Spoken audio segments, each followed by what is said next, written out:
Suku is a beta civil aviation captain, an unwitting pawn of the Ji family, married to Ji Bochen.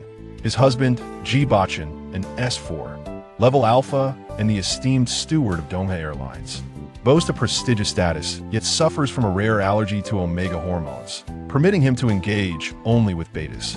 Becoming Ji Bochen's wife was Suku's own initiative, driven by his long-standing infatuation. On their second meeting, he proposed to Ji Bochen without hesitation. Ji Bochen responded, "Give me one compelling reason why it must be you." Suku replied, "I am obedient." Though Suku claimed he was obedient, the alpha pheromones emanating from him varied daily, a fact of which he remained blissfully unaware. It was not until Ji Bochen, having endured in silence for far too long, asked in a fit of fury, "Suku, from where do you derive this abundance of alpha pheromones?" Chapter 1. Allergy to omega gland hormones. Suku placed the property notarization document on the table. Now, he had 5 minutes to elucidate his reasons for becoming Ji Bochen's wife.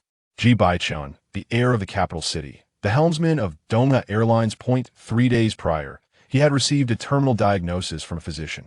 Ji Bochen was allergic to omega gland hormones, and after prolonged injections of suppressants, his body had far exceeded its limits, making further injections impossible. He was now in a vulnerable state and urgently required a partner. A beta was currently Ji Bochen's optimal choice. However, beta was not a scarce resource. Before Suku, Ji's father had found 5 betas for Ji Bochen, all of whom were dismissed without exception. Ji Bochen did not believe that an alpha's vulnerable state would allow him to casually share a bed with just any man. In the capital, countless individuals vied for a place in Ji Bochen's bed. Wealth, status, power, fame, an endless array of incentives led to fierce competition. Not everyone was deemed worthy of becoming Ji Bochen's wife. The criteria were stringent, requiring impeccable status, lineage, and appearance.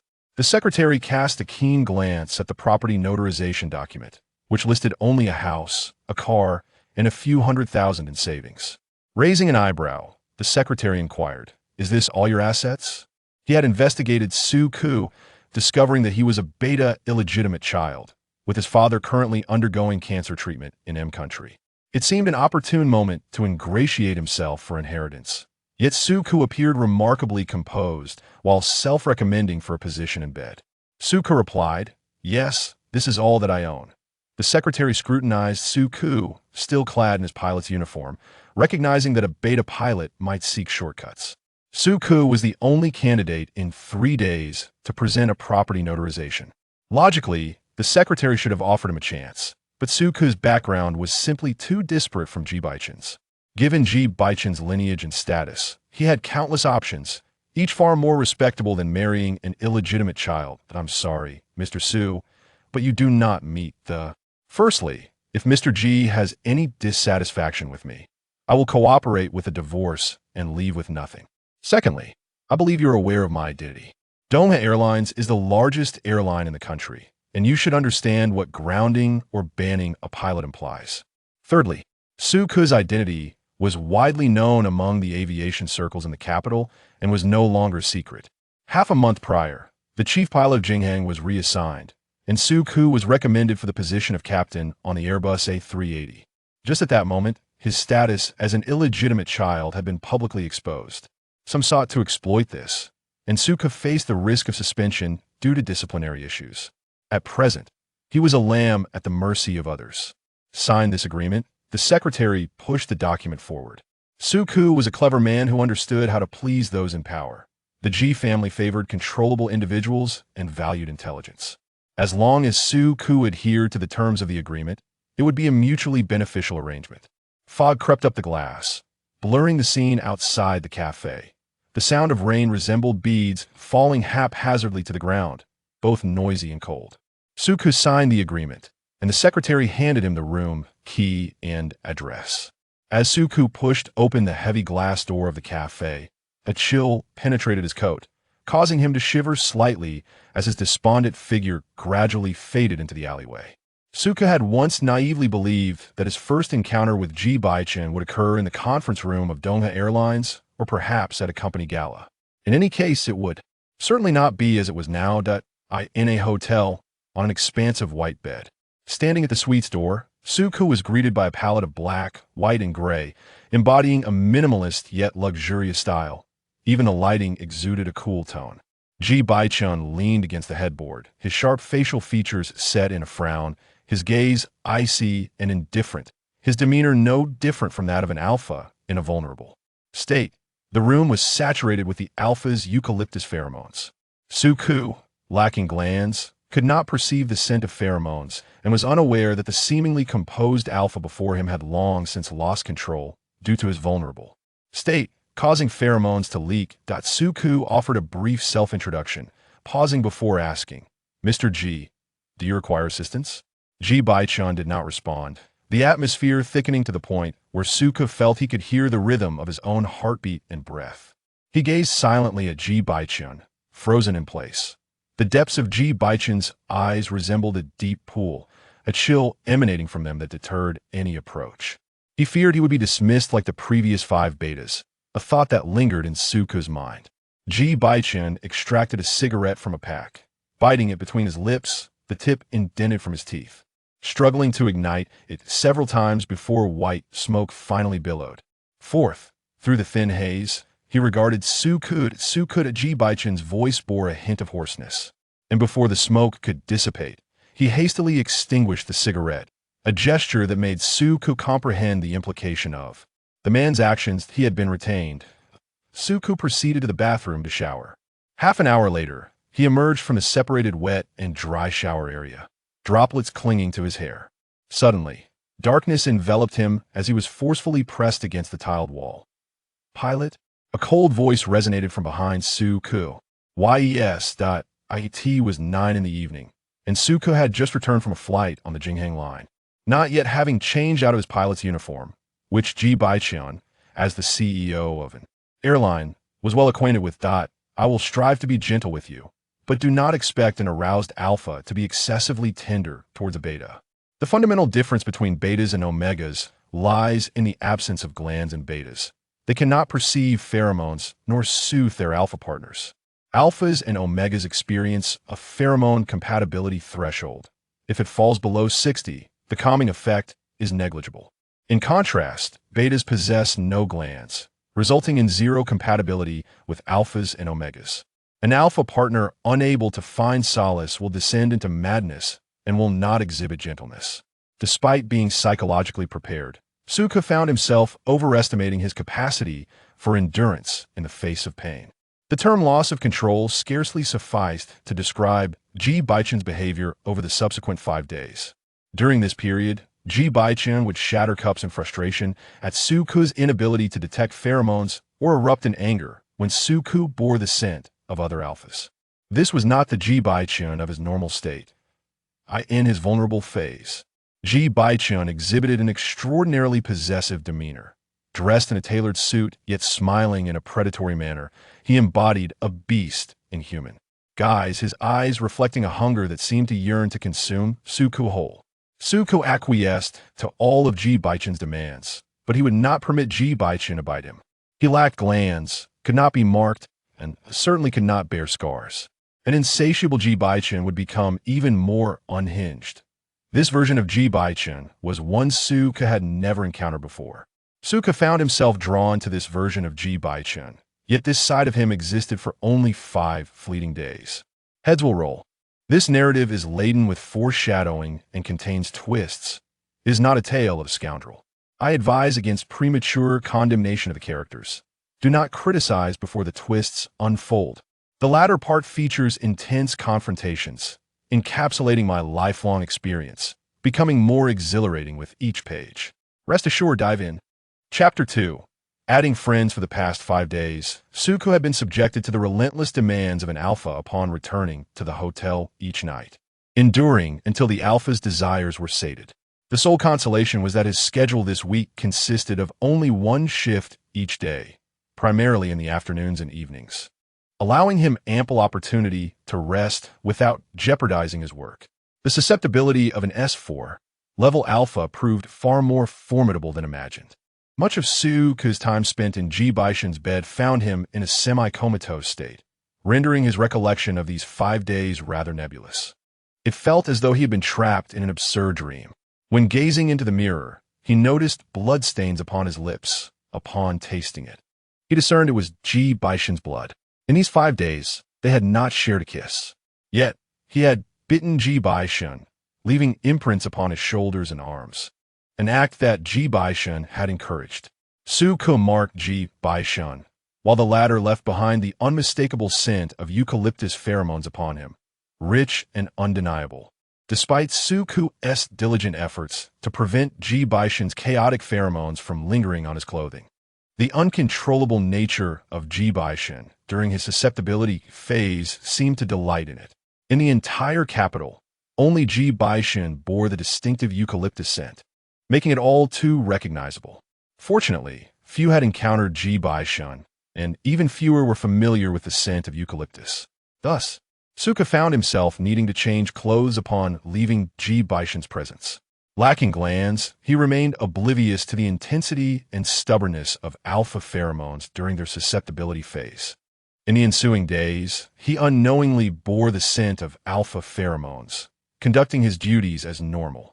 The crew of the Jinghang line convened for their routine meeting, and after its conclusion, the head attendant, Sister Fong, cast a knowing glance at Su-ku, commenting on the potent scent of alpha pheromones emanating from him, suggesting that good fortune was imminent. Su-ku merely smiled, responding, "Is that so? A friend visited recently, and I haven't paid much attention." This marked Su-ku's first realization of the formidable strength of a top-tier alpha's pheromones. Today marked the 3rd day since Ji Bochen's susceptibility phase had concluded, and they had not seen one another for 3 days. Ji Bochen's secretary had reached out to Su-ku, relaying a message from Ji's father. Within 7 days, as long as Ji Bochen obtained a marriage certificate with him, Su-ku would be recognized as Ji Bochen's rightful wife. The Ji family would not publicly acknowledge this marriage, and once Ji Bochen overcame his allergy to omega gland hormones, they would be required to divorce. This was the stipulation of their agreement. However, Su-ku did not believe that he and Ji Bochen would obtain a marriage certificate within 7 days. They had been out of contact for 3 days. He did not even possess Ji Bochen's contact information, for Ji Bochen had left without leaving anything behind. He departed after their encounter. At that moment, Su-ku's phone suddenly chimed. Ding dong. Upon opening his phone, a verification message appeared. Ji Bochen requests to add you as a friend. Su-ku accepted Ji Bochen's friend request. With his flight imminent, he hastily sent a message. I'm currently preparing for the Jinghang flight. We can chat later. If you have something to discuss, feel free to mention it first. Su-ku activated flight mode and entered the cockpit to prepare for the upcoming flight. After the co-pilot completed the pre-flight inspection, Su-ku communicated with the control tower in anticipation of takeoff. The journey along the Beijing-Hangzhou route was expected to take 2 hours. Today's flight was a night shift, and they would land just past midnight. Holding his work manual, Su-ku eagerly pulled out his phone to open the chat window with Ji Bochen. The chat window displayed nothing but a simple string of numbers. Was this Ji Bochen's phone number? Su-ku saved the contact, and then the head flight attendant, Sister Fong, approached him with a warm smile, inviting him to join the crew for a late-night meal.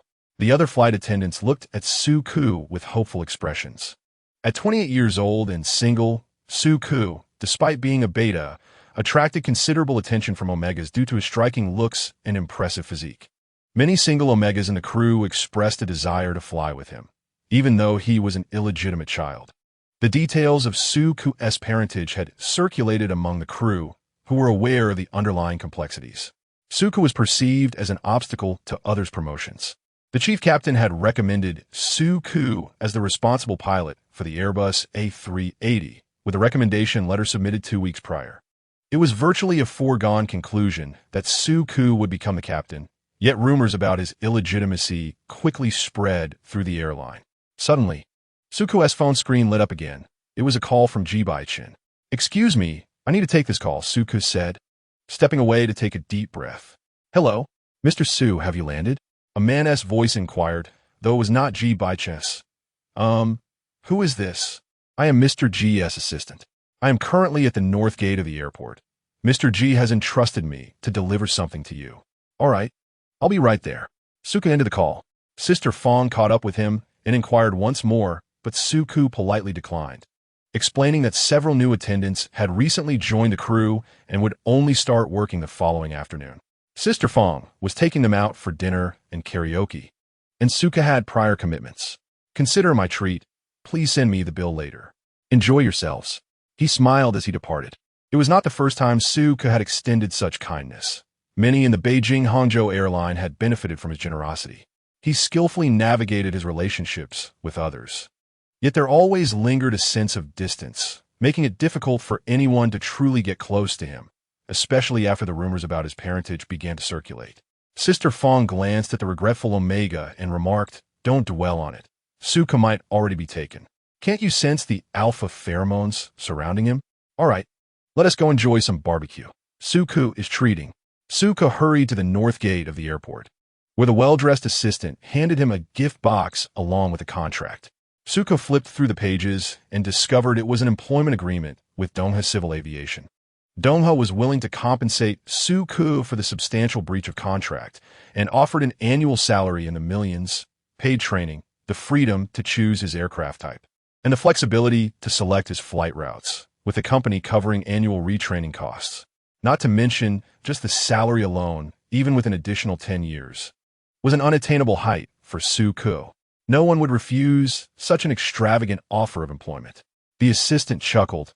"This is a special appointment from Mr. Ji." However, Suka returned the lavish appointment letter. "Thank you, but I have no intention of changing jobs at the moment." Suka was about to be promoted to captain at Jinghang, and to switch jobs at this critical juncture would be tantamount to conceding defeat, betraying the hard work he had invested over the years, and tarnishing his reputation with other airlines. Suka understood that this was compensation from Ji Bochen. The 5 days spent in Ji Bochen's eyes were merely a transaction, yet Suka was not for sale, nor did he wish to tie himself too closely to Ji Bochen. He possessed his own dignity and pride, as well as a path he intended to follow and matters he was prepared to confront. He could resolve them on his own. The assistant gazed at the rejected offer with some astonishment. To put mildly, no captain could refuse such an appointment. The assistant could not fathom Suka's reasoning for declining this prestigious offer. Those who sought to ascend to Ji Bochen's bed typically aimed to gain something in return. Did they not? The assistant kindly cautioned, "Excess can be detrimental, Mr. Su. Have you truly considered your decision?" Ji Bochen abhorred the unspoken rules of the workplace. The conditions he could extend to Suka today might not be available tomorrow. The assistant did not believe Suka's rejection of this position was a wise choice, and Suka was acutely aware that he might one day regret this decision. However, Suka's desire to draw closer to Ji Bochen was merely to seize an opportunity to be near him. Suka had harbored a secret affection for Ji Bochen for 9 years. It was for Ji Bochen that he had chosen to become a pilot. Chapter 3. Selfishness. Suka had previously been frail, his physical health exceedingly poor. The odds of him becoming a pilot were 1 in 10 million. The likelihood of encountering Ji Bochen 1 in 100 million, and the chance of winning Ji Bochen's heart 1 in a billion. Now, through his own efforts, Suka had achieved the improbable odds of 1 in 10 million, 1 in 100 million. He remained uncertain whether he could become 1 in a billion. Yet even without that, he felt fortunate enough. When Suka left, he took only a gift box. Inside was an expensive and elegant suit. He placed the box on the passenger seat, updated a contact in his phone, and drove home. Upon arriving, he took a shower and lay down, tossing and turning, unable to sleep, consumed by thoughts of Ji Bochen. Having taken this step, Suka felt compelled to act, unwilling to let opportunities slip through his fingers. He proactively sent a message. "Are you free in the next few days?" After 5 or 6 minutes, Ji Bochen responded sparingly. "May I arrange a meeting with you?" After sending the message, Suka clutched his phone, eventually falling asleep. From 2 in the morning until afternoon, a full 13 hours passed without a response from Ji Bochen. Ji Bochen was not easily persuaded. Now, as the 5th day approached, Suka had not even caught a glimpse of Ji Bochen, let alone contemplated marriage, lacking glands and pheromones to attract. An ordinary beta was destined not to become a wife. Ji Bochen would not marry him. He bore little distinction from the previous 5 betas. The only difference was that Ji Bochen had chosen to share a bed with him. Unable to secure a meeting with Ji Bochen, Suku attempted to send morning and evening greetings, discuss the weather and work, striving to cultivate even a modicum of affection. The reality is that such a possibility is utterly non-existent. The replies from Ji Bochen are few and far between, often limited to a mere 3 words. I am busy. Suku, in search of common ground, repeatedly tapped on the chat box, gazing at Ji Bochen's pitch-black avatar. He opened Ji Bochen's Moments, only to find it devoid of personal content, save for a few industry reform news articles. He was completely at a loss to understand even the slightest glimpse of Ji Bochen's world. Ji Bochen was indeed rather difficult to approach. On the 6th day, Suka learned from his assistant that Ji Bochen would be working late that evening. Perhaps sensing Suku's plight, the assistant kindly reminded him that Ji Bochen enjoyed iced Americanos. Suku promptly ordered a cup of Americano, which the assistant went downstairs to retrieve, but in the end, Suku remained uncertain whether Ji Bochen had actually consumed it. The assistant was equally oblivious. As Ji Bochen toiled away, Suku was airborne, returning from a flight that landed just past 11:30 at night. Upon landing, the chief pilot invited the crew of the late flight to join in a hot pot dinner for warmth. The handover of duties had concluded today, and the chief pilot was preparing to depart. Chief Pilot Li Hailong, aged 43, was known for his stern and upright demeanor, and had always looked after Suku over the years, as a superior, an elder, and also as a mentor since Suku's entry into the Beijing aviation. He patted Suku on the shoulder, saying, "Xiaoku, let us get in the car. I've been waiting for you." After entering the vehicle, Li Hailong cast a glance at Suku through the mirror and cautiously inquired, "What are your mother's thoughts on the matter?" The fact that Suku was an illegitimate child was, at most, a personal issue that would not directly impact flying regulations. However, the complication lay in the fact that Suku's biological father, Liang Hui, a Chinese national, had long been widowed and was in desperate need of care. Liang Hui's publicly acknowledged son, Liang Kuan, had recently been released from prison after serving time for his misdeeds.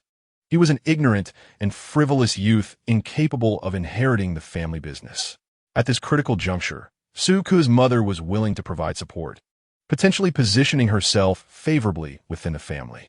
Should Liang Hui ultimately succumb to his illness, Suku would qualify for a substantial inheritance, possibly even becoming the true heir of the Liang family. Yet, this also implied that Suku could no longer pursue a career as a pilot, as important domestic routes and aircraft types did not recruit foreign nationals. "I sent her back to her hometown to rest. I want to let her go abroad," Suku replied, his voice resolute and cold. During the 2 most challenging years, when they struggled to pay the electricity bill and he coughed up blood, the absence of a father figure left him feeling utterly alone. In Suku's heart, he had no father. He simply wished to be a reliable pilot, and his current salary was sufficient to provide a comfortable life for his mother. "As long as you have a plan," Li Hailong remarked with sincerity. "We have all witnessed your conduct and capabilities during your time at Beijing Aviation over the past 2 years. Do not let the gossip of those who thrive on idle chatter affect you." "Yes," Suku acknowledged, lowering his gaze to the chat box with Ji Bochen on his phone. The last message he sent remained unanswered. Suku typed again. "Are you off work yet?" Ding dong. On the table, Ji Bochen's phone vibrated. The noise of the establishment drowned out the sound, and, as the screen suddenly lit up, Ji Bochen glanced down to see the contact name before calmly waiting for the screen to dim once more. "Mr. Ji, I wish for a pleasant collaboration between us." The partner of the international travel company raised his glass towards Ji Bochen, who reciprocated with a gentle clink of their cups, though he only took a couple of light sips from his drink. After signing the contract, the other party, intoxicated, was escorted away by his secretary, and Ji Bochen rose to leave as well. Ji Linchuan, seated nearby, followed in his footsteps, and together they exited the bustling establishment filled with pheromones. With a cheerful demeanor, Ji Linchuan opened the back door of the car for Ji Bochen, who then entered. Ji Bochen bent down to settle into the seat, reclining against the plush leather, his long legs easily reaching the front seat. Feeling a bit unwell from the alcohol, he furrowed his brow and provided an address, intending to have some soothing kanji before returning to rest. "Uncle, could you help me sign someone?" Ji Linchuan inquired, but Ji Bochen offered no reply. Recruitment was not within his purview. That fell under human resources. Ji Linchuan, entrusted to gain experience under Ji Bochen's guidance, was 5 years his junior and possessed a somewhat impulsive nature. Ji Bochen held no particular expectations for his nephew, but he acknowledged the necessity of following through with the process, hence bringing him along during business discussions. Holding on to the belief that silence implied opportunity, Ji Linchuan continued. His name is Su Ku, a pilot with Jingyang, currently 28 years old, serving as the co-pilot of an Airbus A380, soon to be promoted to captain. I admit my recommendation carries a hint of personal interest, yet I assure you, he is undoubtedly exceptional. Ji Bochen's gaze turned icy. What personal interest? I have feelings for him, Ji Linchuan confessed. Chapter 4. Pursuing Su Ku. The car window was ajar, and the biting wind swept into the vehicle. Ji Bochen cast a subtle, sidelong glance at Ji Linchuan, his brows furrowing slightly, a hint of chill in his eyes. Ji Linchuan pressed on, however, I haven't seen him in years, and a sudden confession would be rather presumptuous. If he could join Donghe, I plan to pursue him for a while before revealing my feelings. Ji Linchuan watched Ji Bochen's silence, having returned from abroad just 3 days prior. Today marked the first day of his apprenticeship under Ji Bochen, where he had only heard elders speak of Ji Bochen's cold demeanor and composed nature, advising him to learn, respect, and act more than he spoke. Yet, Ji Linchuan found his uncle to be not only more gentle than described, but also quite caring towards him. With a smile, Ji Linchuan remarked, we were high school classmates. Just the other day, I called him. Ji Bochen interjected, he is a beta. Indeed, Ji Linchuan replied. Unsure if it was a question or a statement, he nodded absently. Most pilots were betas, with only a rare few being alphas. Betas do not go into heat, which means they are unaffected by the pheromones of passengers or crew, making them the most stable and safe choice. However, betas cannot comfort alphas nor bear offspring, and your father would not approve. Ji Bochen's tone was frigid, as weighing pros and cons was a common practice among capitalists, and his critical remarks were neither surprising nor unwarranted. So what? Uncle, you haven't seen Su Ku. He is remarkably handsome, tall and slender, strikingly attractive. Just a glance from him leaves me disoriented. Ji Linchuan was eager to extol Su Ku's virtues. Suddenly, he shifted the topic. By the way, Uncle, what did you think of the beta who spent the sensitive period with you a few days ago? Are you interested in him? Have you considered marriage? At 33, Ji Bochen held a decidedly indifferent view towards marriage. In his eyes, marriage was a cumbersome affair, and love even more so. For Ji Bochen, reason always prevailed. Mind your own business, Ji Bochen said coldly. When Su Ku and Li Hailong arrived at the hot pot restaurant, many colleagues had nearly finished their meals. Li Hailong had reserved 3 or 4 private rooms well in advance, and Su Ku, being on the last flight, arrived the latest. Upon seeing Li Hailong return, colleagues rose with smiles to toast him, and Su Ku found a wine glass thrust into his hand before he realized it. By the time he reacted, Li Hailong had already taken the glass from him, replacing it with grapefruit juice. I still need Xiao Ku to drive me home later, so he won't be drinking Li Lon Chocolat. Everyone at Beijing Aviation Airport knew that Su Ku was Li Hailong's most esteemed junior. Li Hailong's recent transfer was a promotion, elevating him directly to the management level. His protection of Su Ku was a public declaration of support. Li Hailong led Su Ku around the various private rooms, toasting each one. Li Hailong's face flushed with drink, while Su Ku nodded and smiled at all the right moments, as nearly everyone catered to Li Hailong's praise of him, except for Fang Tianyao in room 2, who sat sullenly, eating in silence, not even lifting his glass. Fang Tianyao's indifference was not conspicuous in such a chaotic, noisy, and sycophantic environment, as no one focused their attention on him. However, to the surrounded Su Ku, his presence was strikingly evident. Within Beijing Aviation, Fang Tianyao was the most dissatisfied with Su Ku's promotion to captain, and it had nothing to do with competence. Fang Tianyao felt that Su Ku had usurped his position. 2 years older than Su Ku, Fang Tianyao was a senior and had more flight hours. Logically, at 31, he should have been promoted to captain by now. There are 3 assessment opportunities to become a captain, failure means one remains a first officer for life.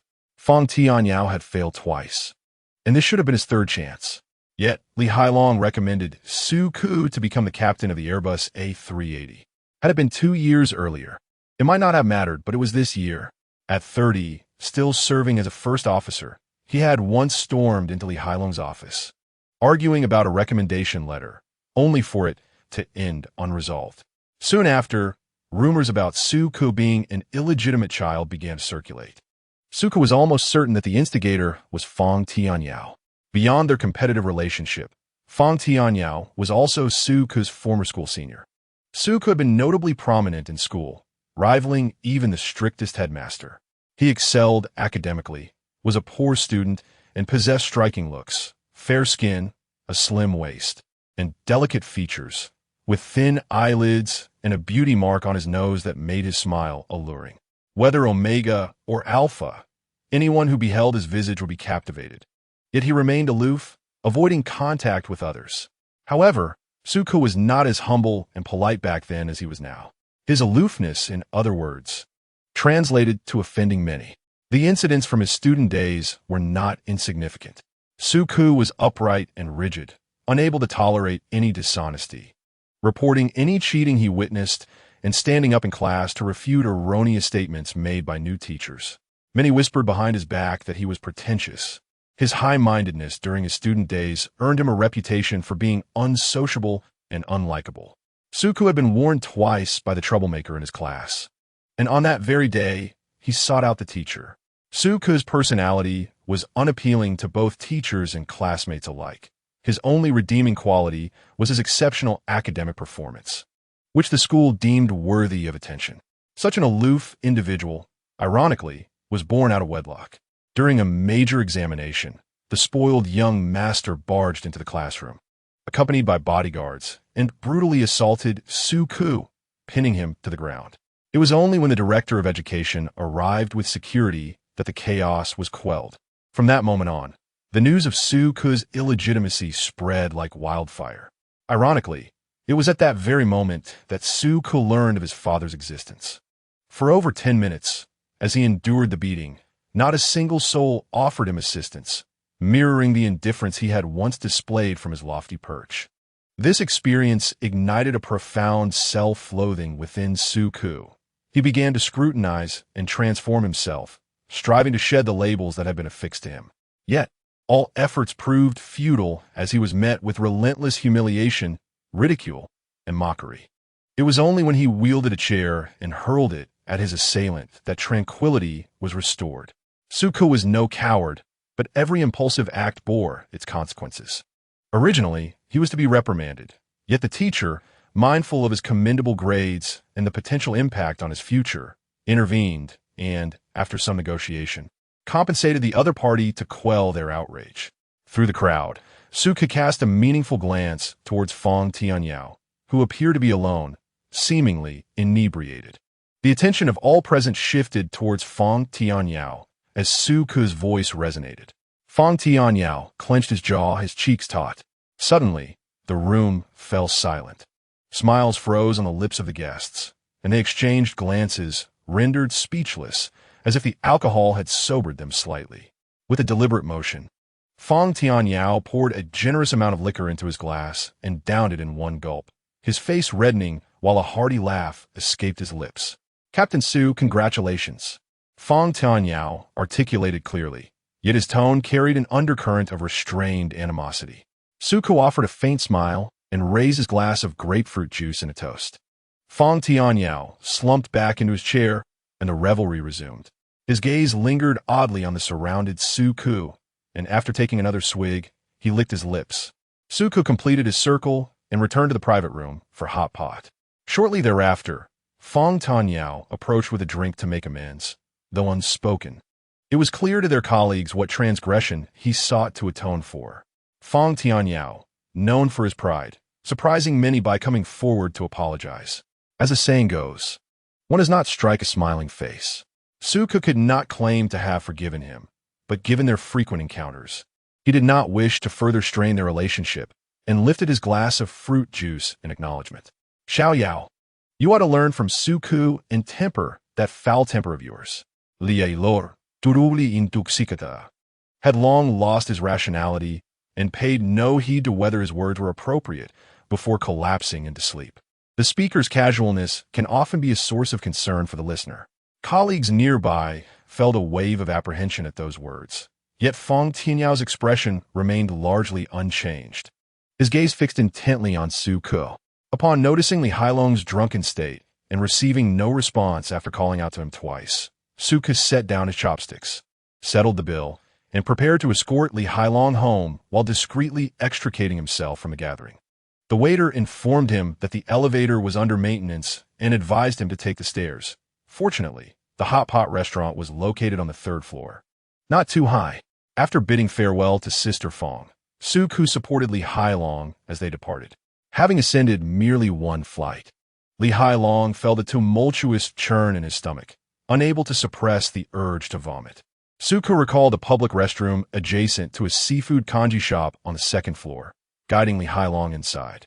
Leaning over the sink, Li Hailong retched for a while, feeling increasingly unwell, and staggered back into the restroom to continue his bout of nausea. Concerned about splattering Su Ke, he urged him to wait at the entrance. Su Ke leaned against the wall, when suddenly, his phone vibrated with a notification. A message from Ji Bochen, Chapter 5. Don't bite me. Su Ke opened it to find a terse reply from Ji Bochen. The brevity of Ji Bochen's words left Su Ke staring at the screen, attempting to discern a tone from the cold text, with no success. Outside the restroom, the scent of smoke wafted in as voices mingled, making Su Ke uncomfortable. He decided to step into the stairwell, leaning against the wall and facing the door. The restroom's poor soundproofing made every flush and retch distinctly audible. There was a motion sensor light at the entrance, so Su Ke would know immediately when Li Hailong emerged. Su Ke lowered his gaze to the chat box, typing a message that he hesitated to send, deleting it repeatedly. Su, good night, rest early. He added a cute emoji depicting someone tucking another into bed. Ding, ding. The notification, sound accompanied by a vibration, heralded the arrival of a tall, poised figure entering the stairwell, passing right before Su Ke. He lifted his gaze to see Ji Bochen under the illuminated sensor light, slightly tilting his head back, one hand supporting his neck, stretching his muscles. The jade ring on his thumb signified an extraordinarily noble status. Tu kiskivi kostur transpixit. Ji Bochen, expressionless, descended the stairs, his sharp profile casting a striking shadow against the white wall, each strand of hair exuding an air of precision that deterred approach. Tu kiskiviko. Ji Linchuan did not expect to find Su Ke here, pleasantly surprised. However, Su Ke's gaze remained fixed on Ji Bochen's retreating figure, lingering at the empty stairwell. Ji Bochen had not paused, perhaps oblivious to Su Ke's presence, or simply indifferent, failing to remember him. Ji Linchuan, what are you doing here? Su Ke regained his composure, responding, I'm waiting for someone. Ji Linchuan, oh, you mentioned a few days ago that you would treat me to a meal. Now that I'm back in the country, when are you free? A few days prior, Ji Linchuan had called Su Ke, informing him of his return, as his family expected him to assist Ji Bochen in business and help find a suitable beta wife for him. Ji Linchuan seemed somewhat troubled, mentioning Ji Bochen's allergy to omega pheromones and the family's efforts to find him a fiancé. Tu kiskiviko ixtien politeremarts. Promising to treat Ji Linchuan to dinner upon his return. Su Ke replied coldly, your friend has left. Only then did Ji Linchuan notice that Ji Bochen's figure had vanished from the stairwell. That is my uncle. Don't forget about our meal. I'll take my leave now, Ji Linchuan cautioned, glancing back at Su Ke as he departed. Struggling to keep pace with Ji Bochen, Ji Linchuan called out, Uncle, why are you walking so fast? A powerful wave of eucalyptus pheromones enveloped him, causing him to halt. This was the scent of a rut. Hadn't Ji Bochen just passed through his rut phase? On this journey, no high-ranking omega had been encountered. How did Ji Bochen enter his heat? Ji Linchuan reached out to steady the barely upright Ji Bochen, hastily retrieving a medication box from his pocket. A gift from Ji Bochen's father upon his return to the country. Uncle, this is a special medication for omega gland hormone sensitivity. Would you like to try it? Ji Bochen's allergy to omega gland hormones was no secret within the family. Ever since discovering Ji Bochen's condition, his father had sought out a medical team to develop a remedy. However, individuals afflicted by this allergy are exceedingly rare, and the efficacy of this medication remains uncertain. The alpha pheromones emanating from Ji Linchuan repelled Ji Bochen, who was in heat, causing him to withdraw his hand. He propped himself against the car roof, signaling the driver to hail a taxi. Before Ji Linchuan departed, he forcefully thrust the box of medication into Ji Bochen's hands, urging him to take the medication and seek an omega. Ji Bochen's expression darkened. The driver, perceptive, closed the taxi door and lowered his head, awaiting instructions from Ji Bochen. The eucalyptus pheromones exuding from Ji Bochen were uncontrollable, intensifying the burning sensation within him. This heat was more ferocious than the last. The medication box crumpled under his grip. Ji Bochen was bewildered by his sudden onset of heat. He tilted his head back, his gaze meeting the circular structure of a shopping mall. He tossed the deformed medication box into the back seat. Suka received the news and hurried to the underground parking lot on the B1 level. At this hour, only hot pot restaurants and kanji shops remained open, resulting in a sparse number of vehicles in the garage, where the distinctive black Kyulin stood out among the various models. As Suku approached the car, the headlights flashed, the doors unlocked, and he slid into the seat. Ji Bochen grasped Suku's neck forcefully, kissing him with fervor. The impulses of heat temporarily overshadowed reason. Ji Bochen's brow furrowed, his breath quickened, and a faint flush adorned his eyes as he sought solace by gripping the back of Suku's neck. Suku was a beta, not an omega. He could not emit the comforting pheromones of an alpha, nor could he alleviate Ji Bochen's pain. He could only engage with Ji Bochen. Suku endeavored to please Ji Bochen through their kiss. The friendly pheromones from other alphas mingled with the scents of tobacco and alcohol, invading Ji Bochen's senses, and a wave of dissatisfaction surged within him. His eyes cooled, and he bit Suku's lip, a trace of sweet, metallic blood spreading forth. Suku gasped in pain, struggling to pull back slightly from Ji Bochen's embrace, feeling his lips. Ji Bochen, please don't bite me, Suku murmured, his eyelids drooping, his tone pleading and pitiful. Why are you so delicate? Ji Bochen fixed his gaze on Suku, breathing heavily. I fear pain. Suku estic eilicious flutere rapidly. A sheen of blood-tinted light glimmering on his lips, undeniably enticing. Ji Bochen's reason was ablaze, seemingly deaf to Suku's words. Outside the car door, the jovial laughter of colleagues, sated after their meal, wafted in. In Chapter 6, a kiss reminiscent of infidelity transpired. A throng of individuals emerged from the elevator, their pace languid as they approached, engaged in light-hearted banter. Two vehicles were parked beside Ji Bochen's car, likely belonging to colleagues from civil aviation, triggering alarm bells in Suku's mind. He grasped Ji Bochen's hand firmly, urging him to stay put. Ji Bochen cast a cold, piercing glance out of the car window. Do you recognize them? He queried. Colleagues, Suku replied, anxiety tightening his chest. Ji Bochen's striking features, with high cheekbones and elegantly slanted eyes, exuded an air of detached charm. When at ease, he radiated a languid nonchalance, yet when furrowed, he commanded a chilling authority. Suku's gaze was drawn irresistibly to Ji Bochen's captivating visage, and unbidden, memories of their passionate encounters flooded his mind, intensifying his trepidation.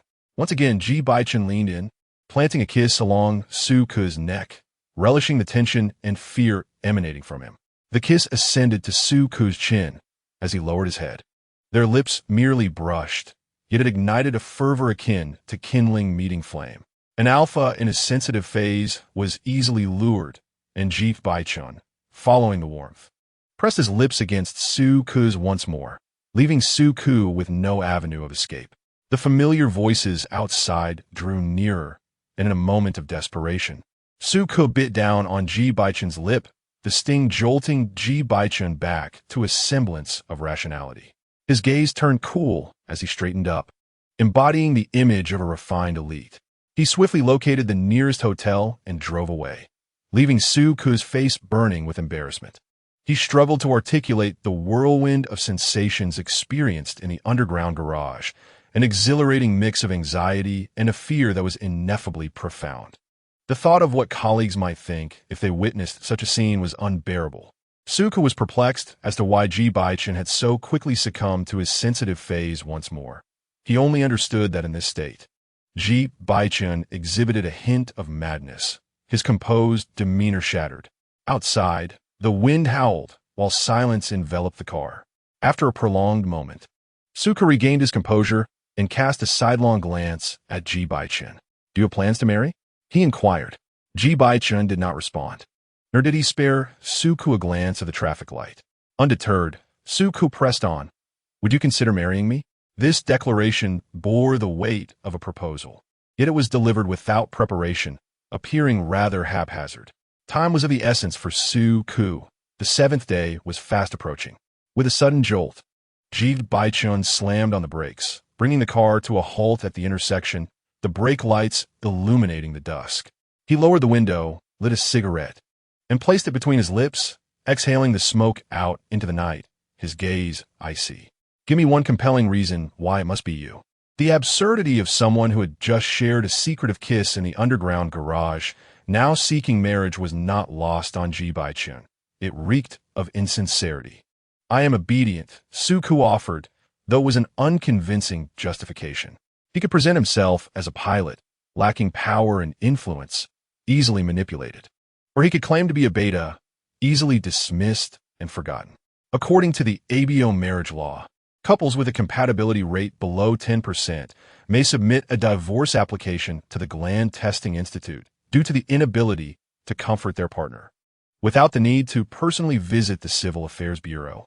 Every reason seems more favorable than my own, yet Suka feels compelled to express this. After all, Ji Bochen has claimed to be very obedient, and he believes Ji Bochen must prefer those who are well-behaved. Ji Bochen, with a cigarette poised between his fingers, slightly trembles, stating, "Suku, love is a troublesome affair for me, and I detest trouble. I am not troublesome." Suku lowers his gaze, acknowledging that he indeed is a nuisance, a persistent bother that cannot be easily discarded after two encounters. The atmosphere is tinged with a hint of awkwardness. Suku recognizes the absurdity of his earlier rationale and remains silent, waiting for Ji Bochen to finish his cigarette and raise the car window once more. Ji Bochen touches his chapped lips and inquires, "If I do not marry you, what will you do tonight?" "I will help you through your vulnerable period. And then? I will feel sad." Ji Bochen suddenly chuckles, restarting the car, with the destination unchanged.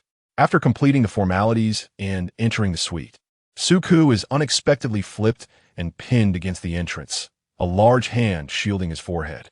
The dim, suggestive light flickers on, and as Suku gazes upward, he meets the sight of a slightly raised thumb and a jade ring glistening with emerald hues. Ji Bochen studies the graceful arch of Suku's neck and leans in for a kiss, his cool lips tenderly brushing against the gland area. Suku's Adam's apple rolls nervously as he instinctively tries to pull away. "Don't move," comes Ji Bochen's husky, suggestive voice. But their moment is abruptly interrupted by the sharp ring of Suku's phone. "Wait a moment," Suku murmurs, retrieving the device. It's a call from Li Hailong. He casts a pleading glance at Ji Bochen, who, adjusting his tie, responds with a tone that resonates from his chest. "Answer it." "Hello, master. Are you home?" The instant Suku answers, Ji Bochen kisses his chin. "Yes, I've just arrived. I thought to give you a call after the alcohol wore off." Li Hailong, reclining on his bed with his head propped up, continues, "Your friend mentioned you had to leave suddenly. What happened?" Li Hailong had spent approximately half an hour in the restroom, and upon emerging, he encountered a sharply dressed man who claimed to be Suku's friend, stating that Suku had urgent matters to attend to.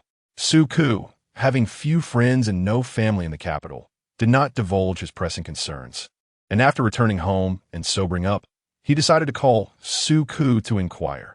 "It's nothing, just some visitors at home." Suku glances at Ji Bochen, who is kissing him, feeling a twinge of guilt. Suddenly, a pair of strong hands lifts Suku and places him on the sink. While Ji Bochen turns on the faucet, the sound of rushing water filling the air as the kiss continues. Ji Bochen's lips travel from Suku's chin to the side of his neck, the jade ring pressing heavily against Suku's nape, sending shivers throughout his body. his skin flushed. It's good that there's nothing wrong. Li Hailong exhales in relief. Are you washing up? MHM. Su-ku anticipated that Li Hailong would end the call there. Yet unexpectedly, Li Hailong sighed and began to speak of Fong Tianyao. Fong Tianyao is quite concerned with appearances, and at 30, he is indeed due for a promotion to captain. However, a year ago, he made a significant error at work. Were it not for Su-ku's thorough inspection of the aircraft, it is likely that Fong Tianyao would no longer be part of Jingyang. Fortunately, the situation did not lead to dire consequences, but Li Hailong still dealt with it sternly, grounding Fong Tianyao for 6 months. Li Hailong had hoped that this would temper Fong Tianyao's temperament. Yet, to his surprise, Fong redirected all his frustration towards Su-ku, even causing an uproar in Li Hailong's office. When it came to recommending a captain for the Airbus A380, Li Hailong was obliged to include Su-ku's name, although he hesitated due to Fong Tianyao's age and pride. After Fong's outburst, Li Hailong promptly submitted Su-ku's name instead. Li Hailong aimed to temper Fong Tianyao's arrogance and curb his restlessness. In this respect, Su-ku certainly surpasses Fong Tianyao. Although Su-ku's qualifications are not as extensive, he possesses a calm and reserved demeanor, proving to be reliable and steadfast. I have witnessed your journey thus far. In terms of work ethic, Fong Tianyao truly needs to learn from you. I shall take this opportunity to provide him with a lesson, instilling in him a sense of awareness. Although he has erred, do not hold it against him too harshly. We are all brothers in arms. Li Hailong emphasized, his tone elongated. Su-ku was reluctant to delve into such matters at that moment. Just as a word escaped his lips, a chill ran down his neck as Ji Bochen's teeth grazed the nape, as if ready to pierce the skin. Startled, Su-ku shivered and scolded softly. Ji Bochen silenced him with a gentle press of his lips. Su-ku turned his head away, the slender expanse of his neck marked with kiss marks. He licked his lips, gathering his composure, and quietly affirmed to the person on the phone, I understand. Chapter 7, deliberately Hailong spoke earnestly, Xiao. Everything has been too smooth for you since joining Jingyang. There are always challenges to face and resolve. Li Hailong not only imparted a lesson to Fong Tianyao, but also to Su-ku. Fong Tianyao's anger towards Li Hailong would inevitably be directed at Su-ku. After all, Su-ku's journey in Jingyang has been remarkably smooth, and envy is merely a matter of time. Li Hailong's decision only added fuel to the fire. Fong Tianyao's disdain for Su-ku has nothing to do with Su's abilities or character. It's purely about vested interests. When it comes to interests, human nature is more terrifying than any ghost. Once again, Su-ku turned on the faucet, moistening his hands before placing them against Ji Bochen's forehead to cool him down and regain his composure. Ji Bochen lifted his chin, grasping Su-ku's wrist and kissing his hand. Su-ku flinched, his pupils reflecting Ji Bochen's image in the washbasin mirror, dapper and refined, yet a charming rogue. In this moment, such a distinguished individual was pathetically kissing away the droplets of water from his hand. The alpha before him had once again lost his composure due to the sensitivity of the season. Why are you trembling? Ji Bochen's voice was barely above a whisper, audible only to the two of them. Su-ku realized that from the moment this call came in, Ji Bochen had intended to tease him, perhaps even earlier.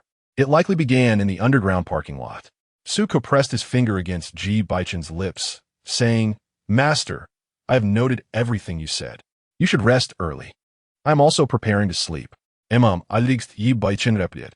Ji Bochen savored the spectacle of the person before him, who had just moments ago suggested marriage and vowed to help him through a vulnerable period, now trembling uncontrollably until the call was finally severed. Su-ku withdrew his hand that had covered Ji Bocheng's lips, his eyes filled with melancholy. Was it intentional? Does it matter? Su-ku had no retort. He had volunteered for this. Ji Bochen pressed his lips against Su-ku's, lifting his shirt to reveal a strip of fair, delicate skin, evidence of Su-ku's dedication to fitness.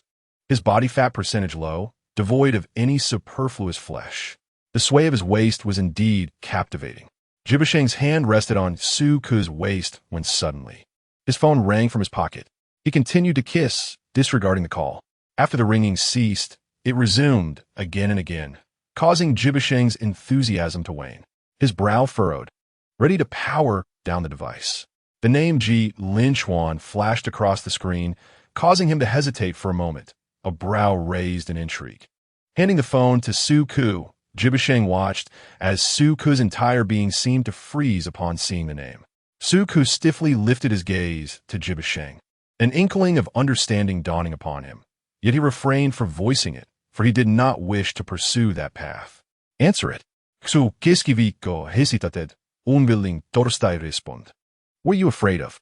The cool, deliberate voice resonated in Su Ku's ears, tinged with a hint of provocation.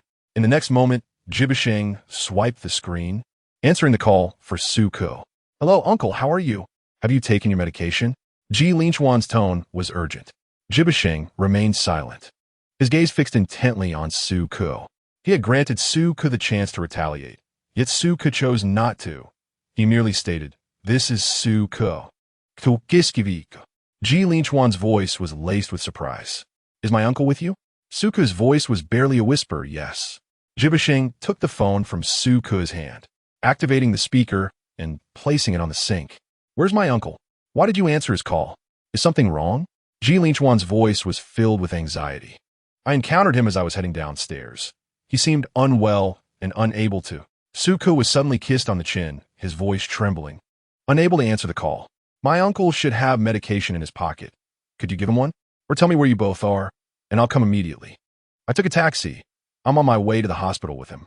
Su Ku seldom lied, lacking conviction, his voice growing fainter. Which hospital? I'll be right there. Su Ku struggled to maintain the facade, glancing helplessly at Ji Bochen. Ji Bochen licked his lips, his gaze fixed on Su Ku's flushed cheeks, smoothly continuing Su Ku's narrative. No need. I'll get off at the next intersection. Uncle, how are you feeling? Is the medication working? Do you need me to find an omega? Ji Bochen interrupted coldly. That's unnecessary. Should I come pick you up? Ji Bochen's eyes were focused on the buttons of Su Ku's shirt, his expression suggestive. No need. I'll resolve this with my last lover. I'm quite close. With that, Ji Bochen ended the call, casting a knowing glance at the lover who had previously come to his aid, now within arm's reach. However, avoided his gaze, searching through Ji Bochen's pocket for the medication. He was unaware of the specific medication that could alleviate Ji Bochen's condition. Nor did he grasp why Ji Bochen insisted on seeking an omega for a solution. Wasn't Ji Bochen allergic to the glandular hormones of omegas? What an absurd notion. Searching for medicine? Su Ku found nothing in his quest. Where is your medicine? Lost. What medicine? Ji Bochen did not respond to Su Ku. Instead, he fixated on the medication before him, a glint of danger shimmering in his narrowed eyes, and abruptly shifted the conversation. Are you familiar? Ji Bochen was inquiring about Su Ku and Ji Bochen. High school classmates, not particularly close, Su Ku replied coldly. Indeed, he could hardly consider himself acquainted with Ji Bochen. He wished to sever ties with everyone from high school, escaping the painful memories that haunted him. Yet, he owed Ji Bochen a debt of gratitude. Ji Bochen let out a scoff, climbing onto his classmate's bed. How does it feel? Su Ku met Ji Bochen's gaze, his tone remarkably calm.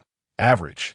That single word ignited a spark within Ji Bochen's chest, a smile curving on his lips. Really? What do you mean by average? Ji Bochen chuckled softly and leaned down to bite Su Ku. For the first time, Su Ku experienced the sensation of being marked. Is it still average now? Chapter 8. Another bite, Su Ku awoke the following day around noon, the dazzling sunlight making it difficult for him to open his eyes. He reached out to his side, finding it empty. Once he regained his senses, he noticed breakfast and a gift box on the bedside table, containing a luxurious watch, an offering from Ji Bochen. Su Ku messaged Ji Bochen.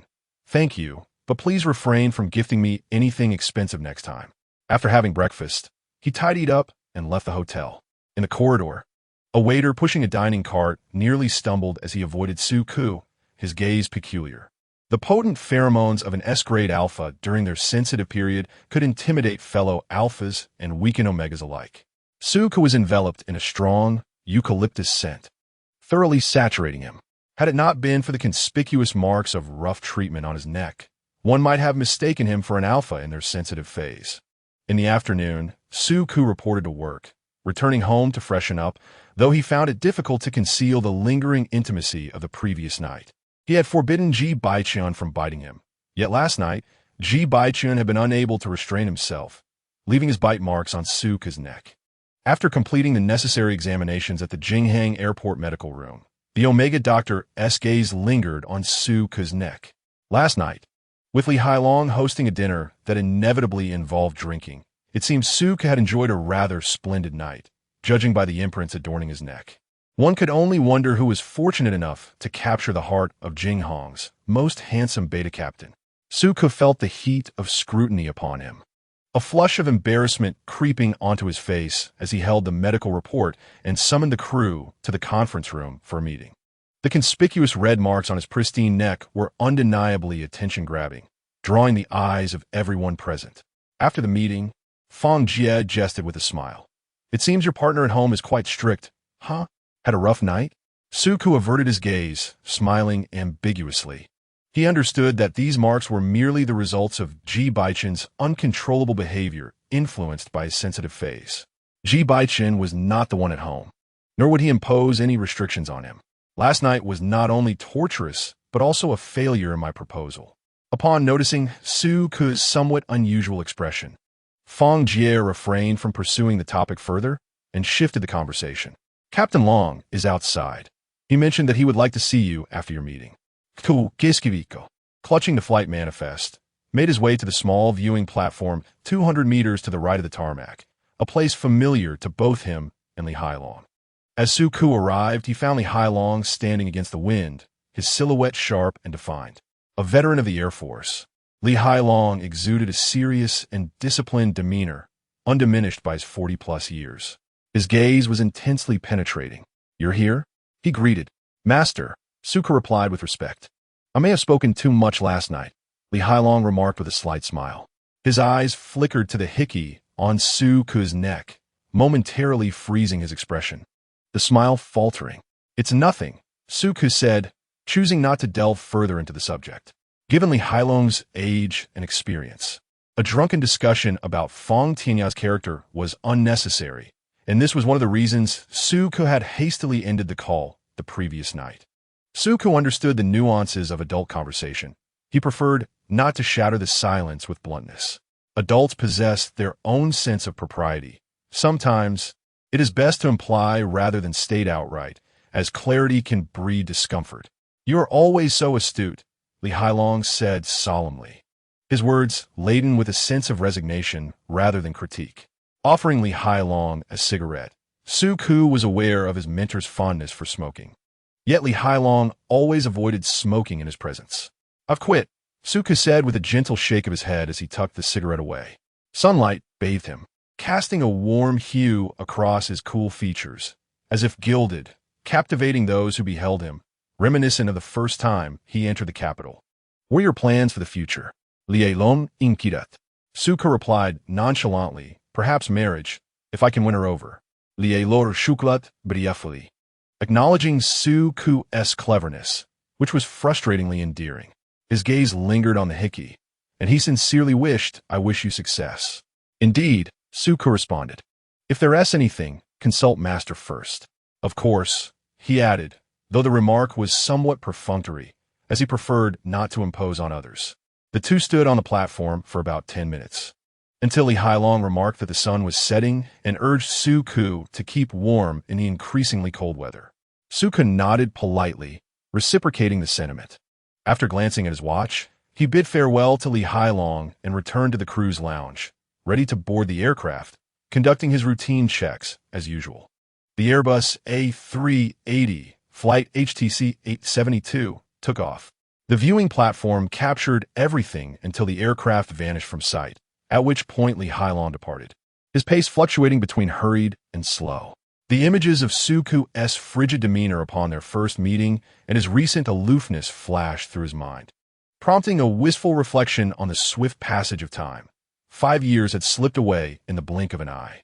In the top-level conference room of Donghe Civil Aviation, Ji Linchuan was disinterested in the meeting, his gaze fixated on Ji Bochen's fingers, which bore distinct bite marks. As Ji Bochen rapped his fingers on the table, some noticed the distinct bite marks, which were rather conspicuous. After the meeting concluded, Ji Linchuan glanced at Ji Bochen's fingers and remarked, "Uncle, last night was rather intense. Wasn't it?" Ji Bochen, observing the imprints on his knuckles, felt a subtle shift in his expression, his brow furrowing in a solemn manner. Suka had bitten him once more last night. This time it was not on his shoulder, chest, or arm, but on his fingers. Suka consistently left marks on him, and Ji Bochen had never encountered someone so fond of biting. It was rare to find a pilot who feared pain. Noticing Ji Bochen's discomfort, Ji Linchuan immediately refrained from speaking, unable to suppress his thoughts. How could someone so fierce as Uncle be bitten without fear of retribution? That little lover from last night was excessively wild. Ji Linchuan had always assumed that someone with Ji Bochen's demeanor would prefer a partner who was obedient, unassuming, stable, calm, and mature. Entering the office with Ji Bochen, Ji Linchuan dutifully prepared a cup of Americano. "Uncle, you met Suka last night, right? What do you think? Isn't he quite striking? Now that you've met him, could you perhaps speak favorably of me to my father once I pursue him?" Ji Linchuan offered the coffee. Ji Bochen did not even raise his eyelids, coolly responding, "Get out. Uncle, ye Linchun prest." Ji Bochen, slightly miffed, lifted his eyelids. Recognizing the situation, Ji Linchuan discreetly exited, realizing that he would have to handle matters concerning Suka himself. Once he successfully pursued him, he would deal with family repercussions, even if it meant enduring a scolding. Regardless, he was determined not to let go. As Ji Linchuan lowered his head to leave, he suddenly recalled something and turned back to Ji Bochen. "Uncle, the family would like you to make a phone call back home." Ji Bochen acknowledged with a nonchalant hum. Without lifting his gaze, his long fingers grasped the phone on the table, first opening the chat interface with Suka. He glanced over Suka's previous message with indifference and sent an address back. The address was for Ji Bochen's private residence in the suburbs. "Je Bochen typed, den Alklok tonight." Chapter 9. Ji Bochen does not allow overnight guests. Ji Bochen's messages were always succinct and to the point. After exiting the chat interface, he dialed Ji Yanhai. Ji Yanhai, a man of military background, was known for his decisive manner in both speech and action. The Ji family had a storied legacy of military service, with enough medals and honors to adorn an entire wall. A couple of years prior, Ji Yanhai was still in the military. Subsequently, he was promoted to commander of the peacekeeping forces, earning the respect of the elite in the capital, who referred to him as Commander Ji. Ji Bochen was the sole son of Ji Yanhai and his wife, an S4, level alpha, raised amidst adoration. Among the children of the capital's elite, there were distinctions, yet all who encountered Ji Bochen, the crown prince, treated him with utmost respect, referring to him as brother. Everyone assumed Ji Bochen would follow in Ji Yanhai's footsteps, but he diverged from politics to pursue business. Outsiders were baffled by Ji Yanhai's acquiescence until Ji Bochen established himself in the capital's commercial sphere, revealing his true genius in business. At the age of 18, when online sales were still rare, Ji Bochen, with his keen business acumen, independently sought manufacturers, secured a business license, and capitalized on the trend to earn his initial startup funds. Upon graduating from university, everyone followed the trend of engaging in internet sales, leading to a saturated market characterized by fierce price wars and a model of thin profit margins with high sales volume. In the midst of this, Ji Bochen liquidated his inventory and pivoted to foreign trade, simultaneously making a significant investment in a logistics company. Within just 2 years, he amassed enough operational capital for Donghe Civil Aviation. In 3 years, he transformed Donghe Civil Aviation into the largest domestic airline company. Ji Bochen also became a partner in numerous renowned companies, holding substantial shares. Additionally, he served as a curator in international trade, accumulating countless accolades. All by the age of 28. All of Ji Bochen's achievements were attained without the assistance of Ji Yanhai. They were solely the result of his own abilities. As the scion of a prominent family in the capital, who can claim to have ventured into entrepreneurship without family support. What is most admirable about Ji Bochen is that he has reached his current standing through sheer merit. As a remarkably talented and unmarried young man, it is no surprise that he became the object of admiration among the elite families in the capital. However, Ji Bochen's aloof demeanor meant that he was elusive, rarely seen and seldom providing even his contact information. Ji Hai, eager to embrace a grandchild and retire in comfort, had attempted to introduce him to various suitors. But to no avail, none had even met Ji Bochen in person. Previously, this might have been overlooked, but now that Ji Bochen's health has begun to falter, he stubbornly refuses to try any experimental treatments, leading to inevitable disputes with Ji Hai. Ji Bochen, being a composed individual, remained unfazed by his father's mounting frustration, responding only with a nonchalant during their conversations. Just then, the secretary entered with documents and noticed Ji Bochen frowning while on the phone. Ji Hai's booming voice was audible even without speakerphone. The secretary gasped quietly, leaving the documents behind as she exited. Ultimately, the call ended with Ji Bochen expressing concern for his health and advising less anger. This evening, Suku's flight was delayed by nearly 2 hours due to a typhoon in a central city, necessitating a detour around the thunderstorms. As the aircraft approached the capital, a light rain began to fall, with purple lightning flashing in the thick clouds. Passengers eagerly took out their phones to capture the spectacle, while Suku piloted the plane smoothly, ultimately executing a safe landing. After disembarking, rain misted Suku's shoulders. In the distance, a man with a black umbrella stood with one hand in his pocket, smiling elegantly. Fang Jie approached Suku and inquired, "Su First Officer, is this the new captain?" Suku replied, "I am not certain." Fang Jie, accompanied by the crew members, approached to greet the new captain, and her guess proved correct. The new captain, named Zhuang Qingjiang, was an alpha, tall at over 6 feet, with a well-proportioned figure and a youthful appearance in his early 30s. His demeanor, however, conveyed a sense of maturity as he awaited their gathering for a meal. Fang Jie politely declined the invitation, while a few younger crew members, eager for socializing, accepted. Zhuang Qingjiang's gaze turned towards Suku, filled with a hint of flirtation. Suku gently declined, "No, I'm feeling a bit unwell today."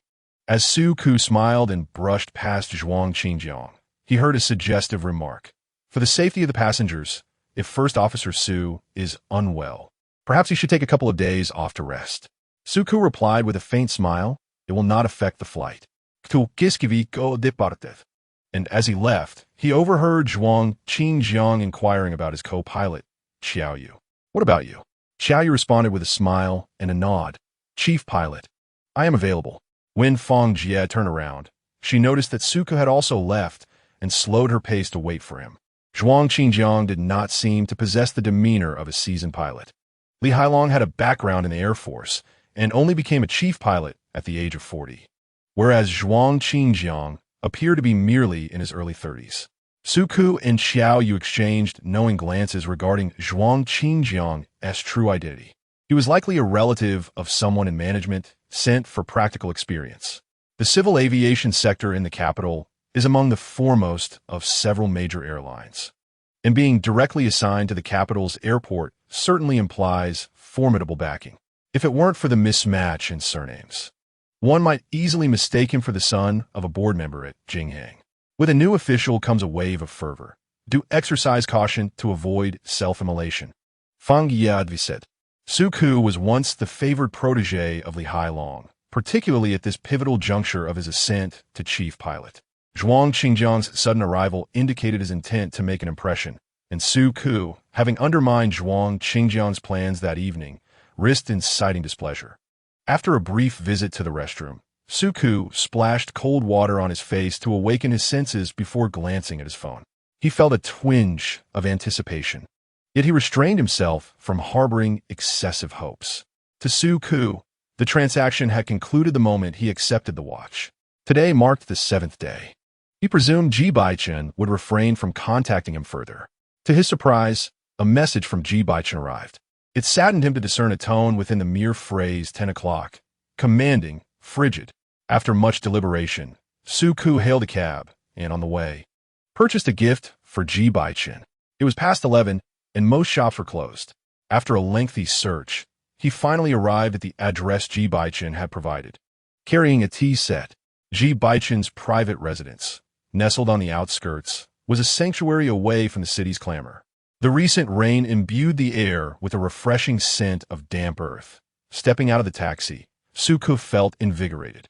Once the taxi departed, he rang the doorbell and, while waiting, noticed a museum adjacent to the estate and a coffee bookstore nearby, both now shuttered. After 10 minutes, a butler in his 40s approached, holding an umbrella. "You must be Mr. Su, correct?" "Yes," Suku nodded. The butler opened the door, handed Suku an umbrella, and paused at the entrance of the villa. "To your left on the second floor, there is a study where Mr. Ji is reading. He does not host overnight guests. I shall take my leave." The butler departed, still holding the umbrella. It took Suku a moment to regain his composure. No overnight guests. He looked up at the drizzling night sky.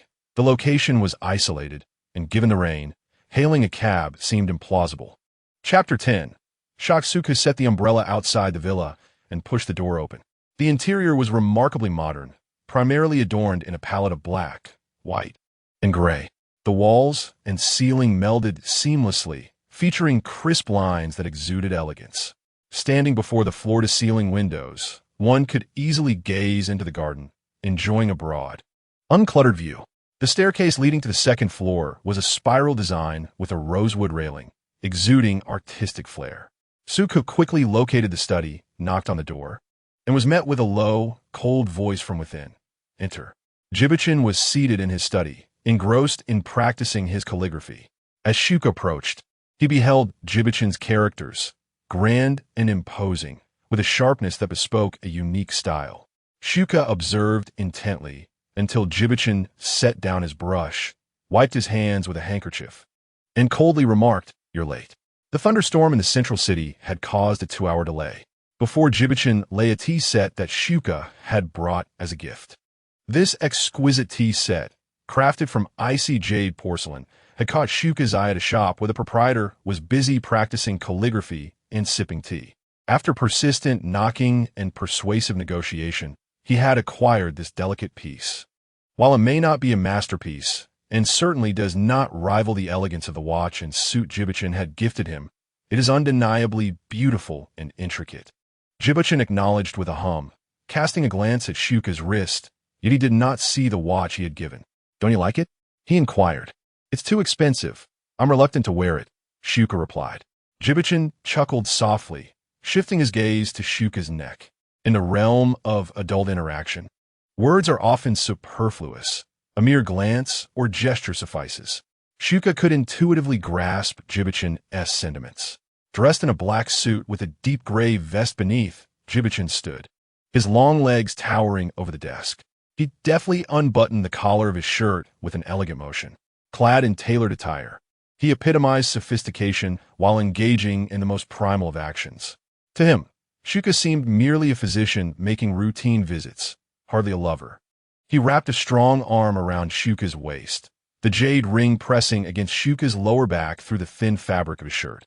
As Ji Bochen leaned down to kiss him, Shuka lifted his chin, their eyes meeting. He gently pressed a finger against Ji Bochen's lips. "It's a bit late today," he whispered softly in refusal. Ji Bochen's brow furrowed slightly. "Could you trouble Mr. Ji to take me home? I can't find a taxi." Shuka paused, realizing he was asking an alpha in a sensitive period to drive him home. "I could drive myself back if you would lend me your car," he offered, understanding that Ji Bochen was not one to impose.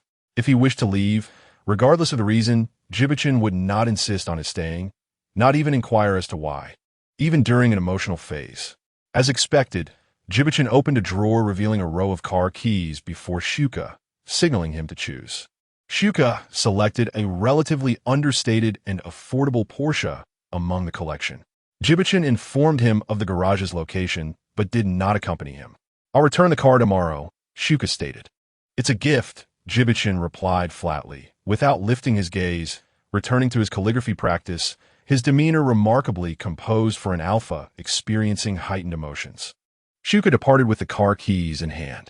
The windshield wipers methodically cleared the rain from the glass as Shuka drove into the main urban area, merging onto the central thoroughfare, where rows of red taillights illuminated the road ahead. A sense of frustration churned within him, just as he was about to escape the congestion. His phone rang. He answered, his voice hoarse. "Hello? Shuka, where are you now?" Came the voice of Jilinchuan from the other end. He had just inquired through connections about the flight of Jinghang, and Suka's plane had already landed. His colleagues had gone out for dinner, but Suka did not attend. He wished to invite Suku. "What is the matter? I was just practicing fencing, and, coincidentally, I'm quite hungry now. Are you in the city? If you're awake, would you honor me with your presence for a meal? Even a bowl of congee would suffice.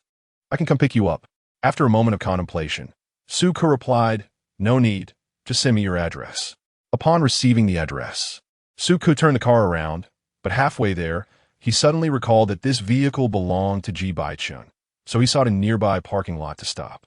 Just as he was preparing to hail a cab, Ji Linchuan's call came through. "Suke hestita, I'm sorry. It seems I want to be able to join you for supper tonight. My uncle isn't feeling well, and I must check on him.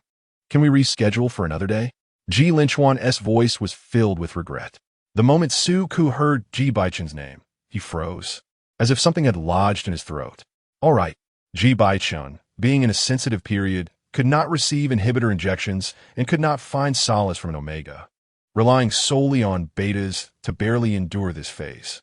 Countless betas sought to climb into Ji Bochen's bed, and Suka's absence undoubtedly created a vacancy. Ji Bochen did not allow anyone to stay overnight, and Suka knew he would be unceremoniously ejected in the early hours, with insufficient rest before driving home, posing a risk to his flight safety. He could not betray his professional principles and could only helplessly await the unfolding of events. Their relationship had always been transactional. Ji Bochen could easily replace him. It seemed that anyone would be preferable to a busy pilot. Suku engaged in property notarization and spent 10 exhaustive hours online before finding Ji Bochen's secretary's contact. The effort he expended seemed trivial in the face of reality. Suku could not blame anyone. He could only resign himself to the status quo and feel powerless to effect change. His complexion grew increasingly pale, as if all the blood had drained from his body. He leaned against the wall, barely maintaining his balance, until the ringing of his phone brought him back to reality. It was a call from Ji Bochen's secretary, who spoke urgently. "Mr. Su, where are you?" "On the street." Suka replied, his voice faint, as if he had endured a significant setback. The secretary, not having the luxury of time, respectfully stated, "The agreement will become void if you do not marry Mr. Ji within 7 days. I should not disturb you further, but the situation is exceptional. Mr. Ji has encountered a health crisis.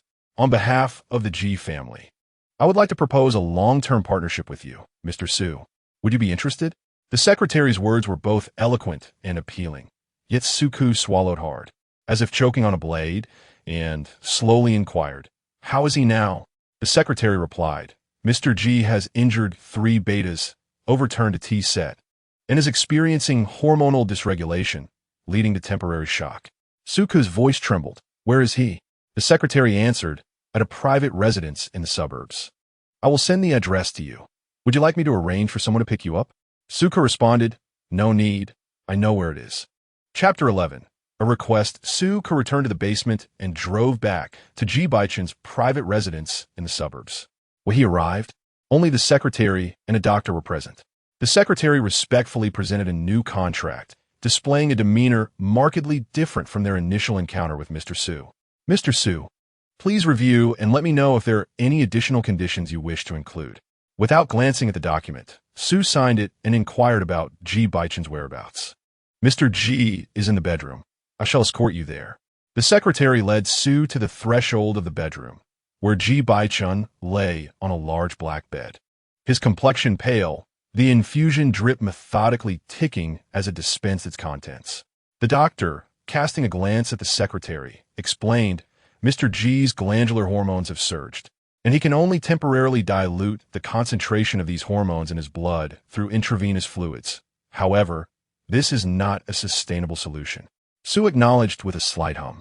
"Mr. Su, Mr. Ji is expected to regain consciousness in approximately 3 hours. I leave the subsequent matters in your capable hands." Su emitted a muffled acknowledgement from his chest, his gaze fixated on Ji Bochen's still form. "Should you require anything, do not hesitate to call me," the secretary remarked with a nod before departing with the doctor. Ji Bochen's residence prohibited any overnight stay, even disallowing Ji Linchuan from spending the night. The secretary lit a cigarette as he entered the vehicle, and the doctor, with a grave expression, turned to him and stated, even if Mr. Ji is reluctant to engage with an omega, he must at least consider medication and embrace the soothing effects of a highly compatible omega pheromone. Ensure you fulfill your duties. The secretary inhaled deeply, pondering the futility of such advice. If even Commander Ji could not persuade him, what power did he hold? Su sat by Ji Bochen's bedside, waiting in the chill of the countryside abode adjacent to the mountains, with a nighttime temperature plummeted. He had felt this acutely during his first visit. As time passed, the cold seeped deeper into his bones, causing him to shiver and rub his hands together to maintain warmth. After waiting for the infusion to conclude, Su removed the foreline and placed Ji Bochen's equally frosty hand beneath the covers. The warmth emanating from the bedding made Su reluctant to withdraw his hand. So he held Ji Bochen's hand, sharing the warmth beneath the covers. Gradually, Ji Bochen's fingertips began to warm, prompting Su to gently squeeze and lightly stroke with his index finger, soon discovering the marks left from the previous night. The bite marks he had inflicted had surprisingly endured. Su recalled that Ji Bochen had merely gasped at the moment, never anticipating he had bitten so deeply. Su could not entirely be blamed. An uncontrolled alpha was indeed a force of madness, and he had suffered greatly, driven by other naive thoughts while biting Ji Bochen. Su tightened his grip around Ji Bochen's hand, feeling fatigued, and gently leaned against the bedside, eventually succumbing to sleep. When Ji Bochen awakened, his palms were damp, entwined in a delicate sweat with Su's hands. He slightly lifted himself, noticing Su's head nestled beneath the covers, resting against his hand, soundly asleep. Ji Bochen furrowed his brow, observing Su for a moment. Under the cold light, Su's slender frame appeared chillingly frail, contradicting his self-assessment of being well-behaved. Oddly enough, this prickly creature compelled Ji Bochen to absent-mindedly stroke Su's hair, the soft strands brushing against his palm. Su remained unresponsive. Regaining his senses, Ji Bochen slowly withdrew his hand, inadvertently waking Su, who sat up abruptly, rubbing his weary eyes and gazing at Ji Bochen in a daze. Ji Bochen, are you feeling any better? Jiberson lifted the glass of water from the bedside and took a sip, remaining silent. Su-ku, sensing a hint of awkwardness in the tranquil atmosphere, suddenly recalled the housekeeper's words. Jiberson's private residence did not accommodate overnight guests. However, Jiberson was currently in a vulnerable state, leaving Su-ku uncertain whether to stay or leave. He glanced at Jiberson with a questioning look, to which Jiberson coldly replied, "Leave. Clean yourself up before returning to bed." Su-ku found himself staying. He made his way to the bathroom for a shower, noticing the absence of a second bathrobe, and, without hesitation, donned Jiberson's robe. Upon returning to the room, he pulled back the covers on Jiberson's side of the bed and climbed in, settling down comfortably. Jiberson sat half upright, propping one leg up, his stern gaze fixed on the computer screen. The intravenous treatment had temporarily diluted the heightened glandular hormones of Jiberson's sensitive period, allowing for a semblance of rationality. Su-ku pondered whether to proceed, considering that his first flight the next day was at 11 o'clock, and the drive from the private residence to Capital Airlines would take an hour and a half, making the time already rather late. He needed ample sleep to avoid a late conclusion. After waiting for about 10 minutes, Jiberson remained engrossed in his work. Su-ku tentatively inquired, "Is your work urgent?" Jiberson replied, "It's manageable." Manageable implied it was not pressing. Su-ku rested his lower leg on Jiberson's, receiving no reaction in return, which he interpreted as tacit consent. Inching closer to him, he extended a hand from under the covers towards the bedside lamp, his pale chest and collarbone inadvertently exposed to Jiberson's gaze. The bedroom was cloaked in shadows, with the faint glow of the screen reflecting upon Jiberson's composed face. Jiberson's Adam's apple bobbed frequently as he grasped Su-ku's hand, causing Su-ku to stumble and fall onto his lap, his eyes reddening. With a decisive motion, Jiberson snapped his laptop shut and tossed it onto the nightstand. Su-ku felt Jiberson pull him forward forcefully, the cold jade ring digging into his lower back, provoking an involuntary shiver. Tonight, he resolved to refrain from biting down. When Su-ku awoke the following morning at 8, he found the space beside him empty, a familiar occurrence. Fortunately, He had rested reasonably well the previous night, at least not retiring too late. He had not bitten Jiberson, yet Jiberson had left marks on his wrist. Pulling his hand from under the covers, he examined it. The bite marks were not particularly pronounced and would likely fade by the end of the day, thankfully not severe. Suka rose to wash up, discovering a brand new set of toiletries in the bathroom. Upon exiting, he encountered a maid coming from the study, carrying a trash bin that clinked with the sound of its contents as she walked. He glanced inside, noticing it was filled with shards of porcelain, remnants of the teacups that had been overturned, as described by the secretary the previous night. At some point, the housekeeper appeared beside Su Ku, greeting him with a smile. "Good morning, Mr. Su. Breakfast is ready." "All right. He took his seat at the dining table, while the maid, tidying the living room, occasionally cast curious glances his way. Jiberson typically did not allow overnight guests, and Su Ku, as an exception, sparked intrigue among the staff regarding what made him so special to warrant such a departure from the norm. The impudent nanny was swiftly banished to the backyard by the butler's piercing gaze. The butler then placed a gift box beside Su Ku's hand, smiling as he announced, "This is a present from Mr. Ji." Upon opening it, Su Ku found yet another extravagant watch. He closed the gift box, and, after finishing his breakfast, the butler handed him a car key along with a vehicle purchase contract, Ji Bochen's second gift, neither of which was inexpensive. Su Ku declined to accept these two offerings, instead seizing the opportunity to make a request of Ji Bochen. Chapter 12. A date with me. Su Ku's request to Ji Bochen was straightforward. "If Mr. Ji truly wishes to bestow gifts, may I suggest one?" Ji Bochen's response was swifter than ever. "Certainly." Su Ku continued, "Let's spend a day together." Ultimately, Su Ku received no reply from Ji Bochen. His time was undoubtedly far more precious than any car or watch. In the outskirts, hailing a taxi proved difficult, so the butler drove Su Ku home. Upon exiting the vehicle, the butler reminded him, "Mr. Su, you do have some perfume at home, don't you?" As an alpha, the potent high-grade eucalyptus pheromones emanating from Su Ku unsettled him. Su Ku understood the implication, promptly took a shower, changed his clothes, and applied some perfume before heading to Jinghang Airport. As he arrived at the airport entrance, a light drizzle fell over the capital, shrouding the sky in a gloomy darkness that weighed heavily on the chest, making it hard to breathe. Entering the work area, the flight crew gathered, engaged in idle chatter about how Zhuang Qingjiang had treated them to dinner at the most renowned restaurant in the city the previous night. This was not just gossip among them. Crew members from various teams at Jinghang were involved in the discussion. They speculated on the exorbitant amount spent and pondered Zhuang Qingjiang's background. Although the CEO of Jinghang bore the surname Gu, not Zhuang, his lavish spending suggested a connection, perhaps familial. Some individuals, relishing the drama, remarked to Su Ku that Zhuang Qingjiang had taken a particular liking to Qiao Yu, Su Ku's co-pilot, who had been with Jinghang for a shorter duration than Su Ku. Qiao Yu, assigned to Su Ku and Fong Tinya upon his arrival, was young, honest, and naive.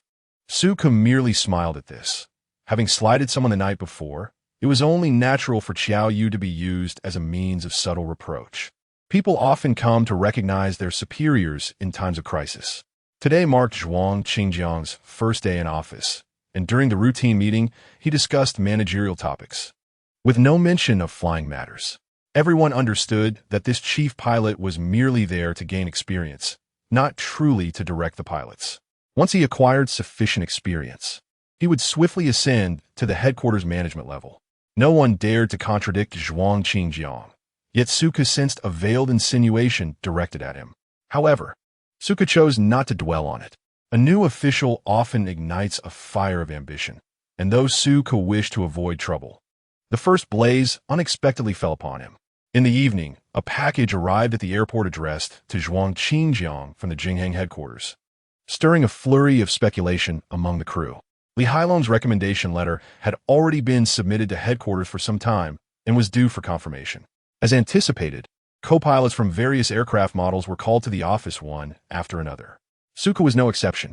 Upon entering, Zhuang Qingjiang handed him an unopened letter of appointment, signifying that Su Ku should open it personally. As he unsealed the letter, his gaze was swiftly drawn to the final line, captain of the Airbus A380, Xiao Yu. To claim he was not astonished would be disingenuous. However, Su Ke maintained a composed demeanor, scoffing lightly. Chief pilot, you must be mistaken. I am not Xiao Yu. Zhuang Qingjiang laughed heartily. I am aware. He then pushed another letter of appointment towards Su Ke, urging him with a glance to open it. This letter bore the name Su Ke. What does the chief pilot mean by this? Zhuang Qingjiang leaned over the desk, drawing closer. Mr. Su, your choice aligns with my intentions. It would be prudent for the chief pilot to clarify, Su Ke replied. The implication was unmistakable. I have taken a liking to you. Zhuang Qingjiang's words were remarkably candid, devoid of any pretense. The existence of unspoken rules among pilots was not uncommon, as the majority were beta personalities. And the allure of unencumbered physical transactions, with bodies that bore no scars, could entice many with peculiar inclinations. Over the years, Su Ke had encountered such situations, yet he considered himself fortunate. Li Hailong was a man of strict discipline and unwavering integrity.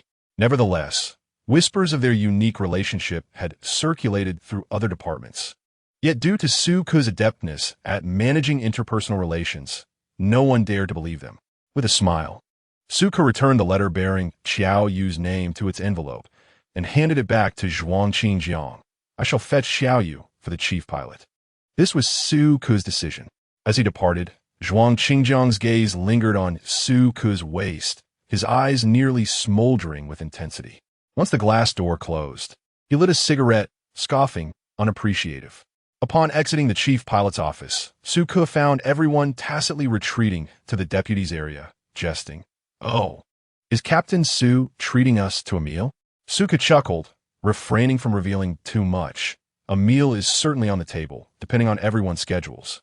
He went to summon Xiao Yu, and when Xiao entered the office, the group that had previously congratulated Su Ke now wore expressions of astonishment. Wasn't the captain of the Airbus A380 already appointed to Su Ke? What was Xiao Yu doing here? Amidst the disbelief and curiosity, Xiao Yu emerged with a letter of appointment in hand, his expression somewhat frozen, the smile on his face stiff. The murmurs among the crowd intensified. Fang Jie passed by and patted his shoulder. What's wrong? You look like you've seen a ghost. Xiao Yu briefly showed the letter of appointment to Fang Jie, who similarly froze in disbelief. After all, Xiao Yu had only been with the company for 4 years, and his flying hours were insufficient. How had he surpassed Fang Tianya for the captaincy? The pool of pilots for the Airbus A380 was not insignificant, and Xiao Yu's qualifications and capabilities were hard to justify. The news spread rapidly, and that day, no one dared to speak to Su Ke. During a meeting with the crew, Xiao Yu remained silent, perhaps out of guilt, keeping his head bowed. After the meeting concluded, Su Ke retained Xiao Yu, sincerely advising, do your best. Xiao Yu's expression was one of anguish. Su Ke did not elaborate further on Zhuang Qingjiang's intentions. The fewer who were aware, the less entangled he would become. Although the crew members did not openly express their thoughts, they privately speculated about the situation. Su Ke's ascension to the role of captain seemed a foregone conclusion. So how did it slip away, only to end up in Xiao Yu's hands? Though Su Ke's experience may not be extensive, his capabilities were well recognized by all crew members. Even if he were not chosen, it should not have fallen to Xiao Yu. By the next day, the entire Jinghang knew of the incident. Su Ke remained composed, saying nothing and behaving as usual. However, Li Hailong, who had just been reassigned, could not contain himself and returned immediately. Upon entering the chief captain's office, the crew outside could hear a confrontation brewing, but none dared to intervene. Fortunately, Su Ke's flight landed, and he entered the office to persuade Li Hailong to calm down, thus averting any serious consequences. When they emerged from the office, Li Hailong's face was ashen, and Su Ke offered him a bottle of water. Li Hailong fixed his gaze on Su Ke, hesitating to speak. Su Ke sensed that the situation was more complicated than it appeared. He had never seen Li Hailong exhibit such a troubled expression. Li Hailong remained silent, seething with anger, stating that he would report the matter to headquarters and that Su Ke should await his news. As Li Hailong raised his hand to pat Su Ke on the shoulder, Su Ke subtly shifted his body, leaving Li Hailong's hand suspended in midair. Su Ke replied expressionlessly, Master, there's no need. Both were acutely aware of Zhuang Xinjiang's background, and reporting to headquarters seemed futile. With a cold expression, Li Hailong departed, frustrated with Su Ku and even more so with himself. Su Ku retreated to the restroom, locking the door, leaning against the partition, doing nothing, and slightly tilting his head as tears inexplicably welled in his eyes. Chapter 13. I want to go home. How could Su Ku not feel despondent? At the age of 28. Becoming a captain in a major airline is no small feat for an ordinary individual. Since joining Jinghang, Su Ku had diligently dedicated himself to his work. Even during meetings for other aircraft types, he would attend to learn and observe. In adverse weather conditions, even if it was not his flight, he would be present to discuss matters as long as he was at Jinghang, not to mention the favors and goodwill he had extended over the years. Yet now, the position of captain had landed in Xiao Yu's lap. Even if it had gone to Fang Tianyao, it would have been more palatable than a Xiao Yu. But what could Su Ku say or do? He could not blame Xiao Yu, as the decision was not his to make. Zhuang Qinjiang had presented the opportunity, but Su Ku had chosen not to take it. Naturally proud, Su Ku steadfastly held to his principles, regardless of life's trials, whether perceived as rigid or inflexible. He could never compromise his integrity or engage in the intricate social dynamics that others navigated with ease. From a moment, he exited Zhuang Qinjiang's office. The inquiries and concerns from others felt like daggers piercing his heart, yet he feigned indifference, maintaining a smile to preserve his dignity and spare Xiao Yu's feelings. Taking a deep breath, an overwhelming sense of helplessness threatened to engulf him. This evening, Su Ku was piloting the final flight, and the airport was nearly deserted, with only occasional travelers from earlier flights or airport staff passing through the restroom. His eyes were swollen with tears, and he dared not cry out, nor could he bring himself to push open the door, fearing the sight of his distress would be witnessed by others. He could only lean against the restroom stall, enveloped in sorrow. Aside from that, he felt utterly powerless, unable even to master his own emotions. For the first time, he perceived himself as a loser. It was not until his phone vibrated in his pocket that Su Ku forcefully reined in his feelings, regaining the composed indifference he had maintained throughout the day. Exiting the stall, he stood before the sink, washing his hands. The sound of rushing water brought him a measure of tranquility. Once he had gathered himself, he answered the call. Hello. Su Ku's voice was hoarse. Parking space 198 in Area A of the underground garage. Ji Bochen's words were succinct, and he hung up before Su Ku could respond. Su Ku rubbed his eyelids, his vision clearing, and then noticed several unread messages from Ji Bochen, which he had neglected to reply to. Ji Bochen had sent him an itinerary and inquired about his finishing time at 9 o'clock. It was only now that Su Ku saw the messages.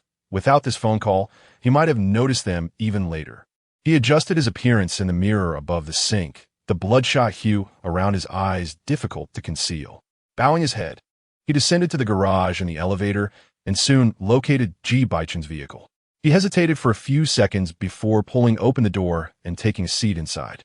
Ji Bochen, clad in a black suit and draped in a woolen overcoat, reclined against the soft leather seat with his eyes closed. Stray strands of hair fell across his brow, giving him a sharp and austere air. After Su Ku settled into the car, it remained stationary for a while. The driver, Lao Chun, turned to Su Ku and asked, "Where would you like to go, Mr. Su?" "Home. I wish to go home," Su Ku instinctively replied. To him, home was a harbor that provided little safety. During his student years, his family was tempest-tossed and precarious, easily toppled. As an illegitimate child, he was subject to scorn from passers-by. Eventually, he made every effort to escape that wretched place, gaining admission to the best high school in the city. Yet home had transformed into a narrow, 10-square-meter gutter. He was like a rat in the gutter, hidden from the light of day, yet still yearning for the outside world. Occasionally, he would venture out to bask in the sun, but his trepidation made him skittish. At the slightest sound, he would scurry back into the gutter to hide away and live in secret. Even after many years, whenever Su Ku felt sorrowful, he longed to return home, even if that refuge was fragile and no one awaited him there. Lao Chun hesitated for a moment before reminding him, "Mr. Su, Mr. Ji is waiting for you." Ji Bochen frowned, his icy gaze piercing through Lao Chun, who immediately took the hint and fell silent, turning back to activate the navigation. Where is Mr. Su's home? Ji Bochen had been at the underground garage of Jinghang Airport since after 9, waiting until now. After years of driving for Ji Bochen, Lao Chun had never witnessed him waiting for anyone. Had it not been for this, he would not have spoken up. Suka then snapped back to reality and looked toward Ji Bochen. Do you watch movies? No. Would you accompany me for a while? Suka's tone carried a hint of pleading. Ji Bochen said nothing, neither rejecting nor agreeing. To Suku, this silence felt like consent. He purchased tickets for a midnight screening and informed Lao Chun of the cinema's location. Lao Chun nodded, wiping the sweat from his brow, and drove off. The atmosphere in the car grew eerily silent. Lao Chun was sweating profusely, but fortunately, the destination was not far from the airport. And soon they arrived at the underground garage of the cinema. The early spring nights in the capital were undeniably chilly. Suka had just alighted from an air-conditioned vehicle, shivering slightly from the cold. A loose overcoat draped over his shoulders carried a faint scent of tobacco that permeated his nostrils. As he lifted his gaze, amidst the surreal ambience, he spotted Ji Bochen, whose profile was sharply defined, with a noble and striking nose, exuding an air of aristocracy. Together, Suku and Ji Bochen ascended in the elevator and proceeded to the cinema hall. Inside the screening room, a few scattered individuals occupied the seats. The warmth of the heating system rendered it comfortably temperate. After settling down, Suku returned his coat to Ji Bochen and, upon raising his eyes, inadvertently locked gazes with him. "Thank you," he murmured instinctively, lowering his head to conceal the redness in his eyes. At this hour, only melancholic romance films were being screened. As the film commenced, Suka found himself disinterested, occasionally stealing glances at Ji Bochen, who appeared indifferent, seemingly finding little distinction between watching a tedious love story and reviewing documents. When a scene unfolded in which a young couple leaned against one another, tears brimming in their eyes, Ji Bochen abruptly rose and departed. Suka fixated on Yagachenes tal silhouette swallowed by darkness, his lashes fluttering as a few tears cascaded onto the back of his hand. A whirlwind of emotions, hurt, sadness, disappointment, overwhelmed him. Suka lowered his head, forcing back the tears. Biting his lip tightly, his shoulders trembling uncontrollably. His emotions ignited like a fire, searing his chest, while the thick smoke filled his lungs, rendering his throat too sore to utter a sound. The film's narrative held no relevance to him. His sorrow was entirely separate from the cinematic tale. He maintained his gaze downward until the lights flared on at the film's conclusion, momentarily blinding him. Upon glancing up, he noticed a hand adorned with a jade ring extending a tissue towards him. Ji Bochen had returned, though it was unclear when. "Thank you." Suku expressed his gratitude once more. His gesture of accepting the tissue was somewhat stiff and awkward, with the redness in his eyes laid bare in the illuminated cinema. His vulnerability fully exposed before Ji Bochen. This was their first date, and it had been abysmal, a reflection of the entire day's disarray. Chapter 14. Pressing forward, Suka clutched the tissue Ji Bochen had offered and followed him into the elevator, moving in tandem. Ji Bochen pressed the button for the basement, and the elevator descended slowly. The confined space was so quiet that they could hear each other's breaths, the scent of smoke clinging to Ji Bochen. As the elevator reached the first floor, Ji Bochen stepped out and proceeded to the driver's seat, opening the car door. A suffocating wave of eucalyptus pheromones engulfed the air, causing Lao Chun to timidly lift his gaze towards Ji Bochen. The S4 level alpha's pheromones exerted pressure on Lao Chun. Also an alpha felt a tremor in his legs and beads of sweat forming on his forehead. An alpha without a partner during their sensitive period is prone to pheromone leakage, instinctively competing for dominance in a shared space. "Get out," Ji Bochen commanded coldly. Lao Chun complied instantly, while Ji Bochen took his place in the driver's seat, instructing Suku, "Come sit in the front." Confused, Suku settled into the passenger seat.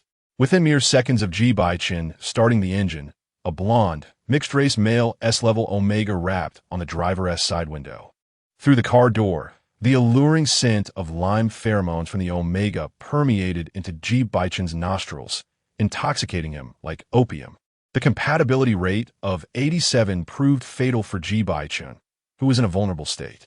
The golden-haired Omega succumbed to the potent pheromones of the high-ranking Alpha, losing his reason as he persistently tapped on the car window, seeking a mark. "Hello, our pheromones are quite compatible. May I inquire if you have a partner?" Suku interjected, "He has a partner."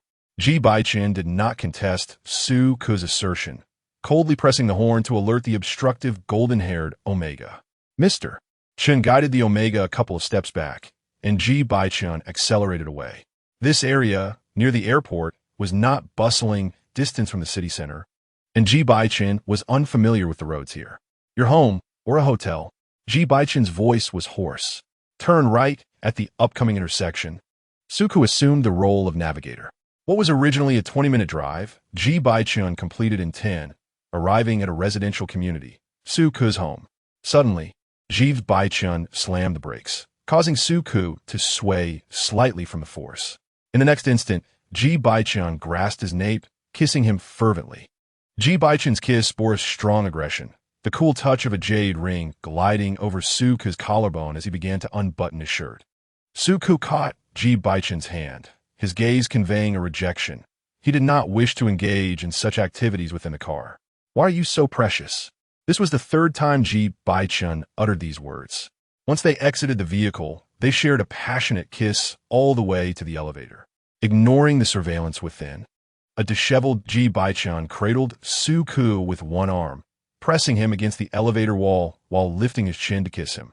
The cold, noble facade was torn away, revealing the man before him as a dashing rogue in a suit. Upon reaching the 7th floor, as Suku opened the door, Ji Bochen slammed it shut, gripping Suku's chin and fiercely kissing his lips once more.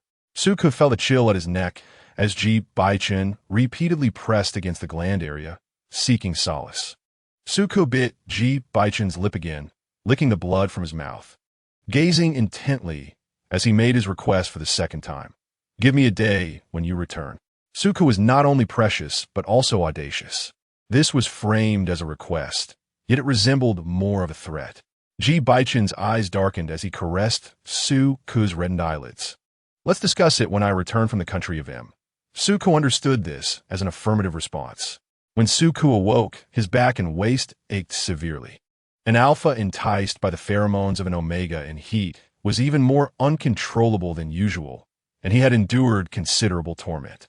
Ji Bochen was not in a better state, having endured several bites from Suku. Suku's biting was indiscriminate, lacking in both gentleness and location. Rising to wash up, he engaged in aerobic exercises on an empty stomach. While drinking water, he noticed breakfast on the kitchen table. The rice cooker still contained warm porridge, prepared by Ji Bochen. He sat down to eat, perusing Ji Bochen's schedule as he did. Ji Bochen was set to depart for the country of M today, expected to return in a week. Upon his return, he would likely grant Suku a day for a date. Suku sent Ji Bochen a message. "Be safe. Bochen replied. Oh. Suku, once again, sought a little more. "I want a gift, but not an expensive one." Ji Bochen merely responded with a curt hum, his demeanor frigid. After finishing his breakfast, Suku placed his plate in the sink and was about to wash it when his phone rang. It was Fang Jia. He activated the speakerphone, continuing to wash as he answered. "Fang Jia, what's wrong?" Her voice was laced with urgency. "Suku, are you still at home? If it's convenient, please come to the airport right away." "All right." Suku's temples throbbed. An ominous premonition began to stir within him. His home was not far from the airport, and he arrived in just 15 minutes.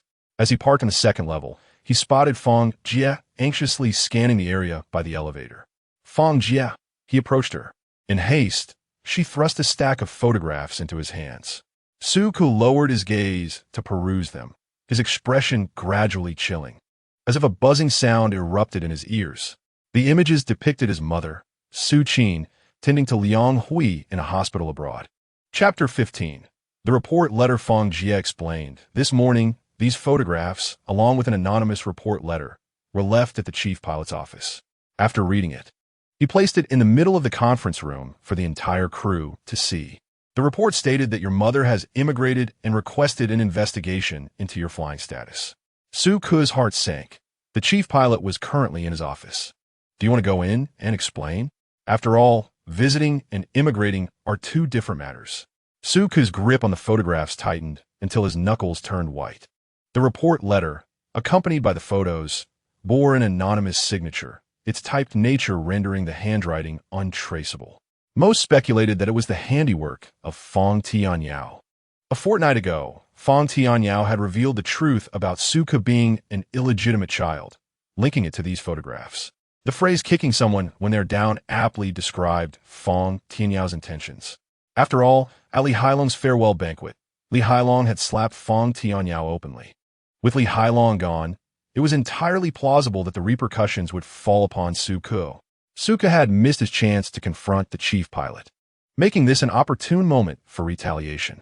Suku stiffly replied to Fong Jie, "Thank you, I will handle it. Let's have a meal together when I have the chance." "No problem," Fong Jie reassured him, patting his arm. "Every family has its own challenges.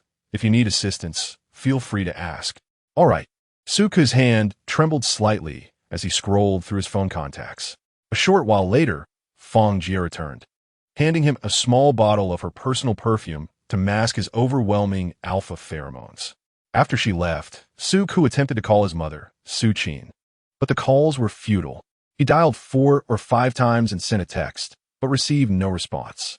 The veins on his forehead pulsed with anxiety. After a series of inquiries, he finally got in touch with a senior from his university who lived in the same city, asking for assistance to check on his mother in her hometown. He disclosed no details, merely providing the senior with his mother's identity information and photographs, to which the senior readily agreed without further questions. After hanging up, Suku gazed at the stack of photographs in his hands, his heart heavy with a myriad of unsettling emotions. Suku had long suffered from poor health and financial constraints, which prevented him from seeking medical attention until he could no longer endure the pain. When the doctor prescribed medication, he scrutinized the screen, unwilling to accept anything expensive. During Suku's high school years, Su Qin fell gravely ill, suffering damage to her glands, the restoration of which required a substantial sum of money. This predicament plunged their lives into hardship. As Su Qin's condition worsened over time, at the age of 19, Suku was approached by a messenger sent by Liang Hui, who had recently lost his wife. The message conveyed that if Suku acknowledged his lineage, both he and Su Qin could thereafter lead a life of dignity, no longer burdened by the financial strain of medical expenses. Liang Hui granted Suku 3 days to ponder this proposition, a man of inherent integrity. Suku sought nothing more than a semblance of respect. The stigma of being an illegitimate child had subjected him to untold suffering, and the notion of being grateful for acceptance was insufferable to him. Yet, he found himself with no choice but to acquiesce. He became Liang Hui's illegitimate son. However, he could never bring himself to address him as father. Liang Hui's interest in Suku stemmed only from his desire to use him as leverage against his wayward son. Liang Kun, viewing Suku merely as a tool for his own ends. Liang Kun, unable to tolerate the presence of his father's illegitimate child, harbored a deep-seated disdain for Suku. During Su Qin's illness, Liang Kun would often bring Suku along to gatherings with his disreputable friends, intending to humiliate him. These companions of Liang Kun were notorious for their ruthless behavior, and he, unable to bear the idea of sharing inheritance with Suku, sought to drag the pure lotus into the muck of degradation. 9 years ago, on a gloomy night, with the cold wind biting at his face, Suku was taken to a club under the pretense of celebrating Liang Hui's birthday. Inside the private room, neither Liang Hui nor Su Qin was present. Instead, Suku was met with a circle of menacing faces that regarded him as prey, sending shivers down his spine. The room, saturated with conflicting pheromones, became a trap where he was forced to drink heavily, with pheromone patches adhered to his neck. Among the many alphas in their susceptible phase, Suku, marked with omega pheromones, was treated as a mere plaything, an object whose life or death held no significance to anyone. In a desperate bid for survival, Suku shattered the skulls of several men with a beer bottle, his hands bloodied and torn, yet he felt no pain, only the urgency to escape. This establishment belonged to Liang Kun's acquaintances, and the staff were scouring the corridors in search of him, describing him as an omega in a state of arousal. Fair game for anyone who found him. Chapter 16. Come sit here. Suku tore off the pheromone patch, and in the fleeting moment before locking eyes with Liang Kun around the corner, he dashed into a private room. The raucous music and jovial laughter came to an abrupt halt at his entrance, and the patrons turned to him with suspicious glances. Suku gripped the doorknob tightly, peering through the crack to see Liang Kun, who had just kicked a waiter aside, prowling menacingly at the entrance. Suku was left wondering why Liang Kun had not followed him inside. He exhaled a sigh of relief and turned around to find a distinguished man sitting at the center of the private room. Everyone held their breath, their gazes fixed on the indifferent figure, their eyes filled with admiration and their demeanor respectful. The man of high standing possessed striking features and an extraordinary bone structure. With a prominent nose, he clicked a lighter and slowly exhaled a plume of smoke, emanating an aura of authority befitting his status. "Brother Chun, do you know him?" Someone from the crowd ventured to ask. Ji Bochen flicked the ash from his cigarette, but remained silent. Suddenly, someone recognized Suku's identity. Isn't he the illegitimate son of the Liang family? The label of being an illegitimate child was regarded as the utmost disgrace among the scions of the capital S elite, carrying little weight. Given Ji Bochen's stature, it was inconceivable that he would be acquainted with such an individual. Other scornful remarks began to surface. "Yes, an omega. Looks decent. Could he be in heat?" The scent of his pheromones lingered around Suku, suggesting to outsiders that he was indeed in his rut. Ji Bochen extinguished his cigarette and beckoned Suku to sit beside him. A collective gasp reverberated through the room. Ji Bochen truly no Suke? How could Ji Bochen possibly know an illegitimate child? Most attendees felt relieved that they had refrained from making any distasteful jokes, not out of respect for the Liang family's illegitimate son, but because they harbored disdain for the offspring of nouveau riche families. Their decorum was a product of upbringing, especially in Ji Bochen's presence, where they were more cautious with their words. Suku, uncertain, moved hesitantly to take a seat beside Ji Bochen. Ji Bochen draped his coat over Suku's shoulders. The private room was filled with alphas, and as Suku bore the scent of an omega in heat, two alphas could not contain their pheromones, quickly resorting to injectors to suppress their urges. He belongs to Ji Bochen, they thought, whether a friend or a mere plaything. Suku was beyond their reach.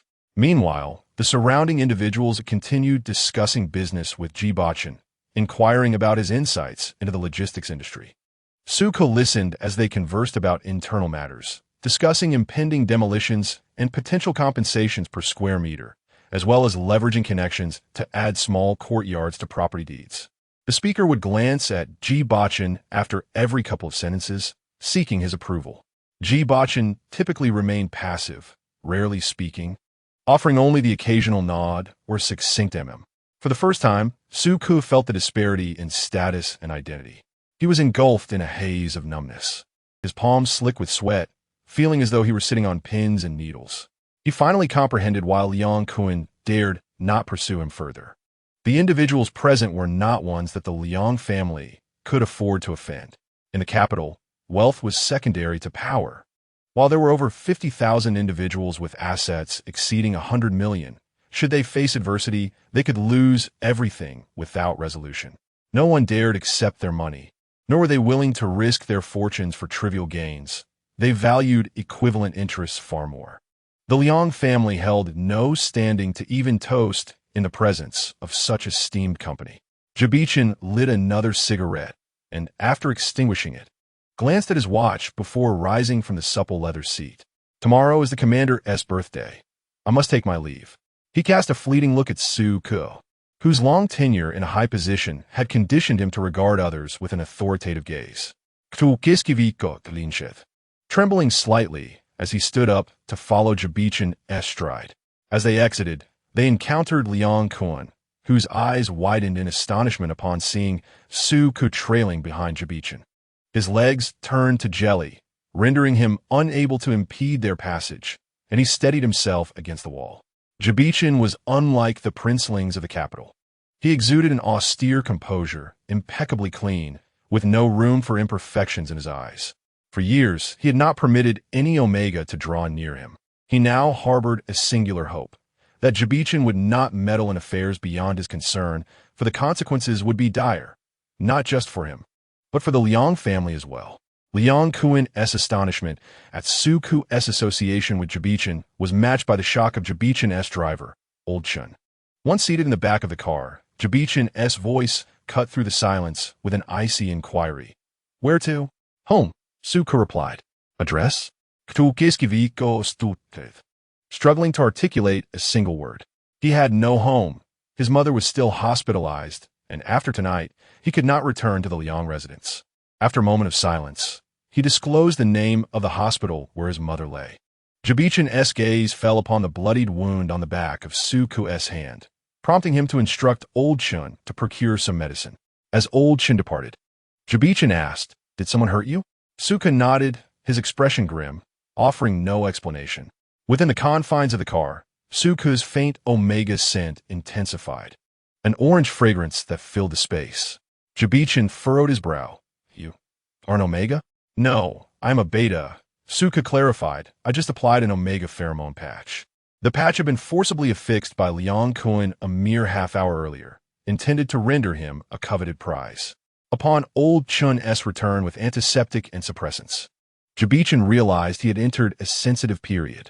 The moment he re-entered the vehicle, the rich scent of eucalyptus pheromones began to permeate the air, clearly a result of the omega before him.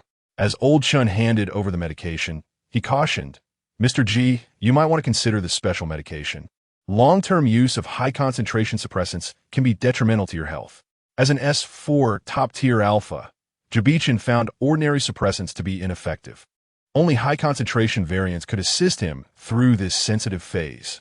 However, such suppressants were not only prohibitively expensive, but also carried significant side effects. Ji Hai had invested in the development of a special medication for omega gland hormone allergies, even spending $30 million to hire an alpha of the same caliber for testing. While the side effects were present, they were preferable to the high-concentration suppressants. Yet, Ji Bochen consistently refused to take them. Su Ku, bewildered by their discussion of medication, felt a tremor seize him as Ji Bochen prepared to inject the suppressant. He grasped Ji Bochen's hand, his voice quivering. "May I propose a bargain?" Chapter 17. "Do you know who I am?" Ji Bochen inquired with intrigue. "What kind of bargain?" "You assist me with a favor, and I will accompany you through this sensitive period," Su Ku offered, his voice trembling as he spoke. "First, there lies a lack of confidence, and second, a sense of fear." Lao Chen assumed Su Ku was an omega and cautiously reminded, "Mr. Ji, omega." Ji Bochen interrupted, "Get out of the car." Lao Chen hesitated before exiting, and once he was gone, Ji Bochen's gaze returned to Su Ku's cold, refined face. "What is your hurry? I have harmed others, and I cannot afford to offend them. I do not wish to face imprisonment, and I require some funds. 300,000 will suffice." Su Ku did not seek to demean himself. He simply found himself with no alternatives. If Ji Bochen were to escort him back, retribution would undoubtedly follow. Not only for him, but also for his mother, the Liang family. He had no desire to return there. Ji Bochen observed Su Ku in silence for a moment. He understood that his demands resembled those of a lion, making unreasonable requests. 300,000 for a troublesome situation, merely to exchange for a night with a beta, was clearly not a judicious choice.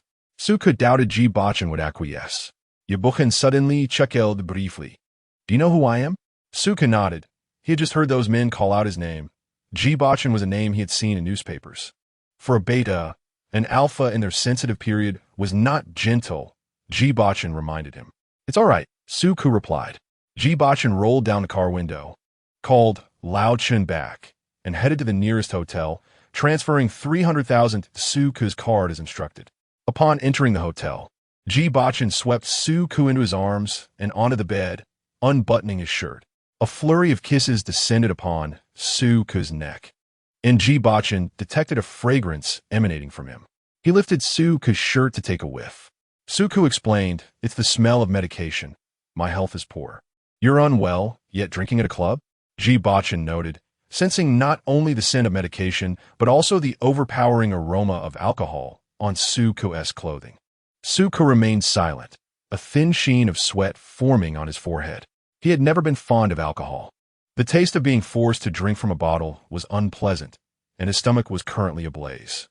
Ji Bochen tilted up his chin and pressed his lips against Suku's, who endeavored to reciprocate. As Suka had mentioned, he was indeed in poor health and had a low tolerance for pain. Suku, overstepping boundaries, bit down on Ji Bochen's palm. Ji Bochen inhaled sharply and gazed down at him, prompting Suku to regain his composure and slowly release his grip. I'm sorry. I'm just a bit afraid of pain, Suku admitted. Why are you so fragile? It was indeed peculiar for such words to emerge from someone in a position of power, yet Suku felt at fault, knowing he could hardly be deemed a worthy commodity. Ji Bochen ruffled his hair, saying be good. He neither cast Suku away nor terminated their arrangement, though his demeanor was displeased, and his actions seemed perfunctory. His expensive suit remained unremoved throughout the night, resembling a refined rogue engaged in a mere formality devoid of emotion. Ji Bochen's watch pressed against Suku, who, emboldened, unfastened the timepiece from Ji Bochen's wrist. Ji Bochen raised an eyebrow. A gift for you. Suku did not quite catch it, holding the watch as he drifted into slumber. When he awoke, Suku found himself clutching the exquisite Patek Philippe watch he had taken from Ji Bochen. On the bedside table lay a brand new set of clothing and a note. The handwriting was bold and elegant. Live well. From that moment on, Ji Bochen never made another appearance. The one whom Suku had injured did not seek retribution, and even Liang Kuan and Liang Hui ceased their inquiries into him and Su Qin. Suku, bearing 300,000, went to the hospital with the intention of whisking Su Qin away from the capital. However, Su Qin vehemently rebuked him, chastising Suku for his lack of ambition. He ought to fight for what he deserves, even if it is merely a whetstone. Suku resorted to threatening suicide to compel Su Qin, and the mother and son found themselves embroiled in their first major quarrel. Suku's resolve to leave the capital and the Liang family was unwavering and without reason. In the end, Su Qin capitulated to her only son. Suku went to Haicheng to learn to fly, and Su Qin also relocated to Haicheng for treatment.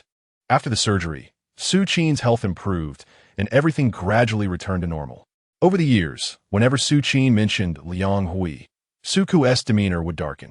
Gradually, Su Qin ceased to bring up the matter of seeking out Liang Hui and his son, making their sudden disappearance at such a critical juncture rather peculiar.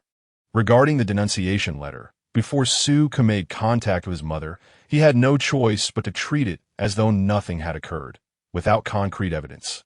He would not be grounded for the time being. Suku continued to fly as usual, but today his co-pilot was Fong Tianyao.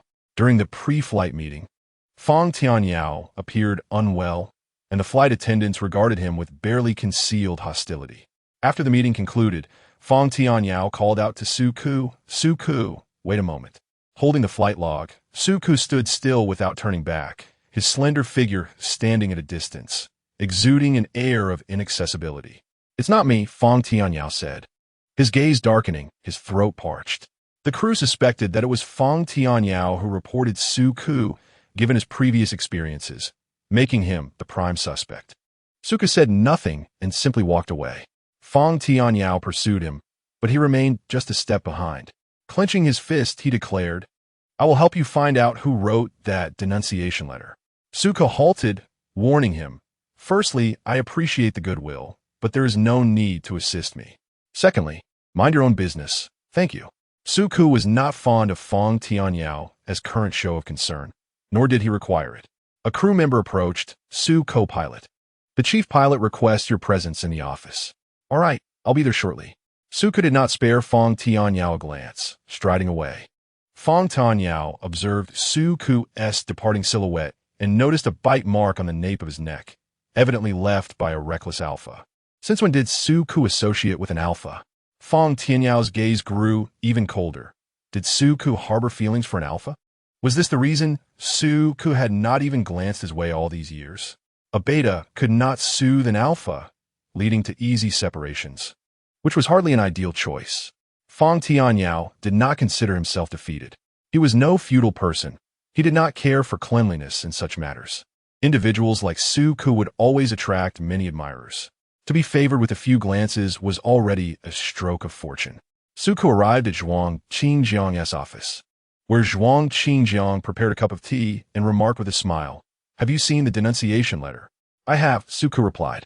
"Ultimately, the fate of this matter rests upon my word," Zhuang Qingjiang proclaimed from his lofty position.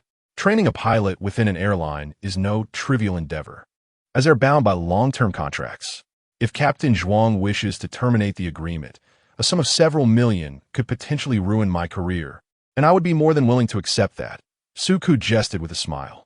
Zhuang Qingjiang's expression stiffened. He remarked, "I believe it is time for you to take a break, Su co-pilot. If I recall correctly, next week there is an annual gala dinner organized by Jinghang. The president of Jinghang will be present, and he has never had a cordial relationship with you." Zhuang Qingjiang was not entirely confident that anyone would publicly defend Suku during the meeting. His face grew even more rigid as he gritted his teeth in agreement. "Indeed. Su co-pilot, you are quite principled. One might think." Suku maintained a steady gaze on Zhuang Qingjiang's eyes. Zhuang Qingjiang retorted, "Has Su co-pilot never relied on another's favor?" Suku, with a scornful glance, replied, "Not yours." As he turned to leave, the sound of a chair crashing behind him echoed through the office. Suku strode confidently towards the aircraft for inspection. When Fong Tianyao completed his external check, he fixed an intense gaze upon the nape of Suku's neck, a burning stare that made Suku uncomfortable. The safety officer, recording the inspection, found the situation peculiar. Everyone at Jinghang was aware of the competitive dynamic between Fong Tianyao and Suku, with the former viewing the latter as a formidable rival. Yet today, Fong Tianyao's expression bore no resemblance to that of an enemy. Rather, it resembled that of a devoted worshipper gazing upon an unattainable deity, restrained and reverent. The safety officer tapped Fong Tianyao on the arm, inquiring, "What is troubling you today?" Fong Tianyao snapped back to reality, the possessiveness in his eyes retracting like threads being unwoven. He was consumed with curiosity about Suku's alpha, to the point of madness. At that moment, he could not muster a cordial demeanor. Fong Tianyao replied, "It's nothing." After Suku disembarked the aircraft, he conducted a second thorough inspection. A year prior, Fong Tianyao had faced a 6-month grounding due to a lapse in focus that resulted in an oversight during an inspection. Only Suku knew what had transpired that day. Fong Tianyao had confessed his feelings to Suku. Chapter 18. My alpha Fong Tianyao's confession to Suku was the most impulsive and regrettable decision he had ever made. He had anticipated the possibility of rejection and was indifferent to it. However, he never expected the cruelty of Suku's denial. Fong Tianyao had bared his soul without even uttering the words "I like you," as Suku coldly interrupted him with a mere "Thank you." Tu quisquivico de parteth. His footsteps as resolute as his rejection. Fong Tianyao had never imagined that his confession would end in such dismal failure. He was unable to articulate his feelings before being cast aside, leaving him distracted throughout the day. During the pre-boarding inspection, Fong Tianyao remained preoccupied. Upon returning to the co-pilot seat, Suku conducted a meticulous second inspection and promptly reported a discrepancy to Li Hailong in Fong Tianyao's presence. Li Hailong reprimanda Fong Tianyao sharply.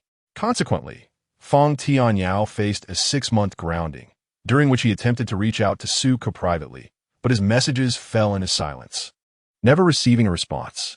Frustrated, Fong Tianyao confronted Suku outside his vehicle, desperately seeking any acknowledgement from him.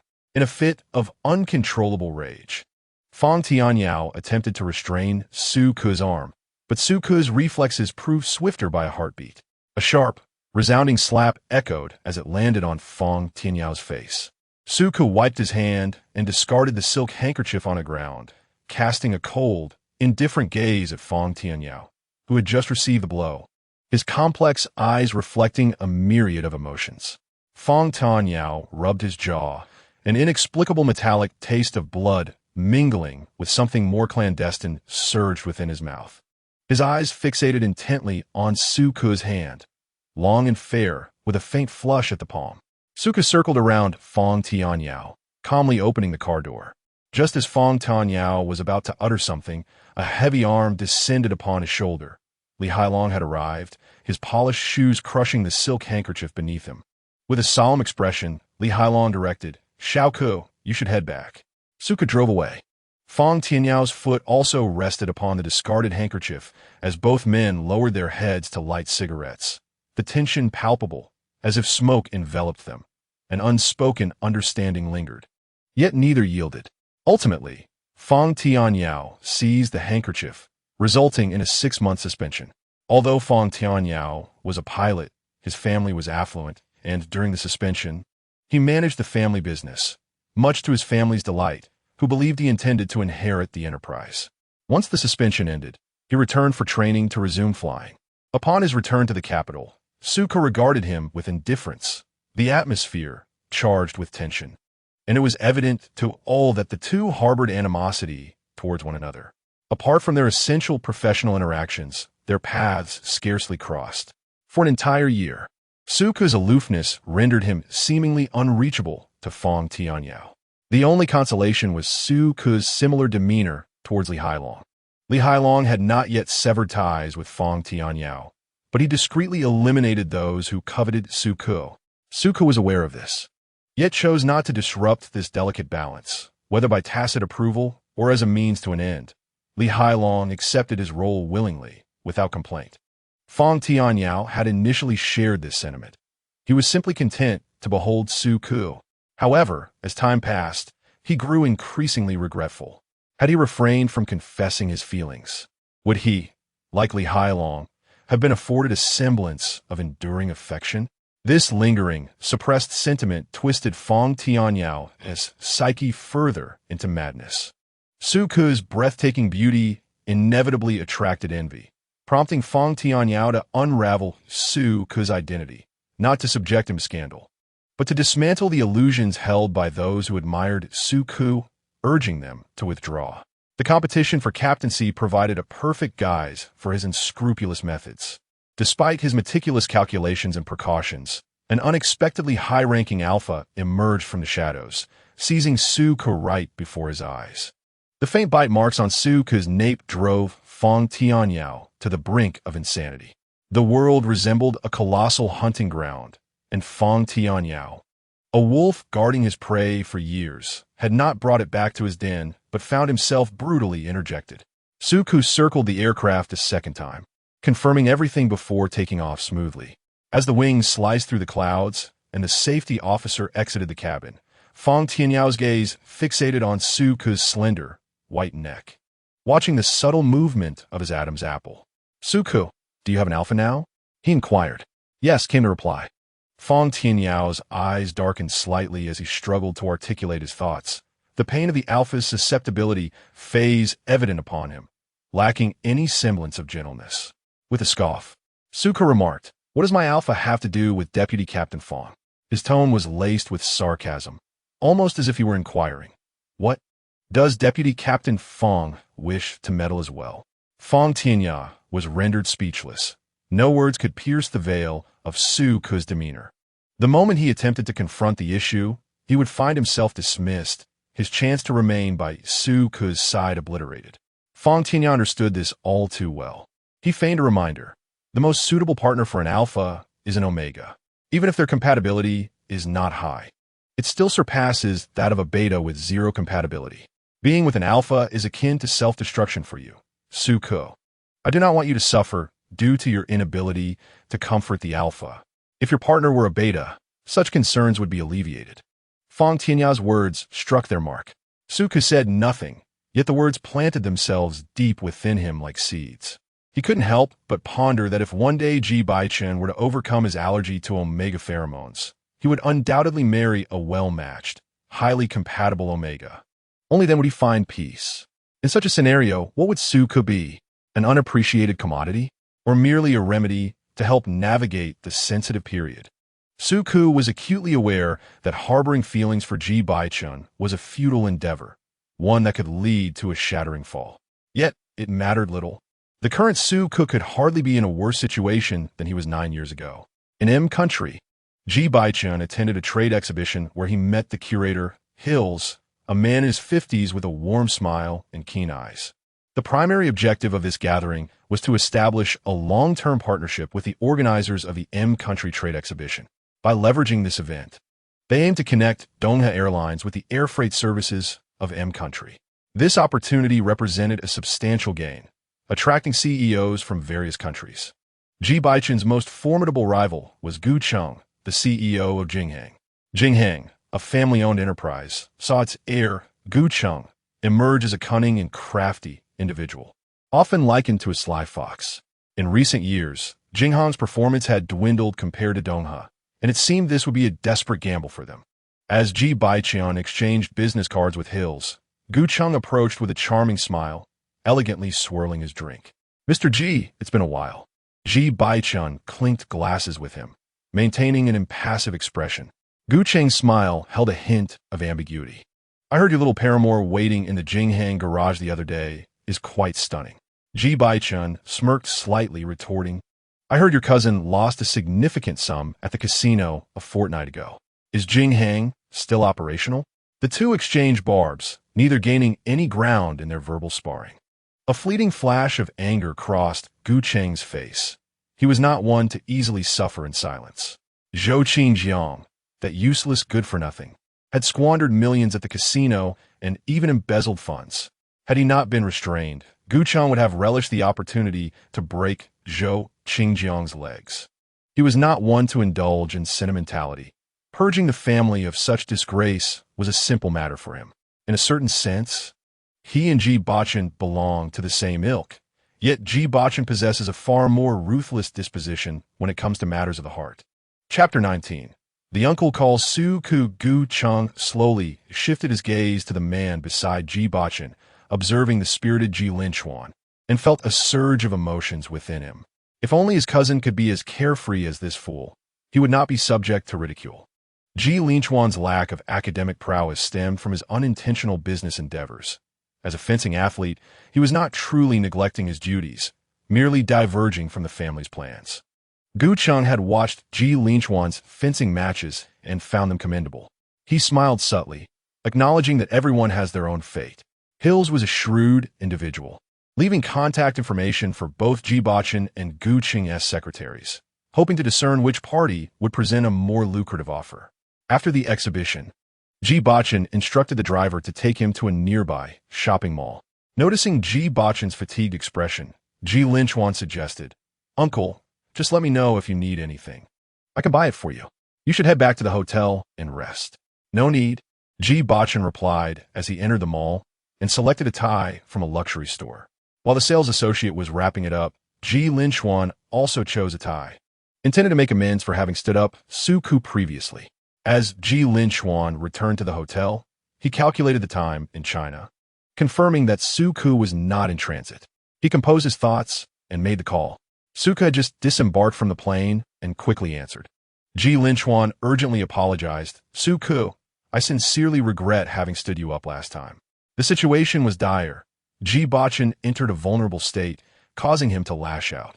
"His secretary called me late at night, and I rushed over with medication and a doctor. Yet, it was futile. No one could approach an S4, level alpha." It was not until Ji Bochen's hormonal imbalance led to shock that the doctor could finally administer treatment. Ji Bochen does not allow anyone to stay overnight at his residence. "So I left first and called my elders to report the situation.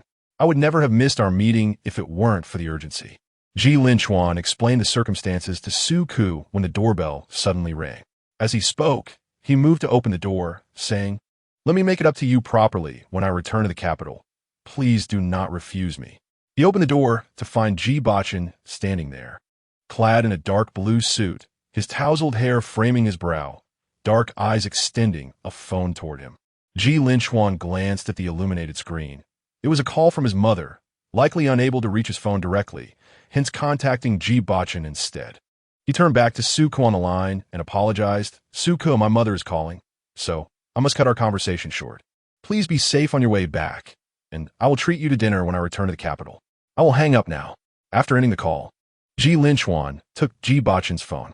Noticing that Ji Bochen had no intention of leaving, he reached for Ji Linchuan's phone, saying, "I'll have my secretary send over some documents." "All right." Ji Linchuan handed over his phone and walked down the corridor to take his call. Upon returning from his call, Ji Linchuan found the room empty. Ji Bochen had already retreated to his quarters, leaving his phone on the table. Ji Linchuan glanced at the call log. With the most recent entry, overshadowing the secretary's call, was the one made to Su Ku. 5 seconds elapsed, yet the call remained unanswered before being abruptly terminated. What errand did my uncle have in calling Su Ku? Only to misdial. Ji Linchuan chose not to delve into the matter further and knocked on Ji Bochen's door, returning the phone. After Su Ku ended the call, she pulled her rolling suitcase towards the changing room, where Xiao Yu awaited her at the entrance, slumped on the ground. Blood smeared on his forehead, reeking of alcohol. Upon spotting Su Ku, he instantly rose to his feet. "Brother, maintain decorum," Su Ku admonished. The crew's changing room was no place for smoking or drinking. Xiao Yu had just been promoted to captain, a position fraught with controversy. Any further breaches of conduct would undoubtedly invite gossip. With a despondent demeanor, Xiao Yu lowered his gaze, his lips pursed as if he wished to speak. Su Ku emerged from the changing room, a shirt draped over her arm, and regarded the forlorn figure of Xiao Yu seated in the chair. "Shall I drive you home or call a cab?" Xiao Yu waved dismissively, indicating that Su Ku need not trouble herself. Observing his precarious state, Su Ku feared that if left unattended, he might end up sleeping in the changing room that night.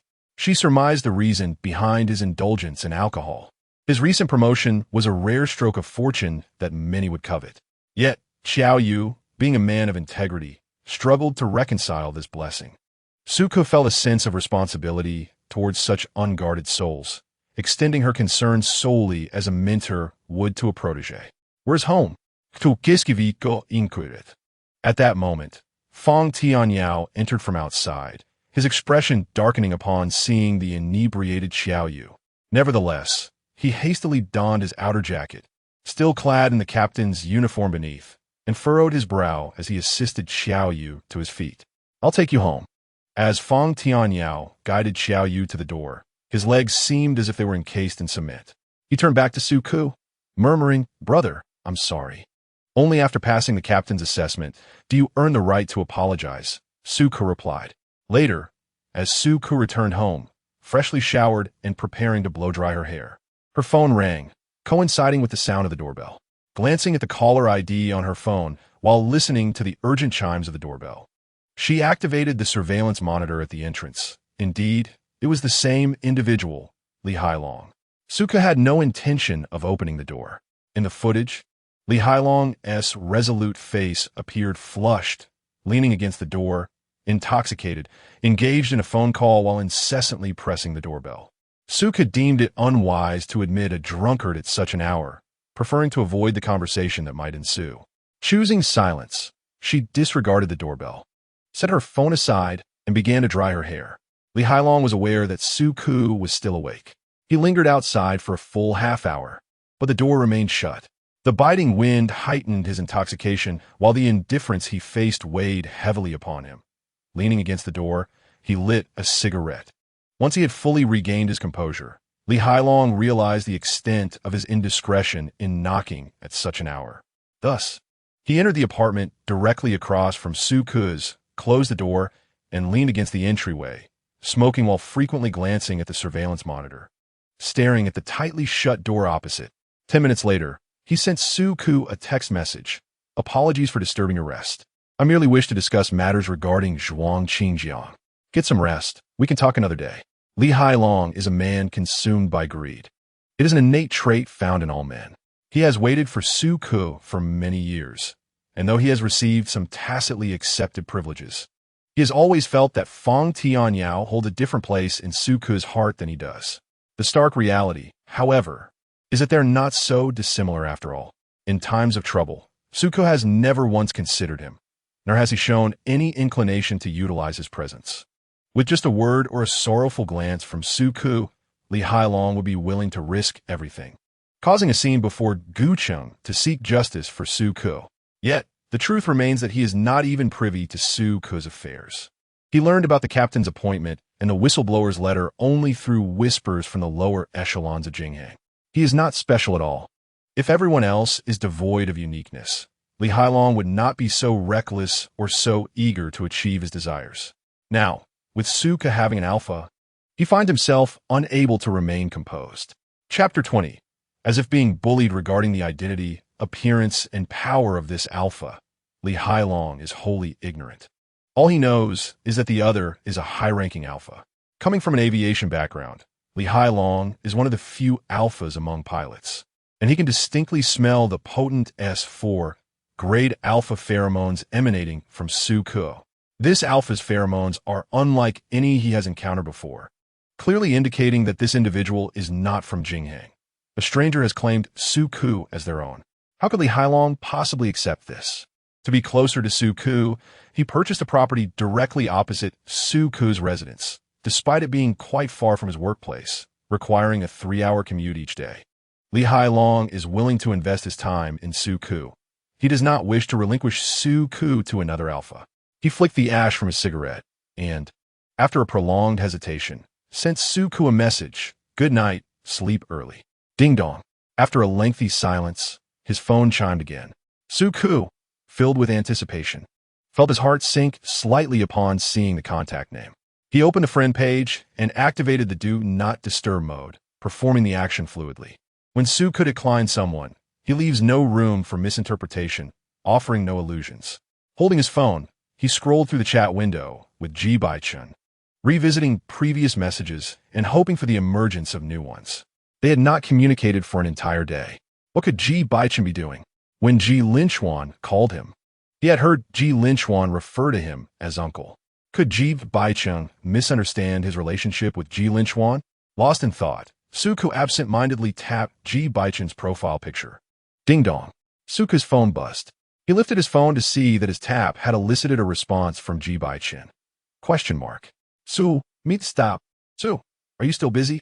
Ji Bochen, just finished. Su, may I call you? The other party was typing. Suku fixed his gaze on the screen for a full minute, yet no new messages appeared, the familiar silence settling in. Ji Bochen had neither accepted nor declined. Could it be interpreted that silence implies permission? However, it seemed that he did not have Ji Bochen's phone number. Suddenly, Suku had a thought. He did possess Ji Bochen's contact information. Ji Bochen had called him while waiting in the underground garage of Jinghang. Suku quickly retrieved the number. Taking a deep breath, his fingers trembled as he dialed the number, but he hung up the moment the call connected. Since Ji Bochen was willing to answer his call, Suku greedily hoped for a video call. Indeed, he was a person who easily sought more when given an inch.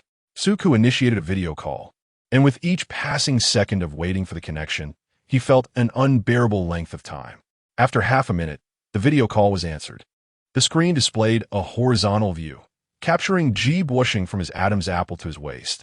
He was dressed impeccably in a dark blue suit, his muscular hand rapidly tapping on the keyboard, with faint bruises visible on it. Unable to restrain his thoughts, Suku recalled that secretive and thrilling night, as well as Ji Bochen's uncontrolled behavior, both vulgar and alluring. "What is it?" Ji Bochen inquired. "Nothing, just nothing," Suku replied, snapping back to reality. He licked his lips, his ears burning as if someone had uncovered the sordid depths of his soul. Ji Bochen glanced at the figure on the screen, Suku, whose kiss marks on his fair neck had significantly faded, while the low-cut nightgown perfectly showcased the bite marks on his collarbone, remnants of his indiscretion. Due to work requirements, Suku usually donned dress shirts, making them nearly invisible. Ji Linchuan just invited me to dinner. I accepted, Ji Bochen said, taking a sip of water and responding with a husky murmur. "I owe him a favor to repay," Suku explained. "You need not mention it to me," Ji Bochen replied, his tone cold and detached. On the other end of the line, Suku fell momentarily silent, responding with a heavy nasal tone, "Oh, I want to mention it to you again." His words carried a hint of petulance. After calming down, he found himself feeling somewhat childish. Despite Ji Bochen's indifference, he was not entirely in the wrong. Suku should indeed recognize his own place. The disparity between him and Ji Bochen was akin to that of dust and a towering mountain, and their roles should remain distinctly defined. Suku had always been measured in his actions, demonstrating a steady demeanor, and most importantly, he possessed a keen sense of awareness and self-knowledge. Yet, His advantages often crumbled before the formidable presence of Ji Bochen. Trembling, Suka ended the video call. Ji Bochen reopened the call that had just been disconnected. His brow furrowed. Suka, are you upset with me? No, I'm not upset. Do you realize the tone you're using right now? Suka's current tone was one of grievance and vulnerability, as if he had been wronged. I don't know. Ji Bochen glanced at his watch. It was getting late. You should rest. Good night. With that, Ji Bochen ended the call. Suka had not fully processed Ji Bochen's words before he placed the phone down on his bedside table. Lying back, tears unexpectedly streamed from the corners of his eyes, soaking his pillow. Perhaps the note that had urged him to live, 9 years ago, was merely a casual scribble. The person who had rescued him from the abyss had only offered a bit of kindness before he became entangled. Suku, you can be quite shameless. Yet, how could Suku, who had nothing 9 years ago, not be moved by such a simple note? As everyone ridiculed him for being a love child and endeavored to push him into the mire, it was Ji Bochen who offered him a seat, draped a coat over him, protected him, and sent him home to live well. Ji Bochen, with a demeanor as refreshing as a clear breeze on a bright moonlit night, illuminated Suku amidst the darkness. Ji Bochen was indeed a good man, albeit one who did not love him. Sitting opposite Ji Bochen, the financial advisor gasped softly upon noticing the subtle stiffness in Ji's countenance, and remarked in English, Mr. Ji, your wife seems rather unhappy. Ji Bochen responded in English, focus on your duties. The advisor shrugged, organized the documents, and handed them to Ji Bochen, who glanced over them. This visit to the United States also involved another task, overseeing the Series C financing of a jointly managed overseas company that was on the verge of going public. He had come personally to monitor the proceedings. In the venture capital circles of Washington, D.C., misleading advertisements and fabricated data often misguide investors, making it easy for enterprises attempting to take shortcuts to collapse during Series C financing, leaving them empty-handed. Hence, the advisor's assistance was crucial to help investors mitigate risks. After reviewing the documents, Ji Bochen concluded, let us leave it at that for today. The advisor departed with his laptop, offering a parting suggestion. Mr. Ji, I recommend you appease your wife. Ji Bochen rubbed his temples, staring at the already concluded conversation on his phone for over 10 minutes before setting it aside to shower. Half an hour later, he emerged from the bathroom, his long legs stepping through the steam, standing before the floor-to-ceiling window, his features sharp and cold. Outside, the night was hazy, his emotions a mixed bag. Another half hour passed before Ji Bochen sent Suku a message. Ji Bochen, I apologize for making you feel sad. Su, Ji Bochen, get to bed early. Suka read the message, but did not reply. He had no intention of going to bed early, nor did he wish to deceive Ji Bochen. Half a minute later, Suka's phone rang. It was Ji Bochen calling. Such a call from Ji Bochen was indeed rare, and Suka found it equally rare to refuse it. His voice was hoarse, almost rendering him speechless, and he did not want to appear too vulnerable while listening. Chapter 21. Will it hurt? Suka held his phone for a moment, watching the call end after a minute, and sighed, filled with conflicting emotions. The next moment, the phone rang again. Suka rose to pour himself a glass of water. The warm water bubbled against the cup's walls on the marble island. After taking a couple of sips to soothe his throat, he returned to his room, inhaled deeply, and answered the call. Is there something you need? On the other end, only Ji Bochen's deep breaths could be heard. Suka held the cup tightly, his voice hoarse. If there's nothing, I'll go to sleep. Qu'est-ce que victo? Will it hurt? A little. Sorry. Ji Bochen's voice was magnetic and pleasant, making one inclined to forgive him. It's all right. Your tone does not suggest that it's all right. It truly is. Suko pressed his lips together. Are you tired from working abroad? Not tired. Take care of yourself. Suka took a sip of water, and the liquid spilled over his trembling lips. He quickly set down the cup and wiped his mouth, his voice quivering as he said, I am preparing to sleep. This was the third time Ji Bochen had called his name tonight. Do you perhaps harbor feelings for me?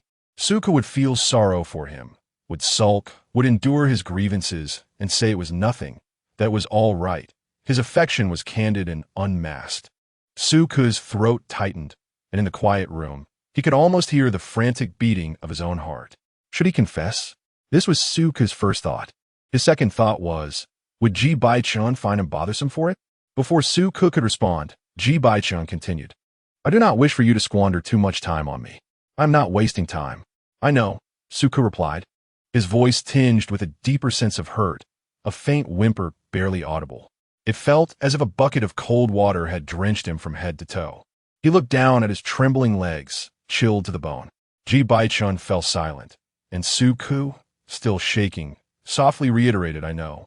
The revelation of his unrequited love left Suku's cheeks burning fiercely. Words of dignity eluded him, and he could not bear to listen any longer. Fortunately, Ji Bochen did not pursue the matter further. Good night, Ji Bochen said, as the cold sound of the call, disconnecting, echoed in his ears. A dull ache throbbed in Suku's head, leaving him standing vacantly by the bed for a long while. When he regained his senses, he collapsed onto the bed, lying restlessly for 2 hours before finally drifting into a fitful sleep. The next day, as if nothing had transpired, he sent Ji Bochen a morning greeting. Ji Bochen did not reply. Suku maintained his routine, exercising, showering, having breakfast, and heading to work at Jinghang. The latest schedule had been released, and the number of flights he piloted had been halved. Where he used to have 2 or 3 flights, now he had only 1 each day. Zhuang Qingjiang summoned Suku to his office, presenting a facade of unwavering professionalism as he stated that the current situation was under investigation and that he was finding it difficult to manage. Until the facts emerged, he could only reduce Suku's flights, which conveniently allowed him to rest. In reality, Zhuang Qingjiang aimed to exhaust Suku, reducing his flights day by day without incurring penalties, while ensuring Suku's flying hours fell short, leaving him unable to transfer to another company. Now, Suku faced 3 paths. 1. To share a bed with Zhuang Qingjiang. 2. To pay a hefty penalty to resign and seek employment elsewhere. 3. To be drained by Zhuang Qingjiang, ultimately being grounded for insufficient flying hours. Zhuang Qingjiang hoped Suku would prove to be a discerning individual capable of making sacrifices. For Suku had not been a stranger to such arrangements before. He was just another one in the grand scheme.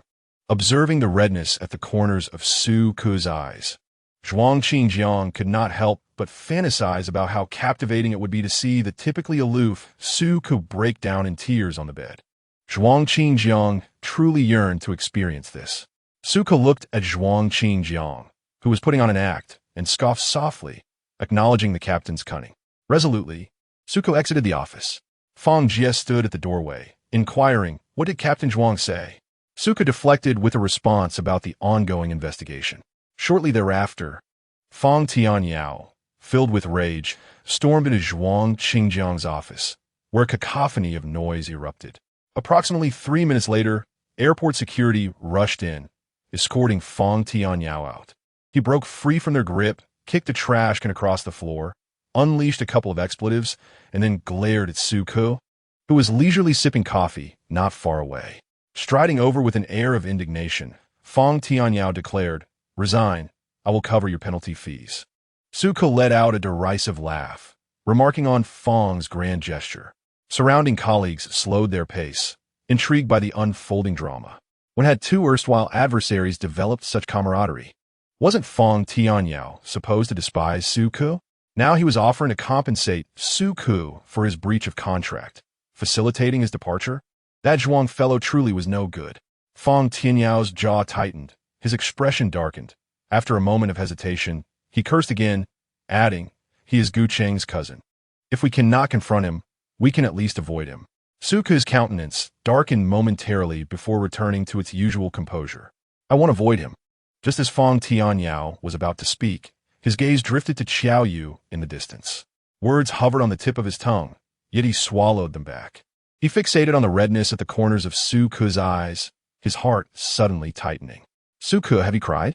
Fang Tianyao's voice grew hoarse as he regarded the fragile figure before him, an instinctive urge to protect swelling within him. Having known Suku for 5 years, he had rarely seen him display emotion. Even when Xiao Yu usurped his position as captain, Suku maintained a facade of indifference. Fang Tianyao was left wondering what Suku had endured. Had he been abandoned by that alpha? Part of him hoped this was the case, for it would grant him an opportunity. Yet, he also wished it were not true. He did not want anyone to hold such a significant place in Su Ke's heart. Unconsciously, Fang Tianyao raised his hand, intending to touch the corner of Su Ke's eye, but Su Ke evaded him. "You meddle too much," he said coolly, departing. Fang Tianyao watched Su Ke's slender silhouette fade away, his fists clenched, and he kicked over another trash can in frustration. Su Ke proceeded to the conference room for the routine crew meeting. After the meeting, Fang Jia, having noticed his swollen eyelids, patted his shoulder and said, "It will pass." Su Ke replied with a faint smile and a nod. As flights took off and landed, the sun set over the Golden Mountains, granting Su Ke a rare early shift. On his way home, he received a call from a university classmate, who informed him that he had visited Su Ke's home but found Su Qin absent. He had inquired with a neighbor, who reported that Su Qin had left with her suitcase a week ago. No one knew her destination, but the neighbor assured Su Ke that she had left alone, indicating no signs of coercion, urging him to remain at ease. After expressing his gratitude, Su Ke went to the market to buy groceries, looking forward to savoring this fleeting tranquility. Carrying his fruits and vegetables into the elevator, he encountered Li Hailong, who held car keys in his hand, his expression slightly stiff. He extended a hand towards Su Ke, offering assistance, causing Li Hailong's hand to hover awkwardly in midair, his body angled slightly, casting a cautious glance at Su Ke, hesitant to be too forward. After he drunkenly knocked on the door, Su Ke ceased to respond to his messages. When the elevator reached the 7th floor, Li Hailong held the elevator door with one hand, his throat hoarse. What about me? Does my master also have to cover my breach of contract fee? Upon hearing the word "me," Li Hailong's body visibly stiffened. Su Ke exited the elevator with groceries in hand, showing no intention of inviting Li Hailong in for a drink. Li Hailong stood at Su Ke's doorstep, watching helplessly as Su Ke closed the door. He remained at the entrance for a full half-hour before returning home. At the foyer, he changed his shoes, activated the surveillance panel, and scrolled through the footage to examine the video captured outside the door. His surveillance system was capable of recording Su Ke. In the footage, Su Ke ordered takeout last night and did not emerge again. He went for a morning jog, returned 2 hours later, and left with a suitcase just 3 hours before work. Throughout, the surveillance captured only Su Ke, with no sign of his alpha. Su Ke faced the prospect of being grounded. Where had his alpha gone? When Su Ke returned home with groceries, his eyelids appeared slightly red, and blood vessels were visible beneath his eyes. Li Hailong's heart sank. "Su Ke, has your alpha abandoned you?" Inside the room, Su Ke meticulously organized his ingredients according to the recipe, washing and chopping the vegetables and meat before arranging them neatly on a plate to begin cooking. Su Ke's culinary skills were not particularly exceptional, especially when compared to Ji Bochen, yet they were certainly healthier than dining out. He prepared 3 dishes and a soup, and afterward, he took a photo to share on his social media. Su Ke was someone who rarely posted online, so his occasional post garnered much attention from his contacts, especially from Ji Linchuan. In a lavish banquet hall in Country M, the soothing strains of a violin filled the air, exuding a romantic and elegant ambience. Exquisite pastries and expensive champagne adorned the black and red silk tablecloth. The investment amount for the Series C round concluded in the hundreds of millions, marking a commendable beginning. That evening, Ji Bochen instructed his secretary to arrange a celebratory dinner, graciously inviting the financial advisors from the investment institutions. Once the banquet commenced, the secretary delivered flattering remarks to commemorate the successful financing, wishing the company a prosperous future while toasting each guest. The well-articulated speeches were well received by the financial advisors. Amidst the cheerful atmosphere, Ji Linchuan sat beside Ji Bochen, silent and engrossed in his phone, feeling distinctly out of place. The lavish dishes on the long table failed to capture his interest. Instead, he was fixated on a simple home-cooked meal on his phone screen. Ji Bochen furrowed his brow, curious about what was so captivating. Ji Linchuan smiled broadly, showing his phone to Ji Bochen. "Uncle, look, this is the dish Su Ke made. Doesn't it look appetizing?" Ji Bochen glanced at the 3 dishes and a soup. "Mediocre. Mediocre," Ji Linchuan retorted, accidentally touching the screen and returning to Su Ke's post. For just a second, he clearly saw Ji Linchuan's enthusiastic comment, filled with affection. Ji Linchuan turned off the screen, stating, "I just think Su Ku is wonderful. He can cook and is so virtuous, beautiful in appearance, gracious in character, and kind in nature. I am determined to bring him into my family." Ji Bochen's deep-set eyes dimmed. Ji Linchuan rose to use the restroom, and Ji Bochen took out his phone to glance at it, a piercing chill reaching his depths. Suka had blocked him. Ji Bochen's expression darkened, his face clouded with anger, his tightly knitted brows betraying his rage, his gaze sharp as a blade. He stood up, draping his black trench coat over his arm. His secretary hurried over. "What's wrong, Mr. Ji?" "Return to your rest," Ji Bochen replied. As the host of this banquet, it was somewhat irregular for him to leave shortly after the event commenced, which could be perceived as impolite. He was aware that Ji Bochen disliked gatherings. Yet, given that this was his event, it was only courteous to stay until intermission, allowing the atmosphere to warm before seeking an excuse to depart. The secretary, observing Ji Bochen's ashen face, dared not offer advice, instead watching from a distance as Ji Bochen's tall figure vanished from view. Ji Linchuan had just returned from the restroom, appearing in high spirits, prompting the secretary to seize him like a savior and lead him to navigate the toasts. Upon exiting the banquet hall, Ji Bochen found the sky overcast, with light rain drifting down. He bit down on a cigarette, its end igniting with a faint red glow. His driver, Old Chun, was surprised to see Ji Bochen emerge so soon and hastily approached with an umbrella. Upon closer inspection, he noticed the cold demeanor on Ji Bochen's face. Having followed him for over a decade, Old Chun was perceptive enough not to inquire, respectfully opening the car door for him. As the car made its way to the hotel, Ji Bochen smoked in silence, then unexpectedly asked, "Old Chun, I recall you have an Omega daughter." "Yes, she got married 2 years ago, and you even gave her a substantial red envelope," Old Chun replied. "How is the relationship post-marriage? Do they argue?" "Oh, they do argue. What couple doesn't tea? Those who don't quarrel are devoid of feelings," Old Chun chuckled. "My son-in-law is rather naive.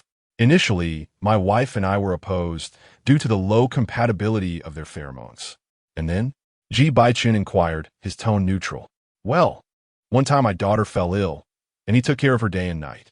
I witnessed it firsthand. Human hearts are tender, and naturally, we consented. You wouldn't believe it, but my daughter has quite the temper." As Old Chin spoke of his daughter, a smile crept onto his lips. "Only my son-in-law can handle her, coax her. How does he manage that? Gifts and flowers. Though cliché, it's really about the attitude. I senti it."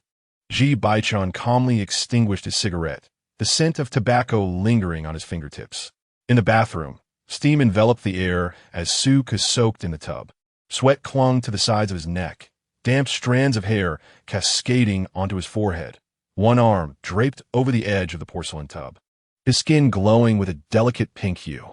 He appeared as though he had just endured some unspoken torment, a beauty tinged with a hint of vulnerability that evoked sympathy.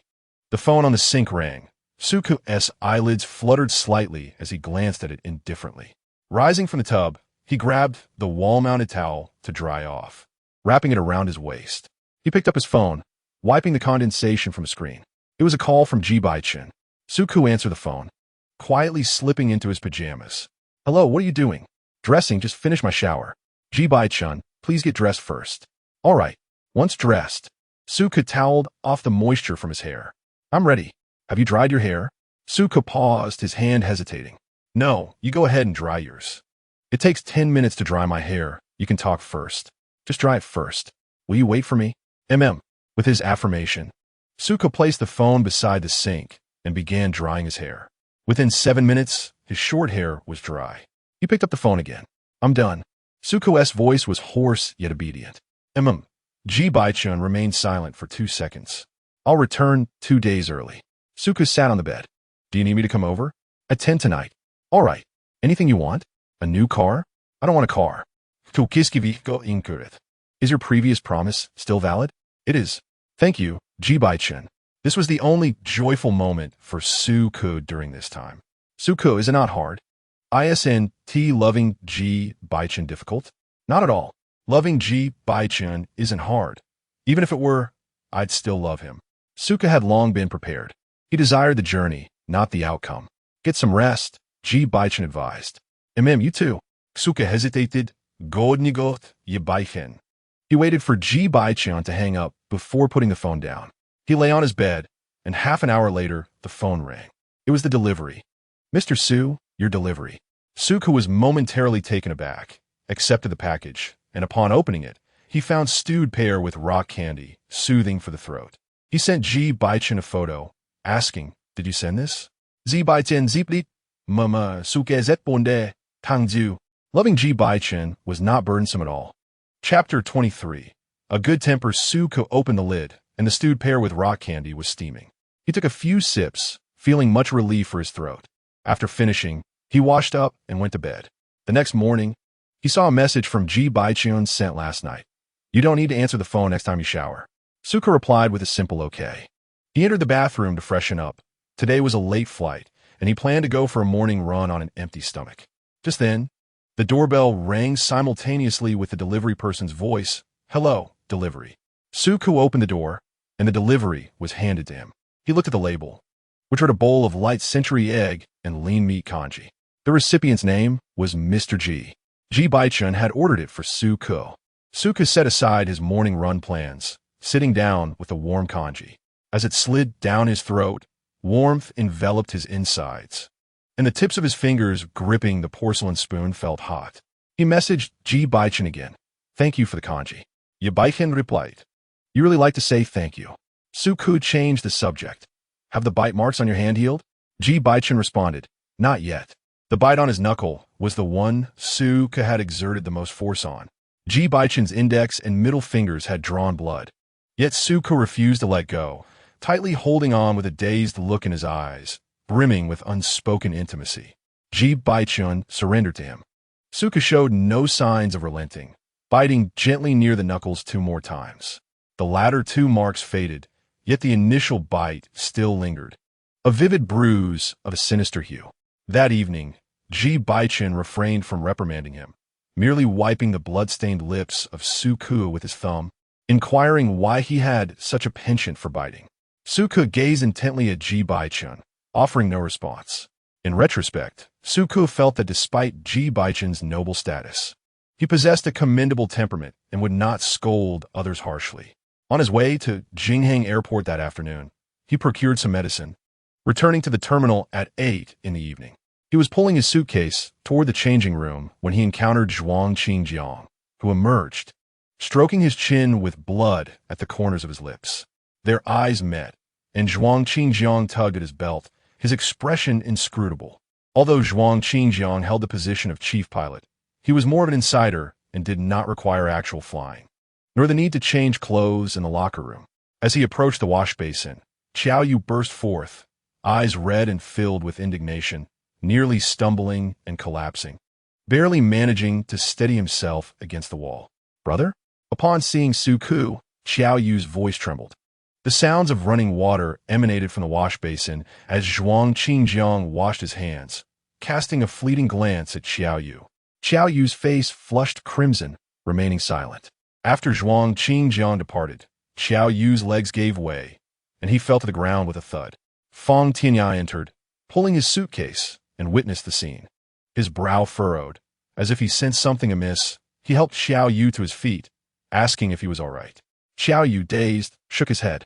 Suku went to the lounge to fetch a glass of water for Qiao Yu, whose hands trembled slightly, causing the hot water to spill over, scalding his skin. Qiao Yu confided that Zhuang Qingjiang had coerced him into a compromising situation. On the night, Zhuang Qingjiang hosted the crew of flight HTC 872. He had taken a liking to Qiao Yu, getting him intoxicated and taking him to a hotel.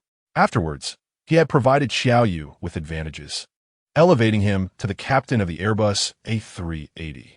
Qiao Yu felt guilt gnawing at him, aware that he was unworthy of such a position, and felt ashamed to face Su Ke. He sought Zhuang Qingjiang's assistance, but Zhuang Qingjiang merely scoffed, stating that as long as Qiao Yu obediently accompanied him, he would return the captaincy to Su Ke. Qiao Yu complied, believing that his submission would allow Su Ke to reclaim his rightful place as captain. However, The reality proved otherwise. He inadvertently overheard Zhuang Qingjiang on a phone call, assuring someone that he would fulfill his obligations for a fee, ensuring Su Ku would be disgraced and unable to remain within the pilot community. Enraged, Xiao Yu confronted Zhuang Qingjiang, who, shedding his pretense, grinned and revealed that someone desired Su Ku's ruin, and he had orchestrated the entire scheme, including the incriminating report. Zhuang Qingjiang urged Xiao Yu to be pragmatic, to accept his fortune and conduct himself properly as a captain, warning him against causing any disturbances lest he become the next Su Ku. With Zhuang Qingjiang's influence, it would be as simple as crushing an ant for him to ensure Xiao Yu's downfall in the pilot community. On the night he became inebriated, Xiao Yu bore a wound upon his forehead, a remnant of the altercation with Zhuang Qingjiang. During this period, Zhuang Qingjiang frequently threatened him, but Xiao Yu chose to disregard it, attempting to avoid confrontation, fully aware that he could not compete with Zhuang Qingjiang. Within the confines of Jinghang Airport, no one could stand against Zhuang Qingjiang. Su Ku observed Xiao Yu, whose eyes were red-rimmed, and spoke gently, "Let us head back." Xiao Yu nodded and rose. Feeling lost and dejected, his eyes dry. "Brother, what are you planning to do?" Su Ku offered no response. "Brother, in a couple of days, there will be the Jinghang annual meeting. Perhaps you could." Xiao Yu continued, but Su Ku's demeanor was icy, causing him to choke on his words and lower his head as Fong Tianya assisted him away. In Country M, Ji Bochen had secured the air freight for foreign trade at a high price. At the press conference for the signing of the agreement, Gu Cheng was also present. He remarked with a smile, "Mr. Ji truly has a generous hand." "I appreciate the compliment, Mr. Gu," Ji Bochen replied. Both men, seasoned in worldly affairs, exchanged pleasantries with poise. Gu Cheng was not the protagonist of the event. His presence merely showcased Jinghang's stature to avoid any gossip, sipping lightly before preparing to depart. Yet, before he could exit the conference, the pheromone patch on his neck suddenly fell loose, and he abruptly sensed something was amiss. Damn it, the heat cycle. Gu Cheng strode briskly towards the exit, typically composed and seasoned, yet the usually unflappable old fox was uncharacteristically flustered. Those within the upper echelons of the capital city knew well that the Ji family had a long-standing political legacy, while the Gu family had roots in commerce. Gu Cheng and Ji Bochen were at odds not only due to their conflicting interests but also for another reason. They were both S4 level alphas. With their commercial interests at stake and both hailing from prominent families, comparisons were inevitable, even if neither cared for such distinctions. No one was aware that Gu Cheng was not an alpha. This was a secret held by the Gu family, a secret belonging to Gu Cheng himself.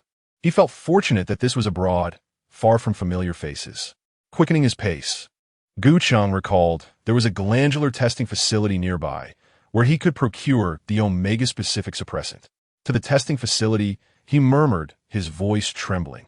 The driver, a beta, could not detect the night-blooming jasmine pheromone emanating from Gu Cheng, but he noticed Gu Cheng's slightly flushed cheeks, realizing that he must be entering a sensitive period.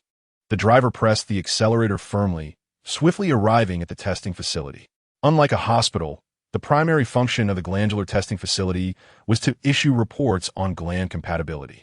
Such reports were necessary for marriage registration or divorce applications. While not a hospital, it certainly stocked the special suppressants required during heat cycles. "Mr. Gu, allow me to assist you," the beta driver offered. Gu Cheng coldly declined. "There's no need. I will handle it myself." As he exited the vehicle, his steps felt unsteady, his body radiating the potent pheromones of both S4, level alpha, and S4, level omega, rich, intense, and evoking both desire and trepidation. No one could discern whether Gu Cheng was truly an omega or an alpha, prompting many to steal glances at him. Most perceived him as an alpha in the throes of a sensitive period, yet the rich omega pheromones surrounding him suggested otherwise, as if he had recently engaged in intimate relations.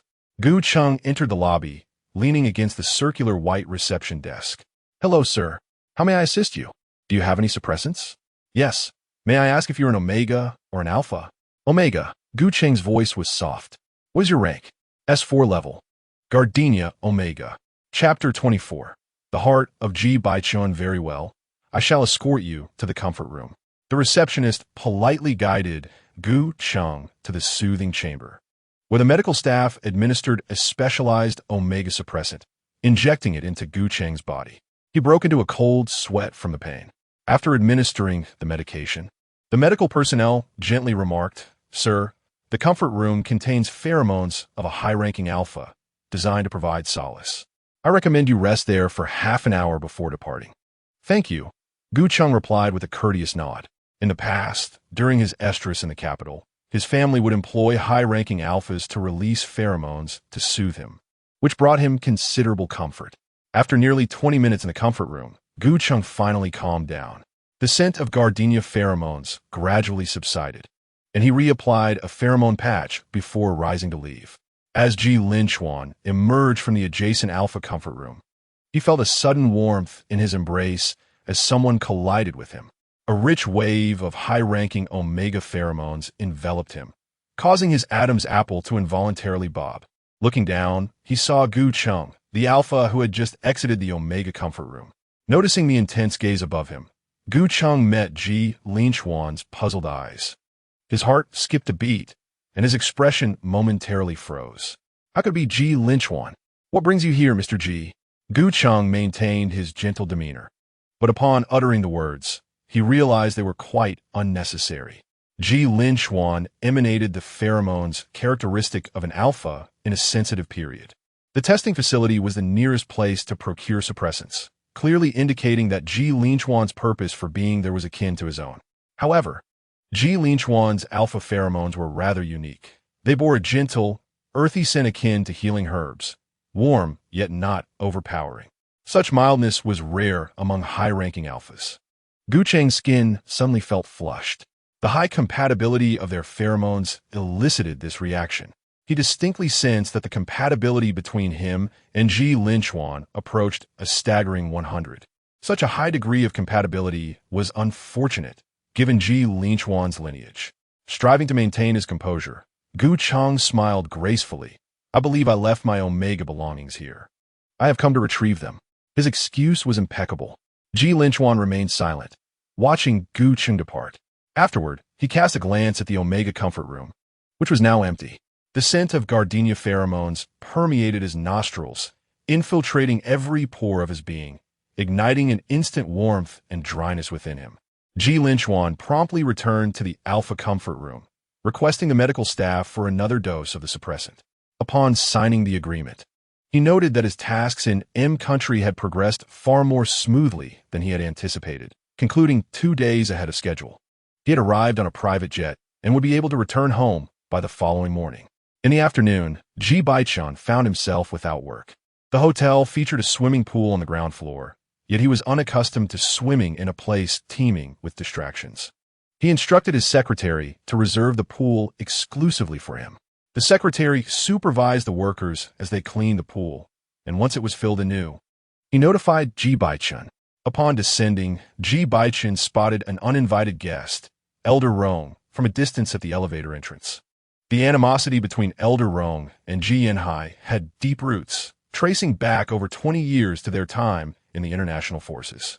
Elder Rong's only son had been kidnapped, and when he sought to return to his homeland, it was Ji Yanhai, his superior, who denied his request.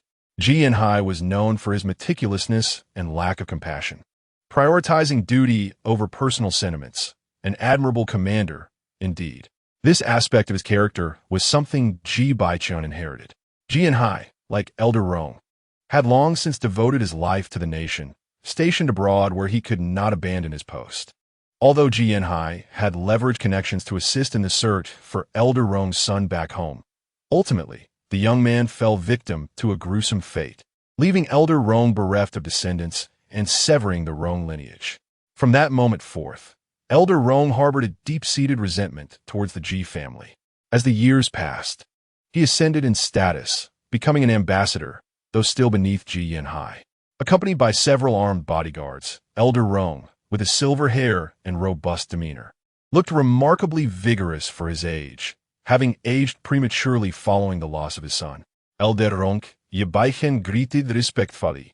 Elder Rong merely nodded, and the hotel lobby was swiftly cleared of all patrons, with the secretary ushered away as he immediately dialed Ji Bochen. 10 minutes later, Elder Rong emerged from the hotel. His expression darkened, leaving witnesses bewildered. The secretary hurried inside to investigate, discovering a few drops of blood on the floor. When Ji Bochen arrived at the hotel entrance, he witnessed Elder Rong entering a vehicle, his face paling as he rushed inside. The secretary trembled, rummaging through the front desk for disinfectants, hastily stuffing them into a box before heading towards the elevator with various bottles in hand. Ji Bochen followed closely, inquiring after his uncle. But the secretary shook his head gravely. Ultimately, Ji Bochen owed a debt to Elder Rong that could never be repaid. It was a matter of familial obligation that the sins of the father often befell the son. The secretary delivered the disinfectants to Ji Bochen's room, knocking on the door. Ji Bochen accepted the medical supplies, his pallor evident. "Uncle, how are you? Were you injured?" "Yelin Hun Prest." "I'm fine," Ji Bochen instructed, preparing to return home, and requested that Dr. Lin be contacted to arrange for surgery that night. The secretary promptly made the call. Ji Bochen had chosen a path in commerce. But beyond suffering from an allergy to omega gland hormones, there lingered a more perilous secret. His heart was compromised. At Jinghang Airport, preparations were underway for the internal annual meeting scheduled in 2 days, with the attendance of a young master, Gu Chung, already confirmed. The venue was a luxurious cruise ship. Most attendees approached this gathering with a sense of curiosity, given the recent tumult surrounding Zhuang Qingjiang's conduct and Fang Tianya's explosive outburst in the office. It was anticipated that this annual meeting would yield some intriguing developments. Today, Su Ku was on the evening shift, with Fang Tianya serving as the co-pilot. After the two finished their work, they entered the changing room to remove their uniforms. Fang Tianya opened the flight case, and a stack of photographs tumbled out along with the clothing, scattering at Su Ku's feet. Su Kegung set Dao. The protagonists in the photographs were Qiao Yu and Zhuang Qingjiang. He withdrew his gaze with a cold expression. Fang Tianyao crouched down, picking up the photographs, his fingertips dusted with grime. Yet he remained oblivious to the images, as he was not truly looking at them. After a moment, Fang Tianyao, his expression subtly shifting, gently reminded Su Ku, there's mud on the hem of your pants. The heavy rain from the previous night, coupled with road repairs near the airport, had left a fair amount of mud. Su Ku, clad in dress trousers and leather shoes, revealed slender, fair ankles between the two dark lines of fabric. A small clump of mud, no larger than a fingernail, clung to the bottom of his pant leg, marring his elegance. In the few seconds of waiting for Su Ku's response, Fang Tianyao appeared as a devoted acolyte, eagerly anticipating even the slightest acknowledgement, even if it was merely the removal of dirt. Su Ku did not lower his gaze. He donned his coat and departed the changing room with his flight case. Fang Tianyao received no special attention, not even a glance. He stared at Su Ku's retreating figure, his gaze dropping once more to Su Ku's ankles. The dress trousers exposed a section of ankle while walking, as if a hand could easily grasp it. Chapter 25. Ji Bochen's broken promise upon returning home. Su Ku took a shower and sent a message to Ji Bochen. He waited for a full 5 hours, but his message sank into silence, devoid of ripples or echoes. Su Ku pondered that Ji Bochen must be busy. Perhaps a little more patience was needed. After waiting an additional 2 hours, there was still no reply from Ji Bochen. The time had long passed midnight. Outside, the wind howled and rain pattered against the window, an incessant cacophony. Ji Bochen had returned to the country today, likely occupied with final tasks and neglecting his phone. Su Ku sent a reminder message. "It's raining in the capital this afternoon. Temperatures are low. Dress warmly and take care. Can you let me know when you land? If not, then forget it. I'm going to sleep. Godni Goth, Ji Bochen." After placing his phone down, Su Ku didn't silence it. 10 minutes later, a notification chimed. Just as he was succumbing to drowsiness, he sat up in bed, reaching for his phone. It was a subscription notification. Su Ku dismissed the message, set his phone aside, and resumed his slumber. The next morning, Su Ku awoke early and picked up his phone from the bedside table, still devoid of any messages from Ji Bochen. He began drafting a message. "You're on the plane," but before he could finish typing, he cleared the message bar, exited the interface, and proceeded to wash up and go for his usual morning run. A weight akin to a heavy stone pressed against his chest, causing him to lose focus and twist his ankle while running. He went alone to the hospital to see an orthopedic specialist, confirmed that the injury was not severe and would not affect his flying, and then headed to Jinghang. In his spare moments, Suka found himself checking his phone every 5 seconds, incessantly refreshing the latest news. He had an afternoon flight, and upon landing at 6 o'clock, the 2 hours spent piloting the aircraft felt unprecedentedly lengthy. The moment he touched down, he immediately began checking his messages. The atmosphere remained as desolate as ever. Ji Bochen must be exceedingly preoccupied, Suka reassured himself once more. Ji Bochen had previously instructed him to visit his private residence at 10 o'clock that evening. They had made arrangements. Suka drove back home from Jinghang, contemplating an early arrival at Ji Bochen's abode. Upon reaching the doorstep, he noticed a box of exquisitely packaged cherries lying on the ground. Suka discerned that these were not a gift from Ji Bochen. Ignoring them, he retreated to his bedroom to retrieve the perfume and medicine he had purchased a couple of days prior, then set off for Ji Bochen's residence. He arrived at 7:30 in the evening. The house was devoid of light, prompting Suku to seek refuge in a nearby coffee and book cafe, where only a single female Omega was present. He ordered a cup of coffee, only to realize, upon payment, that the prices were exorbitantly high. Those privy to Ji Bochen's private address were undoubtedly either affluent or prestigious. They cared little for the cost of coffee, being far more concerned with its flavor. While waiting, he settled down in the cafe to rest, appreciating the scenery and savoring a cup of rich, aromatic coffee, which indeed cultivated a sense of patience. Opening such an expensive coffee shop in proximity to Ji Bochen's residence had evidently attracted the right clientele. As Suka received his coffee, he politely inquired, "Excuse me, does the gentleman next door, Mr. G, happen to be away from the city these days?" The Omega barista smiled gently, informing him that several visitors had come over the past few days, all departing with disappointment. "Thank you," Suka replied, his lips trembling slightly. He sat by the window, sipping his coffee, and as the clock struck 10, he still had not received a response from Ji Bochen, nor had Ji Bochen returned home. The Omega barista approached him, softly saying, "Sir, we are about to close." "All right, my apologies." Suka rose from his seat. The barista noticed the determined glimmer in his eyes, hinting at an unyielding wait through the night. She had witnessed many such instances before. "Kindly," she advised, "sir, there is rain and snow tonight. The weather is quite frigid. I cannot ascertain when Mr. G will return, so it would be prudent for you to head home and avoid catching a chill." "It's all right. I'll wait a little longer," Suka replied. "Would you mind preparing another cup of coffee for me?" "Of course," she responded. The Omega barista brought Suku a traditional hot Americano, unsweetened and without milk, purely bitter. The bitterness spread across his palate. Although he despised acrid flavors, he found it tolerable in the moment. He settled the bill, thanking her.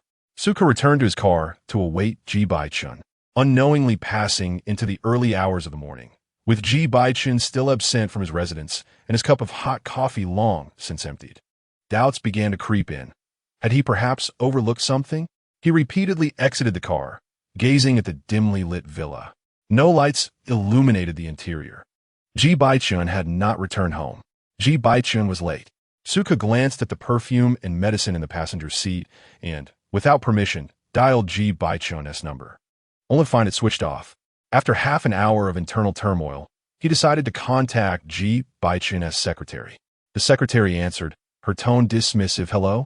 Suku introduced himself, but the secretary, not waiting for him to continue, hurriedly interjected, "Mr. Su, we'll talk later. I have an important call coming in and am rather busy. Please excuse me." "I apologize for the disturbance," Suka replied. Suka hung up the phone, uncertain whether the call had been a mere formality or if Ji Bochen was genuinely preoccupied. The only course of action available to Suku was to wait. Fearing that he might succumb to slumber, he alighted from the vehicle, braving the wind, which made it unlikely for him to doze off.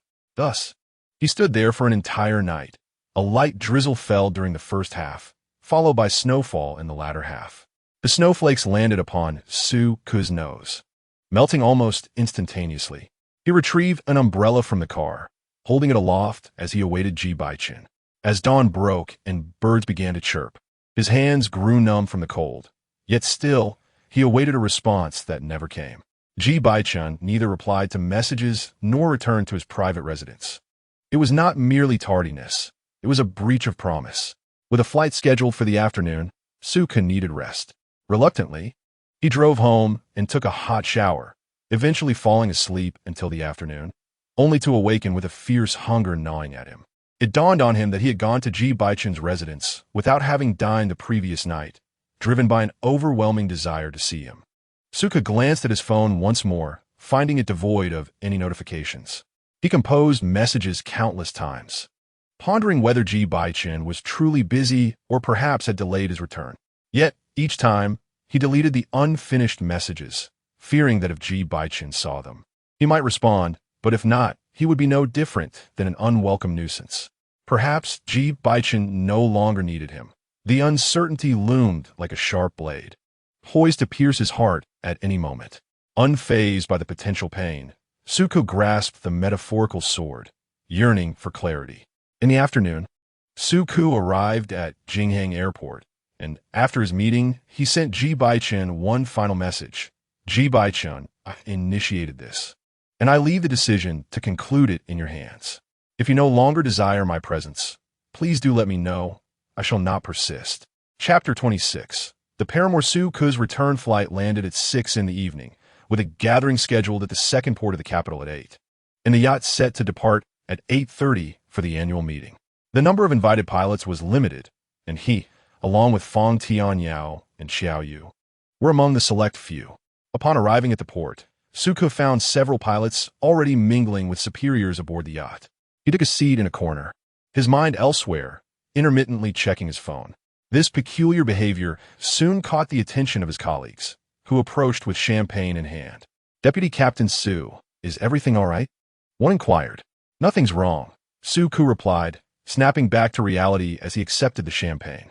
Shortly thereafter, Fong Tianyao arrived, scanning the room until his gaze landed on Soo-kun in the corner. As he approached, the previously jovial colleagues abruptly shifted towards the entrance of the yacht. Gu Cheng had arrived. Dressed impeccably in a suit, he engaged in light-hearted conversation with a companion, his laughter resonating through the crowd. Amidst the throng, someone called out, "Good to see you, Mr. Gu." He lifted his head slightly, responding with a warm smile and a nod, exuding an approachable demeanor. Soo-kun stood to greet him out of courtesy, but Fong Tianyao positioned himself in front of him.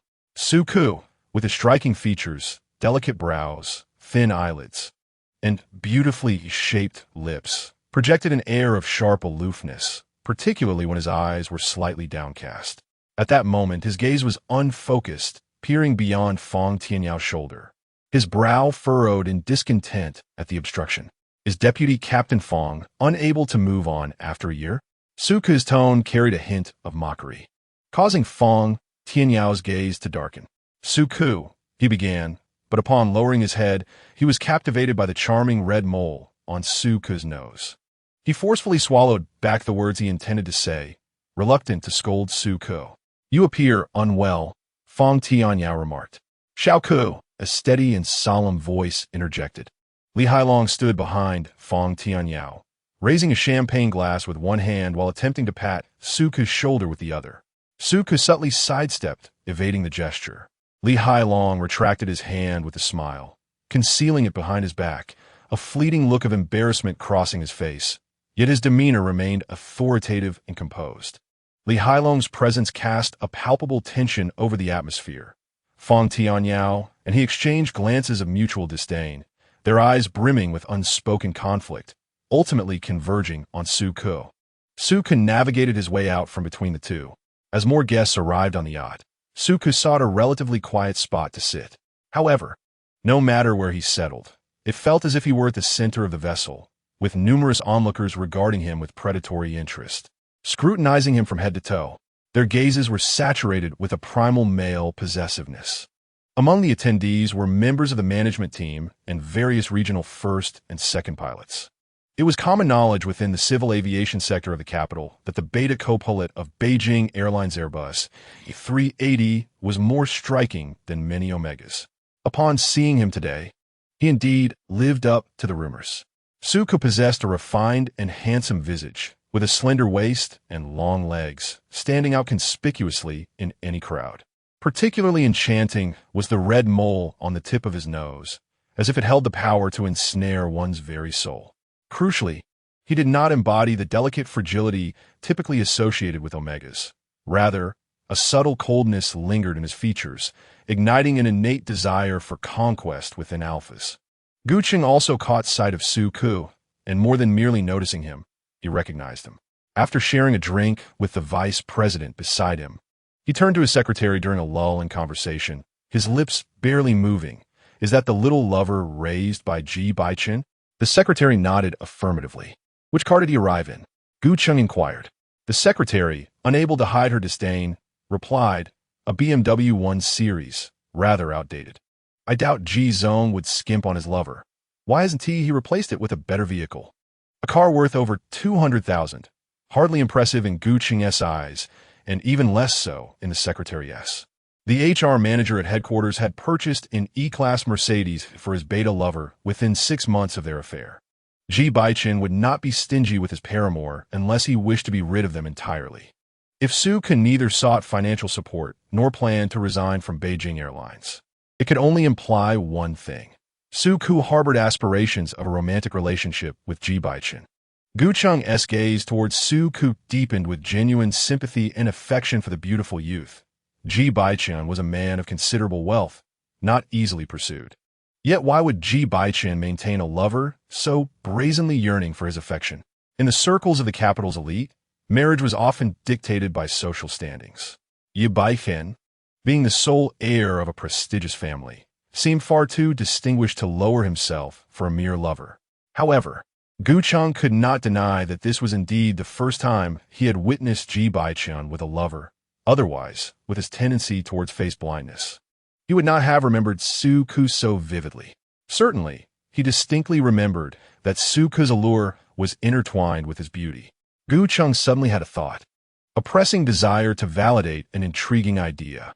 "How have you progressed with the task I assigned you?" Guqing inquired.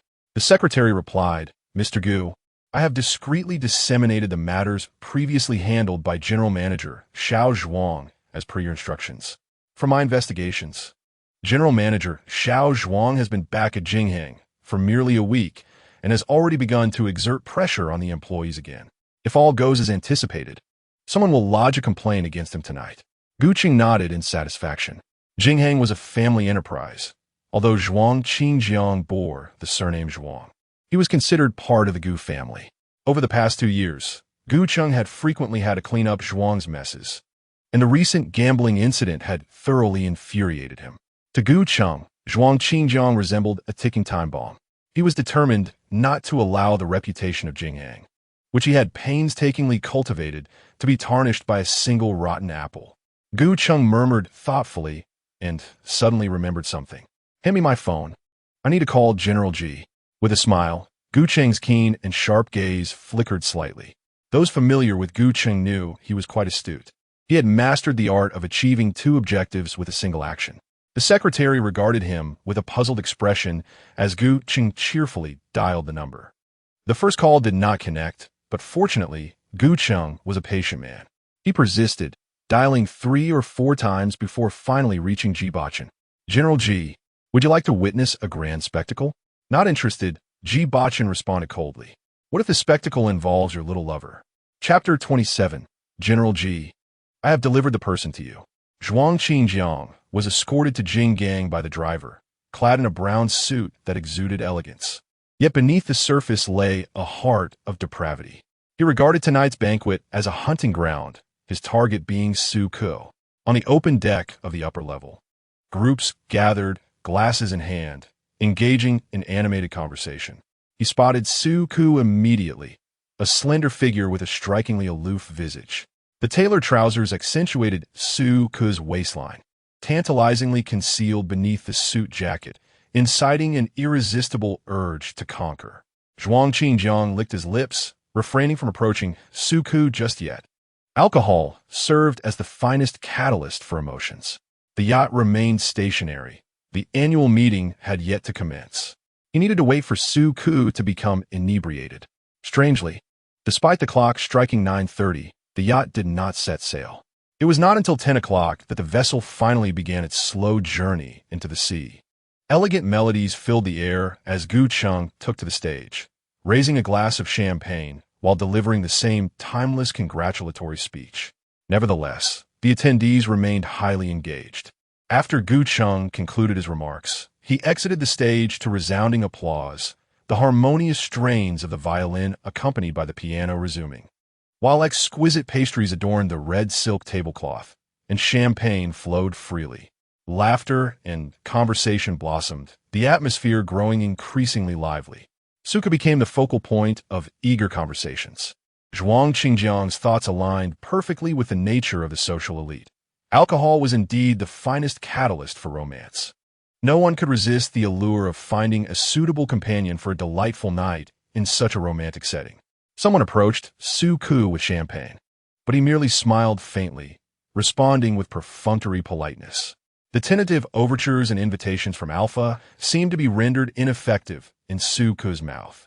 Akin to being struck by Tai Chi, lacking any substantive action, Suku remained solitary, disregarding even a single drink, as if oblivious to the nuances of human connection, or perhaps unprepared to linger in Jingyang. Many arrived, yet many departed. Though their faces wore semblances of dignity, they discreetly noted Suku in their minds. It was not until Li Hailong approached with a glass in hand and took a seat beside Suku that he experienced a rare moment of tranquility. Li Hailong did not engage Suku in conversation, and Suku found no reason to dismiss him. This spectacle incited intense jealousy in Fong Tianyao. He had never received any special treatment from Suku, not even the privilege of serving as a shield. With his teeth clenched, Fong Tianyao positioned himself across from Suku, the sound of champagne being set down, echoing sharply. Suku lazily lifted his gaze. Fong Tianyao glanced at Li Hailong before quickly returning his attention to Suku. Suku, tonight Gu Cheng has arrived. I've had someone investigate. And Zhuang Qingjiang has lost money at the casino. Gu Cheng has long harbored disdain for him. Tonight presents an opportunity. Did Xiaoyu inform you? Fong Tianyao fell silent for 3 seconds, then pressed, Do you intend to stay in Jingheng? Suka refrained from offering a definitive stance. Fong Tianyao's gaze burned with intensity as his heart wrestled with turmoil. Was Suka truly unwilling to respond to even this inquiry? Fong Tianyao possessed concrete evidence. If he reported Zhuang Qingjiang to Gu Cheng tonight, Zhuang Qingjiang would undoubtedly be ousted from Jingheng. All he sought was a response from Suku. If Suku provided him with an answer, he would be willing to do anything. Fong Tianyao, if an issue involves the interests of two individuals, and the other party has a clear solution yet refrains from acting, even going so far as to offer you their insights, Suku cautioned, it signifies that they are exploiting you. Xiaoyu had insinuated to Suku more than once that he should report Zhuang Qingjiang to Gu Cheng. Suka had no desire to become a stepping stone for anyone's ambitions, nor did he wish to serve as a tool. Fong Tianyao's eyes brimmed with frustration. Suku, I do not care. He cared not for anything. Should Suku wish to remain in Jingheng, he would risk being grounded to report Zhuang Qingjiang. Once Zhuang Qingjiang departed, the headquarters would naturally assign another chief pilot, thus restoring Suku's opportunity for promotion. Conversely, if Suku sought to leave Jingheng, he would assist him in covering the breach of contract fees. Fong Tianyao merely desired an answer from Suku. He hoped Suku would lean on him. Suku's only response to Fong Tianyao was an interminable silence. He did not wish to owe anyone nor to have anyone act on his behalf. With a darkened expression, Fong Tianyao rose, inhaling deeply as he turned to stride toward Gu Cheng, who was engaged in amiable conversation with several executives, his movements elegant and courteous. Zhuang Qingjiang stood beside him, visibly displeased, yet still raised a glass when Gu Cheng offered a toast. Zhuang Qingjiang despised Gu Cheng's demeanor, perceiving it as hypocritical and sycophantic. Despite the Gu family being the board members of Jingheng, why did Gu Cheng lower himself to appease his subordinates? Currently, Gu Cheng was the principal figure-wielding power in the Gu family, and after losing a significant sum recently, it was only through his uncle's intercession that Gu Cheng had aided him. Several tens of millions is no small sum. Zhuang Qingjiang repeatedly assured that this would be the last time, bowing his head in front of Gu Cheng, suppressing his posture, yet inherently he remained a proud individual. To outsiders, his demeanor appeared quite rigid. One of the shareholders jested, and Zhuang Qingjiang's expression instantly darkened. Gu Cheng did not come to Zhuang Qingjiang's aid. Instead, he found delight in Zhuang's embarrassment. Fang Tianyao approached Gu Cheng, casting a glance at the visibly displeased Zhuang Qingjiang. "Mr. Gu, I wish to report something to you." "Whatever it is, please save it for later," Gu Cheng replied with a smile that did not reach his eyes. As the CEO of the company, if anyone could easily bypass the hierarchy to report to him, the company's rules would become utterly meaningless. He was well aware of Fang Tianyao's intentions, but some superficial formalities were necessary. Fang Tianyao handed over a stack of photographs. "Mr. Gu, perhaps you should take a look at these first." The secretary took the photographs from midair, and both the shareholders and Zhuang Qingjiang cast a glance at them. The shareholders' expression darkened, while Zhuang Qingjiang's demeanor was a spectacle in itself. The secretary handed the photographs to Gu Cheng, her voice trembling. "Mr. Gu, why are you shaking?" Gu Cheng reprimanded. He glanced at the photographs, his brows furrowing tightly. Suddenly, he scoffed and glanced at Zhuang Qingjiang, then shoved the photographs back towards him. "Do you have anything to explain? Is my dating life something my cousin should manage?" The photographs alone could not define their relationship, merely indicating that Zhuang Qingjiang had been intimate with Xiao Yu. Zhuang Qingjiang was no fool. He never left evidence behind. However, he had not anticipated that Xiao Yu, who appeared docile, was actually quite cunning. Fang Tianyao had come prepared.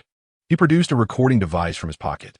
Within it were recordings of several employees who had been suspended by Jinghang for refusing Zhuang Qingjiang's coercion. The recordings even included Zhuang Qingjiang inquiring about their willingness to comply with his demands. Both the shareholders and Gu Cheng were well aware of Zhuang Qingjiang's character. The authenticity of the recordings was beyond question. Zhuang Qingjiang's gaze darkened. He had always dealt with matters discreetly. Those he had suspended were not ones Fang Tianyao could find. He had been outmaneuvered. Fang Tianyao spoke with conviction. "Mr. Zhuang has exploited his position to coerce employees. Jinghang must take serious action." Gu Cheng smiled slightly. "Indeed, Jinghang will provide the employees with an explanation. Mr. Gu, the newly appointed captain, should be re-elected to ensure fairness." "Very well." Gu Cheng handed a champagne glass to his secretary. "Zhuang Qingjiang, accompany me." With that, Gu Cheng casually shoved his hands into his pockets and walked down to the cabin, with Zhuang Qingjiang closely following, fury simmering in his eyes. Upon reaching the staircase's corner, Gu Cheng paused, seized Zhuang Qingjiang by the collar, and kicked him downstairs. Zhuang Qingjiang tumbled down, his tall frame curling up in the narrow staircase. He struck his forehead, leaving it bloodied, and his body bore numerous bruises. Pain coursed through his bones. He cried out, but his voice was drowned out by the music. No one would come to his aid. Gu Cheng stood on the staircase landing, bent down to grasp Zhuang Qingjiang's hair, and slapped him hard. "Zhuang Qingjiang, I have tolerated you for far too long." "Gu Cheng, you did this. You did this. I will tell Uncle everything that happened today." Zhuang Qingjiang suddenly experienced a moment of clarity. Those individuals were all engaged by Gu Cheng to assist Fang Tianyao. What was he, after all? The Jinghang belonged to the Gu family, not the Zhuang. "I spent millions to clean up your mess, and instead of expressing gratitude, you dare to threaten me?" Gu Cheng chuckled as he seized Zhuang Qingjiang by the hair, dragging him into the cabin. Inside sat a tall man, clad in a suit and dark vest, exuding an air of cold nobility. Zhuang Qingjiang recognized him. This was Ji Bochen. "Mr. Ji, I have brought you the person," Gu Cheng said with a smile, closing the cabin door behind him. Chapter 28, I asked. You answer. Zhuang Qingjiang, having tumbled down the stairs, felt every bone in his body ache, being pulled by Gu Cheng by his scalp. He now found himself kneeling on the ground, trembling as he looked up at Ji Bochen. "Mr. Ji," Zhuang Qingjiang's tone was sycophantic. "In the upper echelons of the capital, There was no one who did not recognize Ji Bochen. If the person before him were Gu Cheng, he might somewhat hesitate to act ruthlessly, considering their familial ties and the face of his uncle. However, the man before him was Ji Bochen. Unlike the Gu family, although Ji was a rising commercial magnate, the profound background of the Ji family, coupled with the flourishing Donghe civil aviation, was not something Zhuang Qingjiang could provoke. Not to mention Zhuang Qingjiang, even the Gu family, who had been in business for generations in the capital, would not dare to lightly provoke him. Ji Bochen's voice was frigid. "I ask, you answer." Zhuang Qingjiang nodded vigorously. "Yes, of course, I will cooperate." When Gu Cheng returned to the top deck, it was as if nothing had transpired. The shareholders present showed not a hint of the incident involving Zhuang Qingjiang. Jinghang was the property of the Gu family, a legacy from Gu Cheng's mother. After her passing, Gu Cheng's father took over the company. Once Gu Cheng graduated from business school, his grandfather arranged for him to learn the ropes at Jinghang, gradually ascending to the position of CEO. Gu Cheng's father, Zhuang Changming, held no actual controlling stake. Gu Cheng's grandfather tightly controlled the shares, wary that if Zhuang Changming remarried, the family's assets might fall into the hands of outsiders, leaving the Gu family to make sacrifices for others. The Gu family's enterprises must never change their surname. Even at his advanced age, Gu Cheng's grandfather continued to oversee Jinghang, maintaining control to solidify Gu Cheng's position as the sole legitimate heir. Over the years, Zhuang Changming not only kept a mistress, but also, taking advantage of his position, allowed numerous members of the Zhuang family to secure employment within the company. Gu Cheng's grandfather, now frail, had no choice but to turn a blind eye. Gu Cheng's foundation remained precarious, and in the past, he too could only afford to overlook certain matters. It was only when Zhuang Qingjiang accrued debts in the millions and sought his father's intervention that Gu Cheng seized the opportunity to dismiss Zhuang Qingjiang's father and demote Zhuang Qingjiang, systematically erasing the Zhuang family from Jinghang. Many long-standing employees harbored grievances against the Zhuang family, and with Zhuang Qingjiang's significant blunder, they were eager to see him ousted, much to their delight. However, Zhuang Changming could never have imagined that his own son would orchestrate such a scheme against him, losing both his wife and his soldiers. Gu Cheng engaged in casual conversation with various shareholders and management staff, eventually leaning against the railing, feeling somewhat fatigued.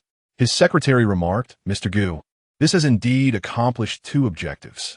Indeed, Gu Cheng mused, but it is a pity for Su Ku, that insatiable lover who dared to pursue affection. She may end up with nothing. Ji Bochen, however, possessed no such sentiments. Yet to Gu Cheng, these matters held little significance. It is significant that Ji Bochen agreed to his conditions. The air freight business contracted with the trade organization of M Country is to be undertaken free of charge by Jinghang for a decade. 10 years. A sum not to be underestimated. Ji Bochen's sole request was to retain Su Ku at Jinghang. As Gu Cheng turned around, he saw Su Ku rising with a glass of champagne, seeking out the personnel of Jinghang, and offering the first toast of the evening. Simultaneously, Su Ku also submitted a resignation letter. The liquid glided from Su Ku's lips, leaving a transparent trail that disappeared into the collar of his shirt. The recent actions of Zhuang Qingjiang had become common knowledge at Jinghang's headquarters. He understood that the beautiful figure before him likely wished to resign due to experiencing unfair treatment. The penalty for voluntarily resigning was not a trifling matter, prompting the HR manager to smile and inquire, "Have you considered this thoroughly?" A single glass of wine could not absolve one of a hefty breach of contract fee. The HR manager glanced at the resignation letter that Gu Cheng had taken from his hands, then smiled gently. "Deputy Captain Su, please do not act impulsively. I will ensure that a proper resolution is provided regarding Zhuang Qingjiang's matter at Jinghang Airport." "Thank you, Manager Gu," Su Ku replied. Gu Cheng reached out, intending to place a hand on Su Ku's shoulder, but suddenly realized it would be presumptuous. He withdrew his hand and smiled instead. "Deputy Captain Su, may we speak privately for a moment?" Gu Cheng and Su Ku retreated to a secluded corner, leaning against the railing, feeling the sea breeze. Gu Cheng recounted the myriad frustrations he had endured over the years, finally managing to grasp Zhuang's weaknesses to oust him from Jinghang. He refrained from mentioning Fong Tianyao or the reports that Li Hailong had been sending to his inbox during this time. What he wished to convey to Su Ku was simply this. All these pieces of evidence had been handed over by him, solely to drive Zhuang Qingjiang away, without any connection to anyone else. Gu Chang praised Su Ku, playing the sympathy card, stating that Jingheng had not fared as well as Donghe in recent years, and that cultivating a captain in civil aviation was no easy feat as the CEO of Jingheng. Gu Chang had expressed his sentiments to such an extent that Su Ku felt it inappropriate to say much in response. Gu Chang returned the resignation letter to Su Ku, saying, "Let's pretend I have not seen this letter today." He produced a business card, handing it to Su Ku, Deputy Captain Su. "Should you need anything in the future, do not hesitate to reach out. Jingheng is due for a thorough reorganization." Su Ku accepted it with pleasure. Gu Chang patted his shoulder and departed. The yacht sailed into the boundless sea, enveloped in darkness beneath the night sky, where dim, ambiguous lights refracted into the water, and the cold sea seemed to acquire warmth. The sounds of waves blended with music, and the annual meeting had become thoroughly lively. Su Ku found a quiet spot to sit, glancing down at his phone as the wine was unwittingly consumed. He had intended to refrain from drinking that evening, yet he found himself unwittingly downing glass after glass. The sea breeze intensified his inebriation, his cheeks flushed, bloodshot eyes revealing his intoxication, and a fierce burning in his stomach began to manifest, rendering his complexion increasingly pallid.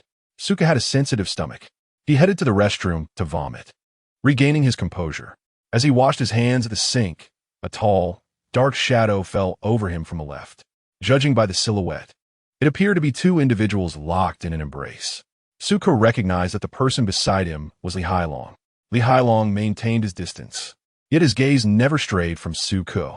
Su Ku staggered towards the restroom, closely followed by Li Hailong, who, filled with concern, could only watch, feeling unqualified to offer assistance. "You seem to have indulged a bit too much tonight," Li Hailong remarked, his concern evident. "Is it because you're feeling down?" Su Ku turned off the tap, dried his hands, and walked away, dismissing Li Hailong's concern with indifference. Li Hailong stood rigidly in place, acutely aware of Su Ku's habitual aloofness. As Su Ku exited the restroom, the moon hung high in the sky, casting a gentle glow. When his gaze refocused, his heart skipped. A familiar silhouette loomed in the distance, prompting him to hasten after it. Yet, he could not reach it before the figure entered cabin, the door closing behind it. Su Ku stood frozen at the threshold, unable to move. How reminiscent it was of Ji Bochen. Su Ku touched his forehead, attributing his confusion to intoxication. What business did the CEO of Donghe Airlines have at the Beijing Aviation annual meeting? The sea breeze stung his eyes with unshed tears. He pulled out his phone to peruse the chat history with Ji Bochen, the screen filled with his own messages. The alcohol heightened his emotions, amplifying his longing. He began to type, but after only a few words, he reverted to his usual habit of deleting them. He had no right to expect Ji Bochen to respond. Suddenly, a conspicuous notification caught his eye. The other party was typing. "Ji Bochen, just landed. Ji Bochen, at Beijing Hong Kong Terminal 2, Underground Garage 0307. Su Ku's fingers instinctively curled, trembling slightly. He read those two lines repeatedly, taking 5 or 6 minutes before replying. Okay. He was unaware if Ji Bochen had just landed, how Ji Bochen knew he was at the annual meeting on the yacht, or why Ji Bochen had been silent for the past few days. Joy clouded his thoughts, making him overlook everything else. Returning to the upper deck, Su Ku leaned against the railing, cradling a cup of hot tea in his hands. The sea air was damp, and droplets clung to his hair, while a thin sheen of sweat formed at his neck due to a lingering stomach ache. Su Ku's pale skin, delicate and prone to scarring, gave the impression that even the lightest touch could leave a lasting mark. At that moment, his nose, the corners of his eyes, and the tips of his fingers flushed with color, as if he had just emerged from an exhausting ordeal. Fong Tianyao approached with a coat, expressing concern. "You shouldn't tea stand in the wind after drinking. It could lead to a headache." He attempted to drape the coat over Su Ku's shoulders. Su Ku coldly refused. "I have an alpha. It's not appropriate." "You have an alpha?" Fong Tianya furrowed his brow, a smile creeping onto his lips. Did Su-Ku-S Alpha ever pick him up from work? Would they offer him a coat? Had they ever devised a plan for him during this time? Fong Tianya scrutinized Su-Ku-S indifferent expression, pressing his lips together. Su-Ku, being with an alpha is akin to self-harm. They rarely consider your feelings during sensitive periods. Suddenly, the button of Su-Ku-S shirt at the collar was undone by the wind, tightening Fong Tianya's throat. Su-Ku swiftly fastened it with one hand. His skin reddened from the contact, his demeanor calm, yet slightly agitated. It's none of your concern. I'm merely worried about your health. I don't believe you can endure this. Su-Ku fell silent, offering neither words nor even a glance. Fong Tianyao's voice gradually diminished until it vanished entirely. This was not the first time Fong Tianyao had pressed his warmth against indifference. Yet, he remained unfazed. Indeed, those who had pursued Su-Ku in the past shared this trait. They clung relentlessly, employing threats as their weapons. Even after receiving a slap from Su-Ku in a moment of anger, they would feel a secret satisfaction within. Regrettably, Suke harbored a cleanliness obsession, disliking any form of physical contact, and maintained his emotional stability, never resorting to violence even when faced with egregious behavior. Fong Tianao silentlust decide Su Keskiviko, who shifted to another seat, prompting a deep sigh from him. As the yacht set sail back to shore, the annual meeting approached its conclusion. Many aboard were already intoxicated, swaying and clutching the railing to vomit. After more than half an hour, the yacht finally reached the dock. Su-Ku was eager to depart, but Fong Tianyao and Li Hailong simultaneously blocked his path, declaring in unison, "I will take you home." "No need. My alpha is here to pick me up." Su-Ku brushed past them, descending the narrow staircase of the yacht. Several inebriated individuals stumbled about, and Su-Ku was inadvertently jostled. He nearly lost his balance when a strong hand steadied him. "Thank you," Su-Ku replied without lifting his gaze as he continued down. After navigating a winding route, he finally located the parking area and soon spotted Ji Bochen's black Bentley. He opened the rear door and leaned inside. Once settled, a person sat between them. Ji Bochen inquired, "Have you been drinking?" "No, not at all. You reek of alcohol." "I apologize. It was quite crowded at the annual meeting." Ji Bochen patted the space beside him, prompting Su-Ku to obediently move over. Ji Bochen's fingers gripped the nape of Su-Ku's neck, the cool touch of his jade ring sending a shiver through him. "Unbutton. Ji Bochen's gaze fixated on Suke's neck. Tu kiskiviko complete." Unfastening 2 buttons to reveal his collarbone. Ji Bochen's middle finger caressed Su-Ku's neck until it reddened, and he leaned down to kiss Su-Ku's lips, tasting a hint of alcohol. "Are you lying?" Su-Ku averted his gaze, feeling a twinge of guilt. Ji Bochen wrapped an arm around his waist, pulling him closer. Su-Ku found himself seated on Ji Bochen's lap, his back against the car door, hands resting on Ji Bochen's shoulders as an amorous tension lingered between them. Ji Bochen continued to unfasten another button of Su-Ku's shirt. Instinctively, Su-Ku glanced at the driver, Lao Chun, who remained in the vehicle. His brow furrowed as he grasped Ji Bochen's arm. Ji Bochen chuckled, "Lao Chun, step out and wait." "Understood." Lao Chun, drenched in sweat, exited the car, his body drenched in cold perspiration. The vehicle was saturated with S4 level alpha pheromones, signaling a lack of control, which was indistinguishable from suppression for him. An alpha.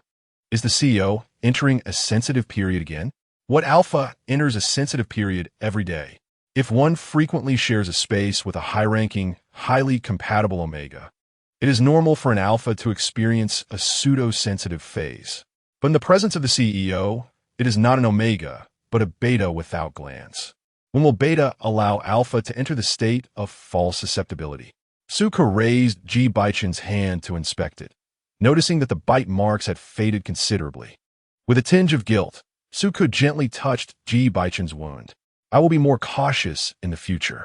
"Hi, Mim," Ji Bochen replied, retracting his hand and wrapping his arms around Su-Ku's waist, kissing him once more. Su-Ku's lips were a vivid red, his eyes sparkling like exquisite works of art. Breathless from a kiss, Su-Ku covered Ji Bochen's lips and inquired, "Did you buy me a gift?" Was it an interrogation or a threat? Neither. Tu kiskiviko replied. Even without a gift, I would still kiss you. Then why ask? Because I wish to know. Ji Bochen retrieved a gift box from his coat pocket and handed it to Su-ko. Upon opening it, Su-ko discovered a beautifully crafted tie. Thank you. I adore it. If you like it, then wear it. Ji Bochen took out the tie, patted Su-ko's lower back, and said, "Give me your hands." Su-ko placed his hands at his lower back, and Ji Bochen tied them together. Are you displeased? Ku Giskiviko, with a hint of blush at the corners of his eyes, replied, "Not at all. I am at your mercy." Ji Bochen intertwined his fingers with Su-ko's, sharing a passionate kiss inside the car.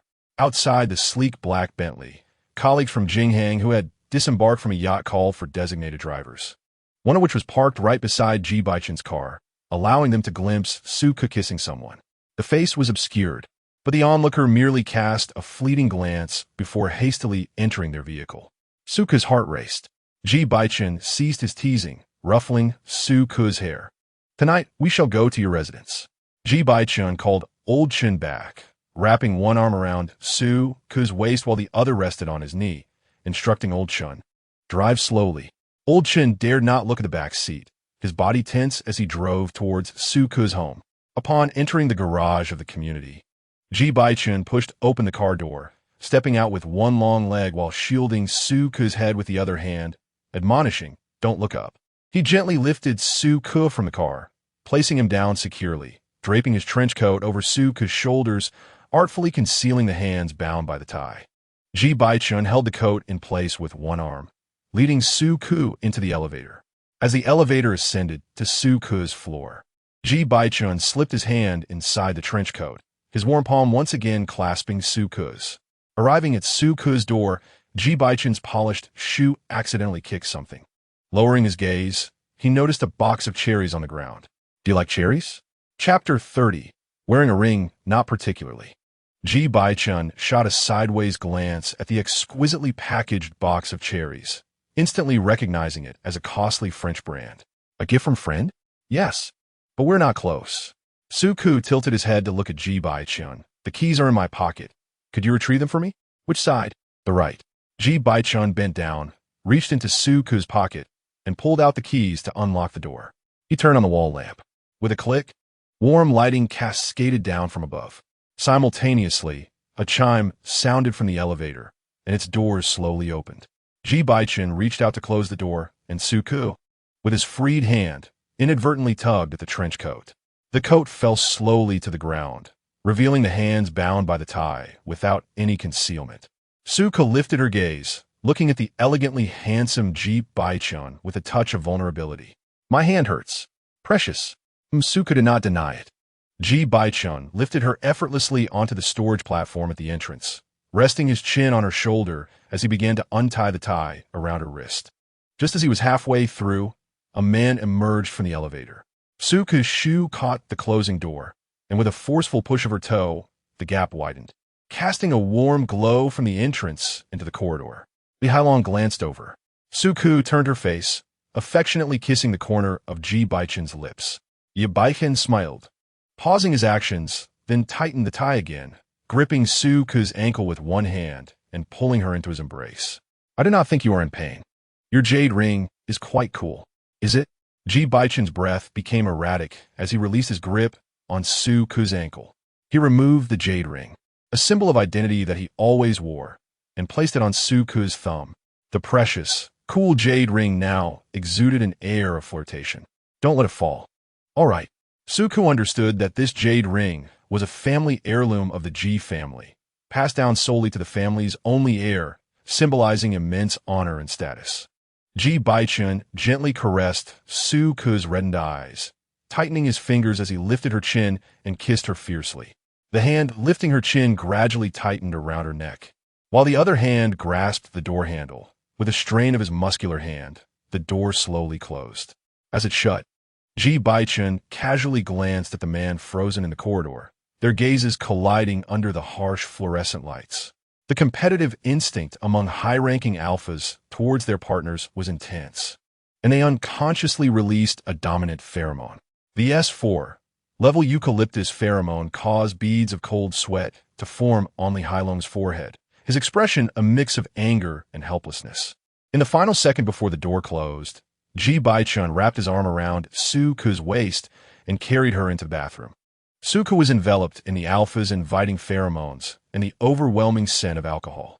Ji Bochen removed her shoes and placed her in the bathtub, rolling up his sleeves to fill it with warm water, which gradually enveloped Suku's body. Suku's shirt and trousers became soaked, clinging uncomfortably to her skin. "I can't wash like this," Suku protested, struggling with her hands. Ji Bochen took off his watch and bent down beside the tub to help Suku undress and bathe. Suku's ears burned with embarrassment. The bathroom filled with steam. Water droplets clung to the glass and tiles, and Suku's eyelashes glistened with moisture, a sight of exquisite beauty. Fortunately, this bath was relatively innocent. Ji Bochen did not engage in anything overly inappropriate. After washing Suku, he loosened his tie and hung it on the rack, offering her a towel. "Thank you." Suku quickly dried off, changing into a sleepwear before starting to dry her hair. Her reddened wrists were exposed, and Ji Bochen took the hairdryer from her hands, slowly drying her hair. The warm breeze flowed through her strands, and as Suku slightly lifted her head, her gaze fell upon Ji Bochen's sharply defined features, his three-dimensional facial structure, and thin lips. His strikingly handsome face bore an aggressive air that made one hesitate to approach, coupled with a seemingly indifferent demeanor. Despite this, countless peach blossoms still bloom, whether splendid or wilted. In Ji Bochen's eyes, they hold no distinction. He is not one to indulge in sentiments. "Are you looking at me?" Ji Bochen's melodious and magnetic voice resonated above Suku's head. Standing at a height of 193 centimeters, Ji Bochen towered over Suku by 15 centimeters, making Suku's upward gaze exceedingly apparent. "What have you been up to these past few days?" "Bussy," Ji Bochen replied succinctly. Suku lowered his head. "Take care of your health." "Emanating." Ji Bochen swiftly dried Suku's hair, yet he seemed disinclined to continue the conversation. After a brief wash, he unfastened his vest and reclined on the bed. Suku retrieved the windbreaker that had fallen on the floor, shook it out, and carried it back to the bedroom, hanging it prominently on the sofa. He climbed onto the bed obediently, lying beside Ji Bochen. Ji Bochen raised his hand to switch off the light. "Ji Bochen, are you tired?" "MHM, may I ask you a question?" "Go ahead." Ji Bochen's tone was indifferent, devoid of emotion. Suku took a breath. "What type of person do you like?" "Uncertain." "Have you ever liked someone?" Ji Bochen fell silent for a moment. "Emotions are inconsequential to me. Affection is unrelated to possession. Moreover, maintaining a relationship is a cumbersome affair. I am quite busy and unwilling to squander time on it." For Ji Bochen to speak so much was a rarity, yet his words cut deeply. "If it didn't require your maintenance, would you consider it?" "No." Ji Bochen's voice was resolute and cold. Pursue the answers he did not wish to hear. Ji Bochen would find relationships troublesome, and naturally, he would perceive Suku as one as well. A dull ache throbbed in Suku's heart. He slightly turned away, presenting his back to Ji Bochen, curling up, his spine trembling gently. As he clenched his hand, the jade ring on his thumb pressed painfully against his skin. He removed it, turned back. "Where is your hand?" Ji Bochen reached out to touch him. Suku grasped Ji Bochen's hand, placing the jade ring back onto Ji Bochen's finger. "It's something precious. Don't give it to just anyone. It's easily lost."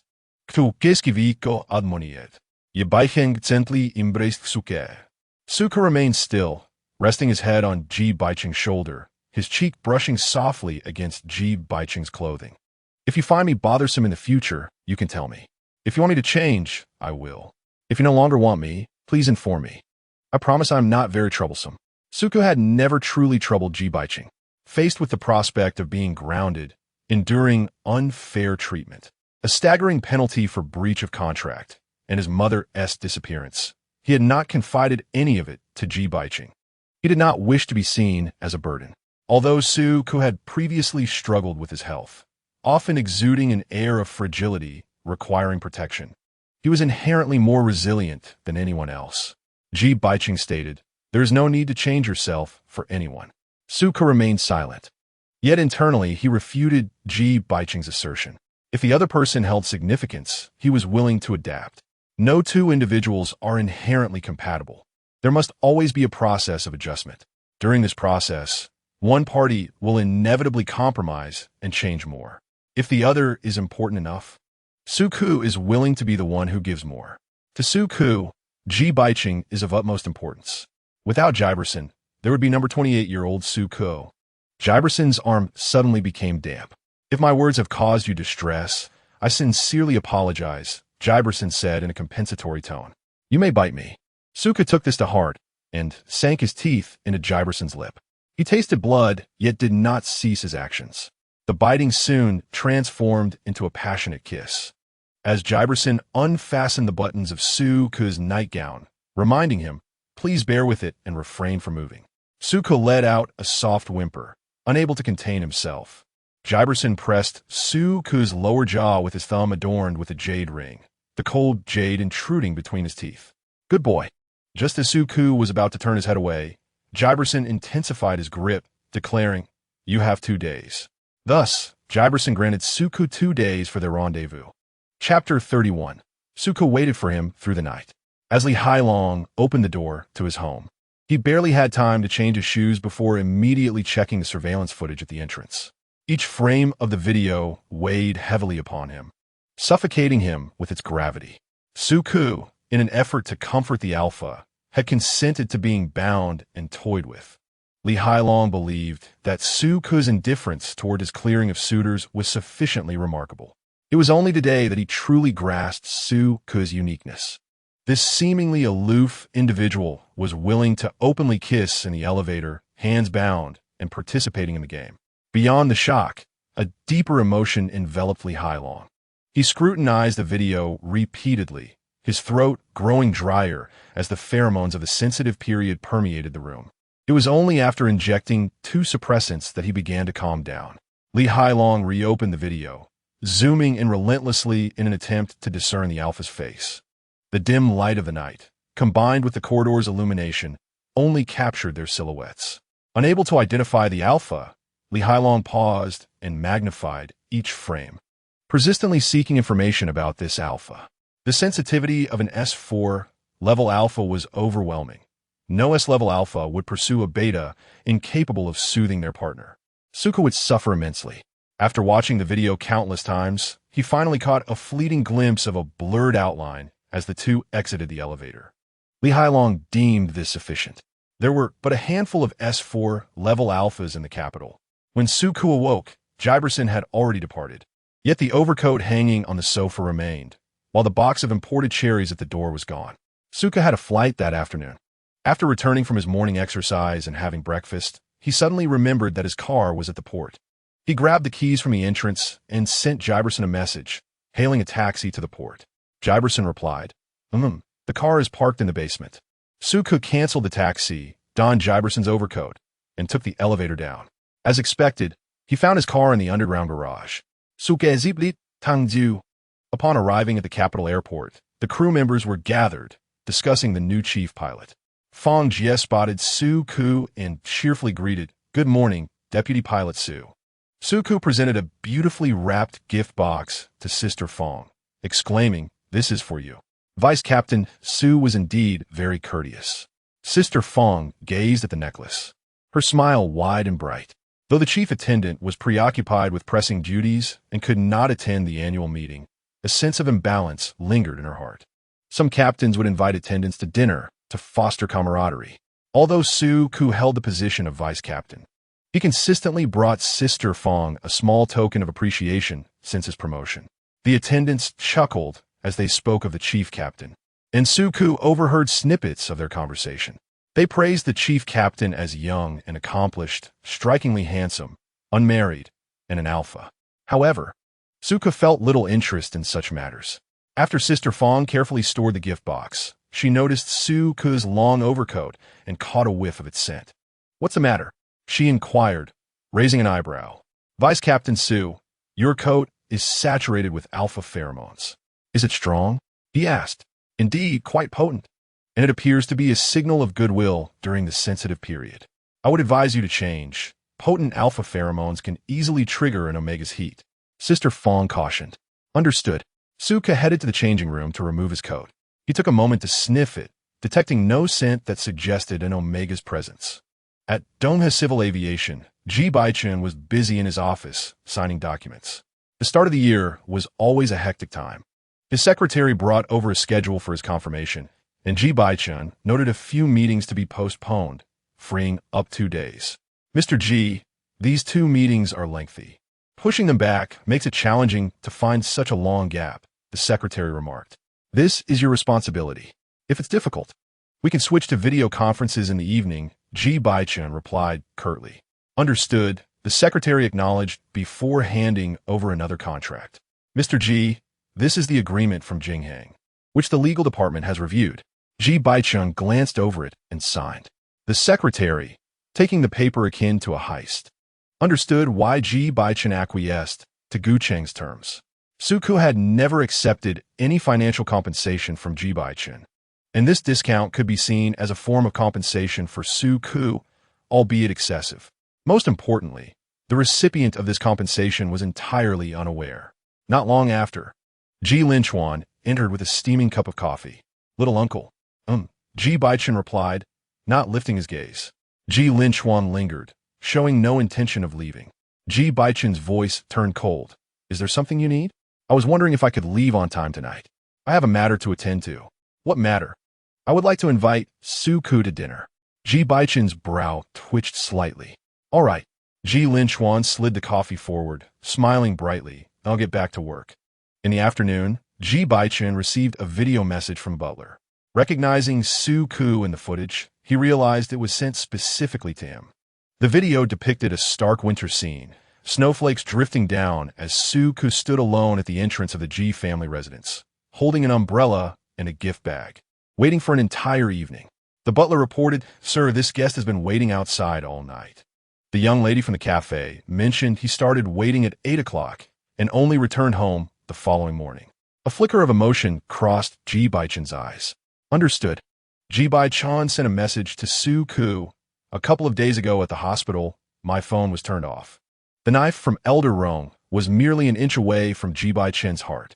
Shortly after boarding the flight back to his homeland, he succumbed to shock and had no choice but to return to M country. Upon receiving the news, Dr. Lin promptly rushed in with his medical team, and fortunately, the situation was ultimately not dire. However, Ji Bochen remained in a coma for nearly 2 days. He suffers from congenital heart failure and requires a pacemaker to stimulate myocardial contractions in order to maintain a normal heart rate. This heart condition is the primary reason behind Ji Bochen's business pursuits. Within and beyond the capital, everyone perceives Ji Bochen as cold-blooded and devoid of emotion. Yet he was not always this way. His physical condition has prevented him from experiencing significant emotional fluctuations, gradually leading him to become increasingly devoid of feelings.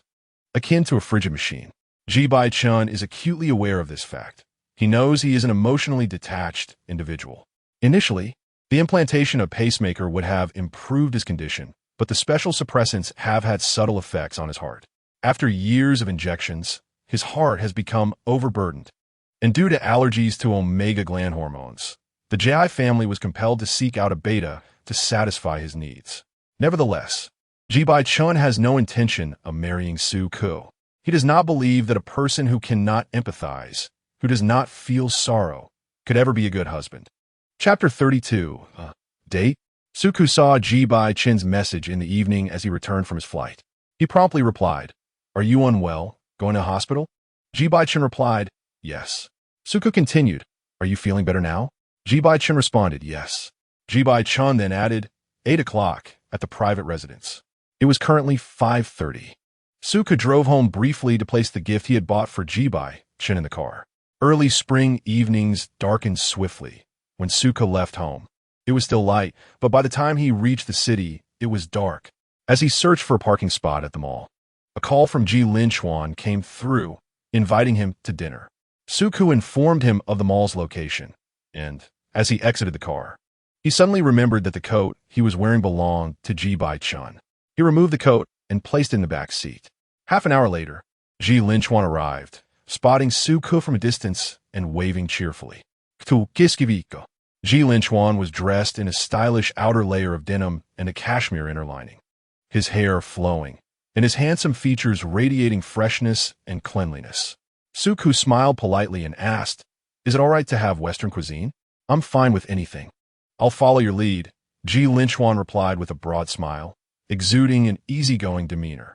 Ji Linchuan had always been this way, never putting on airs. During high school, many were aware of Ji Linchuan's prestigious background, yet few knew the finer details. Even Suka had only recently learned that Ji Linchuan and Ji Bochen were family. "Suku, aren't you cold-dressed like that?" Ji Linchuan inquired, looking at Suku's thin attire with concern. "Not at all," Suku assured him as they entered an upscale Western restaurant. The server presented the menu, and Suku asked, "Do you have any dietary restrictions?" Ji Linchuan shook his head, and Suku proceeded to order the most expensive dishes. "It's all about the price, not what we eat," he remarked. Throughout the meal, Ji Linchuan gazed intently at him, sharing amusing anecdotes from their high school days. Suku merely nodded, occasionally wiping the fine sweat from his palms. High school, for Suku, was not a cherished memory. Yelinchun quickly noticed Suku's unusual demeanor. "What's wrong? Are you unwell?" "It's nothing," Suku replied with a gentle smile. "Thank you for everything regarding high school, Ji Linchuan." Ji Linchuan froze, his eyes wide with surprise. I heard from classmates," Suku continued, "that during high school I had a conflict with someone, and the other party's family agreed to let it go not because of my monetary compensation, but because you intervened. This revelation came to light only after graduation, and during university, a classmate from the adjacent class informed Suku that Ji Linchuan had sought out his contact information, willing to extend a hand." Suku felt a profound gratitude towards Ji Linchuan. The impetuousness of youth, driven by fervor, nearly jeopardized his future. Reflecting on those times, Suku acknowledged his own recklessness and impulsivity. Ji Linchuan scratched the back of his head. "There's no need for thanks. It was merely a small effort on my part, considering they were at fault to begin with." He gestured towards a foie gras, awkwardly shifting the topic. "This is quite good." "Indeed," Suku replied, understanding Ji Linchuan's intention. The one who had deliberately provoked him was under Liang Kuen's instigation and had accepted payment. Therefore, they would not forgive Suku for his meager sum. Liang Kuen was aware of his father's affair, even having an illegitimate child, and thus sought to create trouble for Suku. Liang Kuen aimed to nullify Suku's years of hard work and destroy his future. The initial contact had not been Liang Hui, but Liang Kuen. Suku, being perceptive, had always known. Ji Linchuan lowered his head. "In truth, those matters are in the past. There's no need to dwell on them. You're doing well now." "Yes, it is all behind us," Suku echoed, aware that Ji Linchuan, as a privileged young master, could never fully grasp the humiliation Suku had endured. It is indeed challenging to achieve true empathy in this world. Suku was reluctant to recount the painful memories, even less inclined to bare his scars for anyone to see. After their meal, Suku preemptively took care of the bill, and the two ascended to the parking garage. Ji Linchuan produced a gift box and handed it to Suku. "I bought this a few days ago during my trip to M Country. I thought it would suit you perfectly." Ji Linchuan gazed at Suku's face, memories and reality intertwining. The studious, clean-cut figure from his recollections stood before him, and they had never been this close. Ji Linchuan's heart raced uncontrollably. "No need," Suku replied. "Tonight's dinner is my formal way of thanking you." Yelinchunis Braun Furovet, his hand stiffening as he stared blankly at Suku. After a moment, he hesitantly asked, "Can I still invite you to dinner in the future?" "Yes, but I have an alpha now, so it wouldn't be appropriate to dine alone." Suku subtly declined Yelinchun. Ji Linchuan lowered his gaze, disappointment etched on his face. "All right, so we are still friends?" "Of course," Suku nodded. Ji Linchuan saw Suku off to his car, and after Suku drove away, he returned to his vehicle, leaning back against the seat, his gaze vacant. He was rejected. Suku had alpha. Suku arrived at the Ji family's private residence, holding a large overcoat and a gift box. After waiting for some time, the butler approached with a smile. "Mr. Su. The butler led the way, and upon reaching the villa's entrance, handed a key to Su-ku, saying, "I will be away for a while. The spare key will be entrusted to you, Mr. Su." "This has already been approved by Mr. Ji," the butler added. Only then did Su-ku accept the key, placing it into his pocket. As the butler guided Su-ku through the villa, he did not immediately disclose Ji Bochen's whereabouts, but rather informed Su-ku about the various rooms on each floor. A tea room, a study, bedrooms, and a gym, all available. Su-ku could not memorize them all. The butler noticed and smiled. "Mr. Su, feel free to wander around. Once you familiarize yourself, you will remember." "Indeed. Mr. Ji is in the tea room on the 3rd floor. I will take you up." The butler left Su-ku at the door of the tea room, where Su-ku knocked. "Come in." Upon entering, he saw Ji Bochen lighting sandalwood incense with a match and placing it into the incense burner. A wisp of white smoke rising gently. Ji Bochen lifted the teapot, pouring hot water into the teacup to warm it and awaken the tea. This tea set was the same one he had gifted Ji Bochen last time. Su-ku closed the door and approached. Ji Bochen lifted the tea lid, inhaling the aroma, before slowly raising his gaze to Su-ku. Su-ku was dressed lightly, clutching the obviously oversized overcoat. His hands, red from the cold, placed the perfume gift box aside. Ji Bochen set down his teacup. "Cold?" "A bit," Su-ku replied. "There's a temperature difference between the car and outside. It's quite chilly at night. Just walking those 2 steps to the Ji family residence made me shiver. Why not wear something warmer?" Su-ku dared not respond. I snuck through. Ji Bochen patted his lap, and Su-ku understood, sitting down. Ji Bochen draped the overcoat over Su-ku's shoulders. "Wear if you're cold." "Thank you." Ji Bochen continued to brew tea, his movements smooth and fluid. His long fingers were quite beautiful, yet he had a habit of keeping his index finger slightly suspended. As Su-ku watched, he took the liberty of slipping his cold hand inside Ji Bochen's clothing. The icy touch met Ji Bochen's skin. He furrowed his brow momentarily, but quickly returned to his composed demeanor, continuing to brew tea. Soon, a cup of hot tea was placed before Su-ku. He withdrew his hand and took a sip. A bit bitter. "I'm 10 minutes late today." Ji Bochen lightly tapped his fingers on the table, his tone carrying a hint of interrogation. "I apologize. I had something to attend to this evening." Ji Bochen's gaze turned cold. "What was it? A date?" Chapter 33, waiting for him to break up. "Yes." Su-ku did not deny it, merely stating he had dinner with a friend. Ji Bochen understood well who the friend was. "Did you wear perfume?" Ji Bochen noticed a faint fragrance on Su-ku as he looked down. It was a cool woody scent mixed with hints of concrete and a trace of herbal notes. "Yes, it's a blend of vetiver and wood." "Do you like perfume?" "Not really." Su-ku's response was somewhat peculiar. Why would someone who disliked perfume wear it? Ji Bochen did not comprehend and naturally did not contemplate the underlying implications. Ji Bochen took a sip of tea and felt a slight sting on his lips. Last night, Su-ku had bitten his lip. The dignified and composed figure, who ought to exude an air of propriety, now bore an inexplicable levity. Su-ku's gaze, glimmering like water, met Ji Bochen's under the warm yellow light. The atmosphere thickening with unspoken tension, steam rising from the hot tea. Su-ku brushed his lips against Ji Bochen's, embodying a flirtation that suggested both invitation and reluctance. Ji Bochen cleared the tea set, unbuttoned Su-ku's shirt, and pressed him against the table for a kiss. As passion deepened, he turned Su-ku around and kissed the nape of his neck with fervor. The scent of vetiver grew, increasingly potent, gentle yet sweet, mingling with the incense in the room, creating an ambience reminiscent of a temple's sacredness. The juxtaposition of solemnity and debauchery, 2 profoundly contrasting concepts, conspired to evoke a strangely ineffable beauty. Ji Bochen, with his jade ring-clad hand, wrapped his arm around Su-ku's waist to prevent him from falling.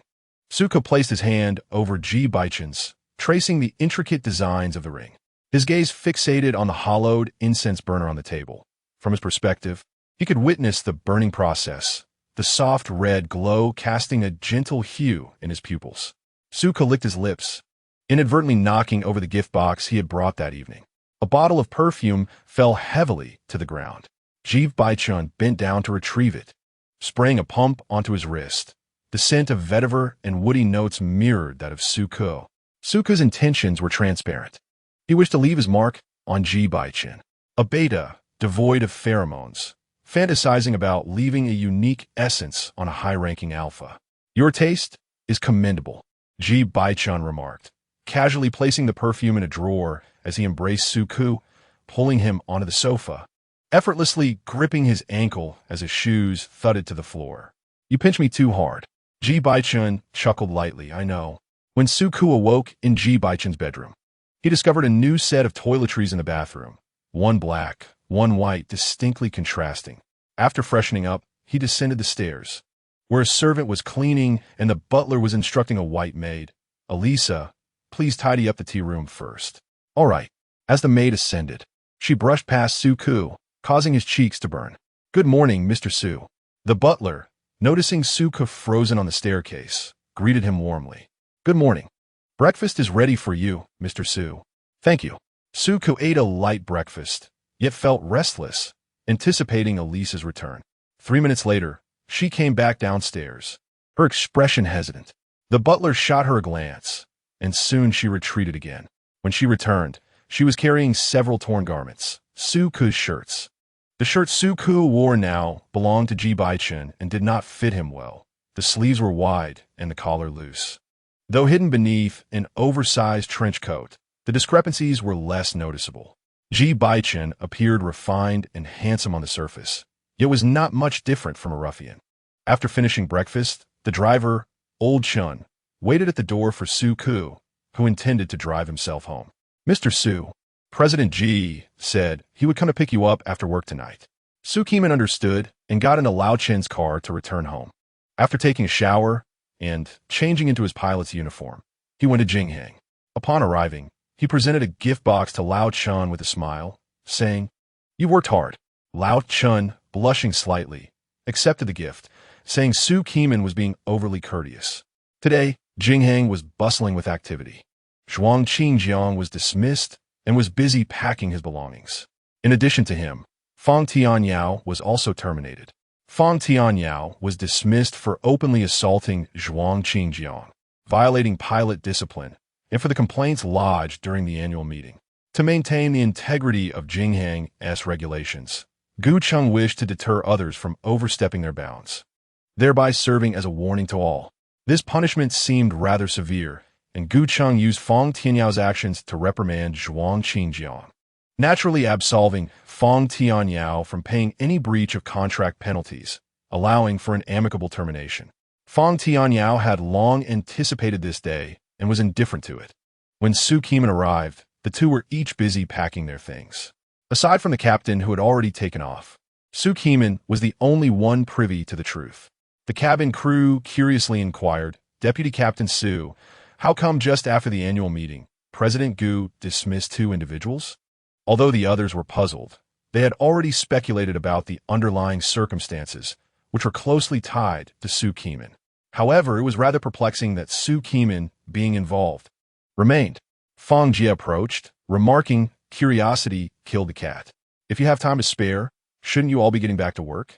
Su Kimin bowed his head and thanked Fang Jie. Oh, no need for such formality. Fang Jie patted Su Kimin's shoulder and continued on her way. Xiao Yu helped Fang Tianyao organize his belongings and exited the office, where he ran into Su Kimin. Su Kimin regarded Fang Tianyao with an indifferent expression, his gaze colder than that of a stranger. Fang Tianyao frowned, feeling a tightness in his throat, unable to utter a word. He tightened his grip on the suitcase, inhaling deeply, and paused as he passed Su Kimin. Looking down, he spotted a hickey on Su Kimin's long, fair neck that the shirt could not conceal. Fang Tianyao's jaw clenched. How could he possibly accept this? That alpha had done nothing, not even shown up. What right did he have to Su Kimin?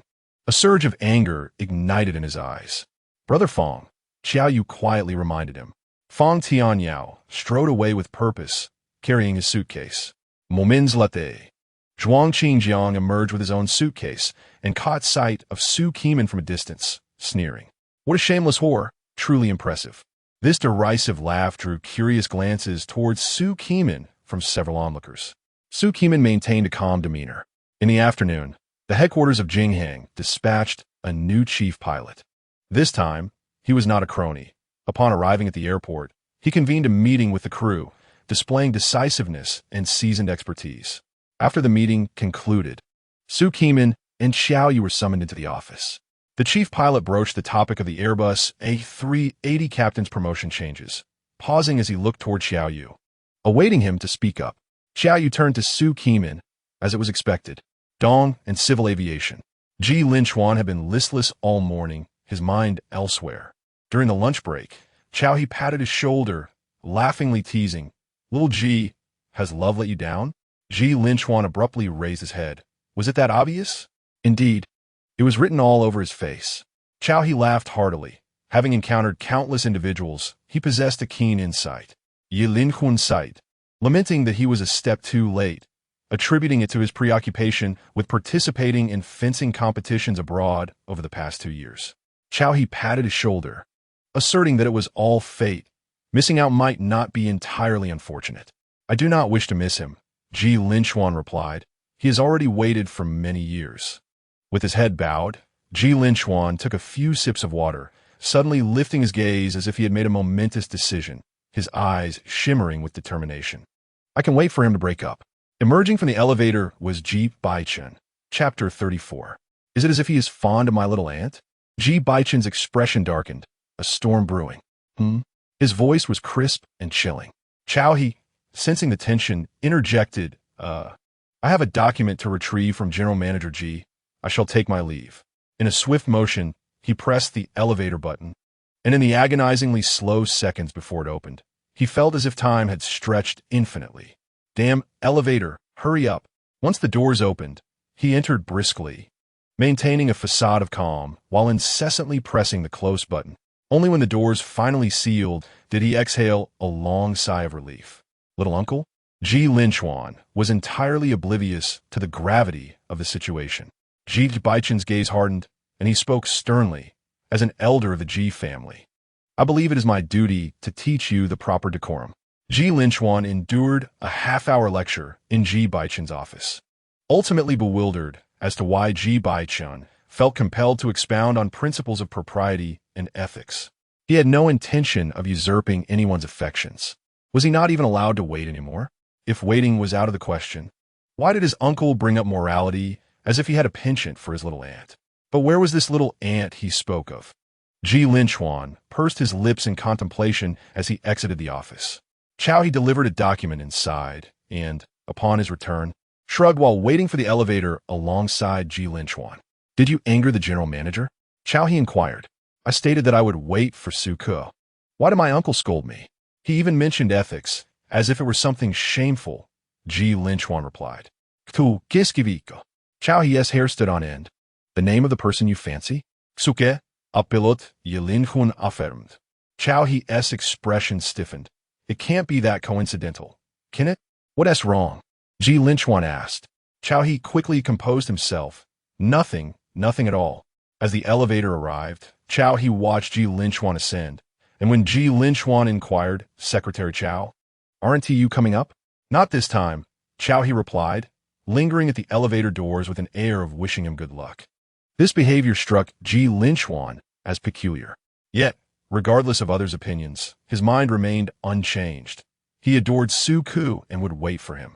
After Su Ke and Xiao Yu exited the chief pilot's office, Xiao Yu called out Su Ke. It was rare for him to address Su Ke in such a manner. Most of the time, he affectionately referred to him as Brother Su Ke. Su Ke paused in his tracks. I did not anticipate you would leave Jinghang over these matters. I apologize, Xiao Yu stated. On the evening of the annual meeting, Xiao Yu had witnessed Su Ke submitting a handwritten letter of resignation to the Human Resources Department of Jinghang. What he had initially conveyed to Su Ke was not entirely fictitious. It is indeed true that he has caught the attention of Zhuang Qingjiang, and the actions of Zhuang Qingjiang are also genuine. In his pursuit to reclaim the position of chief pilot from Su Ke, he endures humiliation and bears the weight of his circumstances. However, as events unfold, he becomes consumed by greed and fear of becoming the second Fang Tianyao. Fang Tianyao, born into affluence, understands the complexity of human nature when faced with interests all too well. He is not oblivious to Xiao Yu's intentions.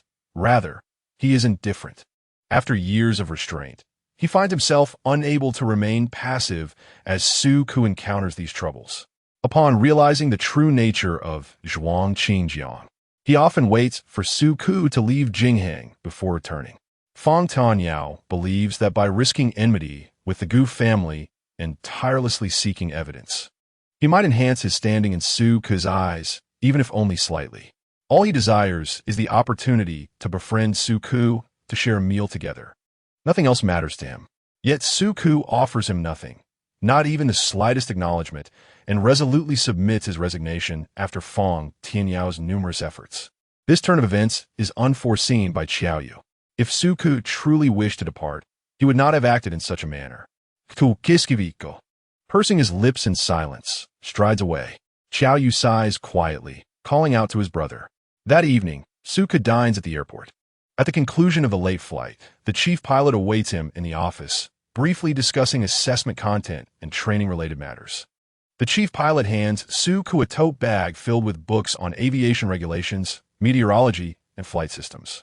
The theoretical examination should pose no difficulty for you, yet it is essential to solidify your knowledge. After returning from the flight tomorrow, let us visit the simulator, and I shall assist you in determining if specialized training is necessary. Thank you, Chief Pilot. Su-ku replies, his tone respectful. The chief pilot offers a smile, acknowledging the trust bestowed upon him. Su-ku remains silent. Did you drive here? Someone is here to pick you up. Yes, I shall take my leave then. The chief pilot departs with a smile. Su-ku, carrying the books, glances at the parking space information sent by Ji Bochen and prepares to take the elevator to the underground garage. However, a do not use sign now stands at the elevator entrance. A new addition since this afternoon. Walking down the stairs, Su-ku notices the dim environment. The right side features a railing while the left is a wall. The atmosphere is gloomy, with the sensor lights buzzing, casting flickering shadows that lend an eerie quality to the hour of 8 in the evening. A sense of unease and anxiety gnaws at Su-ku. He grips his flight bag with one hand and holds the books with the other, navigating the dimly lit corridor until he reaches the P1 level of the underground garage.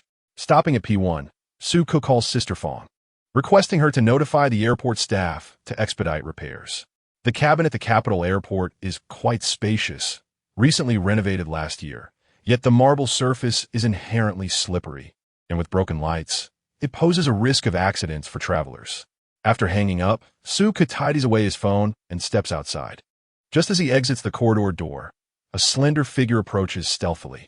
In the next moment, a damp cloth covers Su-ku's mouth and nose. Su-ku drops the items in his hands with a thud, the books crashing heavily to the ground along with his phone. He seizes the arm that covers his mouth and nose, but the assailant tightly constricts his neck from behind, leaving him no chance to break free, compelling him to resist the instinct to breathe. The man felt Su-ku's breath gradually wane, his body succumbing to weakness, devoid of any resistance, prompting him to slowly release his grip. The moment his hand fell away, Su-ku seized the nearby flight case and struck it forcefully against his assailant. The man took the blow squarely, the taut muscles of his body producing a resounding thud as the wheels collided with his forehead, leaving a bruise. Damn it! He cursed vehemently. Su-ku endeavored to discern the man's face, but clad entirely in black, with not a single strand of hair visible, his identity remained shrouded in mystery. He scrambled to his feet and dashed toward the exit, having left his phone behind, resorting to calling for help, yet regrettably, there was no one around. No one to hear his cries for assistance. No one to come to his rescue. A profound sense of helplessness enveloped Su-ku. He was aware that the handkerchief covering his mouth and nose had been laced with drugs. He could not venture far, his body growing increasingly weary, his eyelids heavy, and he felt as though he might collapse at any moment. Yet, he could not afford to lose consciousness. Tu kiskiviko preseron struggling dorstai escape. But the man soon regained his composure and sprinted after him. At this juncture, Su-ku had already crumpled to the ground, weakened. The man pressed his foot upon Su-ku's ankle, towering over him, displaying a measure of cunning. Yet this place was devoid of witnesses. The man gestured toward a distant no-entry sign, then hoisted the feeble Su-ku into a van. The silver vehicle sped past an elongated, statuesque figure in the parking lot, who was engaged in a phone call. Suka's abandoned phone continued to ring incessantly on the ground. Chapter 35. The alpha who appeared to have lost his wife Ji Bochen struggled to connect the call, his heart racing. Brows furrowed as he searched for the elevator while still dialing.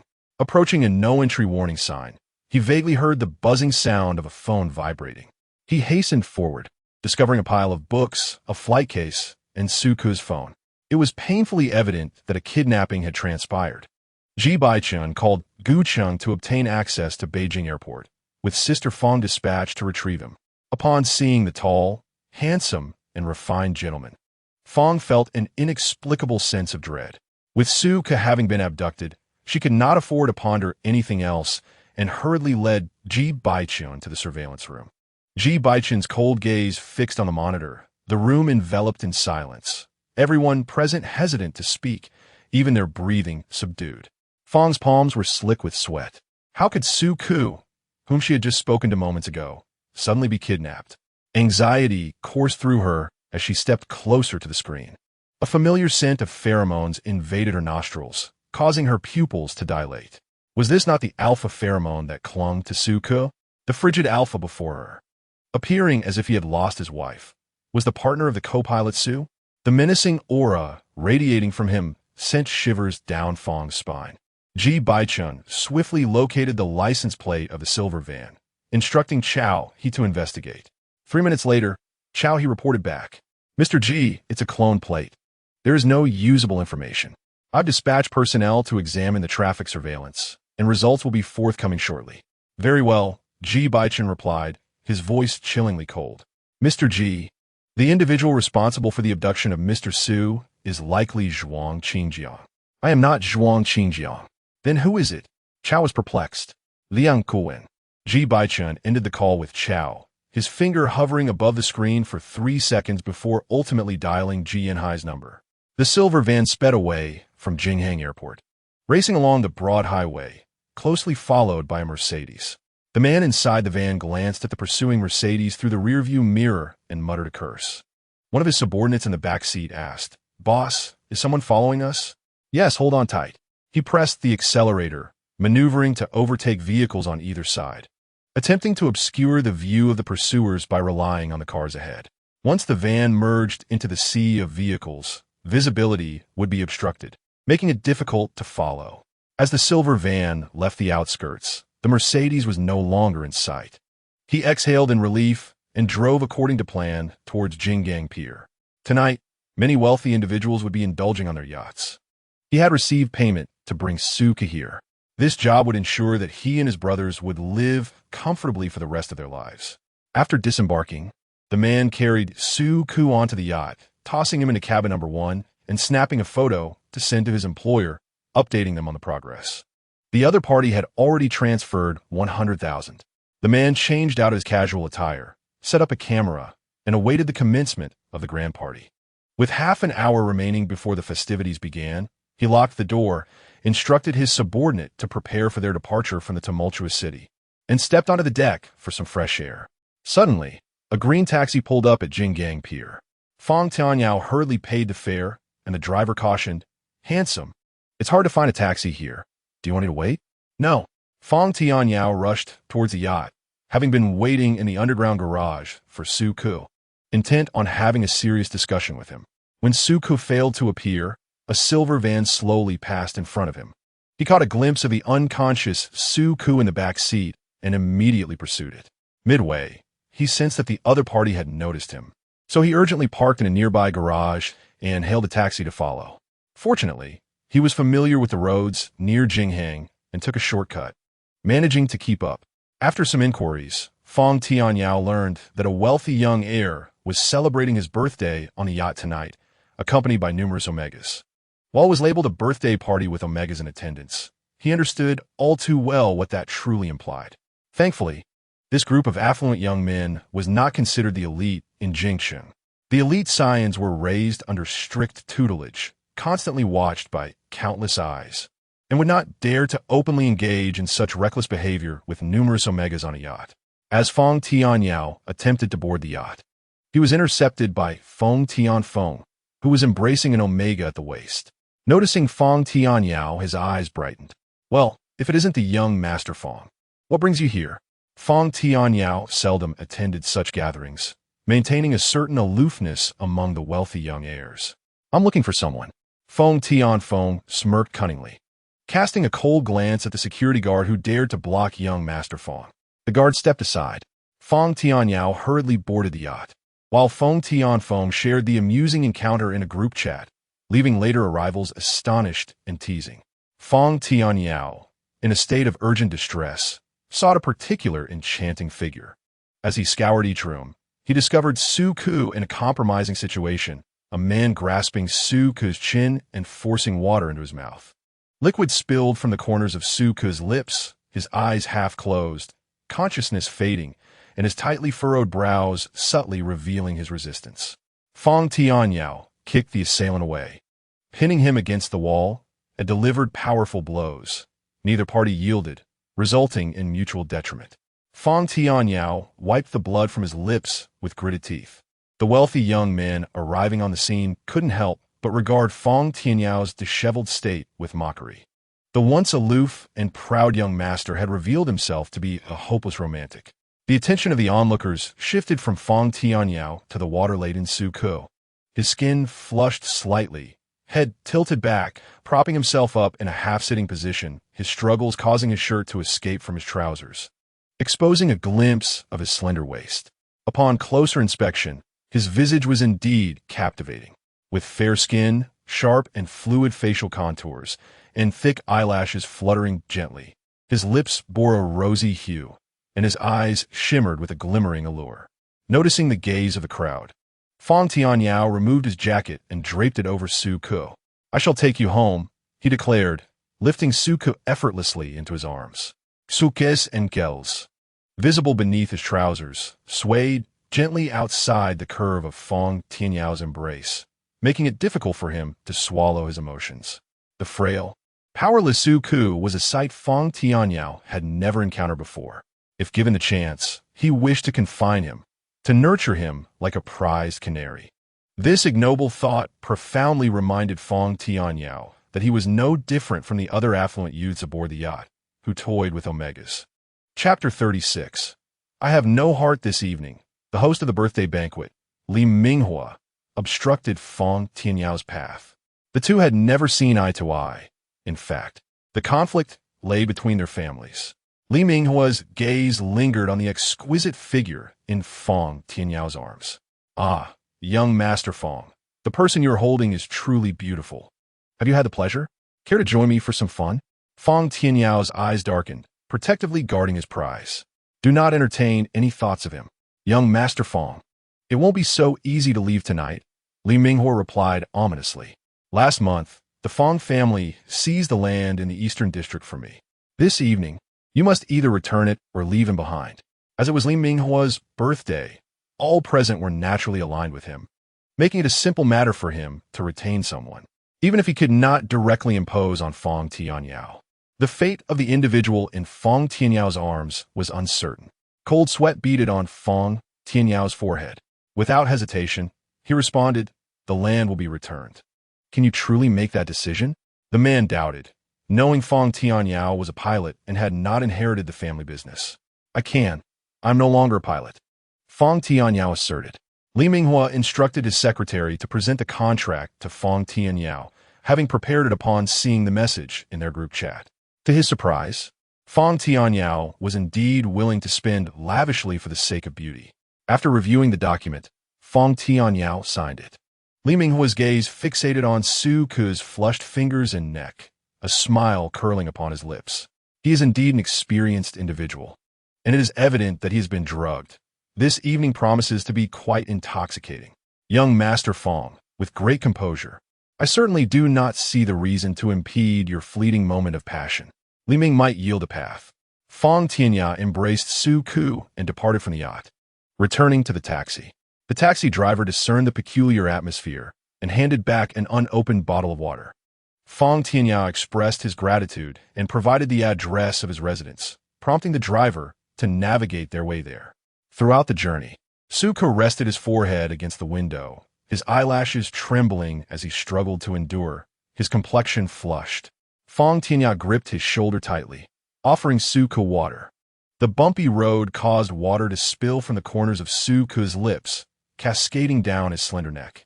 Fong Tianya's gaze was fixated on the trail of water. His throat parched, incessantly licking his lips. His attention oscillated between the road and Su Ke. Whenever the road became congested, he would offer Su Ke more water. After just 2 attempts, Su Ke's shirt was thoroughly soaked. On the 3rd occasion, Su Ke refrained from tilting his head back to drink, pushing Fong Tianya's hand away with trembling palms. When their skin made contact, Fong Tianya was taken aback by the heat radiating from Su Ke. His entire being was aflame, a vision of exquisite beauty. Fong Tianya's fervent and searing gaze incited a sense of aversion within Su Ke. He detested such a look. Upon arriving at Fong Tianya's residence, a property he cherished among his several in the capital, he found this to be the oldest but his favorite. It was the marital home he had prepared long ago. Even before confessing his secret affections for Su Ke, firmly believing in their destined union, he paid the driver and lifted Su Ke from the vehicle. Su Ke exhibited resistance, gripping Fong Tianya's arm with such intensity it trembled. "Let me go back," he implored. Fong Tianya's expression hardened, despite Su Ke's grip turning his arm purple. He did not release him. He could not allow Su Ke to leave. If Su Ke were to abandon him, he would undoubtedly seek out that alpha for resolution. What, then, would become of everything that transpired this evening? Fong Tianya understood that Su Ke saw him not, nor had he ever truly acknowledged him. Yet he had forsaken his family's legacy and invested substantial resources in learning to fly, all for the sake of Su Ke. These sentiments had never been voiced to Su Ke. Fong Tianya believed he had every right to stand beside Su Ke. No one could desire to be with him more sincerely than he did. Such earnest devotion deserved an opportunity. He yearned for Su Ke to regard him, to become inseparable from him. Even if the means were somewhat despicable, the outcome sufficed.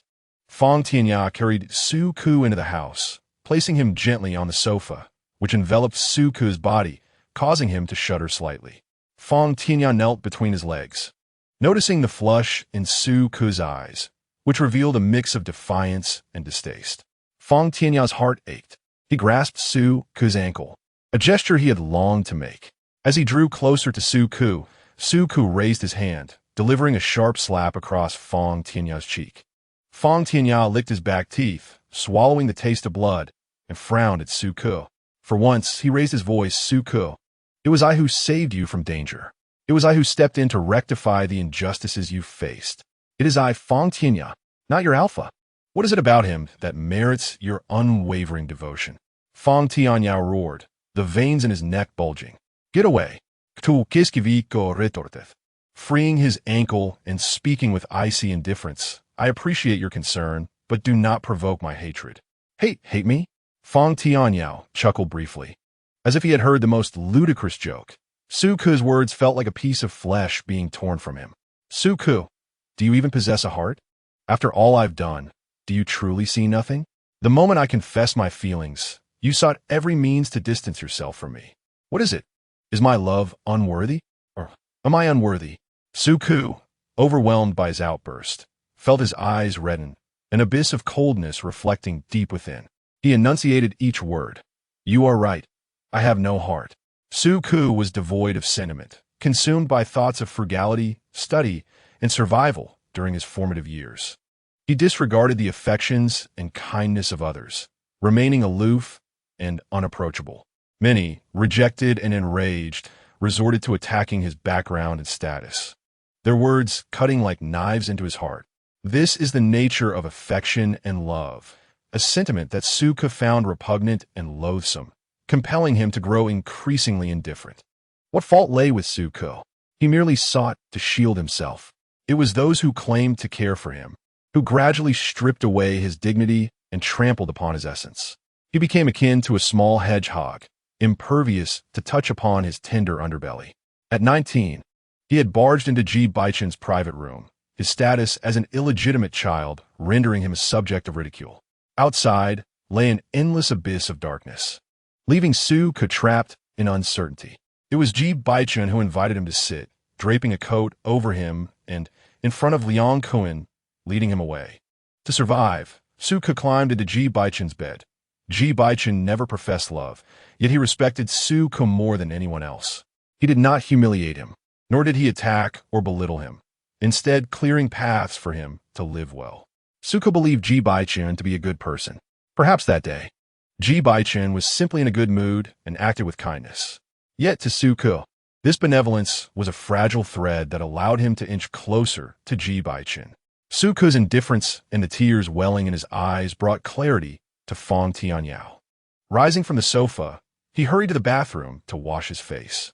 Standing before the mirror, he noticed a streak of blood on his flushed cheek. Upon touching it, he felt no pain. It was not his blood. Furthermore, he discovered blood on his arm as well. It was Suke's blood. Chapter 37. As if wishing to engage in an affair with me, Fong Tianyao rushed back to the living room in a frenzy. Suke lay curled in pain, his legs trembling, beads of cold sweat lining his neck as he gnawed at the flesh of his palm, desperately trying to maintain his lucidity. Fong Tianyao was aware that this drug would render one weak, inflame desires, and obliterate rationality. Suke would rather bite himself than allow Fong Tianyao to approach him. Fong Tianyao, in a fit of frustration, kicked over a chair, furrowing his brow as he silently regarded Suke for half a minute. Finally, he moved to the bathroom, retrieved a towel, and soaked it before offering it to Suke to bite down on. Suke, if you can't endure it any longer, tell me. I can help you. Suke, do not harbor an excessive sense of morality. This does not constitute betrayal. I desire nothing. I shall not divulge anything to your alpha, nor will I entangle you in a tone that borders on pleading. Even if, in the end, Suke does not choose him, even without a title. Fong Tianyao remains indifferent. He wishes to resolve matters for Suke, to explore possibilities with him, to demonstrate that he is not lacking. He will be far gentler than Suke's alpha. Fong Tianyao, your words sound as though you wish to engage in an affair with me. Suke's voice dripped with sarcasm, piercing and sharp. I, Fong Tianyao, cannot deny it. I merely wish to spare you from pain. I am here beside you. Should you need anything, do not hesitate to speak. Fong Tianyao sat directly across from Suke, their proximity so intimate that a mere word or glance from Suke could alleviate his suffering. Suke let out a cold laugh, as if to declare his disinterest in such clandestine liaisons. Not only was he uninterested, but he was also reluctant to cast even a fleeting glance at Fong Tianyao.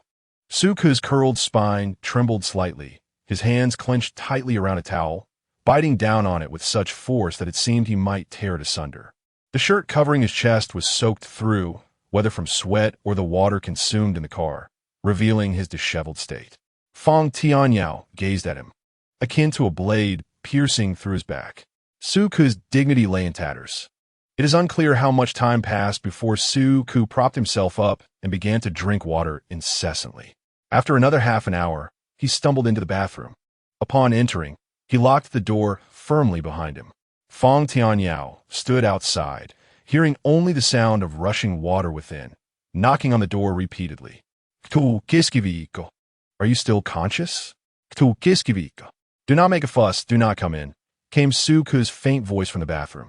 Fong Tianyao stood outside, his knuckles rapping against the door, trembling slightly, his brow furrowed deeply. He longed to kick the door down, to seize Suke without regard for the consequences. Yet, he knew that should he do so, Suke would surely despise him. Fong Tianyao could not help but selfishly think, even if he were to be hated, would it not be better than having never experienced anything at all? After all these years of affection, would he be rewarded with nothing more than a word of gratitude?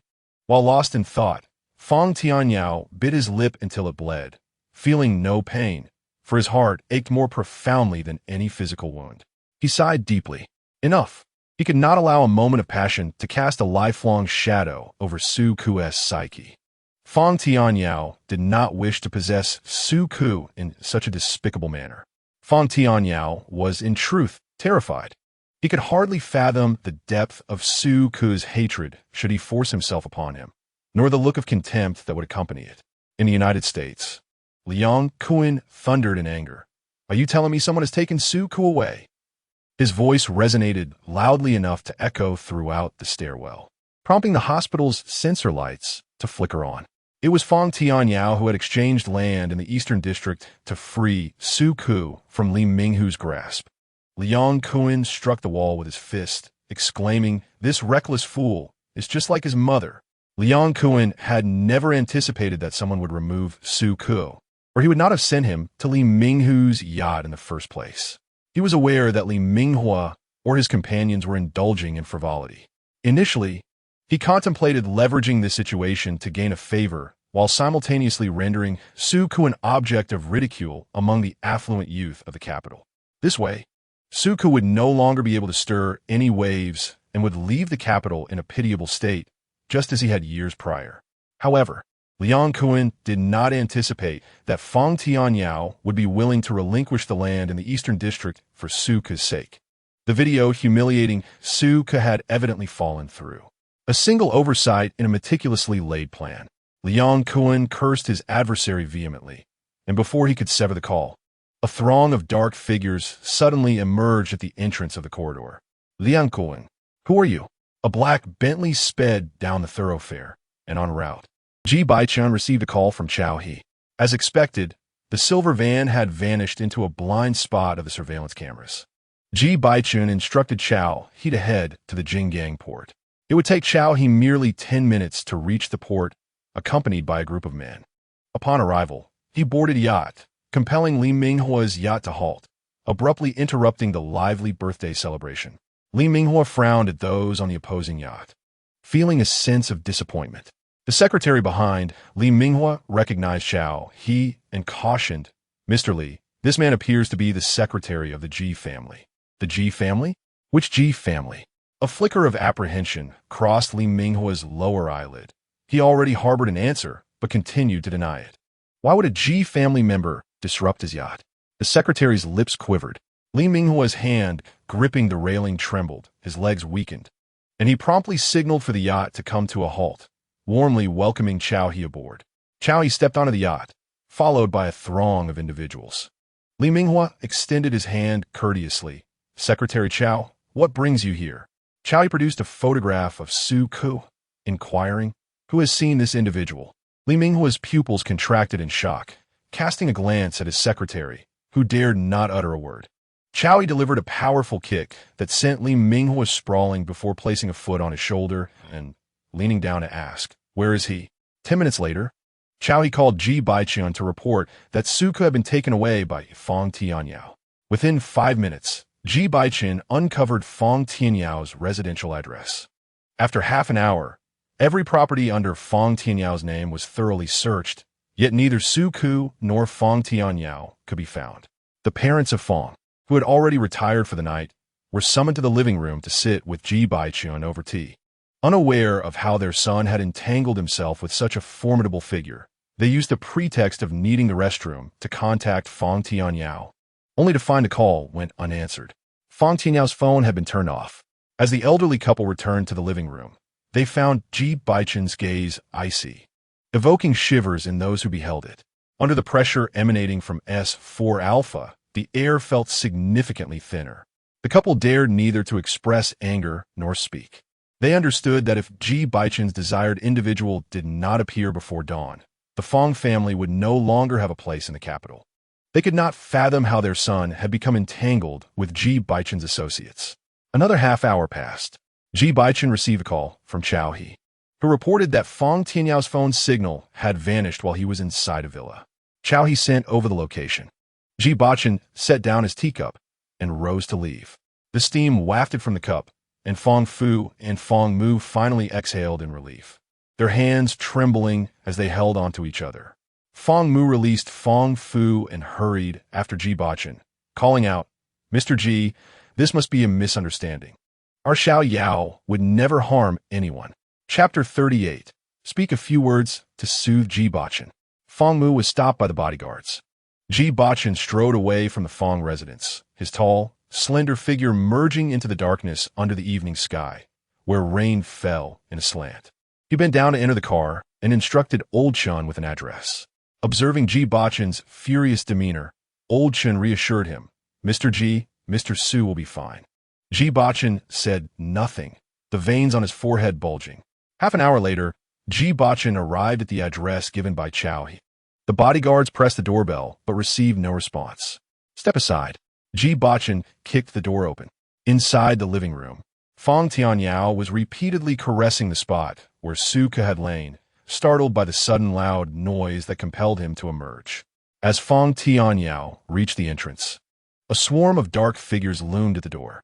The man at the center of the crowd exuded an intense aura, tall and imposing, with a piercing gaze. Fong Tianyao eyed them warily. "Who are you?" Ji Bochen coldly scrutinized Fong Tianyao, his loose belt slapping against his swollen cheek. "Ji Bochenis bro tvichet." The bodyguards seized Fong Tianyao, dragging him out under Ji Bochen's watchful gaze. Fong Tianyao warned, "Breaking into a private residence is against the law." Ji Bochen let out a brief, chilling laugh, his eyes narrowed, radiating an atmosphere of lethal intent, akin to a potent S4 grade warning pheromone. The bodyguards were instantly drenched in sweat, pressing harder on Fong Tianyao's hands, not daring to lift their heads. Ji Bochen searched through the villa, bedroom, living room, finally hearing the sound of water trickling from the bathroom. He knocked on the door. "Su Ke, are you in there?" There was no response. Ji Bochen kicked the door open. The bathroom was dimly lit, and Ji Bochen raised his hand to turn on the light. Su Ke lay in the bathtub, fully submerged, his body soaked, cheeks flushed, and his clothes undone. Ji Bochen approached. Water droplets clung to Su Ke's eyelashes, his eyelids heavy. He bent down, squatting before Su Ke. His handsome face reflected in Su Ke's eyes, causing them to redden. Ji Bochen asked, "Can you stand?" Su Ke lowered his head, replying that he could not. With one arm, Ji Bochen lifted him and set him on the sink, draping his coat over Su Ke's shoulders, supporting him with one hand while cradling Su Ke with the other as they exited. Su Ke's legs wobbled unsteadily, his chin resting on Ji Bochen's shoulder, his feverish cheeks brushing against Ji Bochen's neck in a gentle nuzzle. As Ji Bochen carried Su Ke out of the villa, they brushed past Fong Tianyao, who watched in disbelief as Su Ke was taken away.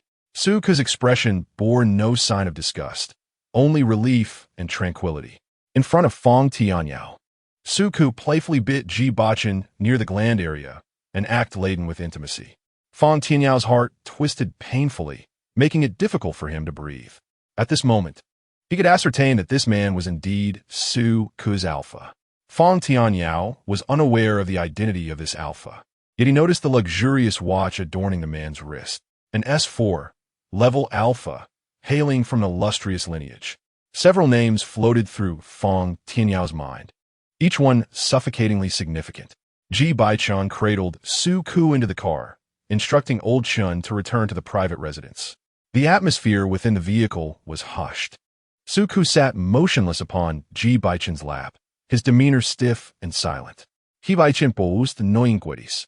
The stillness in the car grew increasingly eerie, prompting Old Chun to anxiously glance at the rearview mirror, attempting to coax Su Ke into uttering a few words to placate Ji Bochen.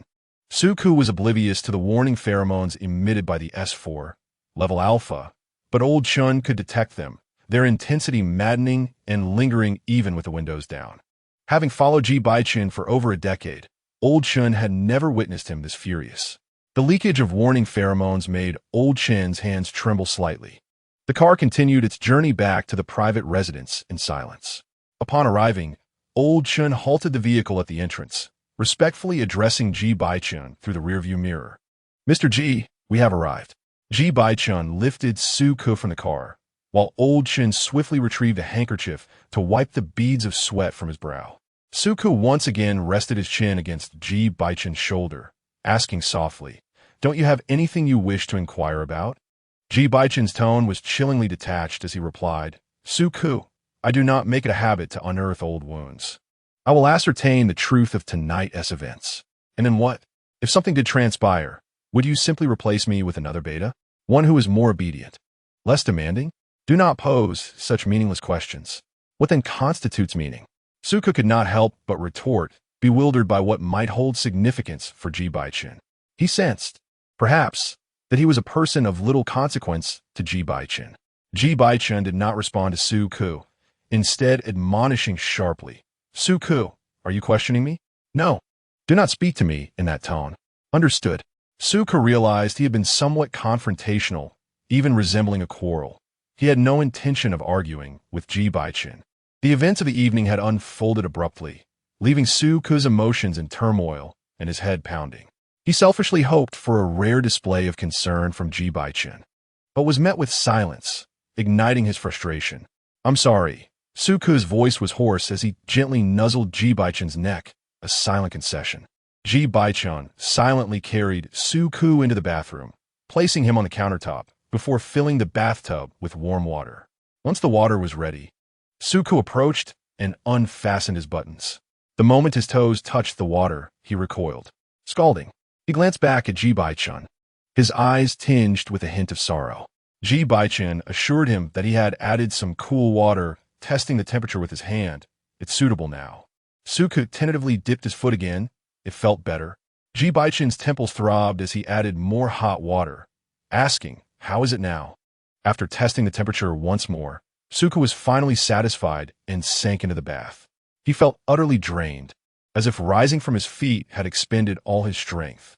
He languidly draped his arms over the edge of the bathtub, tilting his head back, eyes closed in silence. Droplets of water adorning his lashes, a vision of exquisite beauty. Ji Bochen had given Suku a simple bath before carrying him back to bed. He removed the shirt soaked by Suku and donned a silk nightgown, retrieving the medicine box to tend to Suku's wounds.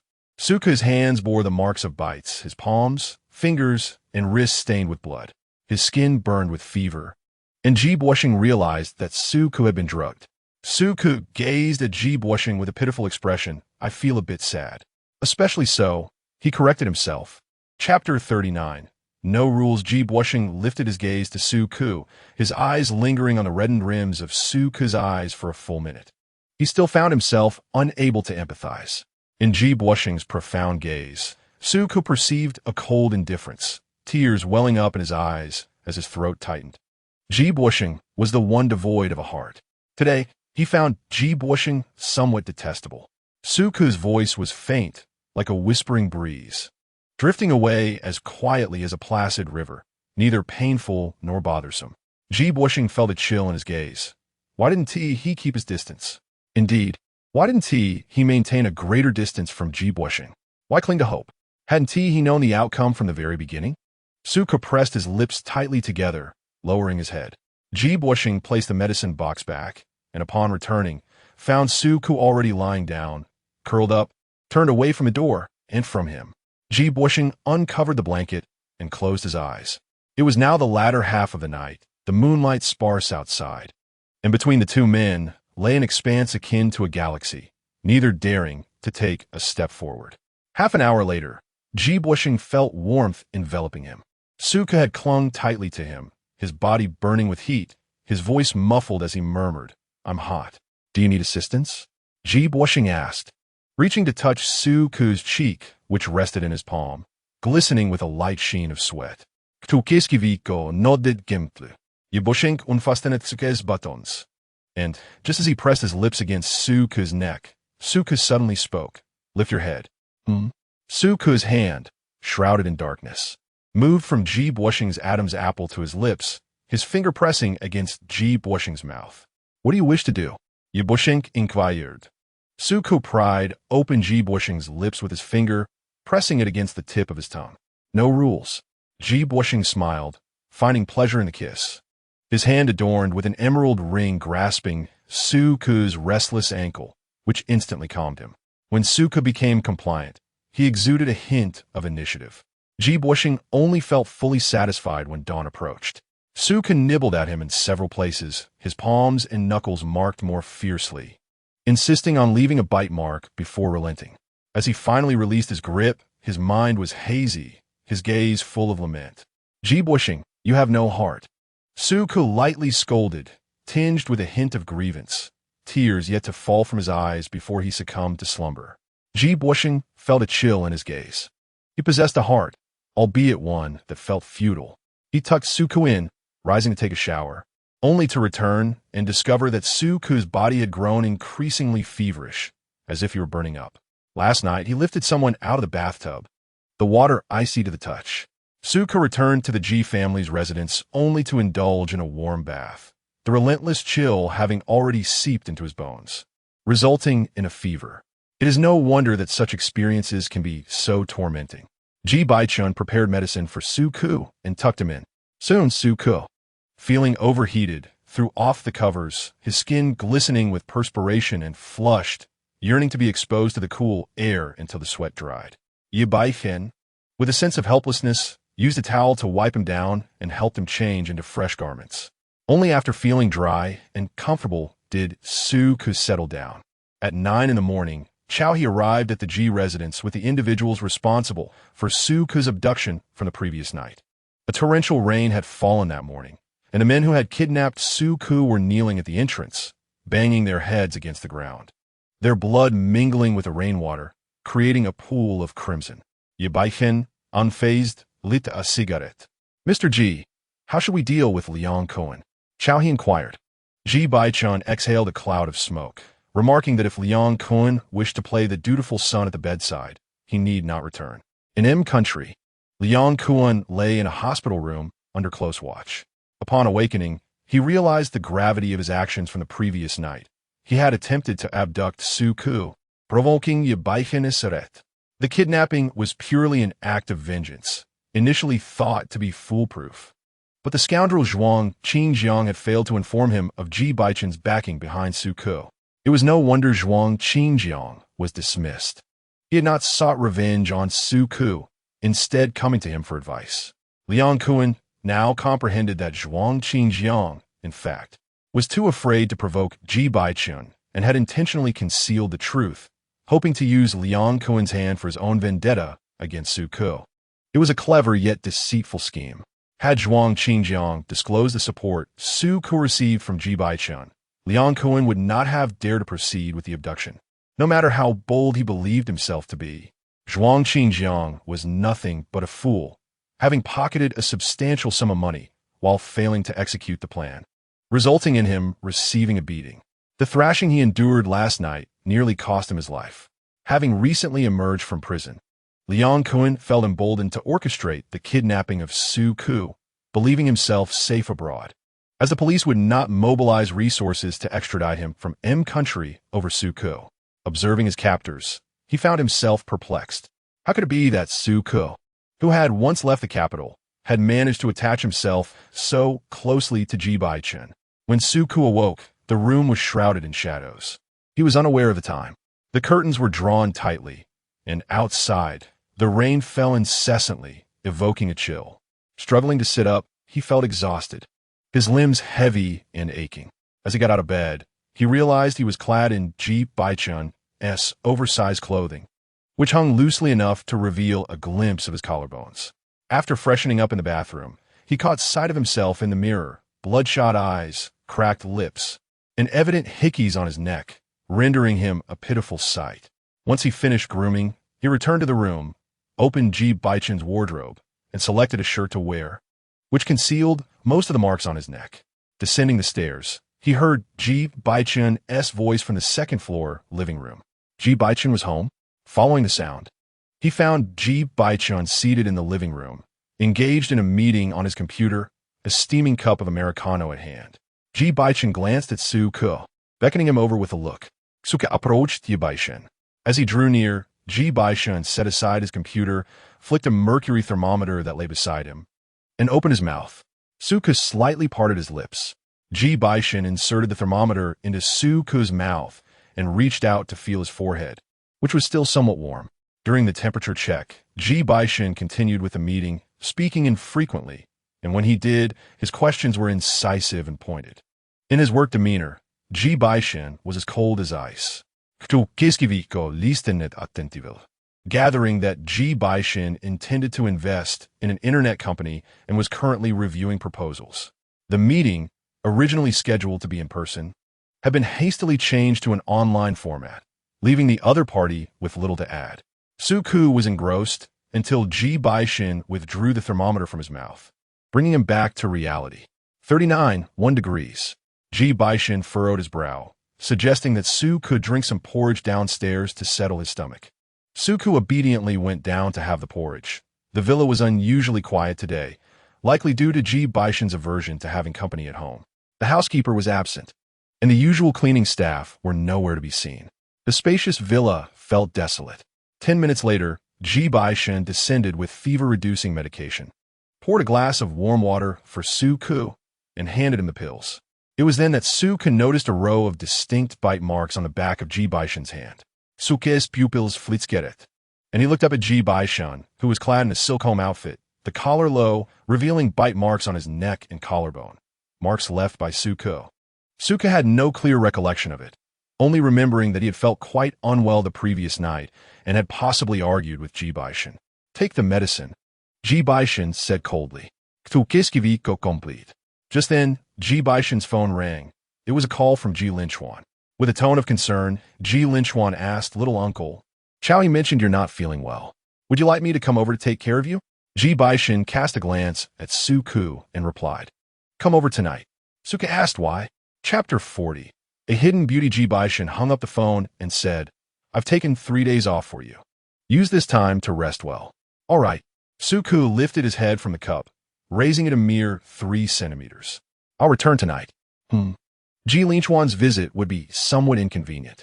Ji Bochen's gaze turned icy. "I told him I have an alpha.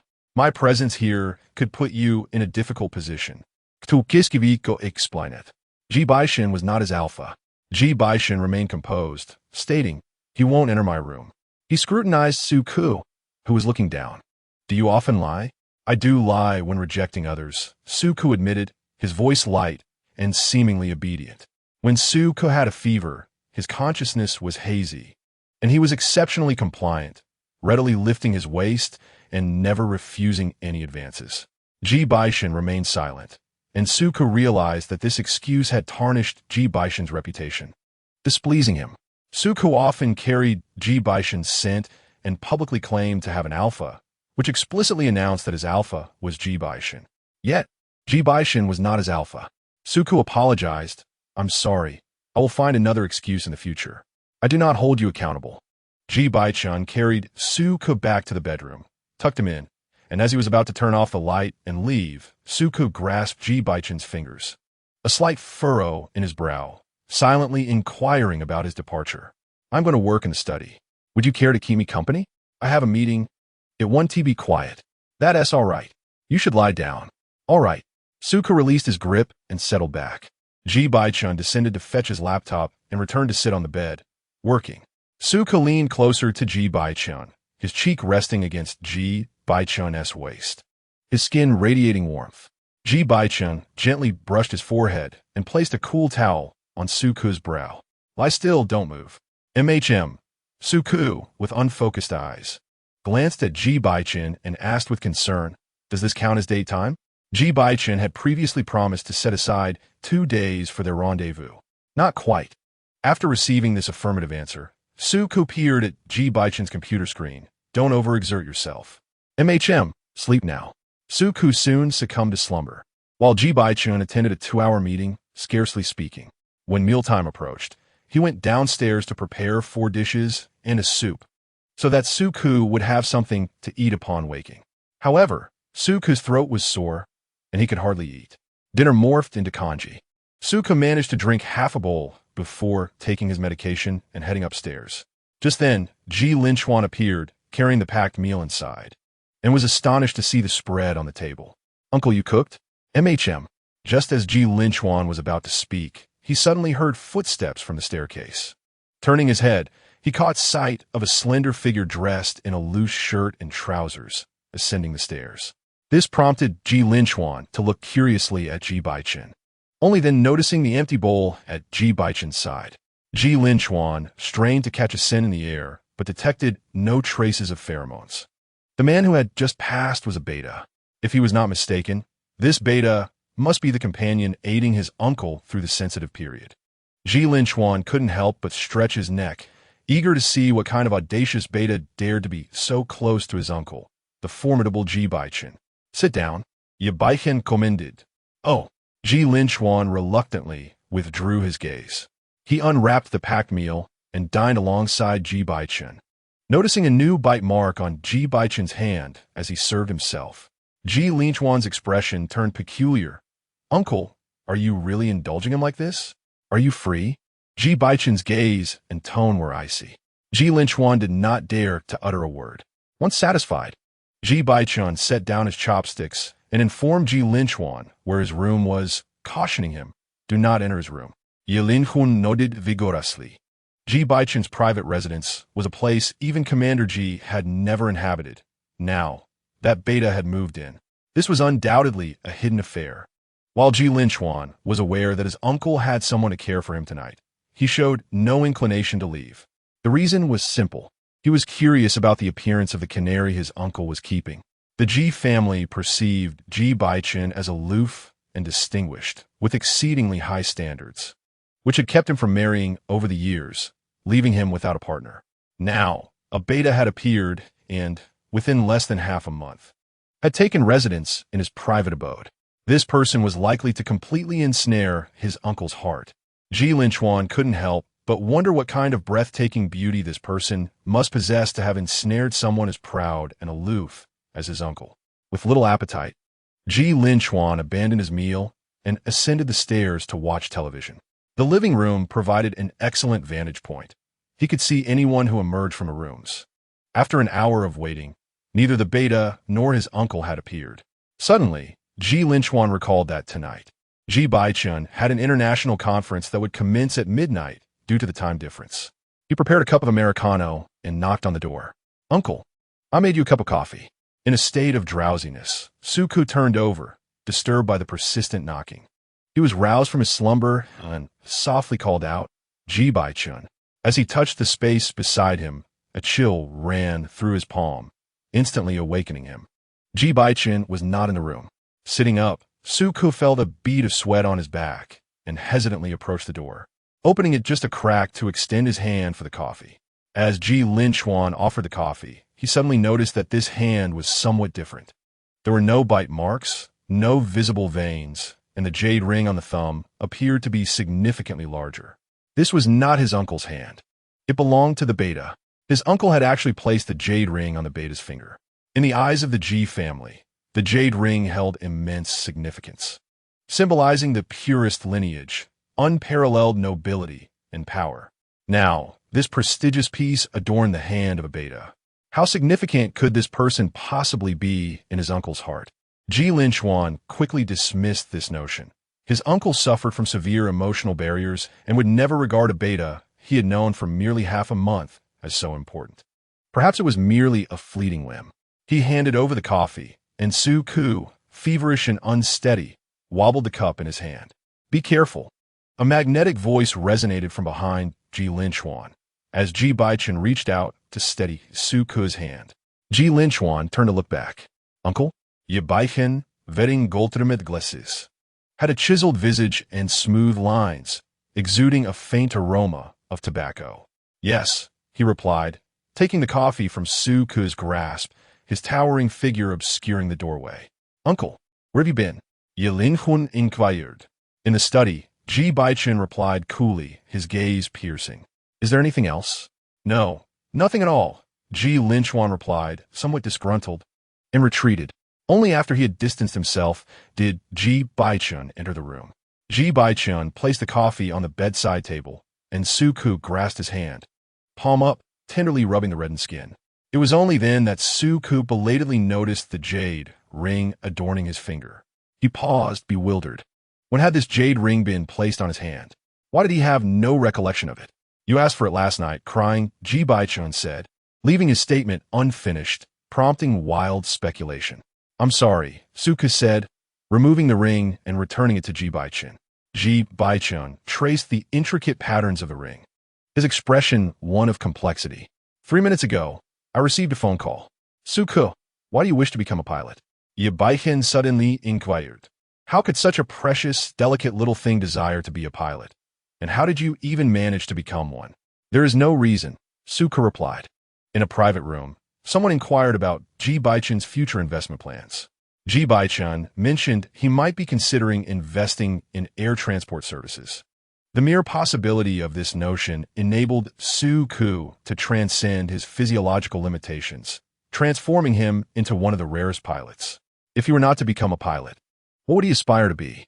He could only envision himself as a pilot, driven by his desire to pursue Ji Bochen. This profession was the closest he could get to Ji Bochen, the only opportunity for him to draw near. Does he not find it arduous? Not in the slightest.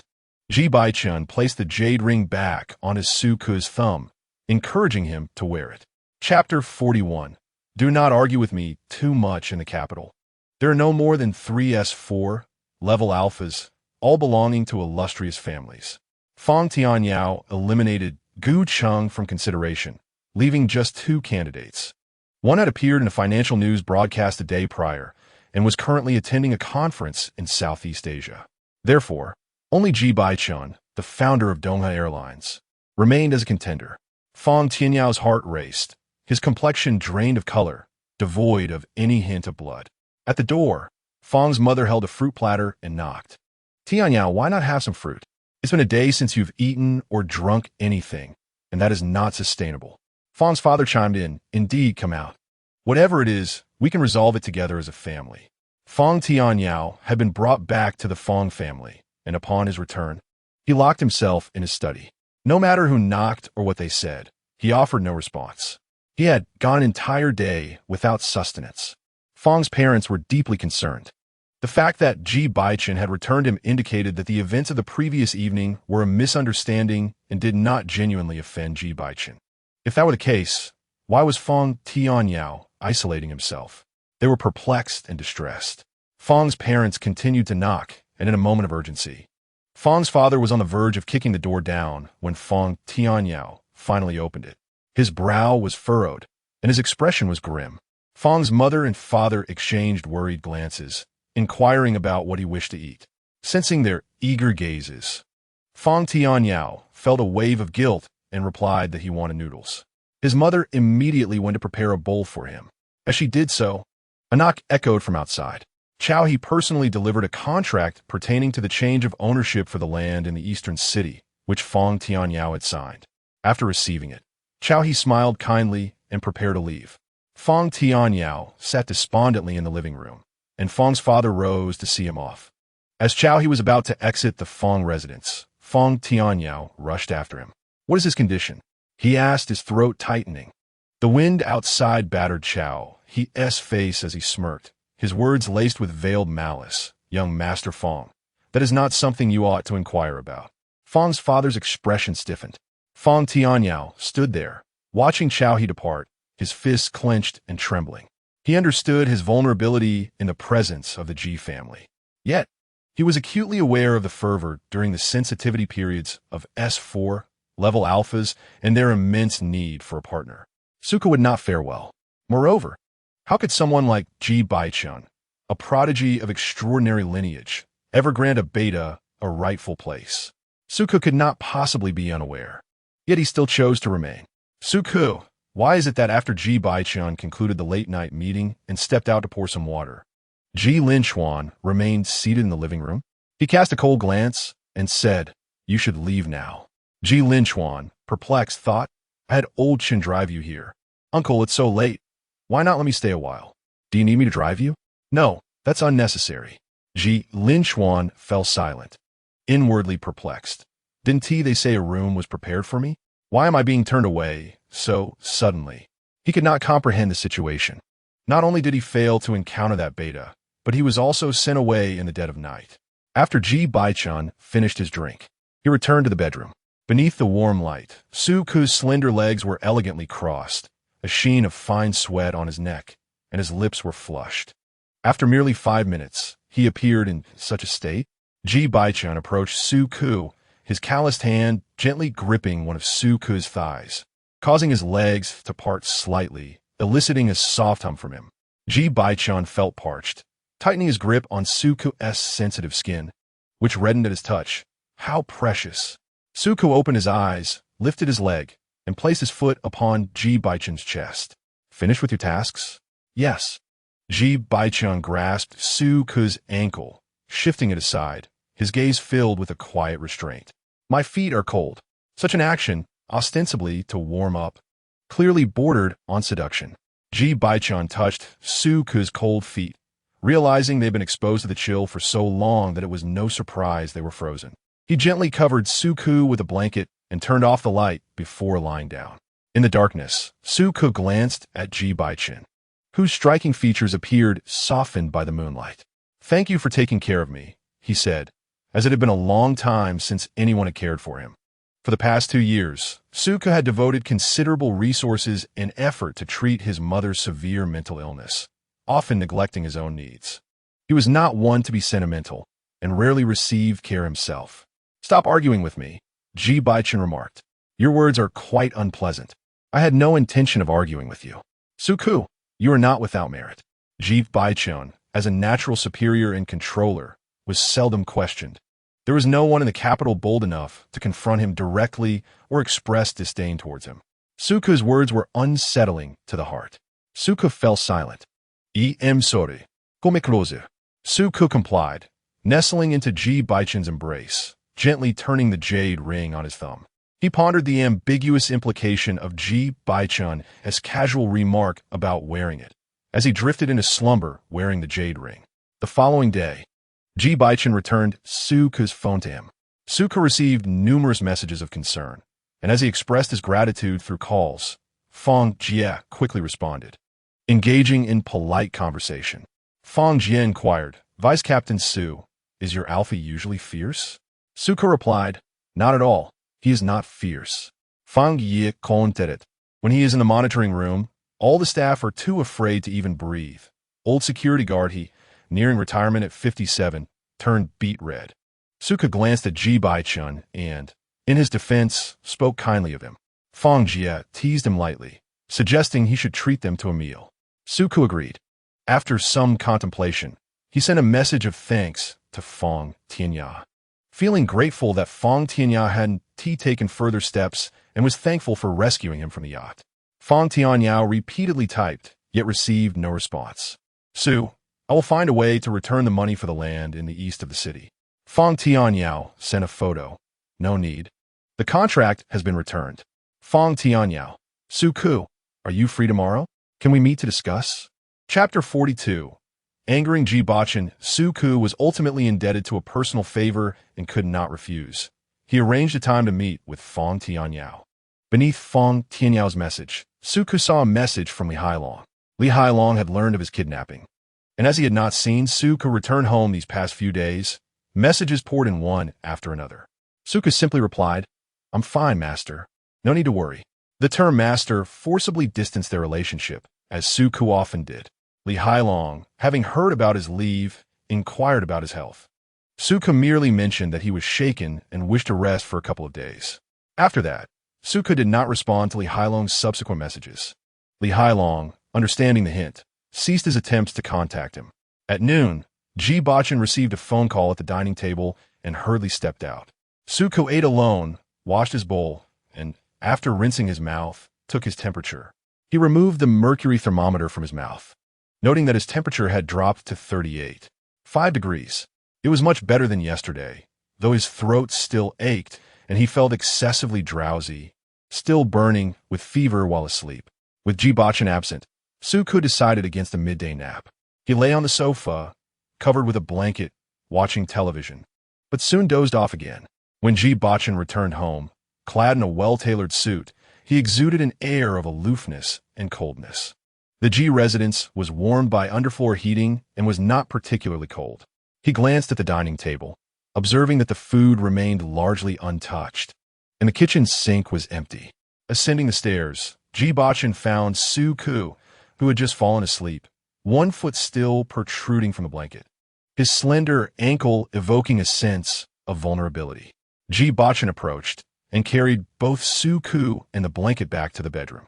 When Suku was placed on the bed, he awakened, his long fingers grasping Ji Bochen's shirt collar, his hand moving a few inches up to unbutton it. His icy fingers grazed Ji Bochen's collarbone. "You're so cold."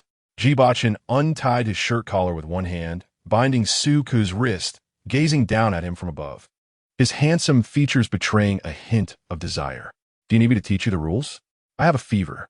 Suku's cheeks flushed slightly. Due to the fever over the past few days, his body felt weak, lacking strength in his wrists and legs, his skin reddening with the slightest touch. Merely gazing at him could stir one's blood. Ji Bochen's throat tightened. Did you not eat much at noon? Yes, my throat hurts. Shall I make you a bowl of millet porridge? Did you eat? Suku tilted his head to look at Ji Bochen, his graceful neck taut. I ate a little. Ji Bochen tilted Suku's chin, carefully admiring the more hidden aspects beneath his neck. In certain respects, Ji Bochen could hardly be considered a paragon of virtue. He was driven by desire, often brutal, and relished the sensation of control. You've been drinking. Suku detected a faint scent of smoke and alcohol on Ji Bochen's fingers. Ah, he had attended a funeral. It was then that Suku noticed the white corsage adorning Ji Bochen's suit. At this moment, Suku found himself loosely fastening his tie around his wrist, his ears tinged with a subtle blush as he gazed intently at the white flower on Ji Bochen's chest. An inexplicable sense of taboo enveloped him. No, I shall not drink anymore. Suku turned his head aside. Ji Bochen caressed his earlobe, still quite warm. This sound escaped Suku's nasal cavity as a soft hum. Ji Bochen stepped back from between Suku's legs, standing tall by the bed. After taking a sip of water, he placed the cup down, revealing the pronounced veins on the back of his hand. He covered Suku with a blanket and, without uttering a word, departed. Suku's gaze drifted vacantly to his wrist, where the green jade ring stood out conspicuously. It dawned on him that Ji Bochen had left the ring behind when he departed from the Ji family today. This jade ring, a symbol of status, had absurdly adorned Suku, his lover, for the past 2 days. Half an hour later, Ji Bochen returned with a bowl of millet porridge. Suku reached out to accept it, prompting Ji Bochen to notice the wound on Suku's hand. This injury was a result of Suku biting into his palm to maintain his composure, leaving a scar on his wrist. The most severe of these wounds seemed perilously close to severing a vein, threatening significant blood loss. Your hand is unsteady. Ji Bochen held the porridge, feeding Suku spoonful by spoonful. Indeed, Suku's hand trembled, for he had yet to untie the knot of his tie after half an hour. Upon finishing the porridge, Suku stated, I need to go out tomorrow. Let Lao Chin take you. All right. Ji Bochen had never inquired about Suku's plans, only informing him in advance when necessary, a pattern Suku had long since grown accustomed to. What is it? Ji Bochen's tone remained casual, though his brows were slightly furrowed. Suku hesitated momentarily. Fang Tianyao has asked me to meet. He has something to discuss. What time? 6 in the evening. Afterward, have Lao Chin pick you up. Okay. The next day, Ji Bochen left in the afternoon, emerging from the study with a gift in hand. It did not resemble calligraphy or painting, but rather seemed to be one of the 4 treasures of the study, and he was dressed formally, embodying the appearance of a cultured rogue. Suku glanced at Ji Bochen's tie and called out to him, retrieving another tie from Ji Bochen's wardrobe. This one looks better. Suku tied the new tie on Ji Bochen. As he departed, Ji Bochen cast a glance at the jade ring on Suku's thumb. After seeing Ji Bochen off, Lao Chen returned, and Suku left at 5 o'clock. As he got into the car, Lao Chen repeatedly glanced at the back seat, his demeanor suggesting he had something to say, but hesitated. Is there something on your mind? Mr. Su, could you persuade President Ji to drink less? What banquet is he attending tonight? It's Mr. Ji's father's birthday celebration. President Ji has gone to pay his respects and should return quite late. Lao Chen continued. President Ji hasn't been in good spirits lately, and I dare not advise him. You may not be aware, but President Ji has a heart condition. It would be best for him to refrain from drinking. Although Lao Chen felt unable to counsel him, Suku was different. As Ji Bochen's intimate partner, and one who resided in his private abode, Suku held a certain weight in this matter. He has a heart condition? Yes, it's an old ailment. I'm not entirely sure of the specifics. Suku did not truly believe that Ji Bochen would heed his words, yet he still sent a message to him. Su, will you be drinking tonight? Half an hour later, Ji Bochen replied, Su, is it possible to abstain? Ji Bochen, are you trying to control me? Su, I am merely requesting you. Ji Bochen, have you departed? Su, yes, I am on my way. Ji Bochen did not respond further, and Suku belatedly realized that the topic had been deftly shifted. He sent another message, drink less. Ji Bochen did not reply. Old Chen inquired, Mr. Su, what is the situation? What did Mr. Ji say? Suku replied, he does not listen to me. Old Chen, the previous day, Ji Bochen had attended the funeral of an old subordinate of Ji Hai and had consumed alcohol that he could have easily declined. Old Chen was somewhat surprised upon catching a whiff of the alcohol on Ji Bochen's breath. He knew that Ji Bochen only drank when he was either displeased or found it difficult to refuse. Clearly, this time it was the former. Ji Bochen had been working from home these past few days and rarely became angry over work matters. The only person he could think of was Su Ku. Old Chen quietly asked, "Mr. Su, have you upset Mr. Ji in these past 2 days?" Chapter 43. Where is the snap of the fingers? Tu questivito, numero. Old Chen was taken aback. Could it be that he had misjudged the situation? Su Ku arrived at the designated restaurant at 5:40 p.m., as he was always punctual and would even arrive early if he had the time. He thought he had arrived early enough, only to see Fong Tianyao seated by the window upon entering. He thanked the server who guided him and strode over to sit across from Fong Tianyao. Fong Tianyao looked up, his face weary from lack of rest, dark circles under his eyes, and a stubbled chin. Fong Tianyao was eager to speak, but, upon noticing Su Ku's lean figure, first handed him the menu. "Take a look at what you would like to eat." Su Ku had lost weight. He ordered several dishes, and Fong Tianyao casually added a couple of light options. After handing the menu to the server, he turned to Su Ku and broached the main topic. "Your alpha is Ji Bochen?" "Not exactly," Su Ku replied after some contemplation, providing a rather candid answer. Fong Tianyao froze, his brow deeply furrowed. The face that had suddenly taken on the weight of the world was initially taken aback. Then he inhaled deeply, his expression complex. Fong Tianyao understood the implications of Su Ku's answer. "Leave him be," Fong Tianyao softly urged, his usually proud gaze filled with a plea, his voice barely above a whisper, as though fearing to startle the person across from him. "Fong Tianyao, I have liked Ji Bochen for many years." Su Ku's eyes were cold and resolute, bearing an unshakable determination. "Su Ku, he is Ji Bochen. Being with him will leave you with nothing but bones," Fong Tianyao admonished, his tone heavy. High-quality alphas generally do not choose betas. Only a small number of psychologically twisted individuals would select a beta as their lover. Betas have 3 advantages. 1. They cannot become pregnant no matter what. 2. They lack pheromones, making infidelity harder to detect. Certain twisted alphas may seek out betas during their vulnerable periods, engaging in acts that resemble torment. An alpha in such a state requires the soothing pheromones of an omega, yet they choose betas to avoid this comfort, indulging their desires at the expense of a single beta. Fong Tianyao pondered throughout the night, and based on Ji Bochen's conduct over the years in the capital, he largely dismissed the possibility of a second individual being present in Ji Bochen's life. It was, without a doubt, Su Ku who was the first. However, he wished for neither the first nor third scenarios to unfold for Su Ku. Fong Tianyao was aware of Su Ku's previous health issues. He could not bear to watch Su Ku descend into the abyss. "So, what is it you wish to convey?" "Su Ku, there is no need for such sharpness. I merely desire to shield you from harm. Most betas tend to marry other betas, as they are not influenced by pheromones and prefer relationships founded on mutual respect and freedom. A minority might opt for lower-ranking alphas or omegas, but no one would willingly marry a high-ranking alpha or omega. This is akin to abuse. It is perfectly acceptable for you to have feelings for Ji Bochen. One must love oneself before loving another. You are destined to be unable to provide solace."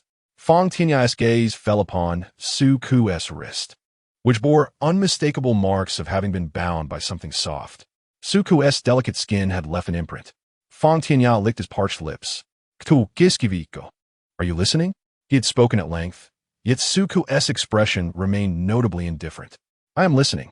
Su Ku's eyes glinted with sharpness. "So, you summon me to extol the virtues of alphas while persuading me to abandon the shadows for the enlightened path of a beta? Or perhaps to suggest that only in your company can I experience the liberating essence of mutual respect and love?" Su Ku's words, while lacking in melodious charm, were undeniably impactful. Fong Tiany's heartfelt entreaties seemed to be for Su Ku's benefit, yet they also serve his own interests. Su Ku had made his stance clear long ago. At this moment, Fong Tianyao found himself speechless, his thoughts laid bare by Su-ku, exposed and rendered vulnerable. When the server brought the dishes, Fong Tianya continued, I hope you will consider this matter with utmost seriousness. Fong Tianya, I met Ji Bochen 9 years ago. I believe I have contemplated this long enough and with clarity. Su-ku raised his glass, taking a sip, and Fong Tianya finally noticed the jade ring adorning Su-ku's thumb. Anyone who had heard of Ji Bochen would recognize this piece. He gave this to you? Fong Tianya's complexion drained of color, leaving him ashen. Su-ku remained silent. Fong Tianya ceased speaking, frowning as he ate. Su-ku casually took a few bites, and only when Fong Tianya set down his chopsticks did Su-ku rise. I am grateful for what you did a couple days ago. Su-ku stood to settle the bill, leaving without casting a single glance back. As Su-ku descended the elevator, he called Lao Chun. Lao Chun was on another call, but once he exited the elevator, they connected. Lao Chun mentioned he would be in the same location as before. After Su-ku entered the car, Lao Chun inquired whether Su-ku was heading home or waiting for Ji Bochen. Su-ku replied that he was returning home. Upon arriving, Su-ku prepared a millet porridge and brewed a hangover remedy. He asked Lao Chun when Ji Bochen would return, to which Lao Chun responded that it would be in about an hour. Su-ku, carrying the hangover remedy and millet porridge, patiently waited with Lao Chun. The banquet was held at the Ji family's luxurious villa, with all vehicles parked outside, except for Lao Chun's car, which was allowed inside. Ktu Kiskiviko, cradling the hangover remedy, awaited patiently, eliciting a smile from Lao Chun, who remarked on Su-ku's culinary skills. Su-ku, with a grin, extended an invitation for a meal in the future, but Lao Chun, feeling hesitant, merely chuckled in response. In the Ji family's rear garden, Ji Bochen held a champagne glass as guests raised their glasses in his honor, while Ji Linchuan shielded him from much of the attention. Ji Bochen, with one hand in his pocket, leisurely sipped his drink, not consuming much. The birthday celebrant, Old Master Ji, emerged, exchanged pleasantries, and, in front of the guests, leaned on Ji Bochen's offered arm while introducing his proud grandson to former comrades and colleagues. The surrounding guests flattered Ji Bochen, recalling deep bonds forged in the past, and Old Master Ji did not perceive their words as mere formalities. Before long, Old Master Ji engaged Ji Bochen in discussions about national affairs. Although aged, his heart remained fervently patriotic, and Ji Bochen was eager to entertain his grandfather, participating in extensive conversations. Noticing the champagne glass in Ji Bochen's hand, Old Master Ji asked if something was troubling him. Ji Bochen smiled softly, assuring him there was nothing amiss. It was then that Old Master Ji observed the jade ring missing from Ji Bochen's thumb. His gaze sharpened, and he inquired about the ring's absence. Ji Bochen replied that he was not wearing it, to which Old Master Ji noted that he had never been without it before. Without reproach, Old Master Ji continued. Having heard from Ji Bochen's father that he had agreed to try an experimental medication, Ji Bochen's eyes cooled slightly as he responded with a non-committal hum. Old Master Ji expressed his concern, asking if there had been any discomfort following a recent heart surgery. Ji Bochen reassured him that he was well and that there was no need for worry. Old Master Ji mentioned hearing that the S4 Great Omega from the official family would be returning to the country, noting that his father frequently visited their home, suggesting that Ji Bochen should meet him once he felt better. Ji Bochen, raising his champagne glass to toast with Old Master Ji, chose not to respond directly, his handsome yet aloof demeanor reflecting a complexity of emotions. After a lengthy conversation with his grandfather, Old Master Ji, in high spirits and having indulged a bit too much, attempted to persuade Ji Bochen to stay the night, but Ji Bochen declined. Observing Ji Bochen's slightly flushed complexion, Ji Linchuan offered assistance to help him into the car. Ji Bochen acquiesced, pulling his hand free after being assisted out of the garden and glancing at his watch. In a hushed tone, Ji Linchuan asked, "Uncle, are you considering marrying an Omega?" Ji Bochen furrowed his brow, responding that he had no such intentions. However, Ji Linchuan remained puzzled by Ji Bochen's sudden agreement to trial the Omega hormone allergy medication, a decision that brought considerable joy to the Ji family. As Ji Bochen's willingness to try the medication signified that he might soon have an Omega wife, Ji Bochen approached the circular garden, where a black Bentley, Its headlights, illuminating the path, stood at the exit. The disparity between the interior and exterior climates created a foggy veil on the windows. And as the interior lights flickered on, Suka leaned against the rear window, his silhouette etched upon the glass. In the back seat was his uncle's beta.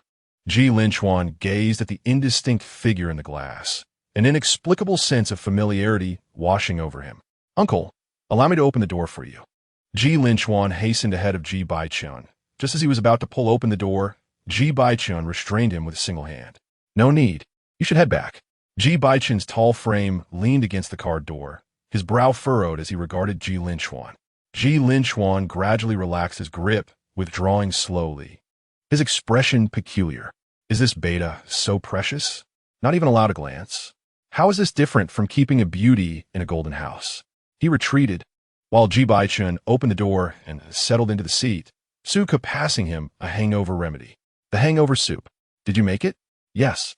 Ji Bochen opened the thermos, taking a couple of sips. The flavor was pleasant and the temperature just right, warming his stomach considerably. Ji Bochen had a habit of consuming something warm after drinking before resting. Earlier, after the gathering hosted by Li Hailong, Suku encountered Ji Bochen on the second floor. Knowing that a kanji shop was open at that hour, he had detected a faint scent of alcohol on Ji Bochen. Is the flavor acceptable? Suku's tone was tense, as if seeking praise.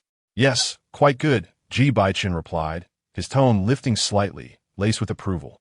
After consuming most of it, Ji Bochen instructed Lao Chun to drive them back to the Ji family's residence. Once home, Ji Bochen placed the thermos in the sink, where a servant would come to clean it the following day. He removed his coat, hanging it on a rack, and ascended the stairs to freshen up. After Ji Bochen departed, Suka lingered by Ji Bochen's suit jacket for a while. Today was the last day of his leave. He had already recovered from his fever, but his throat remained sore. He planned to return to Beijing tomorrow for a physical examination, allowing him to resume flying. Dressed in a loose, thin shirt, he stood by the floor-to-ceiling window, gazing at the misty hues of the mountains and forests outside. He was oblivious to Ji Bochen's return until Ji Bochen called out, "Come here." Suka turned around to find Ji Bochen seated with an imposing presence in an armchair, exuding an undeniable masculine energy that commanded respect. Suku approached and stood obediently beside Ji Bochen.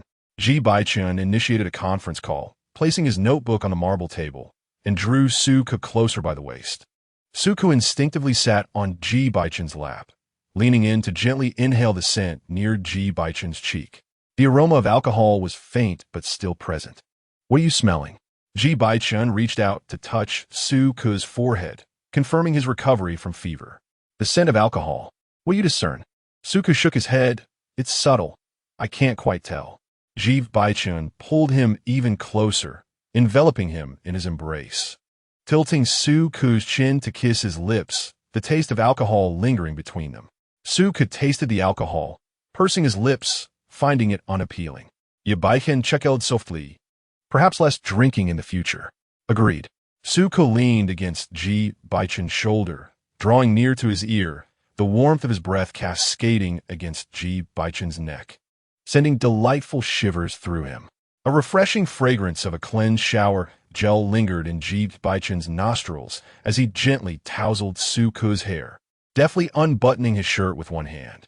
Suku's cheeks flushed with warmth, and he leaned in closer to Ji Bochen's ear, whispering in a voice barely audible to the two, soft as flowing water. Ji Bochen grasped Suku's chin, his gaze intense, burning with the fervor of a flame that ignited the heart. "Are you reluctant? There's a medical examination tomorrow." Ji Bochen restrained himself, gently squeezing the nape of Suku's neck, his eyes fixated on Suku's lips. Before the floor-to-ceiling window, the moonlight shone brightly. Ji Bochen conducted the meeting with an air of propriety, his voice slightly huskier than usual, exuding a particularly alluring and intimate charm. The following morning, Suku awoke at 9, and, after enjoying the rock candy stewed pear Ji Bochen had prepared for him, he made his way downstairs. As he departed, the butler glanced at the jade ring adorning his thumb. Once inside the car, Suku removed the jade ring, intending to return it to Ji Bochen. But old Chun broke into a cold sweat. "Mr. Su, such a valuable item should be kept by you. If it were to be damaged, even if I were sent to the UE, to mine for 100 years. I could never repay you. Suku sent Ji Bochen a message. I forgot to take the jade ring. Shall I return it to you tonight? Ji Bochen replied, wear it. The identical phrase left Suku puzzled. What does that mean? Ji Bochen changed the subject. What would you do if Fong Tianya didn't reclaim the land of the eastern city? Suku replied, compensate him. Ji Bochen probed further. Do you have a lot of money? Suku admitted not much. I have a friend in finance who helped me invest in stocks a couple of years ago, and we've split the profits evenly. A couple of months ago, I reinvested $1 million, and after the new stock policy was introduced a month ago, my stocks have skyrocketed tenfold. I might still be short, but with a little more effort, I should be able to repay it. Ji Bochen inquired, do you have many friends? Suku answered, not many. Ji Bochen pressed on, why don't you ask me for help? I don't want to trouble you. He preferred to resolve matters independently, especially when it came to Ji Bochen, as he did not wish to impose upon him. Suku was not a burden at all. You can trouble me, Ji Bochen assured him. Chapter 45. Suku's confession. Suku asked, are you busy tonight? He continued, if you're free, could you possibly come pick me up? Ji Bochen glanced at his schedule, noting a meeting that began at 6 and concluded by 8. He called Chao He, requesting to push the meeting back by an hour. Once the new meeting time was confirmed, Ji Bochen replied to Suku, I'll arrive at Jinghang by 5. After a brief stop at home, Suku changed into his pilot's uniform, carefully placing Ji Bochen's jade ring in a velvet box. Old Chun waited downstairs to escort Suku to Jinghang Airport.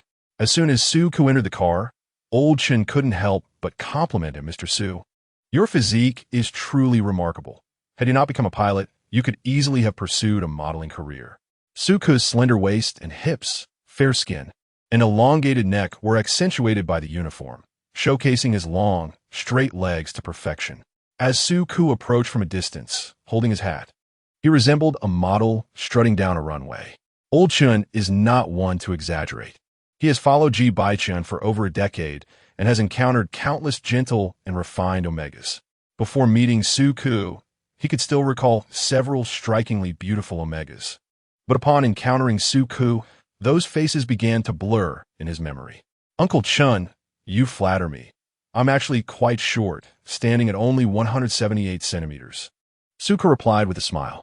Is that so? I always thought Mr. Su was around 180. Old Chun remarked, momentarily taken aback. Indeed. Suku's proportions made him appear taller. Suku smiled silently in response.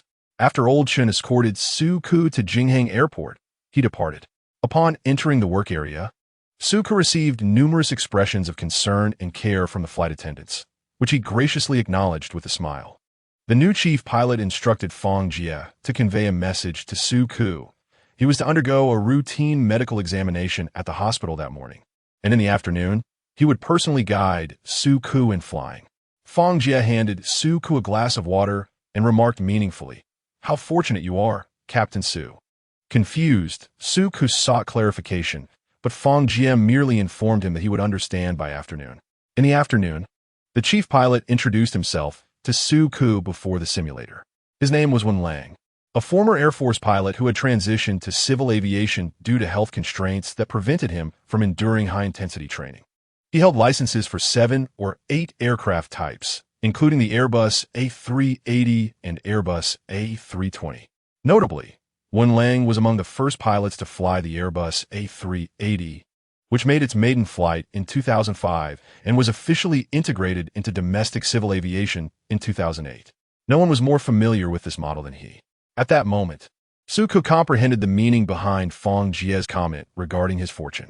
It was akin to a law student gaining admission to a prestigious university only to discover that their professor was a contributor to the formulation of criminal law.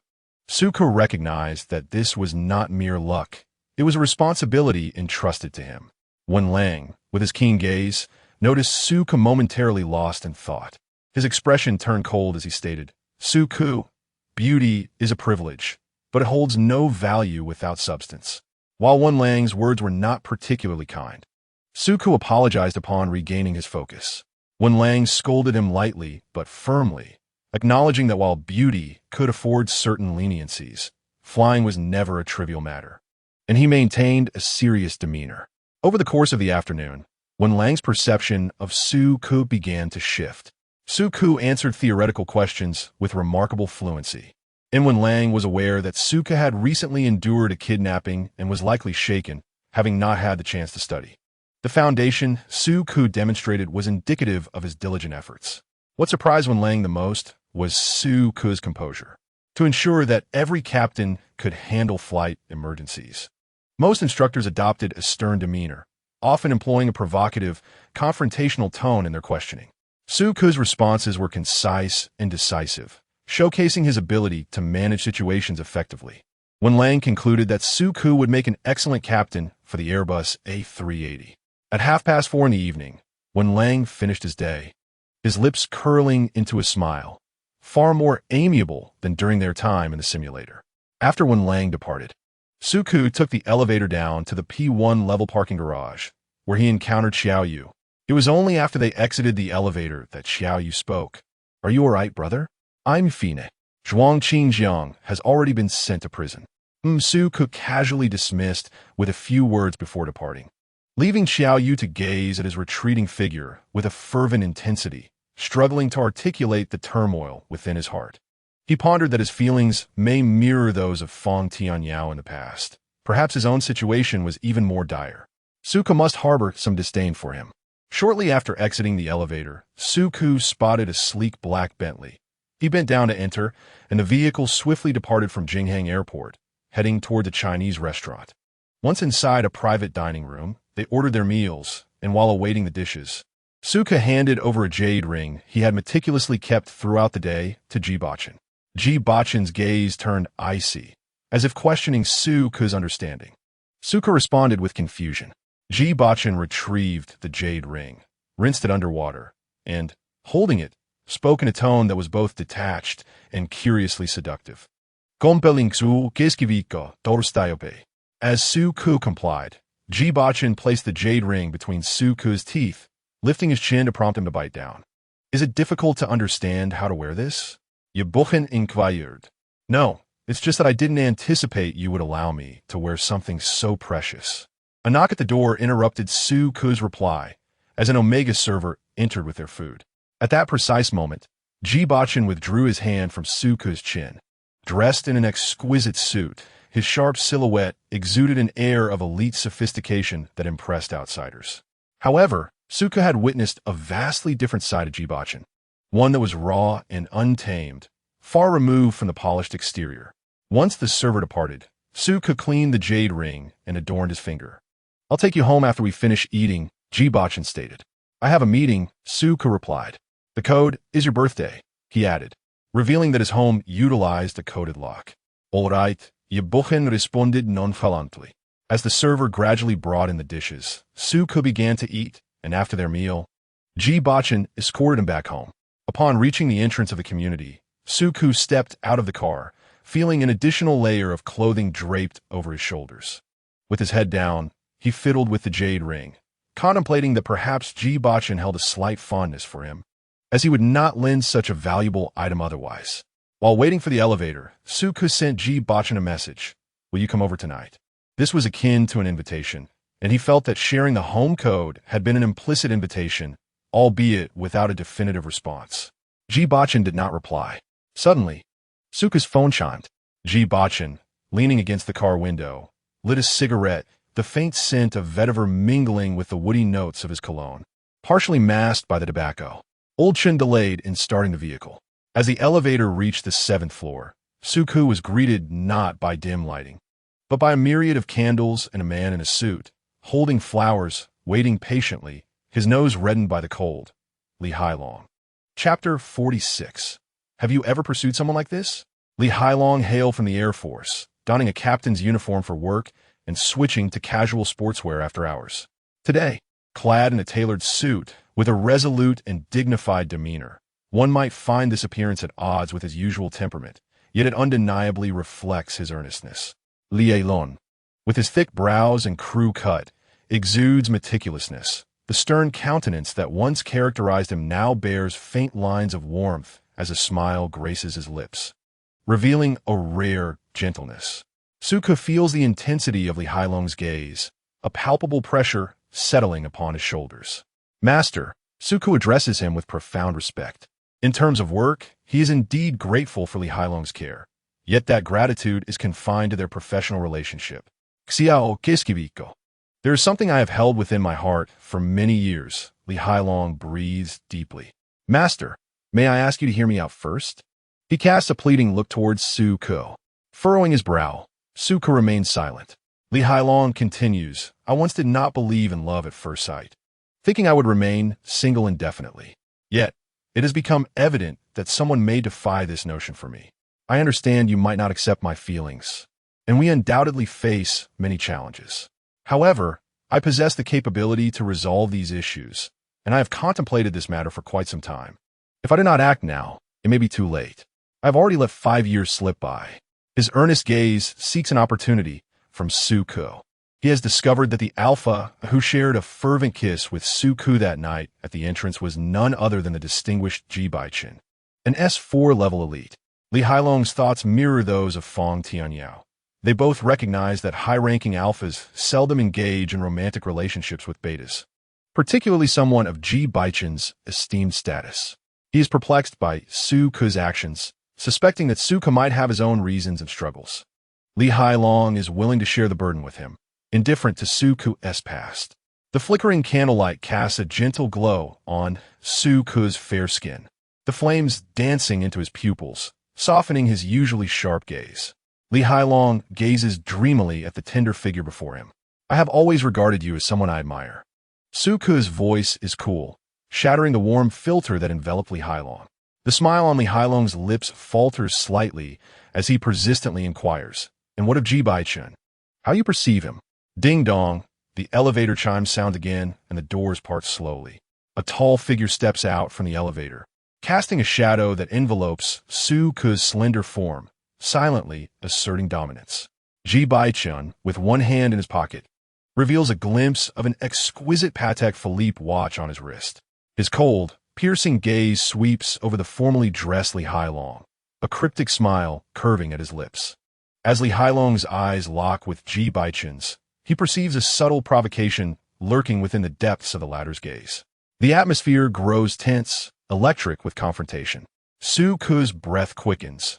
He is uncertain whether Ji Bochen has overheard Li Hailong's words or if any misunderstandings might arise. Ji Bochen's large hand settles possessively on Suku's waist, his gaze flicking toward Li Hailong as he leans down, his tone laden with ambiguity. Come up and fetch me a glass of water. Suku replies with a slight Ji Bochen's expensive leather shoes crush the half-burned candle on the floor, extinguishing the flame with a deliberate step.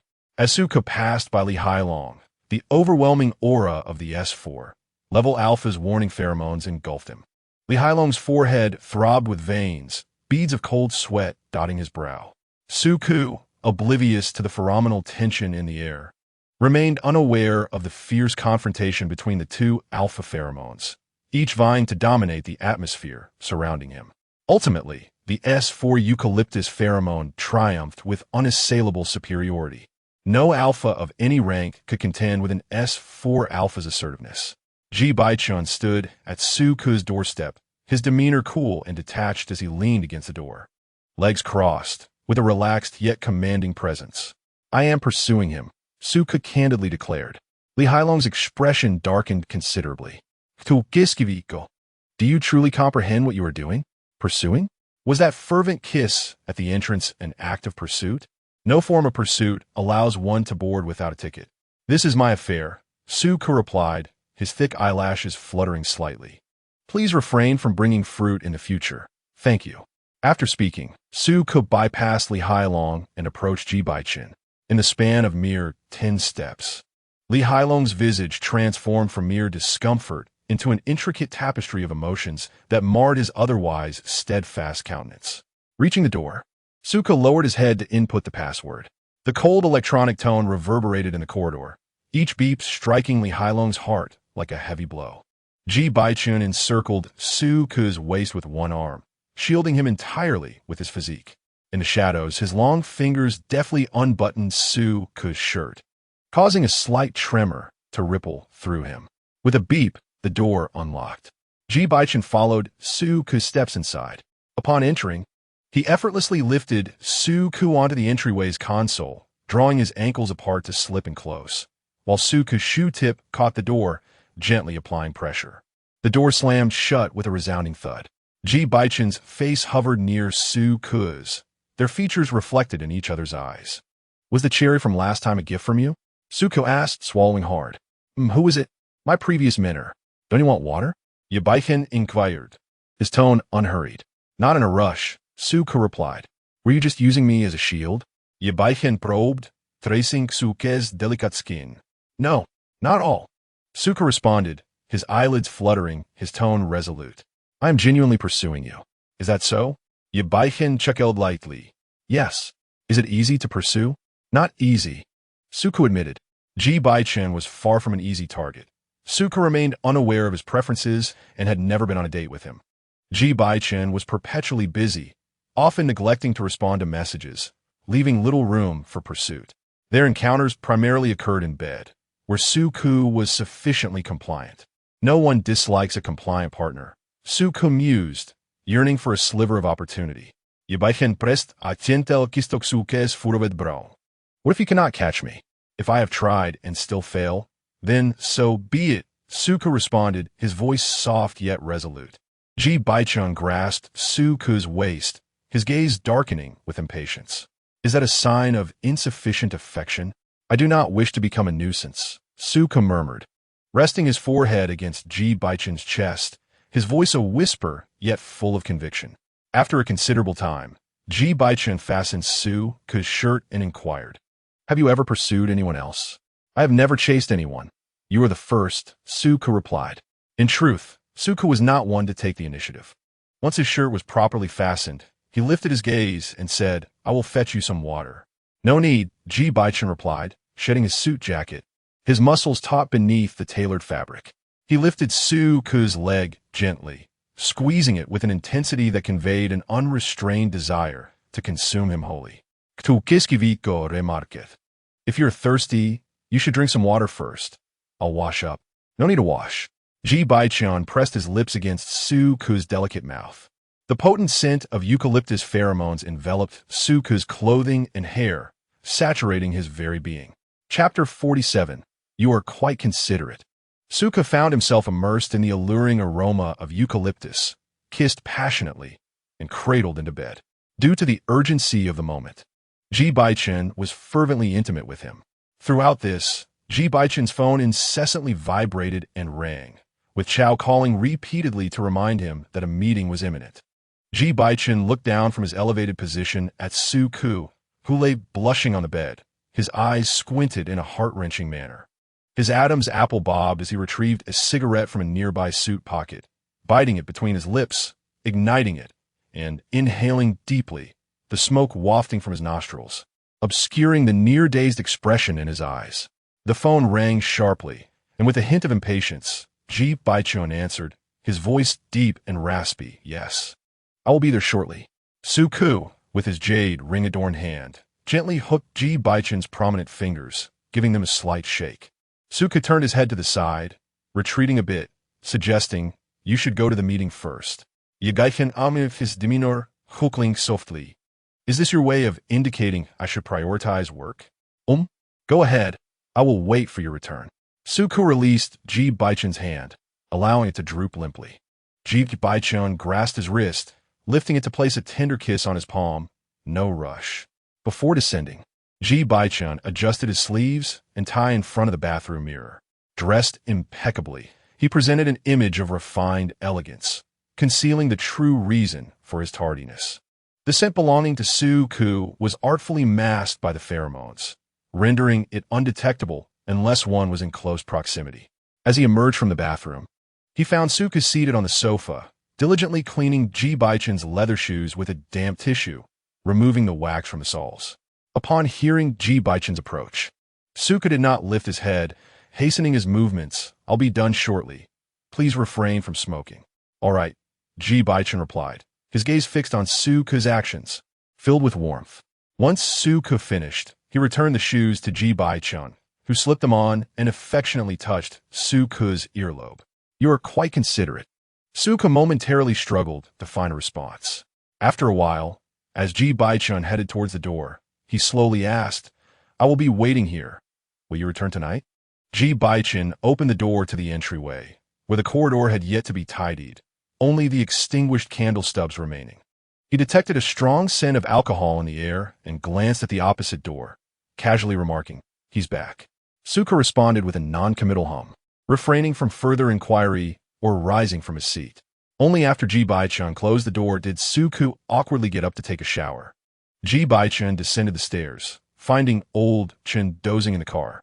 It wasn't until Ji Bochen opened the car door that Old Chen startled awake. Rubbing his eyes, he asked, "Mr. Ji, heading to the company?" "Yes," Ji Bochen replied in a flat tone, though his expression was pleasant. Old Chen started the car, which sped down the road, occasionally stealing glances at Ji Bochen through the rearview mirror. The potent scent of eucalyptus pheromones filled the vehicle. Old Chen, a man of experience, understood the implications. It was common knowledge that if someone lingered downstairs after smoking a couple of cigarettes and suddenly claimed thirst, it would likely result in an extended visit for water. Anyone unaware might think a kettle had exploded. A smile crept onto Old Chen's lips. "Ji Bochen," sensing the peculiar gaze and demeanor of Old Chen, coldly remarked, "Are you idle?" Old Chen's hair stood on end, and he quickly changed the subject. No, Mr. Ji. Please rest for a while. I'll call you when we arrive at the company." Ji Bochen closed his eyes to rest, and upon reaching the office, Old Chen called for him, prompting Ji Bochen to lift his eyelids and exit the vehicle. Chao He awaited him by the elevator, and once Ji Bochen entered, Chao He handed him a report, summarizing the key points and content of the upcoming meeting in a minute. Ji Bochen acknowledged with a sound. His memory was exceptional, nearly photographic. After reviewing, he returned the report to Chao He. Tonight's meeting would last 2.5 hours, and, at its onset, many attendees glanced at the bite marks on Ji Bochen's fingers, the air thick with S4, level pheromones intended to appease. This made the alphas in the office uncomfortable. After the meeting concluded, Ji Bochen rubbed his eyes as Chao He escorted the major shareholders out and returned with a cup of hot tea. With his head lowered, he said, "Mr. Ji, the old master has arranged for a high-ranking Omega to comfort you. They arrive tomorrow. Should we allocate some time for this?" Although Chao He was Ji Bochen's secretary, he was sent by Ji's grandfather, a fact Ji Bochen was well aware of. He also understood that Chao He was acting under his grandfather's orders to select a suitable beta wife for him, but he remained oblivious to the selection criteria or compensation, preferring not to inquire. No time, Ji Bochen coldly declined. Naturally, Chao He dared not press further and instead inquired about Ji Bochen's recent health. Ji Bochen replied indifferently. Nothing unusual. The steam rose from the cup, yet Ji Bochen left for the car, where Old Chen asked, "Mr. Ji, back to your private residence?" "Suka's place." "Understood." Old Chen drove towards Suka's neighborhood. Suka's residence was conveniently located near the airport, albeit somewhat distant from the city center, even with minimal traffic at night. It took an hour to arrive, and by the time they did, it was nearly midnight. As Ji Bochen ascended the stairs, he noted that the candles on the ground had been thoroughly cleared, leaving no trace behind, as if nothing had transpired. He entered the door using the code, and upon stepping inside, a warm breeze enveloped him. Suku turned on the air conditioning and sat in the living room, engrossed in a book while awaiting Ji Bochen's return. He appeared somewhat drowsy, his head gently nodding forward intermittently, as if on the verge of dropping the book from his lap. Ji Bochen, with swift reflexes, caught the book and supported Suku's chin with one hand. He carefully set the book aside and carried Suku into the bedroom. A delicate fragrance enveloped Suku, reminiscent of vetiver, refreshing and soothing. If Suku had glands, they would likely exude this very scent. Ji Bochen laid him on the bed, and as soon as Suku was placed down, he stirred awake, his eyes meeting Ji Bochen's, filling his chest with warmth. Half asleep, Suku inquired, "When will you be free for the date you mentioned?" "This weekend," Ji Bochen replied. 2 days, all for me? Yes. Chapter 48. Ji Bochen as his control tower. Suku received the precise timing, and from that moment on, each subsequent day was filled with anticipation as he meticulously planned for their rendezvous. He adjusted his schedule according to his availability and checked the weather, remaining in an excited state over the next few days. During this time, Ji Bochen was occupied with overtime work, and they hadn't seen each other for 3 consecutive days.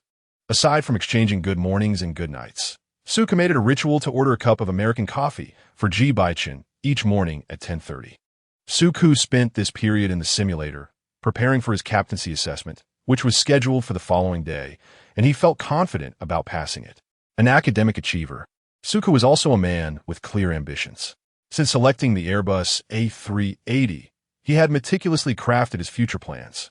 The Airbus A380 is the largest passenger aircraft, demanding higher flying standards than other planes, and naturally, it offers attractive remuneration, only accessible to major airlines. A pilot's license allows one to fly a single type of aircraft, but Suku aimed to become the captain of the A380 by 28, expand routes, and train on other aircraft by 30, and by 33, stand before Ji Bochen, having completed a decade-long contract with Jinghang and transition to Donghe, free of encumbrances. However, standing before Ji Bochen prematurely did not equate to a lack of effort on his part. Suku desired to be seen by Ji Bochen, not merely as a presence in bed. He was not one to idly drift through life. He aspired to attain the best in all endeavors. With no privileged background, everything he achieved was through his own diligence, and harboring ambition was nothing to shy away from. Choosing to become a pilot was akin to embarking on a daring gamble, which Suka had successfully navigated. Now, everything in his life was progressing according to his plans. Just as Suku believed his career and love life were on the rise, a phone call delivered a jarring blow. In the evening, at 6:30, Suku sat in a cafe, cradling a hot latte, his demeanor calm, though his fingertips incessantly traced the cup's surface. 10 minutes later, a man in a well-tailored suit entered. It was Qin Yao, Suku's university classmate. Suku had entrusted him with the task of searching for his mother in Lingcheng. Qin Yao handed Suku a photograph, explaining, "This is from a vlog filmed at the airport by an internet celebrity. Take a look at the woman in the white outfit behind. Is she your mother?" As Qin Yao handed the photograph to Suku Qian, he was already nearly certain of its implications. Today, he happened to be in the capital for business discussions, and this vlog was something he stumbled upon, subsequently capturing a screenshot and having his assistant print it out. Suku Qian gazed at the image in his hand, his throat tightening. The woman unexpectedly featured in the photograph was indeed his mother, Su Qin, who was holding a plane ticket and looking haggard as she made her way towards the boarding gate. "It is my mother, thank you," Suku Qian replied. Although his face betrayed little emotion, a dull ache surged within him, akin to a knife scraping against flesh, rendering him breathless with pain. Qin Yao, with genuine concern, asked, "Suku Qian, what do you intend to do?" Once a pilot himself, Qin Yao had suffered an injury during training that precluded him from continuing his flying career, prompting a shift in his academic focus. He had checked the flights for that day and surmised that Suku Qian's mother was likely en route to M country. Much like the internet celebrity filming her travel video, Suku Qian had been kept in the dark, and given that Qin Yao was somewhat familiar with the industry, he easily deduced the underlying reasons. It appeared that Suku Qian's mother intended to reside abroad for an extended period, if not permanently immigrate. "Let's take it one step at a time," Suku Qian remarked with a smile. "What shall we drink?" Qin Yao ordered a latte, and they casually reminisced about the past for a while before he glanced at his watch, noting he had a meeting in half an hour and needed to leave. As the host, Suku Qian extended an invitation for dinner the following night, which Qin Yao gladly accepted. After Qin Yao departed, Suku Qian lowered his gaze to the photograph once more, fixating on it for a solid 10 minutes. After finishing his coffee, he discarded the photo into the trash and left. In truth, even before the photos of Su Qin caring for Liang Hui surfaced, Suku Qian had already begun to piece together the answer. The photograph seemed far from coincidental. Following his subsequent kidnapping, Suku Qian had briefly suspected Zhuang Qingjiang. However, Zhuang Qingjiang, having suffered a significant setback, was no longer a formidable adversary. If it had indeed been Zhuang Qingjiang orchestrating the abduction, he would not have appeared on a yacht, but rather in his own bed. At that moment, Suku Qian realized the mastermind behind the kidnapping was Liang Kuan, who resided far away in M country. After years of coexistence, Liang Kun had suddenly returned to trouble him. And the only plausible reason was that Liang Kun's position had once again been jeopardized. Su Keqian, being an astute individual, understood this reality, yet he was reluctant to accept it. Now, with all the truths laid bare before him, Su Keqian's mental state was on the verge of collapse. He could not fathom why his mother sought out Liang Hui, nor could he comprehend the significance of his efforts over the years. What path lay ahead for him? The once clear sky was suddenly shattered by a thunderclap, clouds enveloping the horizon, and a tempest unleashed, raindrops pelting Su Keqian's shoulders, crushing him beneath their weight. Upon returning home, he numbly took a shower and lay down, forcing himself to sleep before the captain's assessment the following day. The next morning, Su Keqian arrived at Jinghang, his brow furrowed. Fang Jian noticed his disheveled appearance and expressed concern, especially given that today was the captain's evaluation. "Did you not rest well?" she inquired. Su Keqian managed a strained smile. "I rested well, just a bit dazed from waking early." Wen Lang emerged from the office, grabbing the car keys and attendance sheet, reminding him, "Su Keqian, pull yourself together. Don't embarrass me." During this period, Su Ke's efforts have not gone unnoticed. With his remarkable aptitude, he is expected to navigate the assessment with relative ease. However, today he appears somewhat out of sorts. He is determined not to betray the trust placed in him. After sipping a cup of coffee to invigorate himself, he boarded Wen Lang's vehicle en route to the evaluation site. Upon disembarking, Wen Lang turned to Su Ke and remarked, "The Airbus A380 can accommodate up to 861 passengers. As the captain, every decision you make impacts the lives of over 800 families. Every second aboard the aircraft is of utmost importance. Do not lose focus." Su Ke nodded in understanding, affirming, "I comprehend, Chief Wen. I have encountered a few challenges, but please trust that I am sufficiently professional." Su Ke is resolute in his commitment not to disappoint anyone, especially not in the realm of aviation. The morning sun bathed Su Ke's shoulders in warmth, elongating his tall and upright figure on the ground, as the wind tousled his hair, illuminating his face with vitality. Wen Lang gave his shoulder a reassuring pat, encouraging him, "You can do this." Su Ke nodded appreciatively. Just before entering the assessment room, his phone buzzed in his pocket. The caller was Ji Bochen. They had exchanged nothing more than brief greetings for the past 3 or 4 days, and Su Ke was aware of Ji Bochen's busy schedule. Wishing not to let his own matters disrupt Ji Bochen's work, he had not disclosed that today was his captaincy assessment. Taking a deep breath and staring at his toes, he answered the call. "Hello? Today is your captaincy assessment?" Ji Bochen's voice conveyed a hint of surprise. Su Ke was taken aback, unsure how Ji Bochen had learned of this. Nevertheless, he felt elated to receive the call. "Are you nervous?" Su Ke exhaled deeply, admitting a little. Ji Bochen paused, prompting Su Ke to respond with a softened Ji Bochen, then advised, "Jinghang HTC 872, prioritize flight safety." In that moment, Ji Bochen felt akin to an air traffic controller. Su Ke's eyes glistened with emotion as he affirmed, "Understood." Ji Bochen is indeed his guiding tower. Chapitre 49, à premier battre grund. High stakes. Su Ke tilted his head toward the radiant sun, ending the call as he entered the assessment site. Outside, Wen Lang awaited, surrounded by other pilots from Jinghang who recognized this ace aviator and respectfully offered him cigarettes. "Chief Wen, what brings you here today?" "Vain lang chakot hatili." "I'm here to support a junior." "A junior?" The questioner was clearly taken aback. Today marked the captaincy assessment for Jinghang, and when Lang had personally come to support a junior, he had never heard of anyone within Jinghang warranting such attention from Wen Lang. Other pilots approached, teasingly inquiring if Wen Lang had imparted his true skills, jesting that failing under such a distinguished pilot would tarnish his reputation. In aviation, formidable skills, a stable mindset, and the ability to respond adeptly in critical moments are indispensable. Many pilots remain in the co-pilot role for their entire careers due to insufficient psychological resilience and situational response capabilities. Wen Lang remained composed, confident that Su Ke would succeed. "You have such faith in yourself, Chief Wen? It's not about my confidence, it's about my faith in him." Wen Lang took a drag from his cigarette, asserting that regardless of the instructor, Su Ke would excel in the captaincy assessment. With that, when Lang concluded his remarks. The onlookers stood beside him, eager to witness the final outcome. As Su-ku emerged from the assessment, he stood in stark contrast to the dejected pilots surrounding him. He exuded an air of calmness, his demeanor collected and his stride steady. His long, elegantly proportioned legs immediately captured the attention of onlookers. This young man possesses striking good looks. He could easily pursue a modeling career.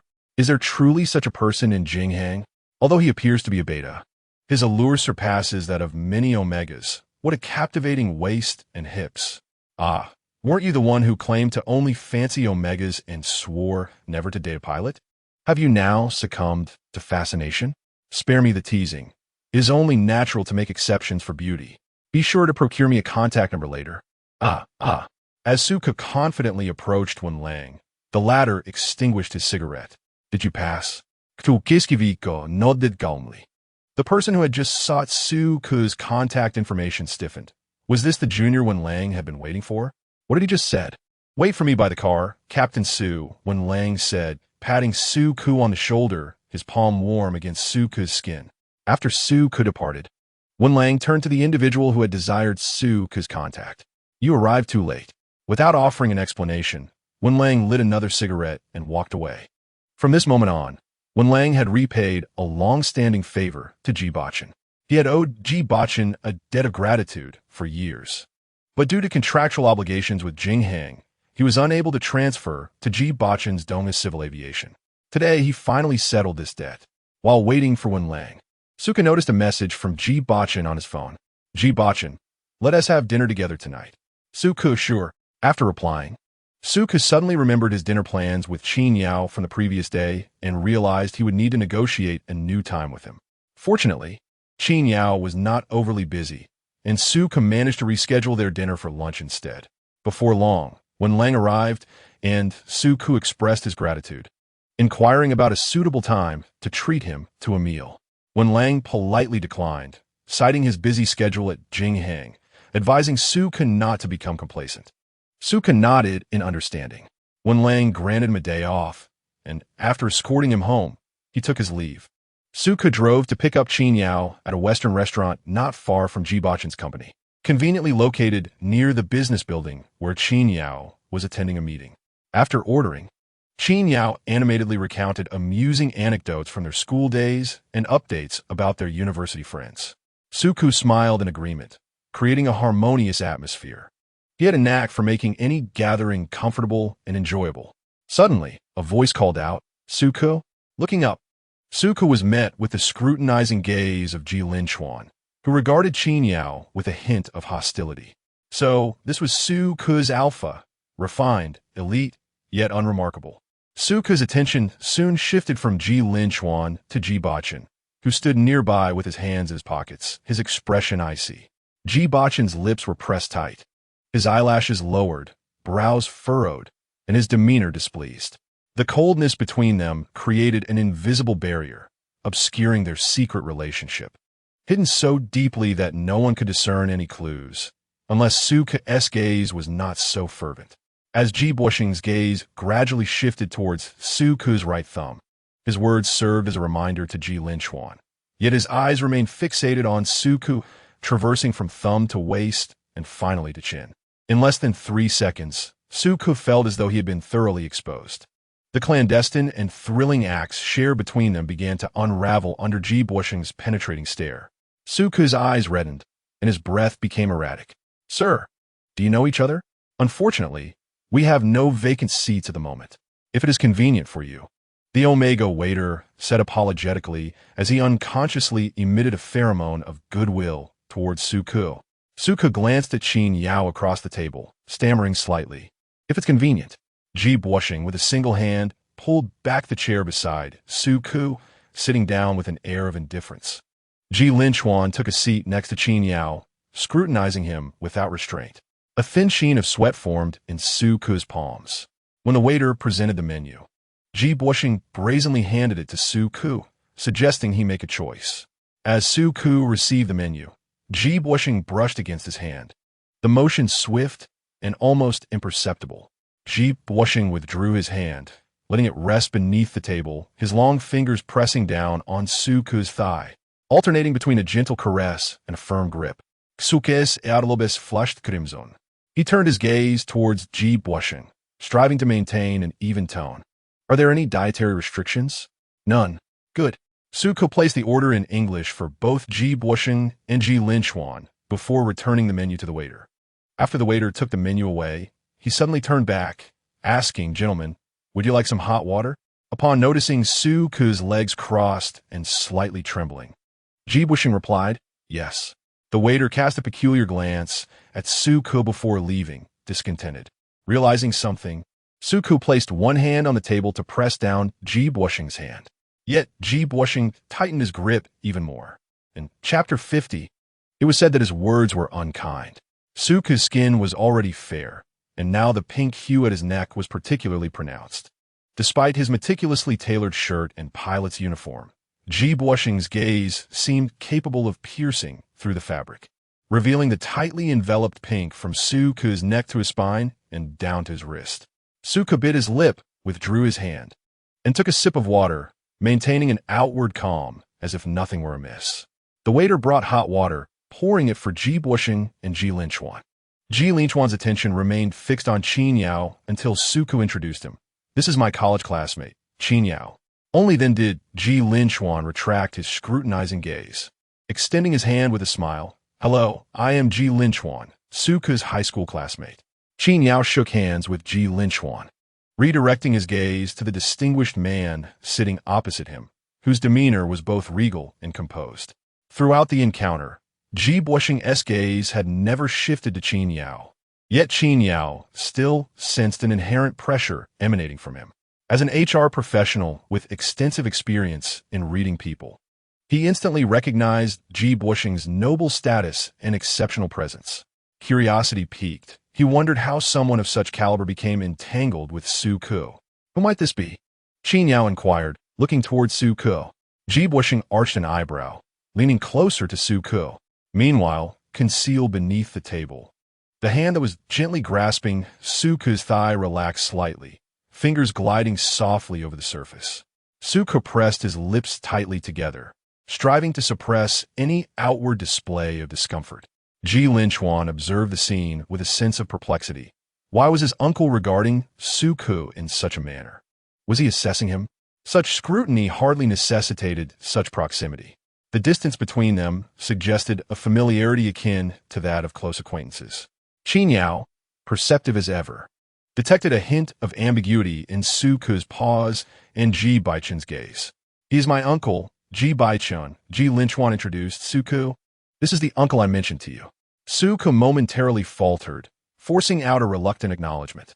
"No need for introductions. We are already acquainted," Ji Bochen replied enigmatically. His hand, effortlessly encircling half of Suku's thigh, withdrew without a trace of emotion. Ji Linchuan then recalled that his uncle had encountered Suku during a sensitive period and that it was Suku who had taken him to the hospital, despite his uncle exiting the vehicle midway. Yet, he owed Suku a debt of gratitude for that incident. With utmost sincerity, Ji Linchuan remarked, "I appreciate your assistance the last time my uncle was unwell." Beside them, Qin Yao raised an eyebrow. Ji Bochen, upon hearing Ji Linchuan's words, realized his expression may have conveyed an unintended nuance, and before he could clarify, Suku rose abruptly. "Excuse me, I need to visit the restroom," he said, hastily departing. Ji Bochen's phone rang, prompting him to move toward the restroom while answering the call. The mall space was limited, and the restroom in the Western restaurant was unisex. As Suku exited, he spotted Ji Bochen at the entrance, engaged in a phone conversation. Noticing Suku's emergence, Ji Bochen responded with a couple of perfunctory hums before ending the call and slipping his phone into his pocket. Standing before the sink, Suku turned on the faucet, bowing his head to wash his hands. Ji Bochen approached him step by step, his large hand lightly encircling Suku's waist, the mingling sense of alpha pheromones filling the air. Ji Bochen's gaze fell upon Suku's thumb. Understanding the implication, Suku explained, "It's too precious. I was afraid it might break, so I left it at home." "What do you mean by not precious?" Ji Bochen asked earnestly. Everything you gifted me is indeed precious. Suka looked up at Ji Bochen, his eyes slightly reddened at the corners. Ji Bochen's other hand caressed the nape of Suka's neck, a gesture typical of an alpha seeking to mark their omega. Suku, failing to perceive the icy chill lurking beneath Ji Bochen's gaze, focused instead on the skewed tie. It's a bit crooked. Allow me to fix it for you. Sure. Ji Bochen inclined slightly. As Suku adjusted his tie, Ji Bochen's attention lingered on the reddening corners of Suku's eyes. Suku resembled a delicate porcelain figure, handling something precious yet fragile, fearing both breakage and excessive grip. Once the tie was properly arranged, Ji Bochen's tone softened considerably. Have you passed the evaluation? Yes. Ji Bochen released his hold on Suku's waist as if breaking a habit, exhaling deeply. Let's return. All right. Suka took a couple of steps before turning back. I will wait for you to return together. I have no interest in attending your reunion. Ji Bochen glanced at his watch, took a phone call, and then departed. Suka stood in place for a moment before returning. Upon his return, Ji Linchuan noticed the absence of Ji Bochen and inquired, "Where's my uncle?" Suka fixated on the untouched plate of Ji Bochen, realizing he had left. Ji Linchuan sensed an unusual tension in Suka's demeanor. "Suka, did my uncle upset you? Don't take it to heart. He means no harm. He just has a harsh way of speaking." "It's nothing," Suka replied with a gentle smile. Gradually, Suka's expression softened, and Ji Linchuan hastily consumed a few bites of steak before leaving. Suku and Qin Yao enjoyed their meal, and when Suku rose to settle the bill, the front desk attendant informed him that the gentleman who left first had already paid. Suku confirmed with the attendant that the payer was the alpha seated beside him. Nodding, Suku drove Qin Yao back to the office building, where Qin Yao, unusually silent, seemed unsettled. Perhaps the lunch had made him feel rather uncomfortable. Suku expressed his apologies, saying, "I'm sorry, today was unusual. I didn't expect to run into a friend. When will you return to Lingxing? If you have time." Suku was interrupted by Qin Yao, whose expression was not particularly favorable, as he spoke hesitantly. Your alpha carries the scent of omega-friendly pheromones." Suku's face visibly stiffened. "He's not my alpha." Qin Yao refrained from elaborating further, contemplating whether to disclose his thoughts to Suku. It was evident to him that the relationship between Ji Bochen and Suku was intricate. After Suku returned from the restroom, he was enveloped in a potent S4 level alpha warning pheromone. This pheromone is emitted by S4 level alphas to repel lower-tier alphas. If Ji Bochen sought to possess Suku, why then did he also bear the scent of omega pheromones so intensely? Happy New Year to everyone. May fortune smile upon you and bring you wealth. Chapter 51. The Silent Mouth. What was said incorrectly again. After bidding farewell to Qin Yao, Suku drove home, preparing a 3D-ish soup to deliver to Ji Bochen's company, intending for Chao he to collect it. At that time, Chao he was in a meeting with Ji Bochen, but upon receiving Suku's call, he descended. Suka handed the thermal container to Chao he, his brow furrowed, seemingly with words unspoken. "Gao he inquit, Mr. Su. Do you have a message for Mr. Ji? Just tell him to eat well." Suku exhaled deeply, as if making a difficult decision. "I have other matters tonight, so I won't join for dinner." "All right, I will certainly convey it to Mr. Ji," Chao he replied, taking the thermal container upstairs. After the items had been in the office for over half an hour, Chao he finally relayed Suku's message about the lunch and his sentiments once the meeting concluded. Ji Bochen responded with a nonchalant hum. Opening the thermal container, he discovered the 3 dishes and soup, each visually appealing and flavorful. When Chao he delivered documents later, he praised Suku's culinary skills with a smile, stating, "I had seen Mr. Su's cooking on social media, but I didn't expect it to be even more appetizing in reality." Ji Bochen's gaze turned icy. Chao he immediately fell silent. Where has a misstep occurred? After Chao he and Ji Bochen hastily signed a contract, they swiftly departed, not daring to linger for a moment. Following lunch, Ji Bochen sent a message to Suku. Yet no reply came, not even by 6 o'clock in the evening. Suku busied himself at home, purchasing groceries, preparing meals, reading, and engaging in fitness activities. He observed Ji Bochen's message, but chose not to respond. He simply did not wish to. Suku understood that he had no justification for harboring anger towards Ji Bochen. Regardless of the presence of omega pheromones associated with Ji Bochen, it was not his concern. During Ji Bochen's single days, everyone had their chance. Suka had no grounds to confront him over this matter. Ji Bochen had never made any promises to him. Suka gazed at the loose ring on his thumb. Was it suitable? Not at all. It was never his to begin with. A sense of sorrow inevitably washed over him, lamenting the absence of omega pheromones in his life. Even if one day Ji Bochen were to have an omega by his side, Suku would be the last to know. His awareness would solely stem from a notification. A pang of bitterness pricked at his nose, yet he quickly reassured himself that it mattered little. Had he not already dismissed thoughts of marriage? To have shared a joyful memory with Ji Bochen, why ponder the uncertainties that lay ahead? Suka glanced at his phone, where Ji Bochen had messaged, "Do you have plans for the evening?" He leisurely replied, "No, I have something to attend to." Grasping a garbage bag, he prepared to take the elevator down to the underground parking to dispose of it. This was to be his solitary task for the evening.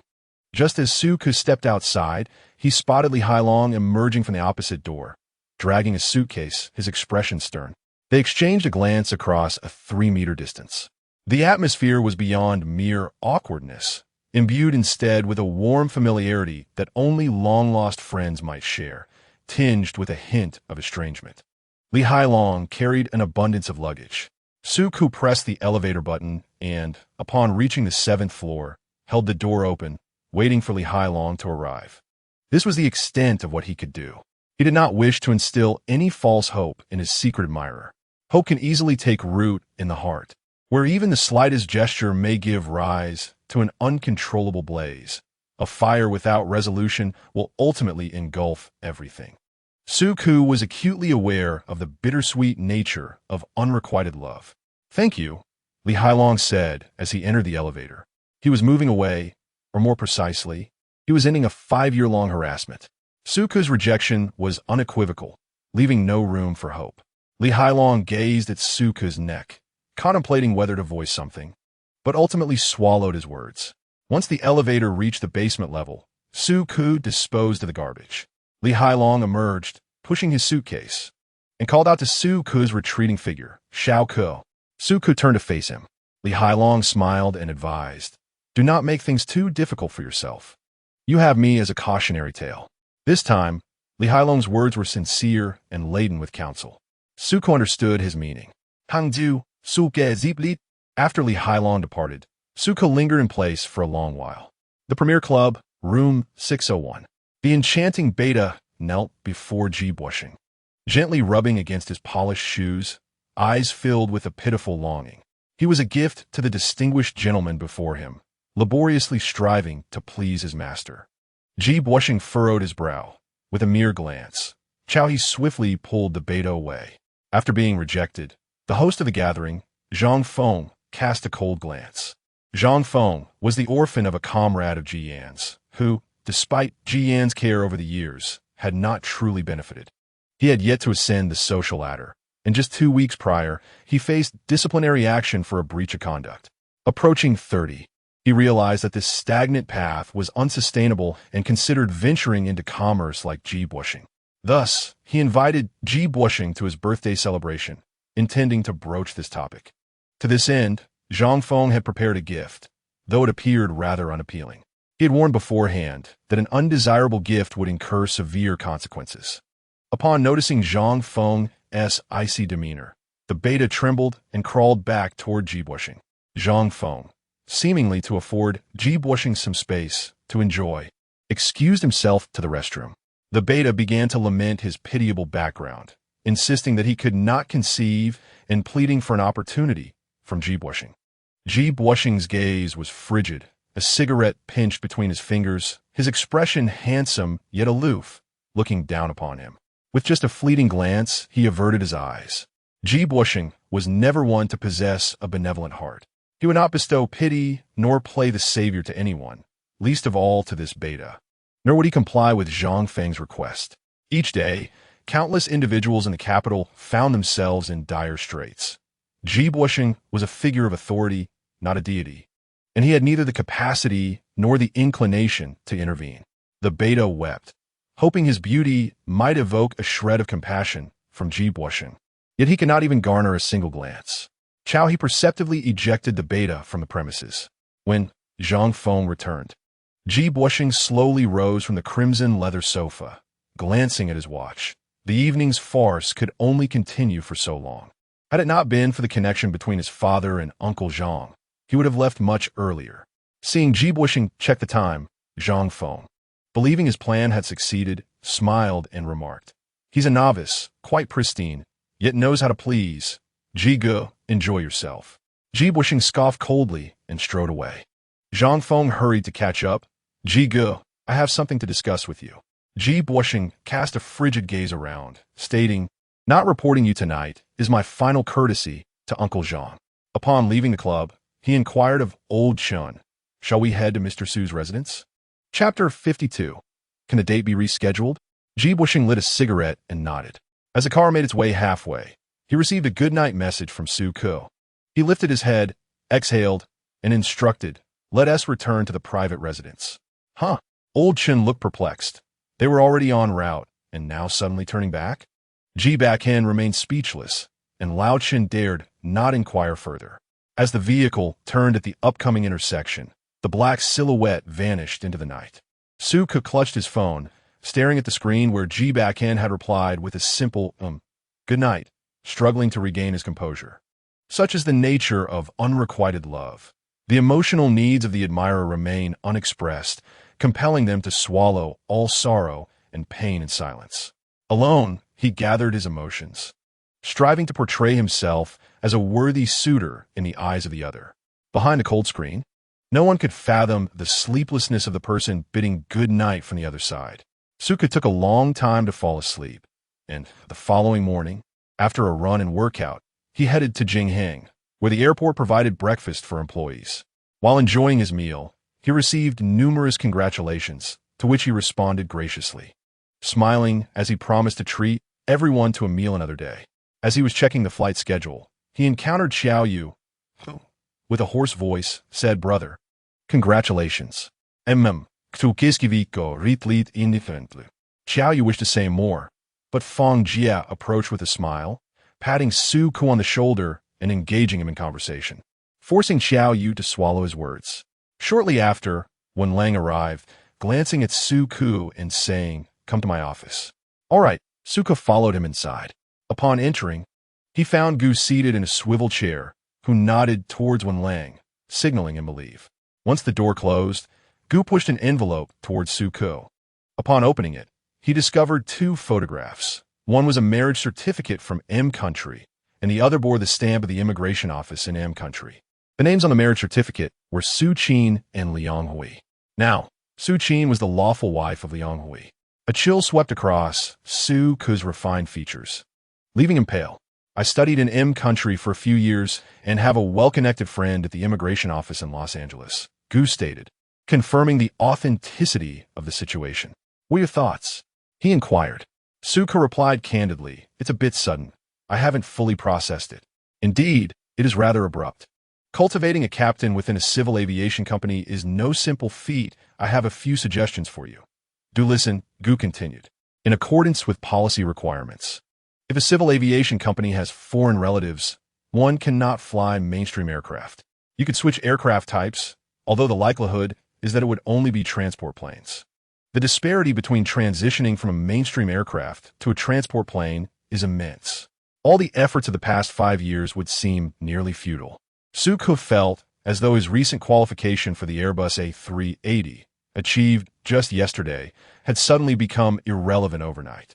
Alternatively, you could change your household registration to legally sever ties with your family.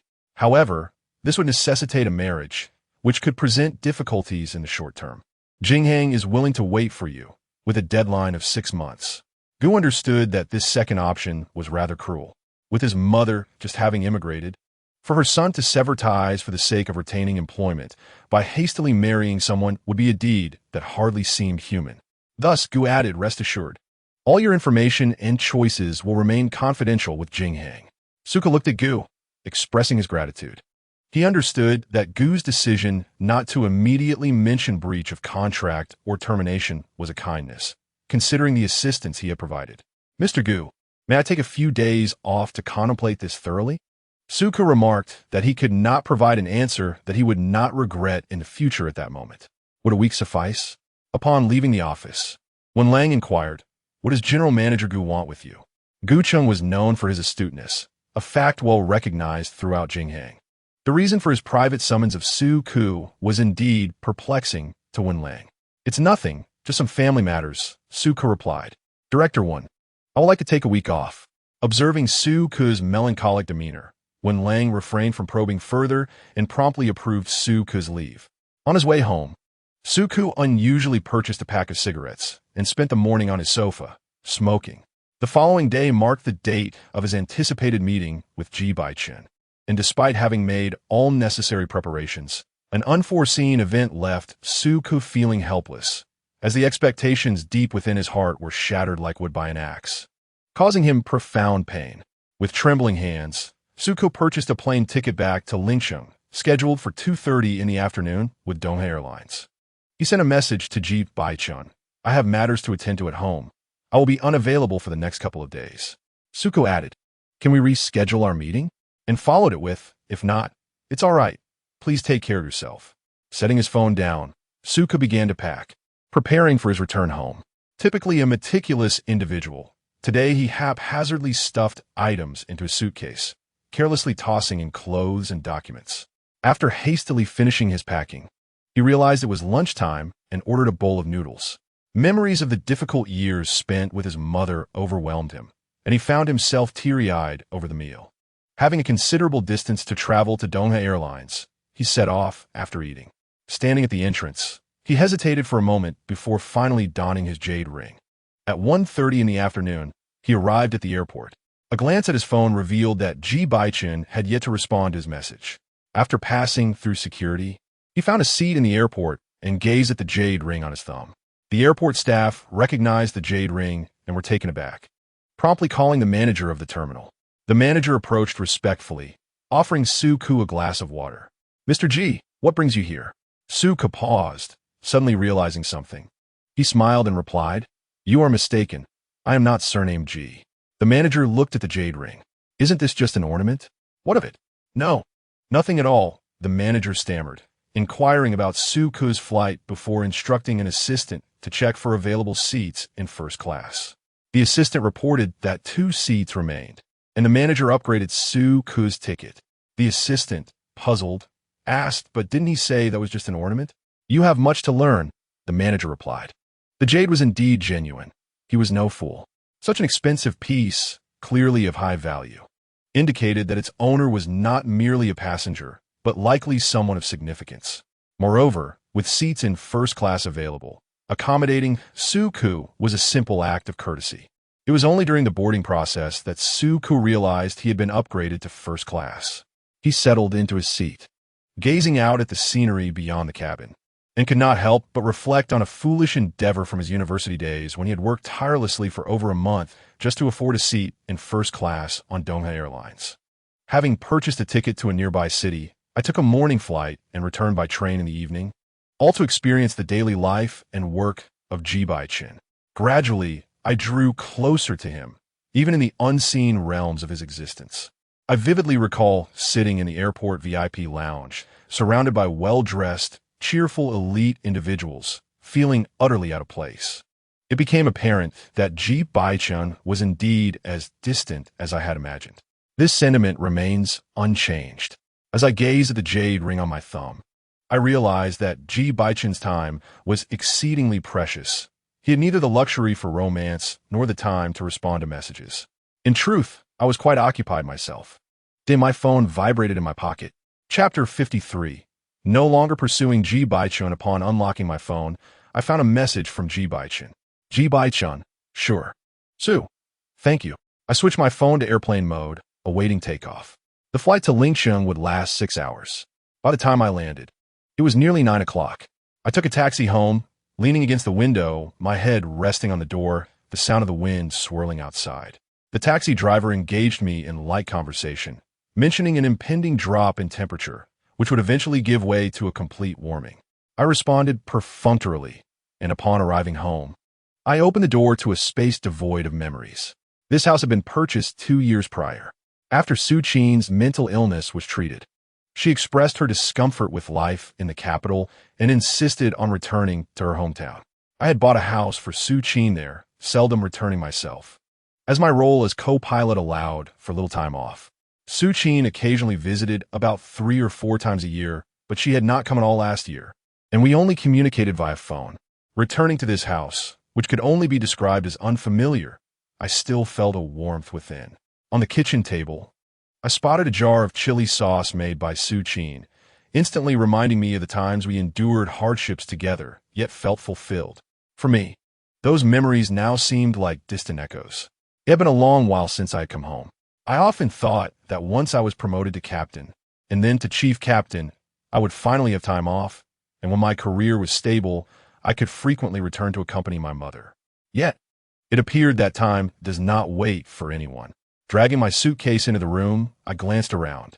In Su Qin's nightstand, I noticed a diary filled with my name and preferences, my aversions to peanuts, celery, and lettuce, my distaste for pure milk and egg yolks, my fondness for sweets, my diet during fitness, and my favorite foods, such as scallion oil noodles and sesame-filled tangyuan.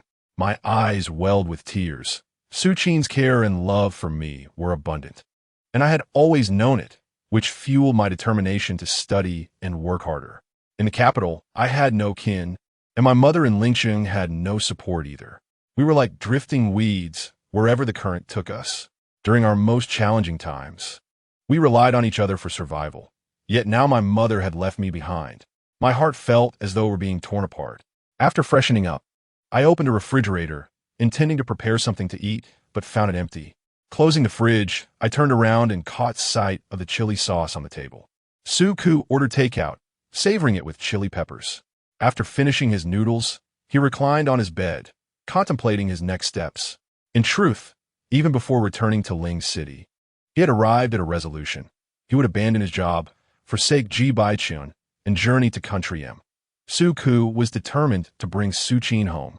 He yearned for the scallion oil noodles she prepared, generously spiced with chili. Throughout his life, Su Ku had not desired much, just tranquility and the well-being of his family. He understood that work could never eclipse the importance of family. Over the past 9 years, he had devoted immense effort to becoming a pilot. Yet, he was acutely aware of the time he spent in the hospital at the age of 7, suffering from fever. During those days, Su Qin had exhausted their meager savings to ensure he received treatment. When they left the hospital, she had only 7 yuan remaining, barely enough for a bowl of noodles. Su Ku had expressed his hunger, and Su Qin had bought him a bowl of scallion oil noodles. At that moment, when the proprietor served the dish, Su Qin excused herself to use the restroom, but in reality, she had sneaked out to nibble on a steamed bun. From that day forth, Su Ke Vaoet Dochet Su Qin. He knew that her life in Country M would not be easy. Liang Kuan would not spare them. Thus, he felt compelled to bring his mother back. Tossing and turning, sleep eluded him. His phone vibrated beside him. Ji Bochen had sent a message. Ji Bochen, are you home? Ji Bochen, get some rest. Su Ku set his phone down, drifting into a hazy slumber. The night brought a chill, and once again, Su Ku fell ill. The following day, he awoke around noon, utterly drained. They say that when one is distressed, illness often follows. And Su Ku now understood the truth of this. His fever was more severe than any he had previously experienced, leaving him in a stupor. After splashing cold water on his face, he mustered the strength to hail a cab to the hospital for an 4 drip. On his way back, he stopped at the hospital entrance to indulge in a bowl of scallion oil noodles. He casually inquired about the market price of second-hand BMW 1 Series while passing by a car dealership. Upon arriving home, his steps felt unsteady, and he was plagued by a persistent cough. He brewed himself some hot water, sipping it while contemplating the plane ticket to Country M. He did not know which hospital Liang Hui was in, but he thought of Gucheng. Perhaps Gucheng could provide insight. Half an hour later, he received an address from Gucheng. After expressing his gratitude, he took his medication and retreated to bed. When he awoke, the window was shrouded in darkness. It was already evening. He had spent the day in a daze. Rising from his bed, he prepared congee, staring vacantly at the steam rising from the rice cooker. If he were still in the capital, he would likely be on a date with Ji Bochen. Ji Bochen had promised him a date. After enduring so much, how had everything vanished? Suku glanced at the jade ring on his thumb. A wave of sadness washing over him. He could no longer pursue Ji Bochen. For over a month, he had chased after Ji Bochen, yet gained nothing. Unaccountably, the words of Qin Yao echoed in his mind. Ji Bochen possessed the pheromones indicative of an omega's affection. Ji Bochen must have an affinity for omegas. If Ji Bochen were not allergic to omega glands, he would have likely married one long ago. After all, no alpha is indifferent to an omega infused with pheromones. Suka sent a picture of a jade ring to Ji Bochen. Su, could you possibly gift this to me? Suka had never before asked Ji Bochen for anything. Now, he wished to retain something profoundly unique to Ji Bochen, a token that could never be given to another, as a memento. He sought to uncover even the faintest evidence of Ji Bochen's affections within this fleeting, undefined relationship. Suku was acutely aware of the significance of this jade ring. He was equally cognizant of his audacity. After 5 minutes without a reply, Suku added, "If not, then never mind." He placed all the gifts Ji Bochen had given him in the drawer of his study. The presents from Ji Bochen were all quite extravagant, but Suka had no desire for them. Once he traveled to the United States, he would arrange for someone to return them to Ji Bochen, including the jade ring he currently possessed. After preparing some kanji, Suku served himself a bowl. Halfway through, his phone rang. It was Ji Bochen calling. Suku's heart skipped a beat. Chapter 54. I really like you, should I answer? Suku's throat ached, rendering him unable to speak. Even during his saline drip at the hospital, he had communicated with merely nods and shakes of his head. Perhaps it was best not to answer. Remaining silent would save Ji Bochen's time. Suku attempted to mask his fear of receiving a call from Ji Bochen requesting the ring with this rationale. His nose tinged with increasing sorrow as the phone continued to ring, his fingers trembling lightly. After a minute, the call disconnected automatically, and Suku, in a daze, began to type on the screen, syllable by syllable, his movements sluggish as he strained to think. Su, I'm going to sleep, Su. Not returning it. Su, please don't be angry with me.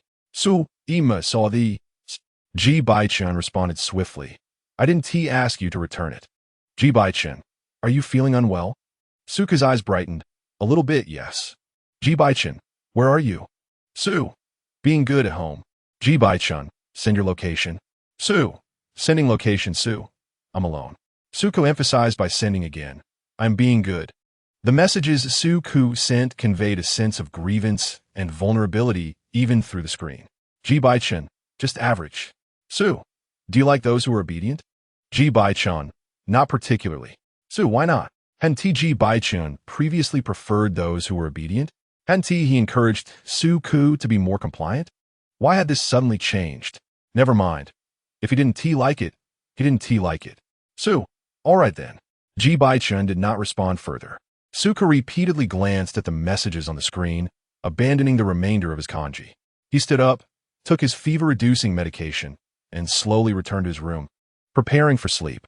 Upon entering, he noticed his suitcase and, inexplicably, began to organize its contents. Suku placed Su Qin's diary, the medicine, and the jade ring into the suitcase. After a flurry of organizing, he collapsed onto the floor, utterly exhausted and with vacant eyes. He sat there for a considerable time, gradually regaining his composure. He retrieved the jade ring, closed the suitcase, and went to bed. No sooner had he lain down than the doorbell rang. Since Suku could remember, their family had no relatives, and there was no need to visit neighbors during the new year. Thus, the visitor could only be Su Qin. He hurriedly got out of bed, rushing from the room, but his legs buckled, causing him to stumble. Quickly regaining his footing, he dashed to the entrance, his large hand pulling the door open with an air of anticipation, his knuckles turning white around the doorknob. Outside stood a tall, imposing figure, one arm wrapping around the fragile Suku, who seemed on the verge of collapsing. The man's tailored suit and somber expression met Suku's gaze. His breath slightly labored, warmth wafting down onto Suku's hair. It wasn't Su Qin, it was Ji Bochen. Water droplets clung to Ji Bochen's trench coat, and his tall frame obscured the corridor's light, rendering his drenched appearance less noticeable in the darkness. In that dim light, Suku's beautiful, melancholic eyes locked onto Ji Bochen's, causing a pang in the heart of anyone who beheld them. Suku's eyes were stunning, appearing cold and distant when devoid of emotion. Yet when they wandered, they were irresistibly captivating.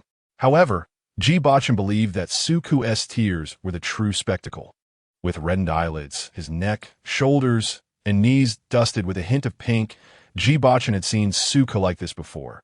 In an instant, his pulse quickened, fingers tightening around Suku's waist, his throat constricting.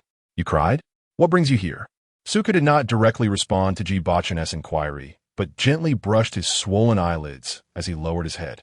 Ji Bochen shed his trench coat, carelessly tossing it aside, and lifted Suku effortlessly, striding into the entrance. "Should I change my shoes?" Suku asked. "No need," Ji Bochen replied, observing Suku's slippers. He removed his leather shoes, but found no other men's footwear in the entrance and decided against further searching. "Where's your bedroom?" Suku pointed, indicating the room within. Ji Bochen placed him gently on the bed, his cool hand brushing Suku's forehead. "Have you taken your medicine?" "I have," Suku replied, his cheeks flushing as Ji Bochen began to unfasten the buttons of his shirt. Suddenly, Suku grasped Ji Bochen's hand. "Your hands are cold," Ji Bochen replied tersely. "Take it off yourself." He rummaged through Suku's wardrobe for a loose shirt and helped him change. "Lie down," he instructed, running his fingers through Suku's hair and covering him with a blanket. Without hesitation, Ji Bochen began to unfasten his cuffs, tie, and shirt, revealing the smooth, taut lines of his muscles to Suku. "I'm going to take a shower." "All right," Suku mumbled, his voice muffled. After his shower, Ji Bochen returned with a cup of warm water, placing it gently on the bedside table before lying down beside Suku in the pitch-dark room. Kiskiviko, nestled on the inner side, sleepily asked, "What brings you here?" "Ji Bochen, I truly like you." Are there many people pursuing you?" "Not at all." Ji Bochen slightly turned to the side, cradling Suku's head in his palm, carefully lifting it into the crook of his arm. "Rest well. We shall speak when you awaken." Suku's voice was hoarse, prompting Ji Bochen to inquire, "Would you like some water?" Ji Bochen fed Suku half a cup of water, after which Suku finally settled down to sleep. The following morning, when Suku awoke, he found Ji Bochen rarely at his side. With heavy breaths, Ji Bochen's strikingly handsome features were softened in slumber, his eyes closed, exuding a faint scent of tobacco. His brow slightly furrowed. Suku gently removed the jade ring from his thumb, locating Ji Bochen's hand beneath the covers, and lightly brushed his fingers against the calloused pads of Ji Bochen's fingertips, returning the jade ring to its rightful owner. It fit perfectly. This was an item belonging to Ji Bochen. Ji Bochen's eyelids fluttered open, his gaze icy and penetrating, his fingers tightening around Suku's hand. "Do you not desire it any longer?" The implication in Ji Bochen's words caused Suku to freeze momentarily. "Awake, are you?" Ji Bochen turned his gaze, fixating on Suku's eyes. "Last night, you were reluctant to return it. Has your mind changed?" Suku felt a long leg encroach upon his knee, emotions gradually unfurling within him. He nodded gently. Ji Bochen released Suku, raising the hand adorned with the jade ring to firmly grasp Suku's chin. Ji Bochen's eyes were sharp, exuding an intense sense of dominance. Merely holding his gaze caused Suku to lose his breath, his mind descending into a blank state, his hands instinctively clutching the quilt. When Suku regained his composure, he found the jade ring inexplicably lodged at the tip of his teeth, cool to the touch. "I never reclaim what I have given away." Chapter 55. Do dates no longer count? The things given away. Suku was taken aback, removing the jade ring from his lips, staring blankly at Ji Bochen. "It is very important." Ji Bochen replied nonchalantly. Such an important item Ji Bochen had simply bestowed upon him. Suku looked up at Ji Bochen, his eyes reflecting a complex mix of confusion and turmoil. Perhaps, had it been earlier, even a day sooner, Suku would have been overjoyed. But now, Suku rose from the bed, placing the jade ring on the bedside table. "What would you like to eat? I can make it for you." "Anything will do." Suku dressed and went to the kitchen to prepare porridge. Just as the porridge was ready, The doorbell rang. A well-dressed man in a suit stood at the entrance, holding a gift box. "Hello, may I ask if Mr. Ji is here?" "Mhoem, Xu Giskiviko nodded." The manager presented the box with both hands. "This is the suit ordered by Mr. Ji." "Thank you." Su Ku accepted the package and carried it into the bedroom, where he could finally enjoy the porridge. Ji Bochen rubbed his temples, suffering from severe headache, and rose to dress, presenting himself once again as a refined gentleman. Once Ji Bochen had completed his morning routine and sat down, Suko brought over the light. "Plain porridge from the pot. I apologize. This is all I have at home." "It's fine." Suku sat across from Ji Bochen, his gaze fixed downward, burdened with unspoken thoughts. After taking a couple of sips, Ji Bochen set down the bowl. Suka noticed him dab at his mouth with a tissue before rising to enter the bedroom. He retrieved the jade ring from the bedside table and placed it before Ji Bochen. "I cannot accept this," Suku insisted. "It is too precious." Suku understood the significance of this ring. Ji Bochen remained silent. Suku continued, "Ji Bochen, I am preparing to go abroad. Thank you for your care. If the opportunity arises, may I invite you to dinner when I return?" "No need." Ji Bochen's tone was exceedingly calm, almost cold-hearted. His handsome visage betrayed no sign of emotional fluctuation, creating an atmosphere so frigid it was suffocating. "All right, Krukiskiviko murmured softly. Does this mean our date is off as well?" "Suku," Ji Bochen's voice held a hint of menace. "Forgive me, I did not mean to trouble you." Suka lifted his gaze to Ji Bochen, advising, "Please do not work too hard in the future. Take care of your health. Wishing you a safe journey." Suka nodded, an inexplicable aura of obedience surrounding him. He gazed at Ji Bochen's stern features, striving to imprint his image in his memory.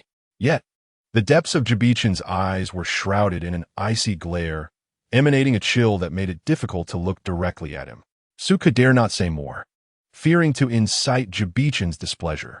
He hoped for an amicable parting, believing that perhaps they might greet each other in the future. Yet, he was uncertain if there would indeed be a next time. In this vast capital, the chances of encountering Ji Bochen again seemed slim. Ji Bochen glanced at the jade ring on the table, then rose to retrieve his damp clothes from the bathroom. Upon his return, he draped his coat over his arm.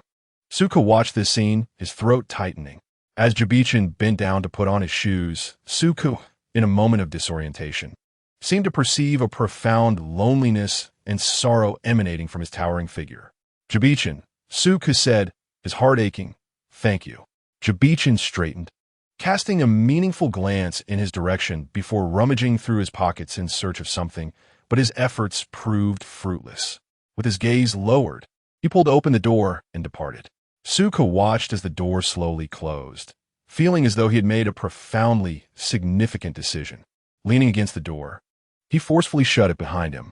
Ji Bochen had left, the transaction complete. 9 years of unrequited love had reached its conclusion. Suka had once been so near to Ji Bochen. Yet now, the closed door confined him, impenetrable and final. Ji Bochen would no longer return. His shoulders slumped, his body gradually sinking to the floor behind the door, defeated. Suka was unaware of how long he remained in that position. Outside, Su Qin, observing the scene on the monitor, allowed a deep sigh. Suka's phone chimed, a message from Su Qin. As he read its contents, darkness seemed to envelop him. "Don't come looking for me, or I will die in front of you." In an instant, he dialed her number, but it took half a minute for the call to connect. Suka's tone was urgent. "Mom, I'm safe. No one is troubling me." Su Qin's voice was weary. "Xiao Ke, do not come looking for me. You know my condition. I mean what I say." The call was abruptly terminated, and when Suka tried to call back, he was met only with the cold, mechanical tone of disconnection. Burying his head in his knees, he was engulfed by a wave of despair, the weight of his helplessness crashing over him like a relentless tide. Su Qi had long been afflicted with mental illness, and, after much effort, he had managed to achieve some semblance of recovery. However, he was uncertain whether he had relapsed once more. Suka dared not take any risks. All he could do was enlist the help of others and hire someone to check on Su Qi's safety in M country. After much networking, he finally secured the services of an individual who promised to provide him with news within 2 days. Rising heavily to his feet, Suka glanced up at the surveillance camera above him, realizing that it was likely through this very device that Su Chi had learned of his return home. A bitter smile escaped him, the corners of his lips curling in a grim arc. He believed he had made an irrevocable choice. Yet the reality was stark. He could not travel abroad, nor could he return to work in Jinghang, and he was utterly unable to contact Ji Bochen. At that moment, he felt like the butt of a cruel joke, having lost everything. In a fit of anger, Su Ku smashed a chair. He spent another day at home, feeling lethargic and dazed. At 8 o'clock, Qin Yao informed him that he had returned to Lingxing. Su Ku invited Qin Yao out for a late-night snack as a means of atoning for his previous rudeness. Having slept the day away without taking his medication, he indulged in a bit of alcohol during their meal. After consuming 2 glasses, a burning sensation ignited in his stomach, and his cheeks, extending to his ears, flushed crimson. As the effects of the alcohol took hold, Su Ku's eyes, fingertips, and palms flushed with a rosy hue. Remaining silent, Su Ku's unusual demeanor did not go unnoticed by Qin Yao. "Su Ku, what is wrong?" he inquired. "It's nothing. Did my words from last time upset you?" Qin Yao's expression turned tense. His gaze involuntarily fell upon Su Ku's fingertips, where the delicate skin seemed to reveal the outline of veins. The tips stained with remnants of alcohol, trembling slightly from a chill. "No," Su Ku replied, rising to settle the bill. "It's getting late. I should head back." As Su Ku called for a car, Qin Yao reached out to assist him into the vehicle, but Su Ku gently pushed his arm away, saying, "Thank you. I can manage." With concern, Qin Yao urged, "Let me know when you get home." Su Ku climbed into the car, slowly exhaling a non-committal in the back seat. He tilted his neck back, his Adam's apple pronounced, breathing somewhat hastily, his chest rising and falling with agitation. At some point, the alcohol had trickled down his neck, leaving a damp trail that disappeared into his shirt. He lifted his slightly reddened eyelids, his lashes fluttering, while the fine strands of hair on his forehead were tousled by the wind, creating an image of delicate disarray. Qin Yao's fingers tightened uncontrollably as he closed the door. Chapter 56. The Prenuptial Agreement. Su Ku fixed his gaze on Qin Yao's hands, a chill running through his brow, his expression icy. He reached out to pull the car door shut, but just before it closed, Qin Yao withdrew his hand. Su Ku lifted his chin slightly and instructed the driver with a destination. The driver brought the car to a stop outside the residential complex. As Su Ku stepped out, a gust of wind hit him squarely in the face, stinging his skin, and his coat flared open, causing him to shiver in the cold. He stumbled forward, the mingling sense of alcohol and the chill of the wind enveloping him. It had been raining last night and today, and as he left home, the rain had been light, prompting him to forego an umbrella. The dense strands of rain wove themselves into his hair, forming a layer of droplets. The alcohol surged within him, and as his awareness blurred, he leaned against a lamppost, gradually resting his back against it, exhaling heavily. Due to the cold, vapor rose from his mouth with each breath. Leaning against the lamppost, Su Ku stood precariously, his legs crossed, resembling a marionette with no strings. In the interplay of light and shadow, Su Ku's bodily contours, particularly his hips, were distinctly delineated, exuding an aura that was both disheartened and alluring. Suddenly, a sleek black Maybach came to a halt beside him, the driver's door swinging open as a man bent down to exit, casting a long, imposing shadow upon the ground. Su Ku instinctively straightened his posture, his pupils struggling to focus, his chest constricted, leading him to bow his head and cough violently. Moments later, the shadow loomed over him, blocking the light, while the thick, suffocating scent of tobacco invaded his nostrils. Su Ku's eyelashes fluttered rapidly as he recognized the man, Ji Bochen, despite not having lifted his gaze. "You've been drinking," he remarked, momentarily taken aback by Su Ku's immediate recognition. "Weren't you supposed to be going abroad?" "No, I'm not leaving," Su Ku replied with a sudden smile. "And what now?" "I don't know." He shook his head, his confusion evident as he raised his gaze. Ji Bochen's features, shrouded in shadow, were strikingly defined. His brows arched slightly, his inky eyes veiling emotions that were hard to decipher, and his jaw was taut, the smooth lines of his face radiating an inherent chill. "You are truly handsome," Su Ku stated, not as a mere flattery or attempt to endear, but as an acknowledgement of Ji Bochen's striking visage, one that would undoubtedly stand out in any crowd. The sharpness of Ji Bochen's presence often deterred others from approaching him, an amalgamation of nobility and rationality that went hand in hand. No one dared to fantasize that such a distinguished individual, an alpha of remarkable allure, could ever succumb to the depths of despair. Suku dared not entertain such thoughts either. Ji Bochen's gaze shifted to Suku's waist and hips. How long do you intend to stand here? Shall we get in the car? To a hotel or your home? Any of those would suffice, Suku replied. Without hesitation, Ji Bochen lifted Suku effortlessly, his hand firmly cradling Suku's hips, the pressure of his fingers turning pale. Suku's skin felt feverishly hot as he was placed in the back seat of the car, propping himself against the plush leather cushion, his breath coming in labored gasps, while his water-stained shoes were discarded onto the front seat. Suku boldly stepped onto Ji Bochen's Adam's apple, tilting his chin defiantly. Ji Bochen, may I still pursue you? Ji Bochen unbuckled Suku's belt. Let us see how you perform. Suku glanced at the car roof. Let us go to a hotel. This place is uncomfortable. Ji Bochen removed his coat and draped it over Suku, instructing him to lie down. Suku curled into the coat, inhaling the scent of perfume that lingered, vetiver mingled with woody notes, the very fragrance he had gifted Ji Bochen. He enveloped himself completely within the coat. Upon checking into the hotel, Suku was clad in an oversized black trench coat that did not fit him. Beneath the coat, a pair of hands gripped his waist, teasingly lifting his shirt. As the elevator doors opened, revealing other guests, Ji Bochen shielded Suku's form. Once the elevator was empty, he embraced Suku as they entered, unabashedly admiring the shifts in Suku's expression as the elevator ascended slowly. Ji Bochen's inherent recklessness equated to the brutality of his vulnerable moments. Suku permitted Ji Bochen to engage in any behavior he desired. When the elevator doors opened, Suku located their suite number. Standing at the threshold with the keycard in hand, turning to Ji Bochen, his beautifully captivating eyes conveying more than mere allure. The door to the room was indented, with Suku's lower back pressed against the doorknob, the tip of his shoe resting lightly on the door, an angle not captured by the corridor surveillance. This splendid scene was revealed solely to Ji Bochen.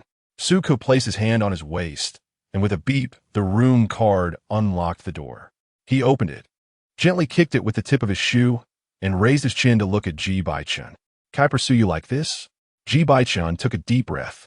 The door swung open, revealing darkness behind Suku. The trench coat slipped from his shoulder. Ji Bochen stepped over the coat, wrapped one arm around Suku's waist, and inserted the room card that Suku had pinched between his fingers into the slot. The warm, ambiguous light flickered to life, casting Suku's every expression and movement vividly into Ji Bochen's gaze. The beta, devoid of pheromones, effortlessly drew out the eucalyptus pheromones of the S4 alpha. Ji Linchuan once remarked aptly that no one could dislike Suku. In his inebriated state, Suku was audacious, unruly, and even somewhat demanding. He inquired about Ji Bochen's phone and provocatively questioned whether Ji Bochen had been dating any omegas during this time. Je Bochen, Froning, lit a cigarette. Are you checking my duties? Tendrils of white smoke wafted from his lips, a faint smile gracing the corners of his mouth, utterly enchanting. You reek of omega pheromones. The corners of Suku's eyes flushed pink, his tone unaltered yet appearing exceedingly aggrieved. Ji Bochen's voice turned cold. Who told you that? Receiving an answer, Suku closed his eyelids, pressing his lips together. Ji Bochen flicked off the ash from his cigarette. At that moment, Suku, utterly exhausted, had lost all awareness. He plaintively murmured, Ji Bochen, I can't smell it. Please don't bully me. Suku fell asleep. Ji Bochen extinguished his cigarette, his heart beating erratically. A sharp pain coursed through him, an unfamiliar sensation. He only felt pain in his heart when it was wounded, yet now, the emotional turmoil caused his heart to ache intensely. Despite this, Ji Bochen found a strange sweetness in it. Could he also have emotional perception? The next morning, when Suku awoke, the room was empty. Shortly after, the doorbell rang. It was Chao He. Good morning, Mr. Su. Chao He entered, carrying 2 contracts and breakfast. After Su Ke finished eating, he placed one of the contracts before him. It was the exorbitant recruitment contract from Donghe Civil Aviation, comparable to the one previously offered by the assistant. Su Ke set the contract aside. "Thank you, but I do not need it." To him, Donghe and Jinghang were indistinguishable. It was a matter of policy, not of the aviation companies. No one could change that. Chow He smiled and presented the second contract. "Mr. Su, please take a look at this one." Su Ke's eyes immediately caught a prominent line of text: premarital agreement. Chapter 57. Ji Bochen is fond of married women. Su Ke's pupils trembled slightly. Chow He smiled. This agreement was sent by General Ji. He had to return to the capital this morning due to an urgent matter. Ji Bochen had arrived in Lingcheng 2 days prior, and that evening, a thunderstorm had delayed his landing by 3 hours. Chow He had come last night on Ji's orders. The esteemed Omega of the S4 level has returned to the capital, and Commander Ji hopes that Ji Bo will consider testing the effectiveness of the soothing pheromones after taking the special medication. However, this morning, Ji Bo did not rush back to meet the Omega, but rather to consult with a doctor. An authoritative professor in cardiology has returned to the country, and Ji Bo wishes to remove his heart pacemaker, necessitating various tests and discussions regarding subsequent surgical plans. Su Ke scrutinized the contents of the agreement, noting discrepancies with the prior contract he had signed with Commander Ji. This new agreement was decidedly biased in his favor. Furrowing his brow, he glanced at Chow He. With a gentle demeanor, Chow He remarked, "Mr. Su, there are no issues regarding material matters." Yet, in the next moment, his gaze turned piercing, implying that the Ji family hoped Mr. Su would be discreet. Su Ke was acutely aware of the disparity in status between himself and Ji Bo. To stand beside Ji Bo required a family background, position, and power, all essential elements. Pursuing Ji Bo was arduous. Marrying him would be even more challenging. Su Ke uncapped his pen, hesitating for 3 seconds before signing, and abruptly lifted his gaze to Chow He. "Did Ji Bo know about my mother going abroad long ago?" Su Ke recalled returning the jade signet ring to Ji Bo, who had posed a question at that moment. "If you were not a pilot, what would you want to be?" Su Ke had answered that he would only ever be a pilot, and Ji Bo had placed the jade ring back on his Su Ke's finger. Being a person of remarkable memory and strong perception, Su Ke had found Ji Bo's question somewhat unexpected that evening, and it lingered in his mind. Now, with his fever subsided and consciousness clear, he had naturally pieced together the significance of it all. "Is it important?" Chow He inquired. "Yes," Su Ke replied. Chow He nodded in acknowledgement at the intensity of Su Ke's gaze. Su Ke's hand momentarily stiffened, and a subtle smile graced his lips, one of delight. Perhaps, from the very evening Ji Bo had placed the jade ring on his finger, he had prepared this agreement. He signed a prenuptial contract with alacrity. After Chow He collected the contract and stood to leave. He turned at the door to remind Su Ke that the marriage formalities could be addressed upon his return to the capital. Indeed, Chow He smiled, curiosity prompting him to inquire further. If Mr. Ji were unaware, would Mr. Su still sign? Without hesitation, Su Ke replied yes. Becoming Ji Bo's spouse was a singular opportunity.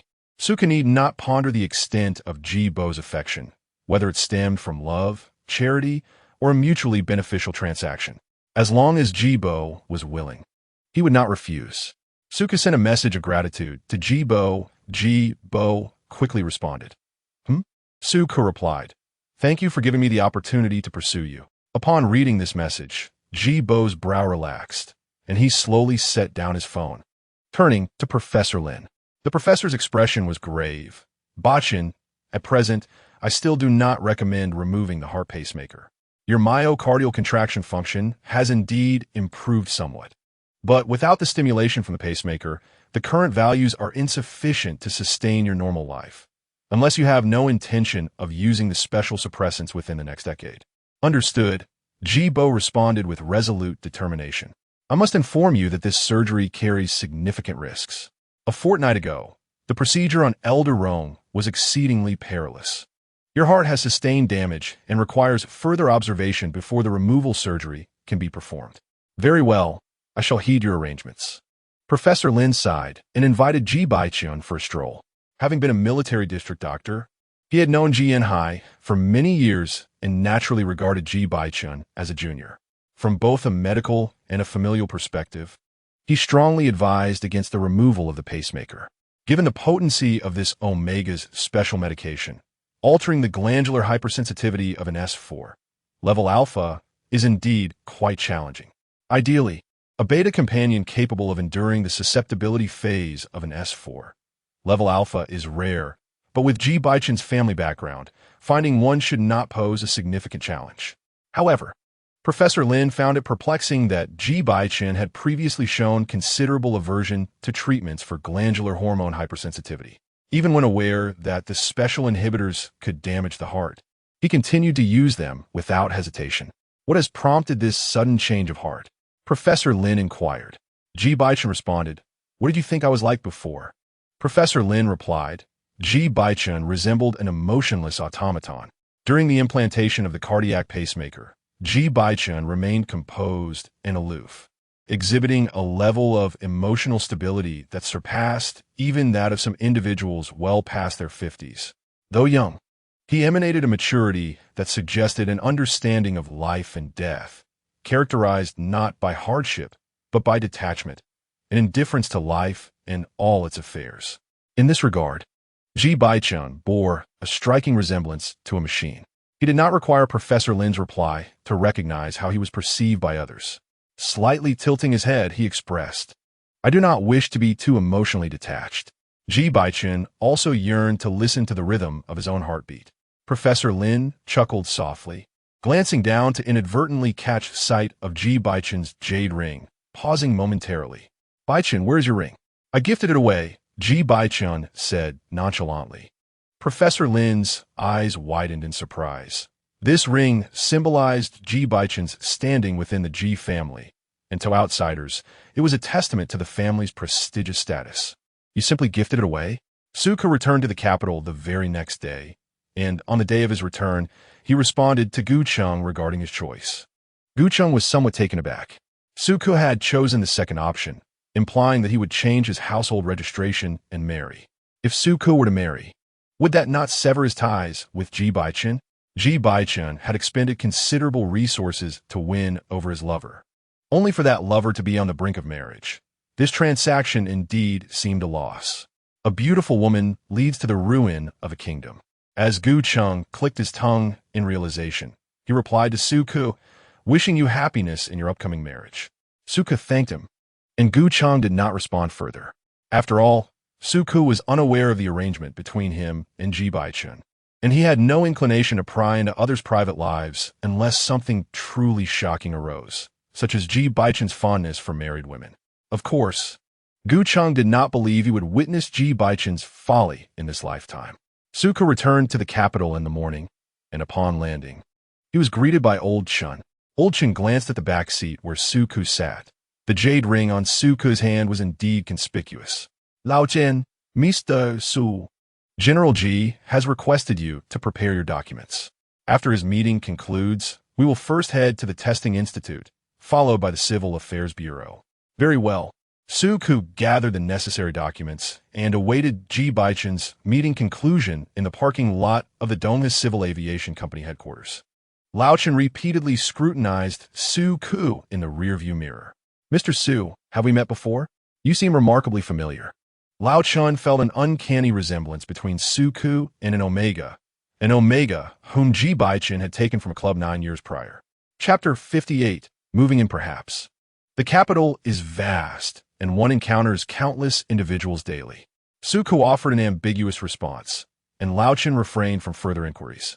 9 years ago, the incident involving the sensitive Ji Bochen taking an Omega to a hotel had always struck Lao Chen as peculiar, given Ji Bochen's known allergy to Omega pheromones. How could he have engaged with one? The only plausible explanation Lao Chen could conceive was that Ji Bochen had not physically interacted with that Omega, or perhaps it had not progressed to that stage. Half an hour later, the meeting concluded, and Ji Bochen, after delegating remaining tasks to Chow, descended to the underground parking lot. Upon entering the vehicle, Ji Bochen leaned back against the seat, his expression austere, unyielding amidst the storm. Lao Chen promptly understood and stepped out to wait. Ji Bochen cast a sidelong glance at Su-ku, who was attired in a formal shirt and suit, impeccably dressed, though the marks of recent affection on his neck were still evident. Concealed beneath his shirt and trousers, Ji Bochen vividly recalled each kiss's location. His throat tightened. Kto kiskivito? Yes? Su-ku responded, a hint of anxiety evident as he gripped the documents with increasing intensity. I may not be able to provide you with positive emotional reciprocation within a marriage. Would that trouble you? Not at all. Su-ku harbored no illusions about Ji Bochen's capacity to love him, nor did he seek a certificate or title. He merely yearned to draw closer to Ji Bochen, closer still, until he could discern Ji Bochen's preferences and habits, thereby qualifying as a worthy suitor. Kto kiskiviko? Should I ever do something that causes you distress, please feel free to voice it. Understood. Kto kiskiviko nodded. Ji Bochen gazed into Su-ku's eyes. If you find my indifference unbearable, you may request a divorce at any time. Do not feel compelled to endure. Su-ku was momentarily taken aback. Would Ji Bochen truly be indifferent toward him? Uncertain, he merely shook his head, replying, "It's all right. I won't feel wronged." The mere prospect of marrying Ji Bochen was already a great fortune. Ji Bochen's brow furrowed deeply, his gaze imbued with an icy demeanor. He was acutely aware of his own emotional detachment. Countless subtle actions combined with unwavering rationality could inadvertently wound another. For instance, during Ji Inhai's grave injury a decade prior, Ji Bochen's calmness felt discordant amidst the turmoil enveloping the Ji family. It was at that moment he recognized that regardless of circumstances, his emotional fluctuations would remain minimal, even towards those of great significance. Ji Bochen did not desire Su-ku to be submissive. It was he who should embody the possibility of abandonment. As they traversed the route from Donghe Civil Aviation to the Pheromone Testing Institute, Ji Bochen remained silent, while Su-ku cast numerous furtive glances at him, each time retreating, his heart pricked by an ache akin to the sting of a needle. Marriage should be a celebration of joy and happiness. They are unlike the majority of people. Su-ku and Ji Bochen enter the detection hall together. Alphas ranked S3 and above enjoy priority in testing and can access the VIP channel for their procedures. Ji Bochen and Su-ku proceeded into the VIP testing room. The tester, seated before a computer, recorded their information. "Hello, please present your identification." Ji Bochen handed over his ID, which the tester placed on the electronic information extractor. The screen displayed a prominent line of text, S4, Level Eucalyptus Alpha Ji Bochen. Throughout the entire testing facility in the capital city, there was hardly anyone unfamiliar with this name, a figure that countless Omegas yearned for. To think that such a distinguished Alpha was getting married today, the tester couldn't help but glance at Su-ku. With a delicate visage and a red mole on the tip of his nose, he exuded an air of ethereal beauty. His long, slender legs and fair skin suggested he was indeed a superior Omega. The tester mused internally. There's simply a match made in heaven. However, when he received Su-ku's ID, he visibly froze. A beta, suke? An S4, level Alpha, was to marry a beta? The tester's expression shifted dramatically, his hand, which was poised to retrieve a test tube and direct them to the third-floor testing room, halted mid-air. To prevent certain inferior Omegas from deceiving Alphas into marriage using pheromone stickers, the state had established a pheromone compatibility testing facility. This ensured that every citizen possessed the right to be informed about their pheromone compatibility with their partner, an essential step enshrined in marriage law. The tester retrieved a document from a drawer, nearly covered in dust. He handed over the informed consent form for voluntary marriage with a compatibility score of 0. Please, take a moment to review this document. If there are no issues, kindly sign at the bottom. The tester regarded Su-ku with a discerning gaze, admiration evident in his eyes. An Alpha that countless Omegas pursued was marrying a Beta instead. This was the tester's first reaction. His second was to scrutinize Su-ku from head to toe. With ruby red lips, pearly white teeth, a slender frame, and a flawless neck and waistline, he was undeniably exquisite. Even an S4, level Omega might not possess such a physique, and paired with that face, he was the quintessential Alpha's dream. Merely standing there, Su-ku inspired undeniably wicked thoughts. a creeping notion that revealed the darker side of human nature. Even the Omega tester found himself no exception. The tester pondered, while Suku's exterior was undeniably appealing. Could it truly withstand the test? The susceptibility period of an S4 level alpha was far beyond mere brutality.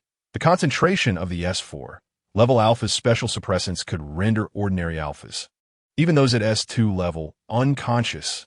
The inspector's gaze towards Suku gradually shifted, revealing a blend of compassion, curiosity, and an enigmatic voyeuristic impulse. With a swift motion, Ji Bochen flipped to the final page to sign. Suku, deep in contemplation, pressed his index finger against his lips, lost in thought. The inspector interjected, stating that due to the rarity of S4 level alphas, he was required to verbally outline the procedural steps. Suku responded with a subdued acknowledgement. After detailing the marriage process, the inspector explained that due to the special regulations concerning a zero compatibility score, he must also elucidate the divorce proceedings. According to our nation's laws, partners with a zero compatibility score may present the inspection report from the Testing Institute to the court to file for an uncontested divorce. Free of charge, the inspector continued, noting that a written divorce agreement could also be voluntarily submitted, and if there were no disputes, it would not be necessary to personally visit the Civil Affairs Bureau. After reviewing the information, Suku affixed his signature. The inspector smiled, stating, "Now the newlyweds may take the acknowledgement to the Civil Affairs Bureau to obtain their certificate." "Thank you," Suku replied before following Ji Bochen out. Upon reaching the entrance of the Testing Institute, Ji Bochen paused and asked, "Have you examined it carefully?" Suku's nose brushed against Ji Bochen's back as he nodded in affirmation. "You won't regret it?" "No." Ji Bochen and Suku proceeded to the Civil Affairs Bureau to collect their certificate. Old Chun then drove Ji Bochen back to Donghe Airlines, where Ji Bochen had a meeting and could not dine with Suku. As Ji Bochen exited the car, he glanced at Suku, calmly stating, "Move in tonight." In Chapter 59, Are You Made of Water? Suku invited Old Chun to lunch at a nearby shopping mall. With a smile, Old Chun presented Suku with a red envelope. "Mr. Su, congratulations on your marriage." "Thank you." Old Chun was the first, and perhaps the only, person to extend such wishes to Suku, given that his relationship with Ji Bochen could not be made public. Gratefully accepting the envelope, Suku received assistance from Old Chun in moving his belongings in the afternoon. Suku had relatively few possessions. He left his toiletries behind and simply packed a few articles of clothing and essentials, driving the last load to his suburban residence. His white BMW appeared somewhat out of place among the luxury cars. After taking a shower, as evening approached, he prepared a meal for Ji Bochen and asked Old Chun to deliver it to Donghe. Old Chun teasingly remarked on Suku's domesticity, delivering the meal, which was collected by Chao He. When Chao He ascended the stairs, he encountered Ji Linchuan, who observed the various thermos containers in Chao He's hands. "Secretary Chao, have you married?" Upon seeing Ji Linchuan, Chao He felt inexplicably awkward and replied dismissively, "For Ji's own." "Oh, I'll take it to my uncle," Ji Linchuan said as he took the meal containers from Chao He. Chao He, too timid to say more, silently messaged Ji Bochen, mentioning the source of the meal. Ji Linchuan delivered the thermos to Ji Bochen's office, where Ji Bochen sat at a square table, signing documents. His impeccably tailored suit was stiff, and his brow furrowed in thought, exuding a formidable sense of distance. After placing the dinner down, Ji Linchuan called out, "Uncle." Ji Bochen lifted his eyelids and glanced at the thermos on the table. "Uncle, if you're not busy tonight, I plan to dine with friends." Ji Bochen chuckled lightly. "I'm not busy, you are." Ji Linchuan appeared perplexed. "I am busy?" Ji Bochen's tone was indifferent. "The young master of the Guan family has been back for several days. You should pay him a visit." Ji Linchuan pointed at himself in disbelief. "Me? Visit?"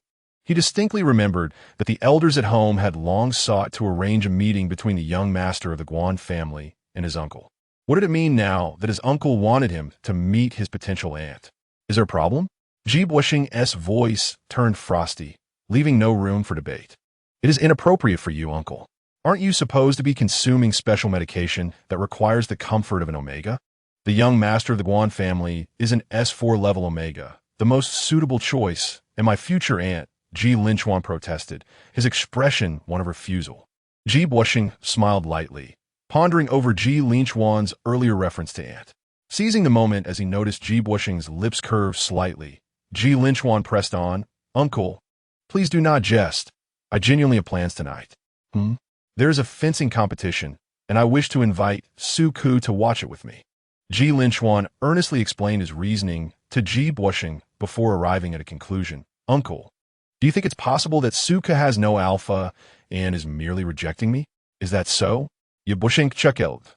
A strange and sinister undertone flickered in Ji Bochen's smile, causing Ji Linchuan to involuntarily shudder. Why does Uncle's gaze seem so peculiar? Ji Bochen placed a gift box on the table, sliding it towards Ji Linchuan, calmly providing an address. "I have discussed with your father about arranging a marriage between you and the Guan family." "My father agreed? When did you come to this arrangement with him?" Ji Linchuan protested. "I do not like Omega. I prefer—" Ji Bochen interrupted, "Just now." Ji Bochen's eyes turned icy, and the commanding look in them filled Ji Linchuan with an overwhelming sense of pressure, silencing him.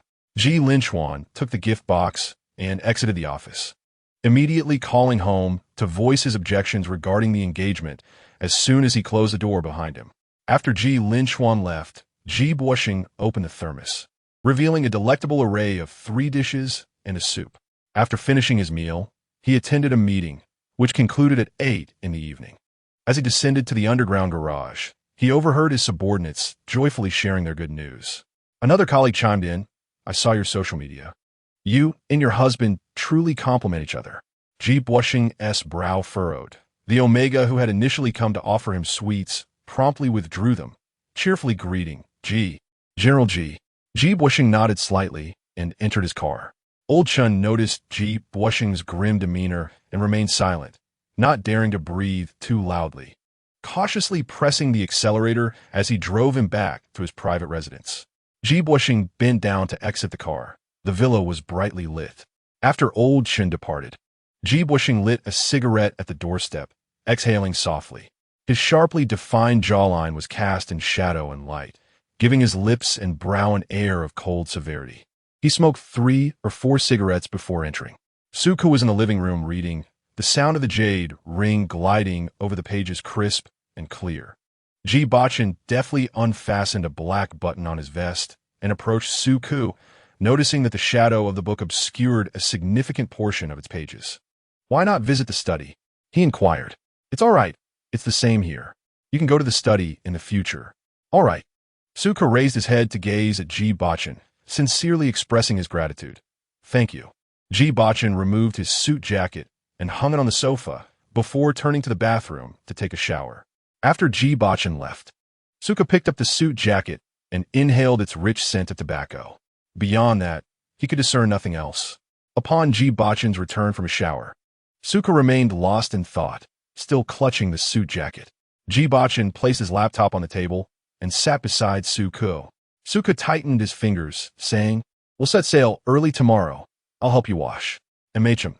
Ji Bochen poured 2 glasses of water, taking a sip before slowly lifting his eyelids, his gaze shifting from Su Ku's chin to the love bite on his neck. He reached out, grasping Su Ku's nape, pressing firmly on the mark as if to either soothe it or deepen its hue. "Su Ku." Ji Bochen's voice was deep and husky, laced with a languid breath. "That hurts." Ji Bochen chuckled lightly. "Are you made of water?" His fingers traced the love bite, ascending to Su Ku's lips, forcefully parting his mouth. Su Ku brushed his lips against Ji Bochen's hand, apprehensive of the pain. Ji Bochen's breath grew heavier. "Don't always speak in that tone."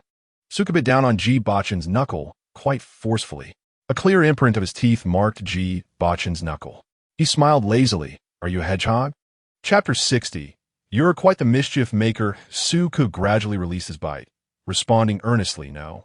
Come closer. Xukelin nirer to Bochen." Ji Bochen held Su Ku's chin. His skin was fair, and the 2 buttons at the base of his long neck were undone, revealing a pair of exquisite collarbones marked with traces. Most captivating were Su Ku's eyes, cold yet willingly inviting. Su Ku regarded all the alphas who coveted him with indifference, often refraining from even a fleeting glance, proud like a swan. However, Before Ji Bochen, he would lower his head, meticulously scrutinizing his own feathers, gently circling around Ji Bochen, tenderly kissing him. No matter how Ji Bochen teased or played with him, Suka remained unperturbed, merely voicing his fear of pain. This phrase delighted Ji Bochen immensely. Ji Bochen set aside his laptop and enveloped Suku in his arms. Suka rested his chin on Ji Bochen's shoulder, while Ji Bochen's fingers soaked in the warm water. Suka lowered his head and nibbled at Ji Bochen's shoulder. Ji Bochen showed little reaction, casually remarking, Ji Linchuan is on a blind date tonight. Suka was indifferent. When do you plan to meet your little nephew? Kto kiskiviko ik solid, anutime. Ji Bochen tightened his grip around his waist and whispered near his ear, Do you not post on social media often? As their bodies brushed together. Not really. Ji Bochen said nothing further, instead turning Suku's chin to kiss him. The phone beside them vibrated incessantly. Suka had no means to answer it, nor did he know whose call it was. Finally, Ji Bochen felt his spirits dampened and picked up his phone. Uncle. He instinctively turned to Suku. Is there something you need? Meeting with the young master of the official family to deliver gifts is acceptable. But regarding the matter of a marriage alliance, could we please refrain? I have someone I cherish.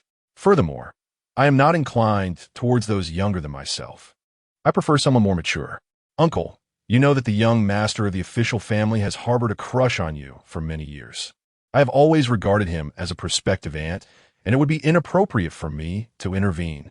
Ji Linchuan's tone was fraught with difficulty. He had contacted the family, and as Ji Bochen had stated, this marriage proposal had indeed fallen upon him. His objections proved futile, as he was given a stern order to meet with the young master of the official family that very evening. With a sharp bite, Suka sank his teeth into Ji Bochen's shoulder, seemingly drawing blood as he held on tightly. What is this fuss about? Ji Bochen gasped, his voice heavy with gravity, the words ambiguous as to whether they were directed at Suku or Ji Linchuan. Uncle, this is not a negotiation. After a prolonged silence, Ji Linchuan took a deep breath. Uncle, you are rather cunning. It is clear you wish to evade the young master's pursuit. Yet you have thrust him forward to take the blame. Ji Bochen hung up the phone. Suku released his grip, revealing a purplish bite mark on Ji Bochen's shoulder. Faint traces of blood visible. I am sorry, Suka murmured softly, his gaze icy, his eyelashes fluttering rapidly as he leaned down to kiss Ji Bochen's wound. He rubbed his chin against Ji Bochen's neck. Do you still have work to do? Yes, just for a little while longer. Then you carry on.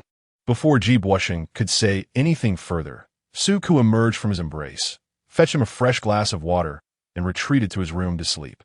Ji Linchuan's words lingered in Suku's mind. Ji Linchuan, bearing gifts, went to the appointment.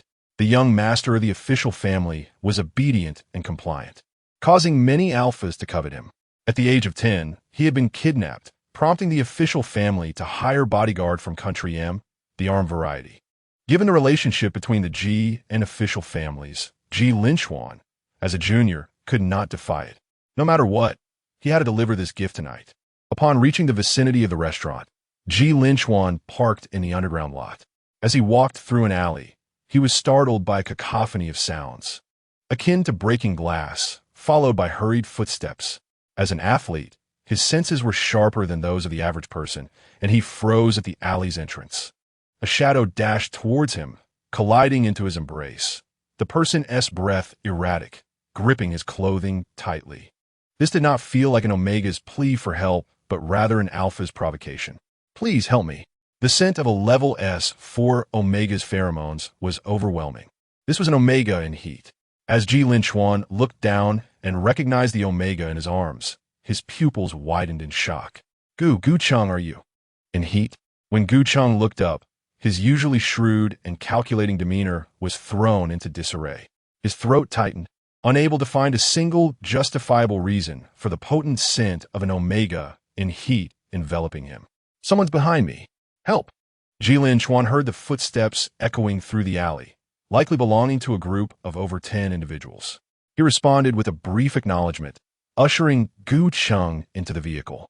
Departing from that location, inside the car, Gu Chang's cheeks flushed, and his eyes reflected a painful desire. Are you an Omega? Yes, given the circumstances. Gu Cheng could no longer conceal the truth. Why? Why pretend to be an alpha? He retorted coldly. An omega from a prestigious family seldom meets a favorable fate. If he were truly an omega, he would not possess his current status and identity. Instead, he would merely serve as a pawn in the Gu family's marriage arrangements. He needed to take charge of the Gu family and safeguard the Jing Heng left by his mother. He had no alternatives. Jilin Chuan refrained from further inquiries, instead asking for Gu Cheng's address. Gu Cheng shook his head. Is it convenient to go to your place? That night, Zhuang Qingjiang's mother had drugged him under the pretense of an apology, intending to ruin his glands. Gu Cheng's pheromones began to leak uncontrollably due to his heat, making it impossible for him to discern which individuals in the alley were alphas affected by his scent wanting to mark him, and which were sent by Zhuang Qingjiang's mother to destroy him. Feeling utterly weakened and lacking the energy to engage with Jilin Chuan, he found the presence of Jilin Chuan far preferable to falling into the hands of that crowd. If a comforting relationship could exist between them, it would at least mean that Jilin Chuan might choose to keep his secrets due to the suffering of his sensitive period. Ever since their last encounter at the testing facility abroad, he had sensed a remarkable compatibility between their pheromones. As an S4 level omega, once someone tasted his essence, they could not tolerate the presence of any other omega. Do you have a cigarette? Gu Cheng inquired. During a pause at a traffic light, Jilin Chuan handed him a cigarette. Gu Cheng crossed his legs, lazily resting his head against the window, letting the smoke drift from his mouth. He appeared anything but an omega. Instead, he resembled a supreme alpha, a ruler of all. No wonder he had gone undetected over the years. Jilin Chuan had an innate aversion to alphas. Despite their high compatibility, Gu Cheng still retained the role of an alpha in Jilin Chuan's mind. For reasons unknown, Jilin Chuan felt an intense burning sensation within his chest. Chapter 61. Wounded Jilin Chuan brought Gu Cheng back to his home, poured him a glass of water, and made a call to arrange for the delivery of a special suppressant for omegas. After hanging up, he turned around to find Gu Cheng sprawled on the sofa. His arms splayed out.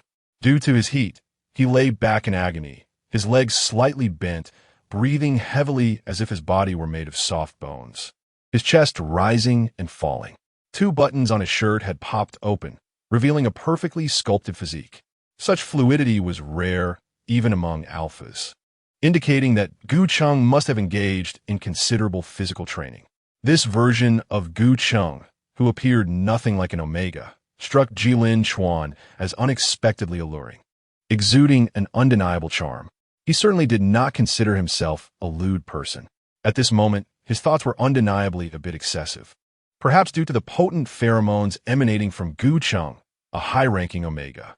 Half an hour later, the inhibitor arrived. Jilin Chuan placed the inhibitor before Gu Cheng, who passed it back to him, requesting assistance. The high-grade inhibitor required injection at the glandular site. Jilin Chuan accepted the inhibitor and administered the injection into Gu Cheng's gland. Perhaps due to their close proximity, Jilin Chuan felt an undeniable allure in Gu Cheng's heavy breathing. Young Master Ji, what are you staring at from behind me?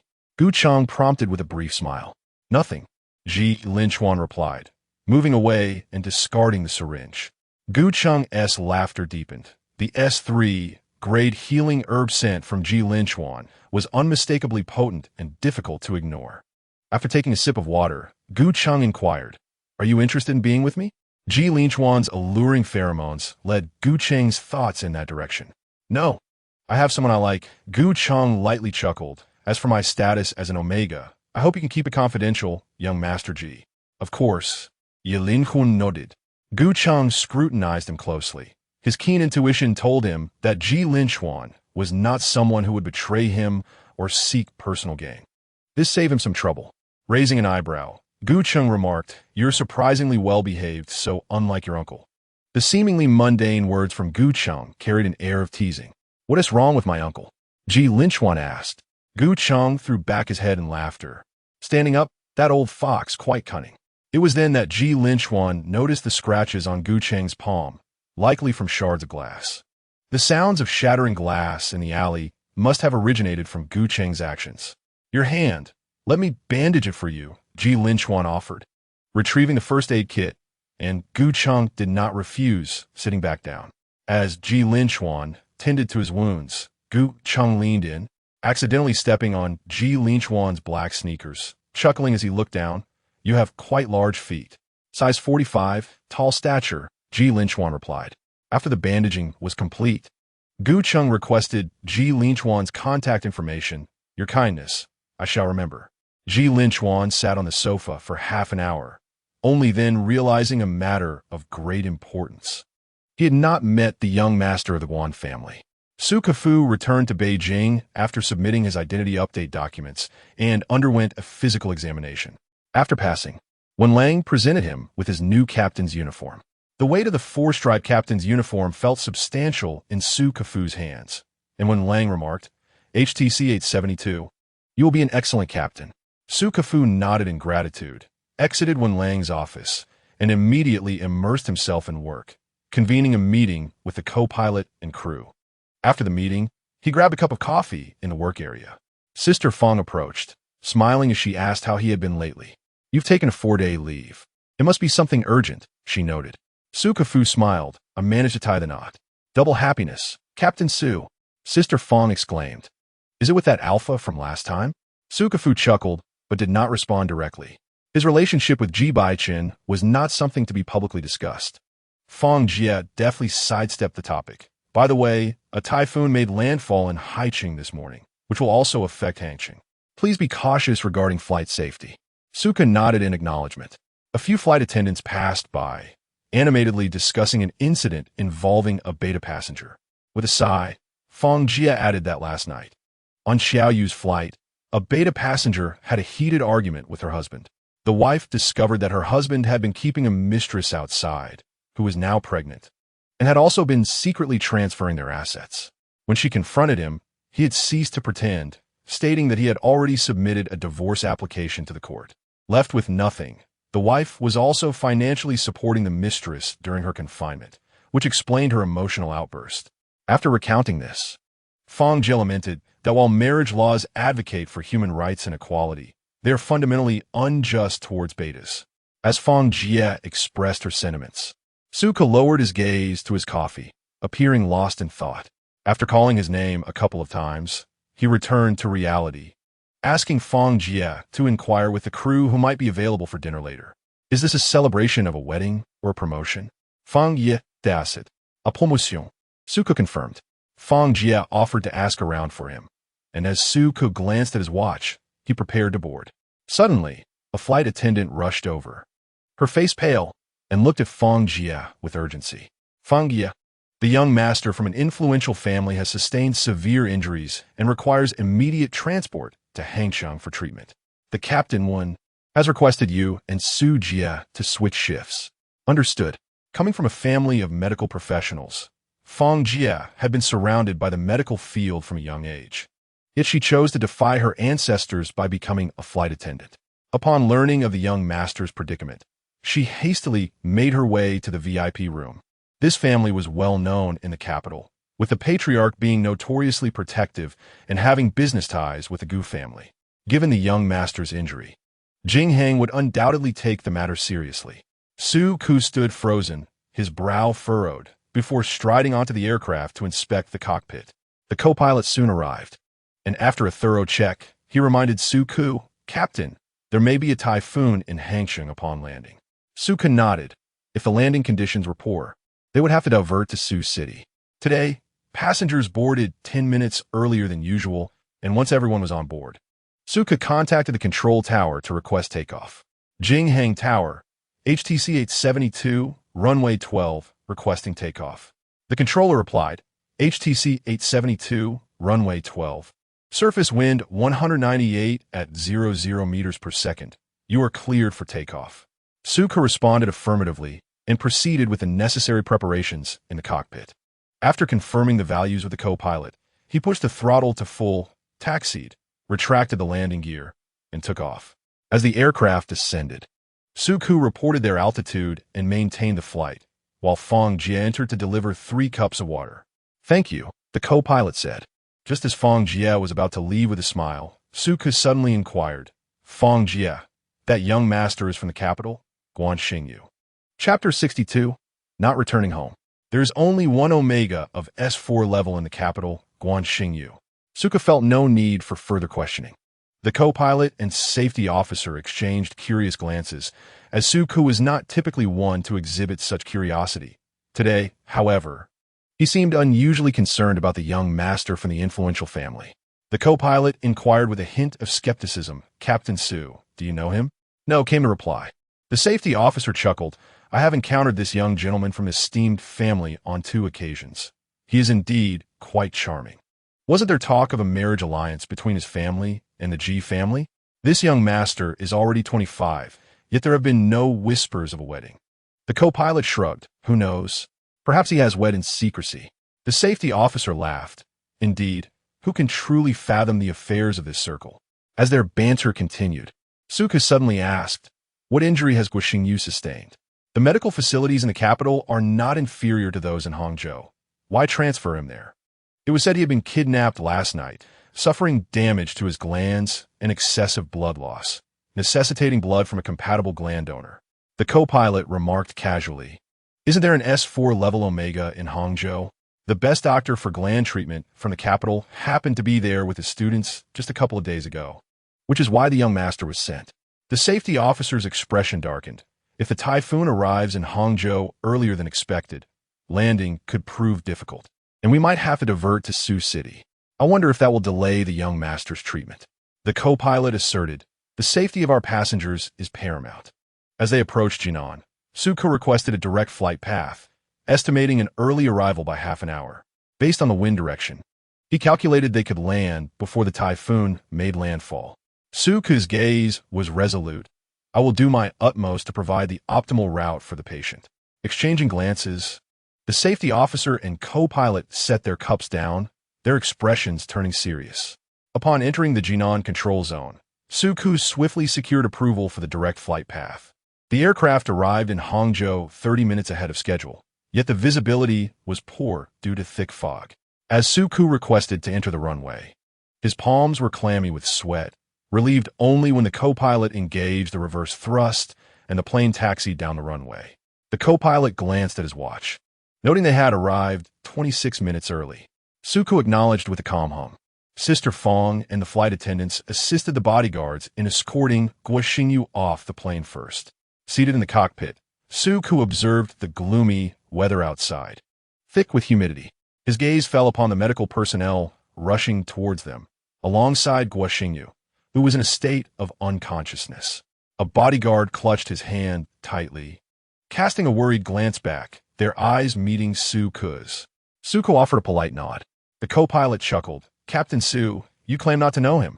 Suku prepared to disembark, indeed having never met him, only a friend of friend. The co-pilot, not probing further, cheerfully invited Suku and the safety officer to lunch, showering Suku with compliments, most of which were mere flattery. After a lunch spent together, a torrential downpour began, causing the return flight to be delayed by 2 hours. Suku sat at the airport for the duration, during which he received a call from Old Chen. "Their essay dinner tonight with Ji Bochen. You'll be back quite late," Old Chen informed him, inquiring about Suku's flight arrival time to pick him up. "No need," Suku replied. "I drove to Jinghang this morning, and I have a gathering tonight. I want to return to my residence for the next couple of days, so please inform Mr. Ji." Old Chen was taken aback. I to convey that? Could it be that he shares a particularly intimate relationship with Ji Bochen? Must he convey the itinerary between spouses? "This is troublesome, Uncle Chun." After Suku finished speaking, he hung up the phone. Today he did not send a single message to Ji Bochen, nor did he, as usual, order coffee for him. Suku's flight landed at 5:30 in the evening, just in time for dinner. The residential complex where Suku lived was in close proximity to the airport, housing many crew members. Some flight attendants, wishing to return for a quick shower, requested Suku to give him a ride. Suku did not refuse. On the way back to the complex, Omega chatted with Suku, her face growing increasingly flushed as they talked. Despite Suku's perfunctory replies, her strikingly beautiful visage rendered her every word enticing, leaving anyone who listened in a daze. "Captain Su, are you single?" "I am married," Suku replied candidly. "Oh," Omega expressed slight regret. I noticed you weren't wearing a ring and assumed you were unmarried. Suko was taken aback for a moment, smiling without speaking. He and Ji Bochen did not possess wedding rings. Only a simple marriage certificate and a disclosure form with a 0 compatibility score. After delivering Omega to her destination, Suko returned home, took a shower, and changed into a fresh outfit. He donned tailored trousers that hugged him closely, a white shirt tucked into his waist, accentuating his silhouette, and a pure black tie loosely draped around his neck. His blazer was oversized, elegantly concealing his waist and hips, subtly enticing the gaze of onlookers. The lingering scent of tobacco was present, yet it paled in comparison to the commanding S4 level alpha pheromones he exuded. Suko, on his way, also gave several crew members a lift to a restaurant, where he reserved a private room. The co-pilot sat to his right, while Fang Jie occupied the seat on his left. Suko had invited Wen Lang, but he was unable to attend due to prior commitments. The group raised their glasses in celebration of Suko, who, for once, indulged in a bit of alcohol. As they sat down, Fang Jie leaned closer and remarked, "Captain Su, your alpha possessiveness is quite strong. Your jacket is infused with alpha pheromones." Suko chuckled softly. "Is that so? What? Does he not display it in front of you? Any alpha who marries such an outstanding and handsome beta like you would surely treasure you well," Fang Jie said with a smile. Suko took a sip of his drink, the liquid clinging to his lips, glistening translucently under the vibrant lights. The dinner lasted a full 2 hours, and after finishing, the crew still felt unsatisfied, deciding to head to a club for further entertainment. Fang Jie urged Suko to join, and he, not wanting to dampen the spirit of the gathering he had initiated, called for a designated driver and went to the club. Suko drank quite a bit this time, feeling dizzy from the alcohol. After singing a couple of songs, he excused himself to use the restroom. The path from the private room to the restroom required 2 turns, and as he passed a large private room, he noticed the door was not fully closed. The bright lights were quite blinding, and Suko shielded his eyes, instinctively glancing inside once the glaring illumination faded. What met his gaze was a man clad in a tailored suit, his limbs exhibiting smooth lines, lazily reclined on a solitary leather sofa, his legs crossed, one hand resting on the armrest, exuding a cold and noble demeanor. A mere silhouette exuded an undeniable aura of intense oppression. Suko found it inexplicably familiar, his gaze lingering on the figure for a moment longer. On the ground knelt a pitiful Omega, vulnerable beneath the man's imposing leather shoe pressing down on his shoulder, leaving one uncertain whether it was flirtation or something more sinister. The man furrowed his brow and turned, his sharp profile gradually coming into focus under the interplay of light and shadow. Amidst the cacophony of the private booth's music, the man's lips barely brushed together as he uttered a single word, "Get out." Suko could neither see nor hear clearly. Suddenly, a gentle and refined voice emerged from behind him, evoking a pleasant mood. "Hello? Is there someone you know inside?" Startled, Suko realized he had obstructed the other's path and quickly stepped aside, apologizing. Jiang Zhou observed Suko's pale visage with concern, asking, "Are you feeling unwell? Do you need me to take you to the hospital?" His gaze was devoid of greed or desire, radiating an air of politeness that was quite comforting. "Thank you. I'm fine," Suko replied, turning to leave. Feeling slightly inebriated, he leaned against the corridor wall, and Jiang Zhou noticed the jade ring adorning Suko's thumb. With a glimmer in his eyes, he pushed open the booth door, casting a glance at the irate Ji Bochen and then at the kneeling Omega, his mind grasping the situation. This establishment belonged to the Li family, and after recent troubles with the law, it seemed they had sent someone to curry favor. Jiang Zhou smiled, then approached Ji Bochen, observing his empty thumb. "Bochen, I just saw something interesting at the entrance." Chapter 63. Are you not going to introduce anyone? Emerging from the restroom, Suko stood at the sink, washing his hands. The sound of running water became a monotonous backdrop as he repeatedly rinsed, his movements growing numb until his hands turned pink from friction. Coming to his senses, Suko bent forward, splashing cold water onto his face. Could it be Ji Bochen inside the booth? A deep desire to investigate stirred within him. Yet, reason held Suko captive. repeatedly commanding him to awaken with the cold water. Drops cascaded down his cheeks, precariously clinging to his smooth jawline, while beads of water obscured his vision, rendering everything a blur of white. Suka's lips pressed tightly together, cold and indifferent, tinged with a hint of sorrow. Even if the person within was Ji Bochen, what could he possibly do? Confront him? The term catching him in the act seemed inappropriate. Suko understood all too well that his marriage to Ji Bochen was merely a contractual agreement, leaving him with no right to impose upon Ji Bochen. He also did not wish to appear as a madman questioning Ji Bochen. This affection was his solitary secret longing. He should not impose pressure on Ji Bochen. He ought to feel grateful for all he currently possessed for standing beside Ji Bochen. With both hands resting on the sink, Suku gazed into the mirror, his eyes bloodshot and his skin flushed from the alcohol.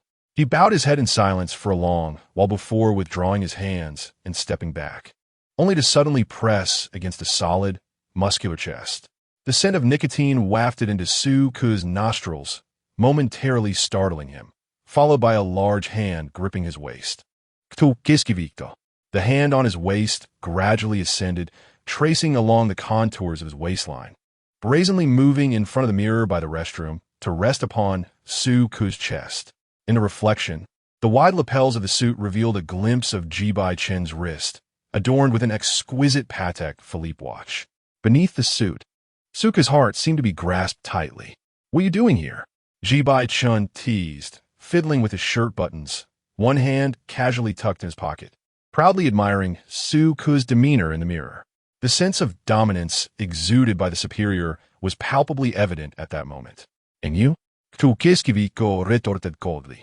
After a brief pause, receiving no answer, he grasped Ji Bochen's wrist, attempting to pull his hand away. The outcome was predictable.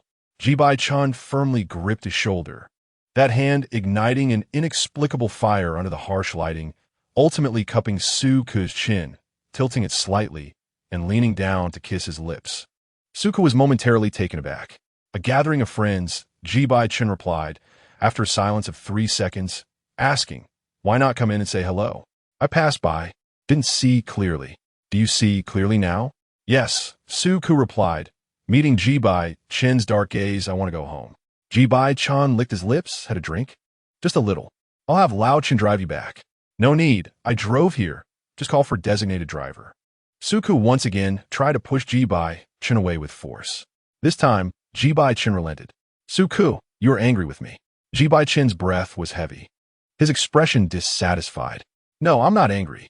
I'm just a bit tipsy and tired, wanting to go home to rest." Suku clarified, "I truly mean no offense."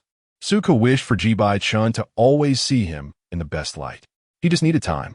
He would tidy everything up, fervently offering his love to Ji Bochen, ensuring he felt his sincerity rather than merely acting out of a spousal role and causing strife. Suka did not wish to project his emotions onto Ji Bochen.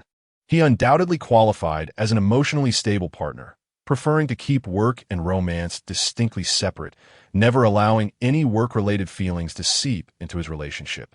Any emotion, in his view, could be resolved with time. "I'm not interested in that Omega, nor do I know him." Ji Bochen's gaze dimmed as he held Suku's chin. "Why not inquire? What you do and with whom is your business." Suku's tone was calm. Yet Ji Bochen could always discern a hint of grievance and sorrow within such tranquility. "Suku, do not burden yourself, nor accommodate anyone else. In any relationship, you should never find yourself in a position of weakness." Ji Bochen had reiterated to Suku on numerous occasions that there was no need for self-sacrifice. He endeavored to teach Suku that in any healthy relationship, one should not have to change or compromise excessively for anyone.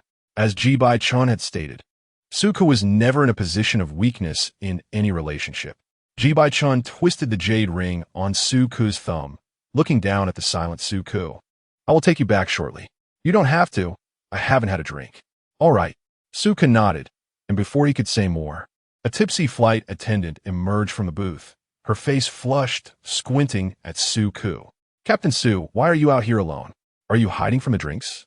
She glanced at Ji Bochen, her eyes sparkling with curiosity as she brazenly appraised him from head to toe. a smile dancing on her lips as she turned her gaze back to Su-ku. Captain Su, is this your friend? Yes, rather handsome. Why not introduce us? Ji Bochen's large hand slipped into Su-ku's suit, wrapping around her waist, a brief smile gracing his lips, infused with an undercurrent of danger. Ji Bochen remarked, not going to introduce us? Chapter 64. A decade of secret affection. The warmth of Ji Bochen's hand on Su-ku's waist sent a jolt through her, as if something lodged in her throat. The pressure of his hand seemed to serve as a reminder, growing heavier by the second. This is my husband, Ji. Su-ku stated, omitting his full name. The name Ji Bochen was a prominent one in the capital, known to all as a top-tier alpha. Upon hearing that he was Su-ku's alpha, the Omega facing her instantly sobered, her eyes wide with astonishment. She was taken aback by the revelation of Su-ku's marriage. She had heard whispers of Su-ku's kidnapping incident at Jingheng, confirming that she indeed had a composed alpha by her side. Her gaze flickered over Ji Bochen within mere seconds, sending a shiver down her spine. A primal fear emanated from the depths of her being, spreading like wildfire. The man before her exuded an overwhelming alpha pheromone, far more potent than any she had encountered previously. Su-ku's husband was undoubtedly an S2 level alpha. Cold sweat beaded on the Omega's forehead as she stammered, "Hello, Mr. Ji." Su-ku introduced, "This is my colleague, Ms. He." Ji Bochen smiled, "Hello, Ms. He. I need to use the restroom. Let's talk later." The Omega trembled as she made her way to the restroom. Su-ku found her expression rather peculiar, yet the hand on his waist rendered him unable to ponder it further. Ji Bochen's gaze fell upon Su-ku's suit jacket, and upon discerning the subtle clues, he chuckled softly, guiding Su-ku into the stairwell. The lights in the stairwell flickered on, illuminating the space before dimming again in silence. Su-ku found his back pressed against the wall, ensnared in Ji Bochen's solid embrace, a large hand resting possessively on his waist. Su-ku's nose brushed against Ji Bochen's chest, inhaling the scent of vetiver, the very fragrance he had gifted to Ji Bochen. Ji Bochen lifted Su-ku's chin, inquiring, "A colleague gathering?" "Yes, to celebrate my promotion," Su-ku replied, the scent of alcohol heavy on him, overpowering his breath. "Such a light drinker. Yet you handle alcohol quite well." Ji Bochen's tone was ambiguous, laced with an edge that made Su-ku uneasy. "I won't drink again," Su-ku murmured softly, attempting to appease him. With a height difference of 15 centimeters, Su-ku tilted his head back, his eyes glistening with unshed tears that glimmered in the darkness, evoking a pang of sympathy. Ji Bochen's gaze fixated on the suit jacket enveloping Su-ku, the very jacket that belonged to him. Just a day prior, Su-ku had clutched it in his hands, promising to wash it for Ji Bochen today. Yet here it was, worn to a gathering, now tainted with the scent of alcohol. Su-ku lowered his gaze, feeling somewhat embarrassed. Ji Bochen teasingly pried open Su-ku's jaw with his fingers and inquired, "Are you not returning home tonight?" After a moment of contemplation, Su-ku replied affirmatively. Silence enveloped the air for a few seconds, punctuated only by their brief breaths. "Which private room?" 703. Ji Bochen released Su-ku, stating he would escort him back shortly. "Are you driving?" Tukiskyviko nodded. "Good." Ji Bochen removed his trench coat and draped it over Su-ku's suit jacket, remarking, "You are quite precious. Do not have old Shin drive you. Let him take you." Ji Bochen then added, "Come sit in 701. Su-ku shook his head, refusing. "I am not discussing this with you. My colleagues are waiting for me in the private room." Ji Bochen said nothing further, withdrew his hand, washed it at the sink, and led Su-ku into 701. Inside room 701, there were only 4 individuals, including Ji Bochen, one of whom was Jiang Zhou, whom Su-ku had encountered at the entrance. "Hello." Jiang Zhou greeted with a smile, extending his hand towards Su-ku and introducing himself with polished words and decorous demeanor. "I am Jiang Zhou, a doctor raised in the military compound, an S3 level alpha."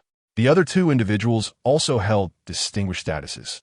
Nevertheless, they regarded Su-ku with utmost respect, treating him as they would Ji Bochen, typically seated in the center or in a solitary position.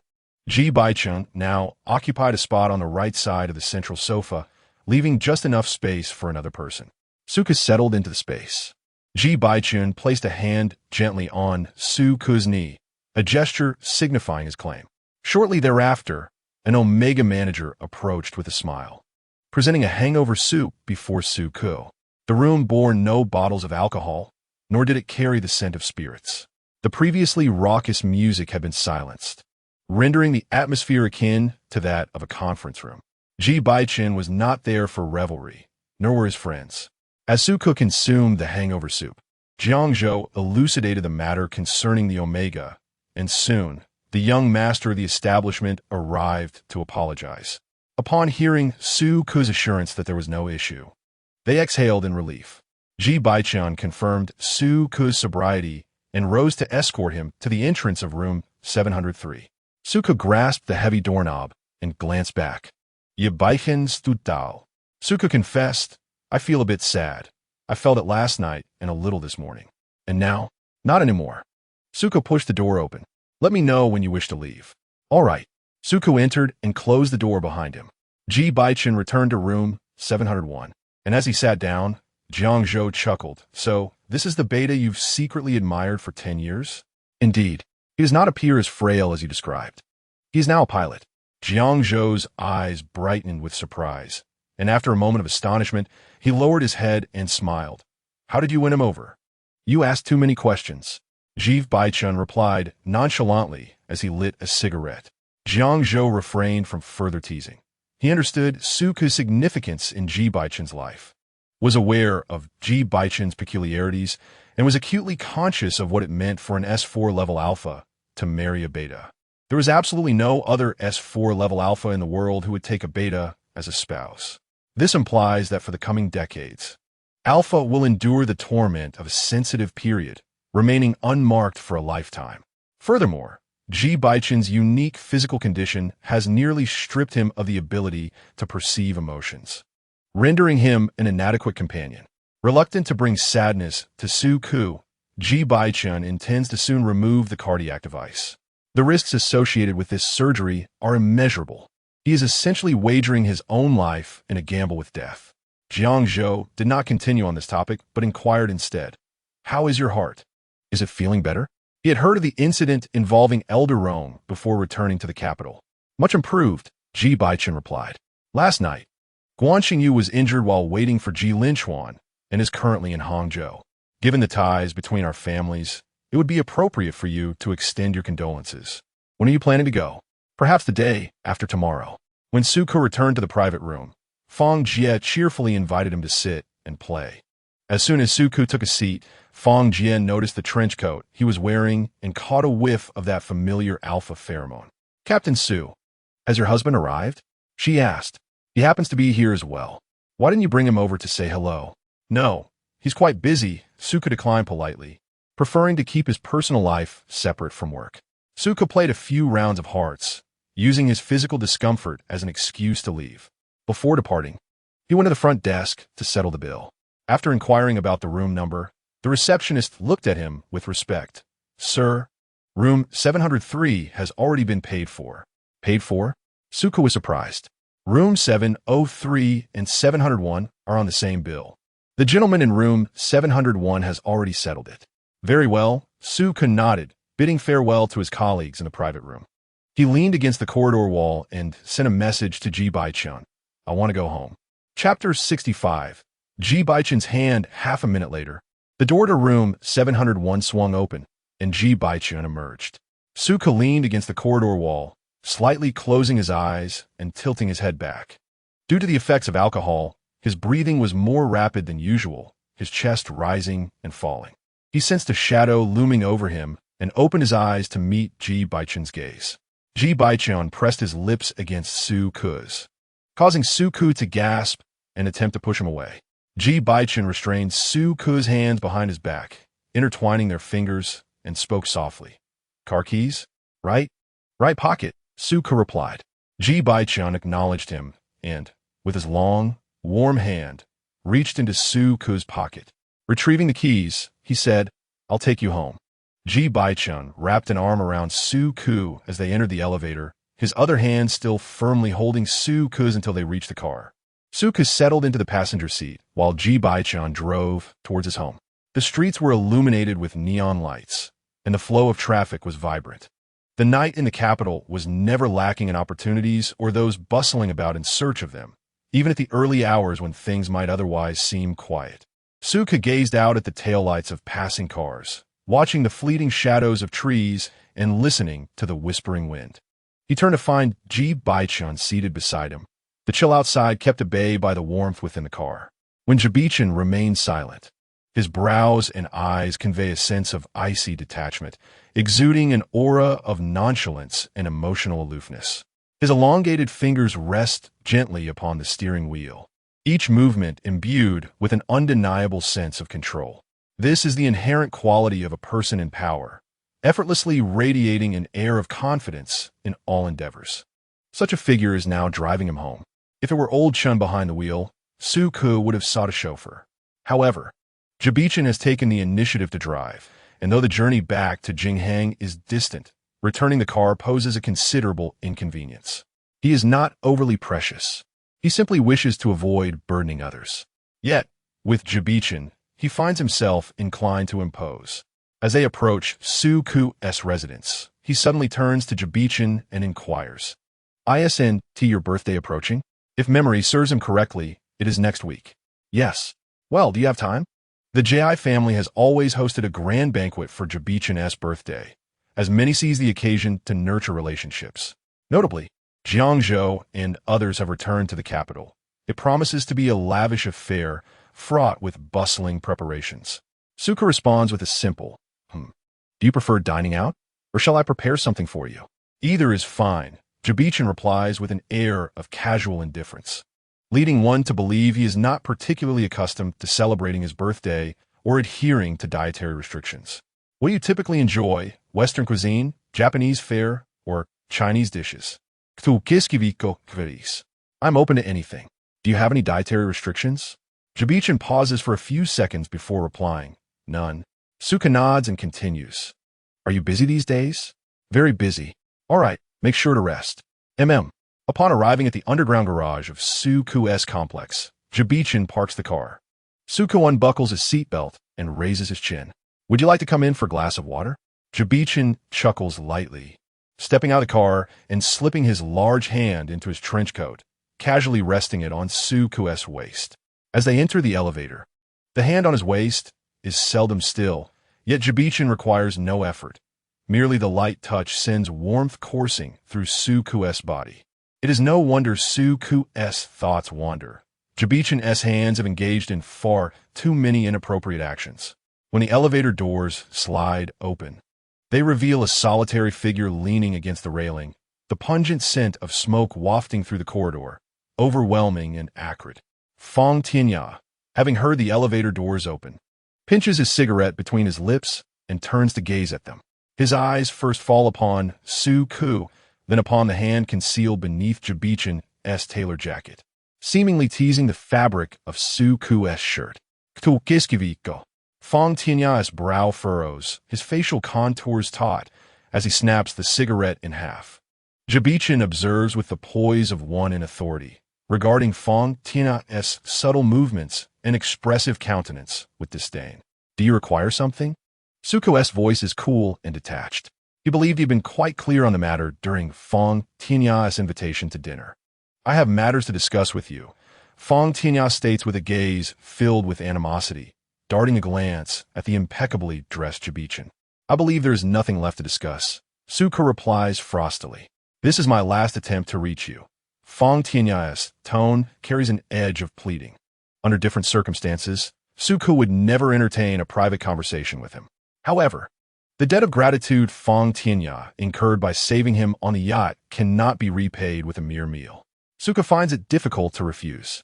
He lifts his gaze to Ji Bochen and gently urges, You go ahead and have some water first. Ji Bochen raised an eyebrow slightly as he passed by Fong Tianya, his cold and oppressive gaze imbued with both challenge and intimidation. Upon entering the room, the corridor's sensor lights dimmed. Fong Tianya parted his thin lips several times. Ultimately speaking, I looked into your mother's situation. I did not intend to invade your privacy. You have been away from Jinghang for 4 days without a single message, and I was quite concerned for you. That is why I took this action, I am now fully aware of the circumstances. Fang Tianhao said, Tu kiskiviko. Do you never seek assistance from others? It seemed that Su Ku was not one to solicit help. This is my matter, he replied, his tone laced with both admonition and warning. He was unwilling to provide Fang Tianyao with any response, as humans tend to be greedy, harboring hopes of friendship, and gradually nurturing lingering sentiments under the guise of camaraderie. This bore no difference from slow demise. Fang Tianyao, once a pilot, understood the policies well. If one did not marry and relocate their household registration, all the efforts and dedication of years would be rendered futile, a fatal consequence for any pilot. If you do not mind, thank you, but I do not require your assistance. Su Ku, I am aware that you do not harbor fondness for me. My intention is merely to help you. After marriage, I shall not intrude upon you. You may continue to reside here without my interference. That is unnecessary. I am already married. With Su Ku's declaration, Fang Tianyao felt as though he had plunged into an icy abyss, a chill coursing through him. You're married? His eyes widened in disbelief, yet the next moment, he glanced towards the partially closed door. Su Ku was wed. Why then was he still entangled with Ji Bochen? Doubts lingered in Fang Tianyao's mind. Instinctively, he looked at Su Ku's hands, searching for evidence that would attest to Su Ku's unmarried status. He did not spot a ring upon Su Ku's fingers, but he clearly discerned the jade ring signifying the heir of the Ji family, adorning Su Ku's hand. Su Ku no longer concealed the truth. I am married to Ji Bochen. Chapter 66. Private property astonishment, incredulity, disbelief, and the surreal, all words synonymous with surprise manifested on Fang Tianyao's face. His handsome features contorted in a way that was almost distorted by the sheer intensity of the moment as he stared agog at Su Ku, yearning to hear words that would shatter this nightmarish reality. Ji Bochen and Su Ku were wed, an alpha of the highest caliber, an S4, wed to a beta. The mere notion was enough to draw a sharp intake of breath. As a beta himself, Fang Tianyao understood all too well what marrying an alpha entailed. Such unions offered no security for betas, leaving them to navigate a life fraught with anxiety and trepidation. The divorce rate between betas and alphas stood at a staggering 73. The inability to be marked and the lack of pheromonal connection rendered a beta's position perilous in the eyes of the exalted alphas. Fleeting emotions and impulses could not sustain a lasting relationship. It was precisely for this reason that Fang Tianyao came to the stark realization that he had lost his opportunity. For years, Ji Bochen had been without any partner, and rumors had circulated regarding a potential business marriage with a young scion of an official family. Even if not with a scion, one would expect a superior omega. Yet, Ji Bochen had chosen to wed Su Ku. The term impulse bears no relation to the composed and noble Ji Bochen. It is a result of careful consideration. It is the top-tier alpha who willingly refrains from marking his partner for life, enduring the painful injections of highly effective suppressants during the vulnerable periods. Su Ku gazed at Fang Tianyao, who remained lost in thought for an extended time. I hope you find success in the future. This was Su Ku's sincere wish. Fang Tianyao looked up with a bitter smile, and after a prolonged struggle, managed to extract the harsh words from his lips. Su Ku, congratulations on your marriage. Thank you. Su Ku turned and walked away, his silhouette resolute. As Su Ku's figure gradually faded into the corridor, Fang Tianyao observed the last remnants of his shadow being drawn away, and suddenly realized Su Ku had sought help not from him, but from others. In Fang Tianyao's eyes, Su Ku resembled that dissipating shadow on the ground. He could only perceive Su Ku's coldness, unable to glimpse the warmth concealed beneath his indifferent exterior. For Su Ku had never belonged to him. Upon returning to the room, Ji Bochen was lounging on the sofa, his posture languid, with a chill emanating from his cold gaze. The slight furrow in his brows revealed the displeasure lurking beneath the surface. On the coffee table lay an empty, diamond-shaped glass. Did you not find any water? Allow me to pour some for you. Su Ku lifted the glass and poured hot water for Ji Bochen, placing it before him. After taking a sip, Ji Bochen remarked sharply, Do you often bring people home? No, I never bring anyone home, Su Ku clarified. Many in this area are crew members. Ji Bochen interrupted. Did you disclose our relationship? Yes. Tu qu'est-ce visitate momentaru. He won't be coming back. Indeed. Ji Bochen took another sip of water. I shall take a shower. Su-ku retrieved a nightgown and entered the bathroom. With a sound of running water soon filled the air, and he vaguely heard the sound of a door opening and closing. Had Ji Bochen left? Perhaps he disdained the scent of smoke and alcohol that clung to him. Or maybe it was because Su-ku had unwittingly used their marriage as a shield without permission. After drying his hair, Su-ku emerged from the bathroom, only to be enveloped by a warm hand around his waist, the palm heated from the water. Su-ku looked up, meeting Ji Bochen's fervent and passionate kiss, leaving him breathless. In the next moment, Ji Bochen lifted him and laid him upon the sofa, more accurately, upon Ji Bochen's coat, which was delightfully soft. Ji Bochen favored a palette of black, gray, and white. Once his black coat was soiled, it would require considerable effort to clean. It seemed as though Ji Bochen did this intentionally.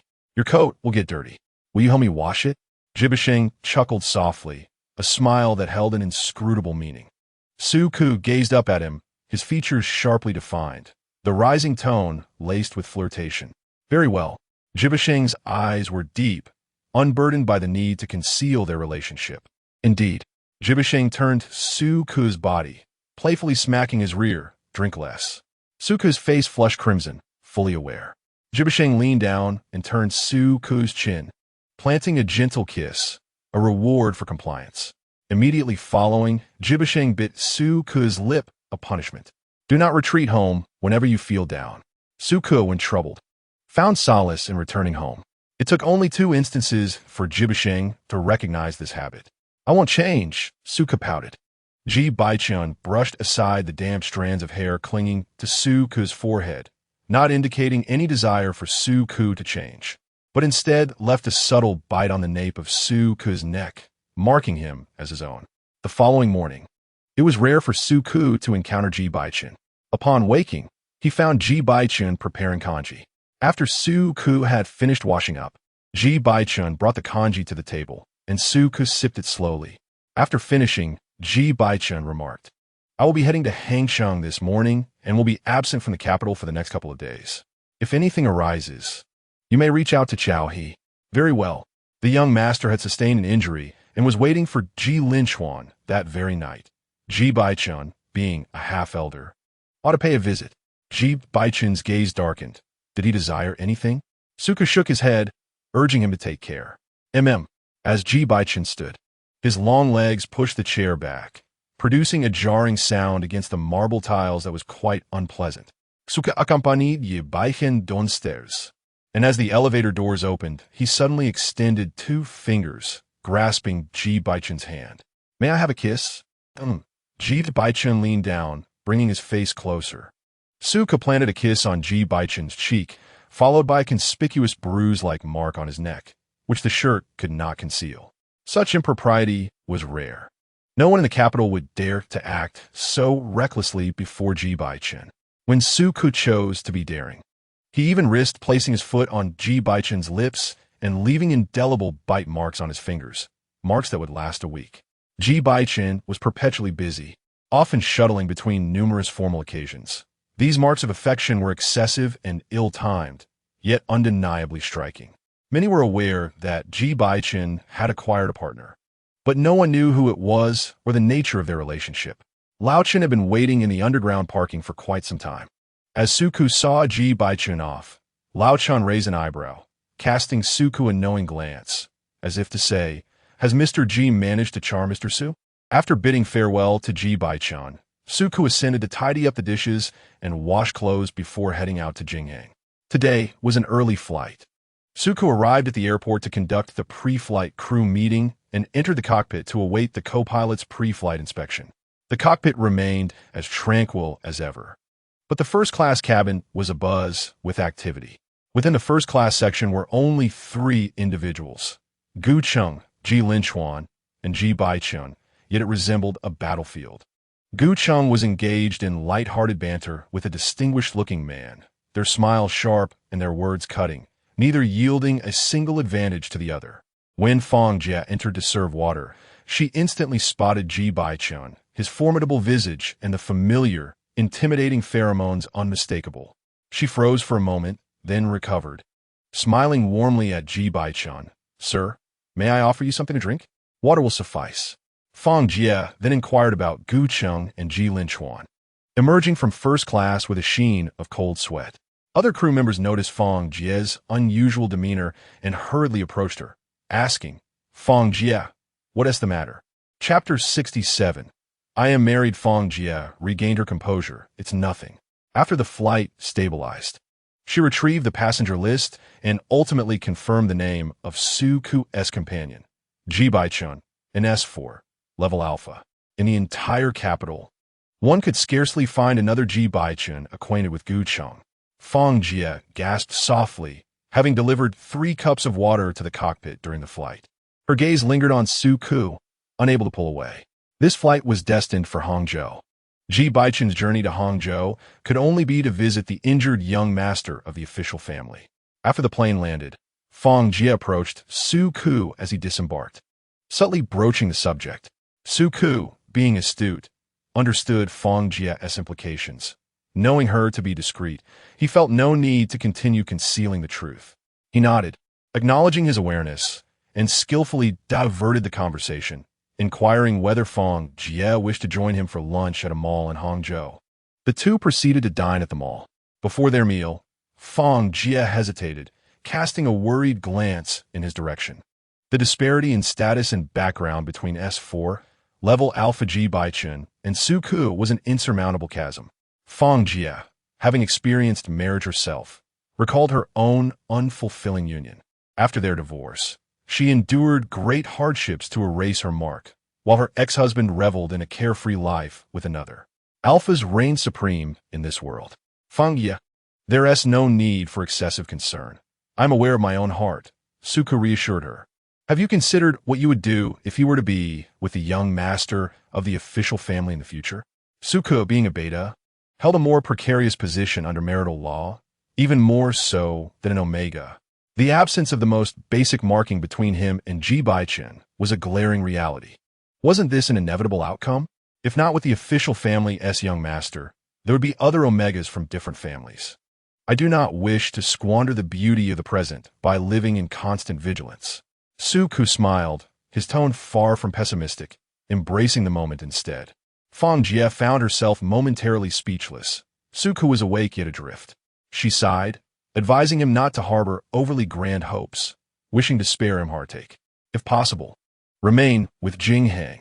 A love without resolution intertwined with a career will only mire oneself in a quagmire, making escape impossible. I understand, he replied. At the hospital, Guan Xingyu, frail and ailing since childhood, had been coughing every 3 steps and gasping every 5. After receiving an injection last night, he had briefly regained consciousness, only to succumb to unconsciousness once more. When Ji Bochen and Gu Cheng arrived bearing gifts, Guan Yang, Guan Xingyu's father, welcomed the 3 for dinner. At the table, discussions subtly hinted that this matter indeed pertained to the Ji family, implying a desire for Ji Bochen to take responsibility. Guan Yang hoped that Guan Xingyu would marry not Ji Linchuan, but Ji Bochen, the true heir of the Ji family. Gu Cheng wore an expression of amusement, recognizing that Guan Xingyu had arrived on a Jingheng flight, even arriving half an hour early. He was keen to bask in the credit for that. Encountering Ji Bochen was an unexpected delight. Ji Bochen set down his cup and chuckled lightly. I am married. Everyone present, including Gu Cheng, was left in stunned silence. Ji has married? Guan Yang exclaimed, disbelief etched across his face. How had he not heard a word of this? The marriage of Ji Bochen is no trivial matter. It should not go unnoticed. Ji Linchuan, seated beside Ji Bochen, coughed twice, his expression shifting from astonishment to doubt, then to concern. How could his uncle be so audacious? Gu Cheng's gaze shifted from Ji Bochen to Guan Yang, and then to Ji Linchuan. While it was understandable for Guan Yang to be surprised by Ji Bochen's marriage, it was perplexing to see Ji Linchuan, a member of the Ji family, so taken aback. Guan Yang's countenance grew tense, and he excused himself to make a phone call, instructing his secretary to investigate Ji Bochen's marital status. The method was straightforward. The legal representative of a publicly listed company must disclose their marital status, and Ji Bochen was the legal representative of Donghe. The secretary discovered that the marital status of the legal representative of Donghe Civil Aviation was married. However, details about the spouse remained elusive. As an S4 level alpha, Ji Bochen's family and loved ones were protected by the state, and the identity of his partner would not be disclosed unless absolutely necessary. Upon returning to the private room, Guanyang's expression had darkened further, yet he still raised his glass to toast Ji Bochen. "Congratulations on your marriage, Mr. Ji. I shall ensure that your wedding gift is delivered to you upon your return to the capital." "Mr. Guan is too kind," Ji Bochen replied. Ultimately, the matter of marriage fell back onto Ji Linchuan. Ji Linchuan, bewildered, exclaimed, "I have a fiancé." Guanyang's expression turned ominous, veins visibly throbbing on his forehead. "Is that so?" Ji Bochen's gaze was icy. Ji Linchuan felt a chuckle bubbling within him. He longed to disrupt the situation by claiming he had met her. However, he refrained, mindful of Ji Linchuan's prior assistance, wishing not to cause undue embarrassment. Ji Bochen's inquiry dismantled the pretense of Ji Linchuan's fiancé, much to Guanyang's relief. After lunch, Guan Xingyu regained consciousness. Ji Bochen and Gu Cheng visited, while Ji Linchuan found an excuse to evade the situation, not daring to enter, fearing he might be unwittingly sacrificed by his uncle. In the hospital room, Guan Xingyu was attended to by a man with a close-cropped haircut and sharp eyebrows, whose injured hand and rough palms suggested he was a practitioner of martial arts. Min Qingzong, Guan Xingyu's bodyguard, helped him sit up, his gestures of serving tea and water remarkably proficient and delicate, displaying more concern for Guan Xingyu than even Guanyang. After taking his medication, Guan Xingyu looked at Ji Bochen with a pleading expression. "Mr. Ji, could we speak privately?" Gu Cheng stepped out first, while Guanyang naturally hoped for a closer rapport between Guan Xingyu and Ji Bochen, signaling Min Qingzong to step outside as well. Min Qingzong regarded Guan Xingyu, hesitating before departing with a cold demeanor. Once the door to the hospital room closed, Guan Xingyu smiled, saying, "Ji Bochen, it's been a long time."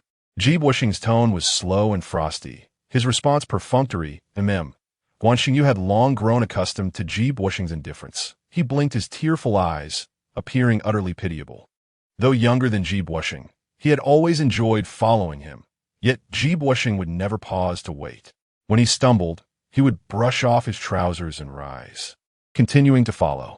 Many in the capital were aware of Guan Xingyu's unrequited affection, yet some believed he would eventually thaw the icy demeanor of Ji Bochen. This included Ji Linchuan, and indeed himself.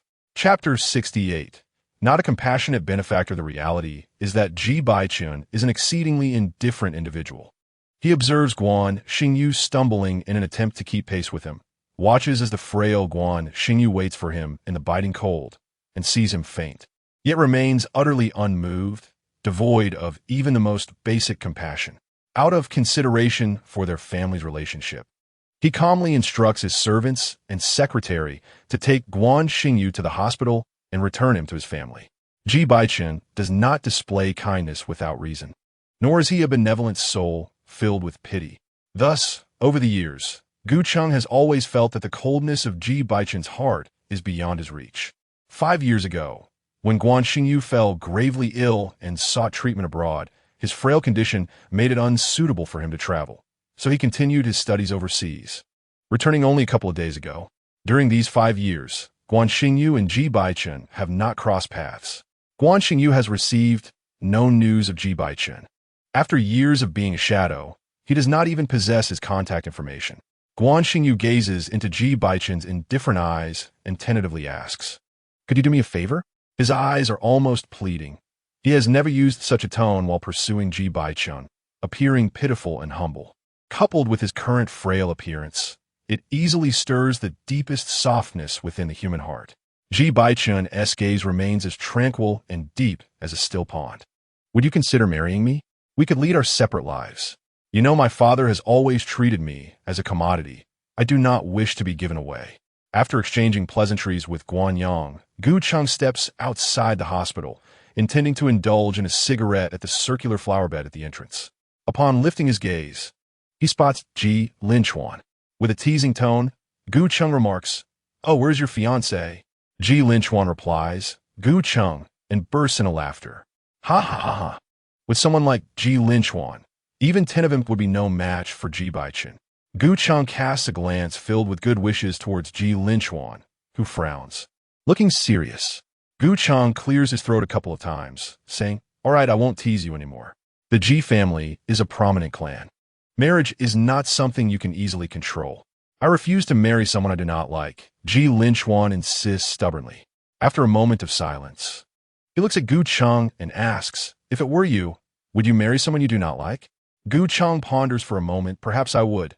After marriage, we could each pursue our own interests. However, regardless of whom Gu Chung marries, it would merely be a marriage of convenience. He is not an alpha. From a young age, Gu Chung has feigned being an alpha, which has subtly influenced his interest in omegas more than in alphas. If the other party happens to be a commendable omega, perhaps feelings could indeed develop. As for love, who can truly predict it? I cannot accept that, Ji Linchuan mumbles, his head drooping like a dejected dog. You might want to hastily pursue the one you truly desire. Act first and report later. If it creates enough of a stir, the Ji family might not be able to save face and may agree. Yet this would be akin to slapping the family's face. I do not recommend you attempt it. It is a rather poor idea. Though it may be a poor idea, it is also the best course of action available at the moment. Ji Linchuan's eyes brighten. Thank you. Gu Chung bit down on the cigarette, his fingers brushing against his pocket, suddenly recalling that lighters were prohibited on the plane. He had none on him. With a soft hiss, he tilted his chin slightly, his pristine white teeth clenching the cigarette. Do you have a lighter? Ji Linchuan had just purchased a pack of cigarettes from a nearby convenience store, and fortuitously, a lighter was nestled in his pocket. He produced the lighter, shielding the flame, and lit Gu Cheng's cigarette. As the white smoke spiraled upward, the first exhalation from Gu Chung landed softly on Ji Linchuan's collarbone, sending a tingling sensation through him. Ji Linchuan found himself involuntarily gazing at Gu Cheng's slightly flushed lips. Although Gu Chung was his senior, the passage of time had left no visible marks on him. Rather, it had infused his demeanor with a touch of mature composure. When Gu Chung smiled, his voice lifted, as if he were on the verge of uttering something that could pierce the soul, yet was inexplicably captivating. Thank you. Gu Chung, still holding the cigarette, walked away. Ji Linchuan remained lost in thought for a while, until the chilling voice of Ji Bochen broke the silence. Are you quite familiar with Gu Chung, little uncle? Ji Linchuan snapped back to reality. Not really. Do not get too close to that old fox, Ji Bochen cautioned. Ji Linchuan nodded absently, then asked, Little uncle, what did Guan Xingyu discuss with you? Why did you emerge so quickly? Ye Bochen disregarded Ye Linchuan's inquiry. Undeterred, Ji Linchuan pressed on. Little uncle, don't you think Guan Xingyu's bodyguard resembles you somewhat? He had just seen Guan Yang reprimanding his bodyguard from a distance, and immediately thought of Ji Bochen, particularly the piercing gaze of Min Qingzong. It has nothing to do with me, Ji Bochen replied coldly. Once in the car, he glanced at his watch. It was 1:30 in the afternoon, and their flight back to Beijing was at 2:30. Ji Bochen instructed the driver to the airport. Little uncle, are you heading back? You stay here. Ji Bochen's words extinguished Ji Linchuan's hopes. On the way to the airport, Ji Linchuan reiterated his reluctance to enter into a union with the Guan family. But Ji Bochen paid him no heed. Upon arriving at the airport, Ji Bochen ordered the driver to take Ji Linchuan back to the hotel, then entered the VIP lounge to await boarding and sent a message to Su Ke. Ji Bochen, returning to Beijing today. It was over 10 minutes later when Su Ke finally saw the message, feeling somewhat surprised. Ji Bochen is back in the capital so soon? Su, Anzai, shall we have dinner together tonight? Busy tonight, I won't be eating. You must eat. It's not good for your stomach. I'll bring you something. Su Ke turned off his phone, held a pre-flight meeting with the crew, and after the meeting, boarded the plane, taking off and landing smoothly. After disembarking, Su Ke stopped by a nearby supermarket to buy ingredients, preparing a meal for Ji Bochen, which he delivered to Donghe Civil Aviation. It was Chao He who came down to collect it. Su Ke inquired about Ji Bochen's schedule, and Chao He informed him that Ji Bochen would be quite busy for the next few days, only free on his birthday. Chao He subtly reminded Su Ke that Ji Bochen's birthday was approaching. Su Ke acknowledged this with a sound. already preparing a gift that would arrive in a couple of days. Besides the birthday present, he had other preparations as well. In the following days, Suke did not encounter Ji Bochen, opting to stay in a rental near Jinghang for convenience. He returned to his private residence once to retrieve a few belongings. The butler informed that Ji Bochen had not returned home for several days. Suke acknowledged with a sound, aware of Ji Bochen's busyness, as the most frequent phrase he had encountered in recent days was indeed busy.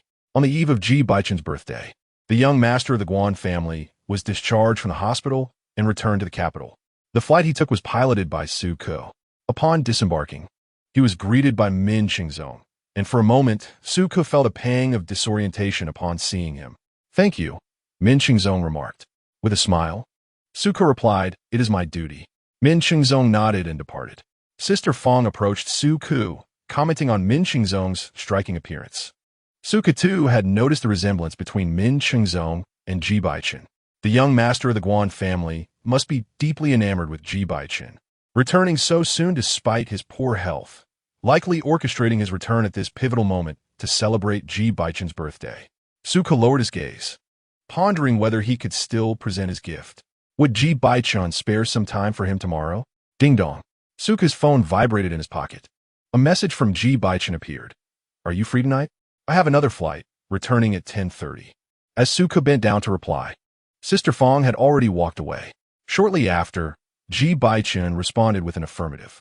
Suke gazed at his phone for a considerable time until he was brought back to reality by the voice of Ji Linchuan, who had returned to the capital alongside Guan Xingyu.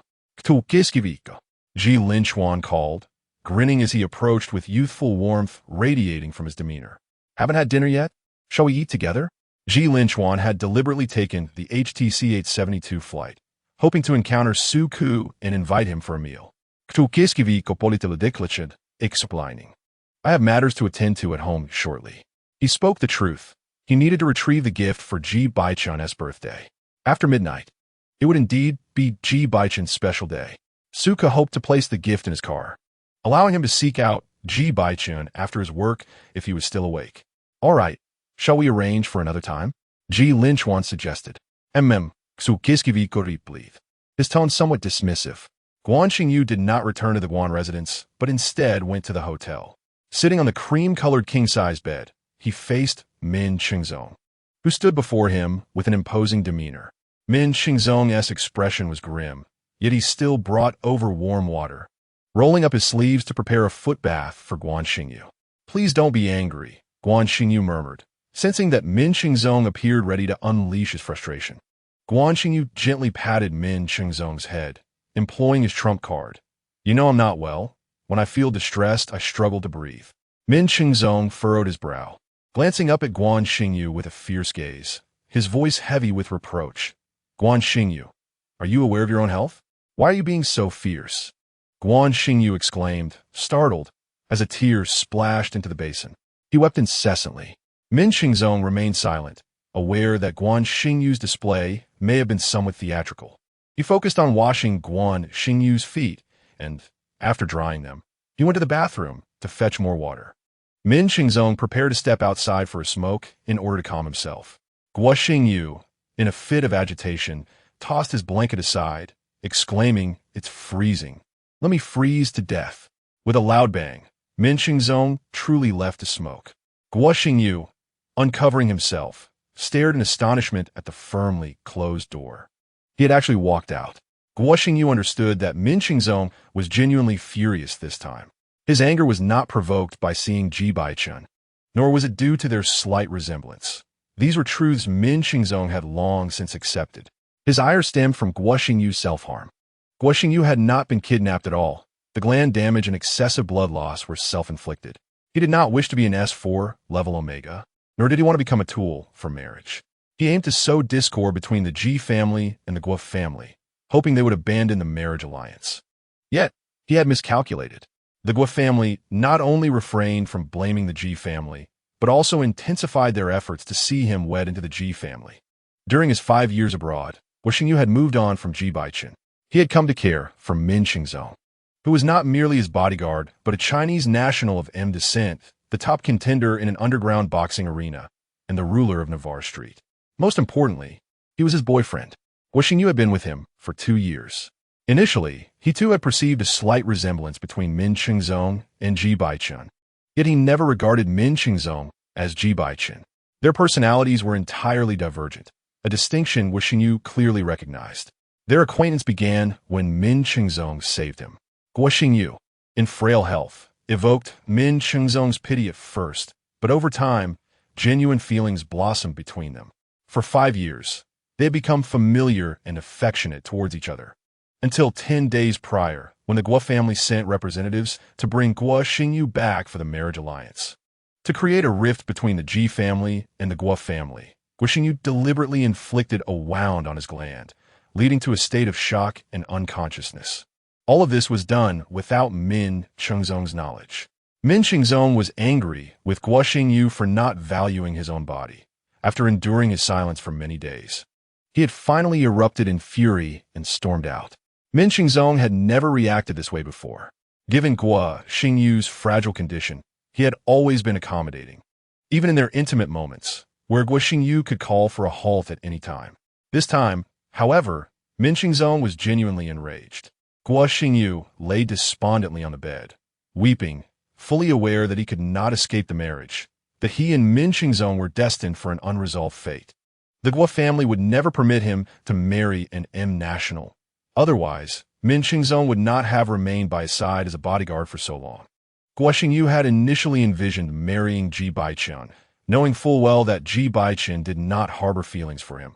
They could coexist peacefully, indulging in a mere charade. However, he had been rejected. Ji Bochen had claimed he was already married. Upon hearing this, Guo Xingyu recognized the lie. A cold-hearted person like Ji Bochen would hardly attract anyone. Guo Xingyu felt increasingly lost, helpless, and sorrowful. Whenever he felt despondent, his breathing became erratic and labored.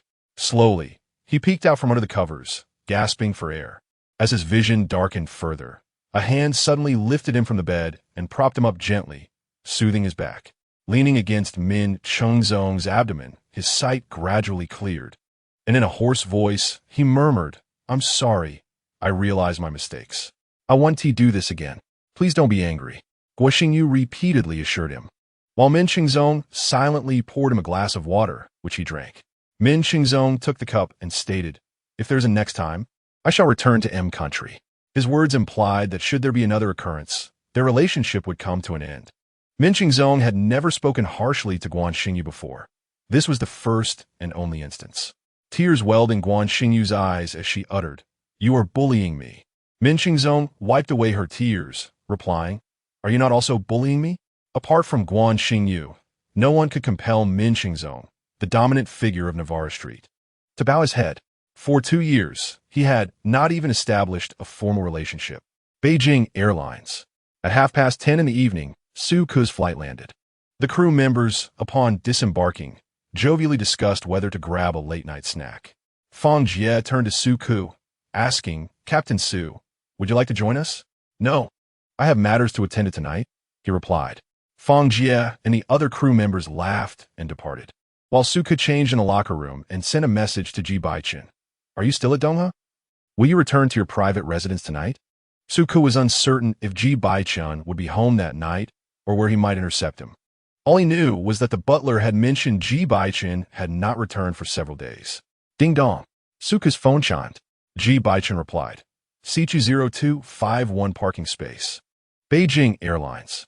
Su Ke made his way to the garage, stowing his flight bag back in the car and retrieving the gifts from the passenger seat.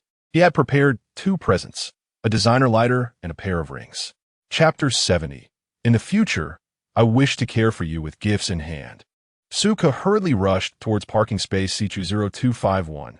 The wind brushing against his hair felt unusually warm.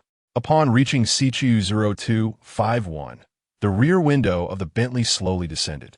Ji Bochen sat in the back seat, impeccably dressed in a suit, his posture straight, with documents resting on his lap, exuding a sense of meticulous coldness. Su Ke found this version of Ji Bochen exceedingly attractive. He cherished the sight of Ji Bochen in a suit, with an unbuttoned shirt, a side of him that revealed a raw, untamed demeanor known only to Su Ke. Su-ku stood outside the car, momentarily entranced, his breath slowed involuntarily, his entire being frozen in a state of rigidity. Mr. Su? Old Chen's voice brought him back to reality. He opened the opposite door and took a seat. Ji Bochen glanced over, inquiring, "What are you thinking?" "Nothing," Su-ku replied, tightening his fingers around the gift box. Ji Bochen casually remarked, "Let's head to the suburban residence." Old Chen appeared taken aback. "But Mr. Ji, isn't there a banquet tomorrow? Usually, you visit the Ji family cemetery in the morning on your birthday." He quickly fell silent. Traditionally, on Ji Bochen's birthday, his father would host a grand celebration, inviting the prominent families of Beijing and old friends. Moreover, they would visit the Ji family cemetery that morning to pay respects to Ji Bochen's mother. Throughout Old Chen's decades of service as Ji Bochen's driver, this custom had never wavered. In a sense, Ji Bochen had never truly celebrated a birthday, as it coincided with the anniversary of his mother's passing. Su-ku discerned the significance of Old Chen's words and said, "Ji Bochen, I have a flight early tomorrow, and I won't be free until afternoon. If you're busy, you can return to the family estate first. I could deliver the gifts tomorrow." "I am not busy," Ji Bochen replied. Su-ku hesitated, words unspoken lingering in the air. The vehicle swiftly arrived at the Ji family's private residence. As Ji Bochen alighted, Su-ku remained seated, seemingly in deep contemplation, grappling with a decision of great significance that weighed heavily upon his heart. Ji Bochen set down his documents, opened the car door, and, with a single movement, lifted the entranced Su-ku from the vehicle. With steady strides, Ji Bochen carried Su-ku, who tightened his grip around Ji Bochen's neck, whispering, "You have a date tomorrow." Su-ku paused his breath, the rustling of the surrounding foliage intertwined with Ji Bochen's breaths, and it took him a moment to regain his senses. 2 days? Su-ku's tone bore a hint of insistence. Yes, the previous promise of avoiding dates now seemed to have been reconsidered. Su-ku felt a surge of joy, lowering his head to plant a gentle kiss upon Ji Bochen's noble nose. "Thank you, Ji Bochen," he murmured, expressing gratitude for the opportunity granted to him to draw closer, to pursue, and to love. Ji Bochen carried Su-ku into the private residence and gently placed him upon the grand bed. For the first time, his fingertips traced Su-ku's nape countless times, an attempt to mark him that ultimately transformed into a fervent kiss, underscored by an unquenchable desire for possession. Beneath the furrowed brow lay an intense yearning, and Ji Bochen struggled to maintain his composure, resisting the urge to bite Su-ku. Within the room, the scent of eucalyptus pheromones surged uncontrollably, enveloping Su-ku's pilot uniform. Though Su-ku could not detect the aroma, had he been aware, he would have felt as if he were drowning in the suffocating fragrance. He ardently reciprocated Ji Bochen's affections, striving to reassure his lover, attempting to blend seamlessly with the Omega essence. Su-ku's actions only fueled the unnamed passion, igniting a blaze that threatened to consume them both. Exhausted from the intensity of their encounter, his eyelids heavy, Su-ku mustered the last vestiges of his consciousness to glance at Ji Bochen's wristwatch. As the second hand struck midnight, his hand reached for the nightstand, presenting a gift. "Ji Bochen, happy birthday." Ji Bochen gazed at the gift box with a soft chuckle. "What is it?" "A lighter. Can I have a cigarette?" Ji Bochen's gaze drifted past Su-ku's flushed shoulders towards the drawer of the nightstand where the cigarettes lay. Trembling, Su-ku retrieved one. Ji Bochen slightly parted his lips to take the cigarette from Su-ku. Looking up at Ji Bochen, Su-ku flicked the metal lighter, igniting the cigarette for him, admiring the contours of Ji Bochen's arched brow, his chiseled features, and the alluring lines of his muscular form. Once again captivated by Ji Bochen's presence. Noticing Su-ku's gaze, Ji Bochen smiled. "What are you looking at?" "Nothing." Su-ku averted his eyes, retrieving a square velvet box from his coat. Its size easily suggested the precious contents within. "What is it?" Ji Bochen inquired, extinguishing his cigarette, his voice a low, magnetic rasp. "A ring." Su-ku opened the box to reveal the ring, and Ji Bochen cast a brief glance, noting this isn't inexpensive. "Yes, it's a bit pricey, over 600,000. It nearly emptied my bank account." This was the finest ring Su-ku could afford for Ji Bochen, befitting his esteemed status, as everything should be nothing less than the best. You are quite generous, Ji Bochen remarked.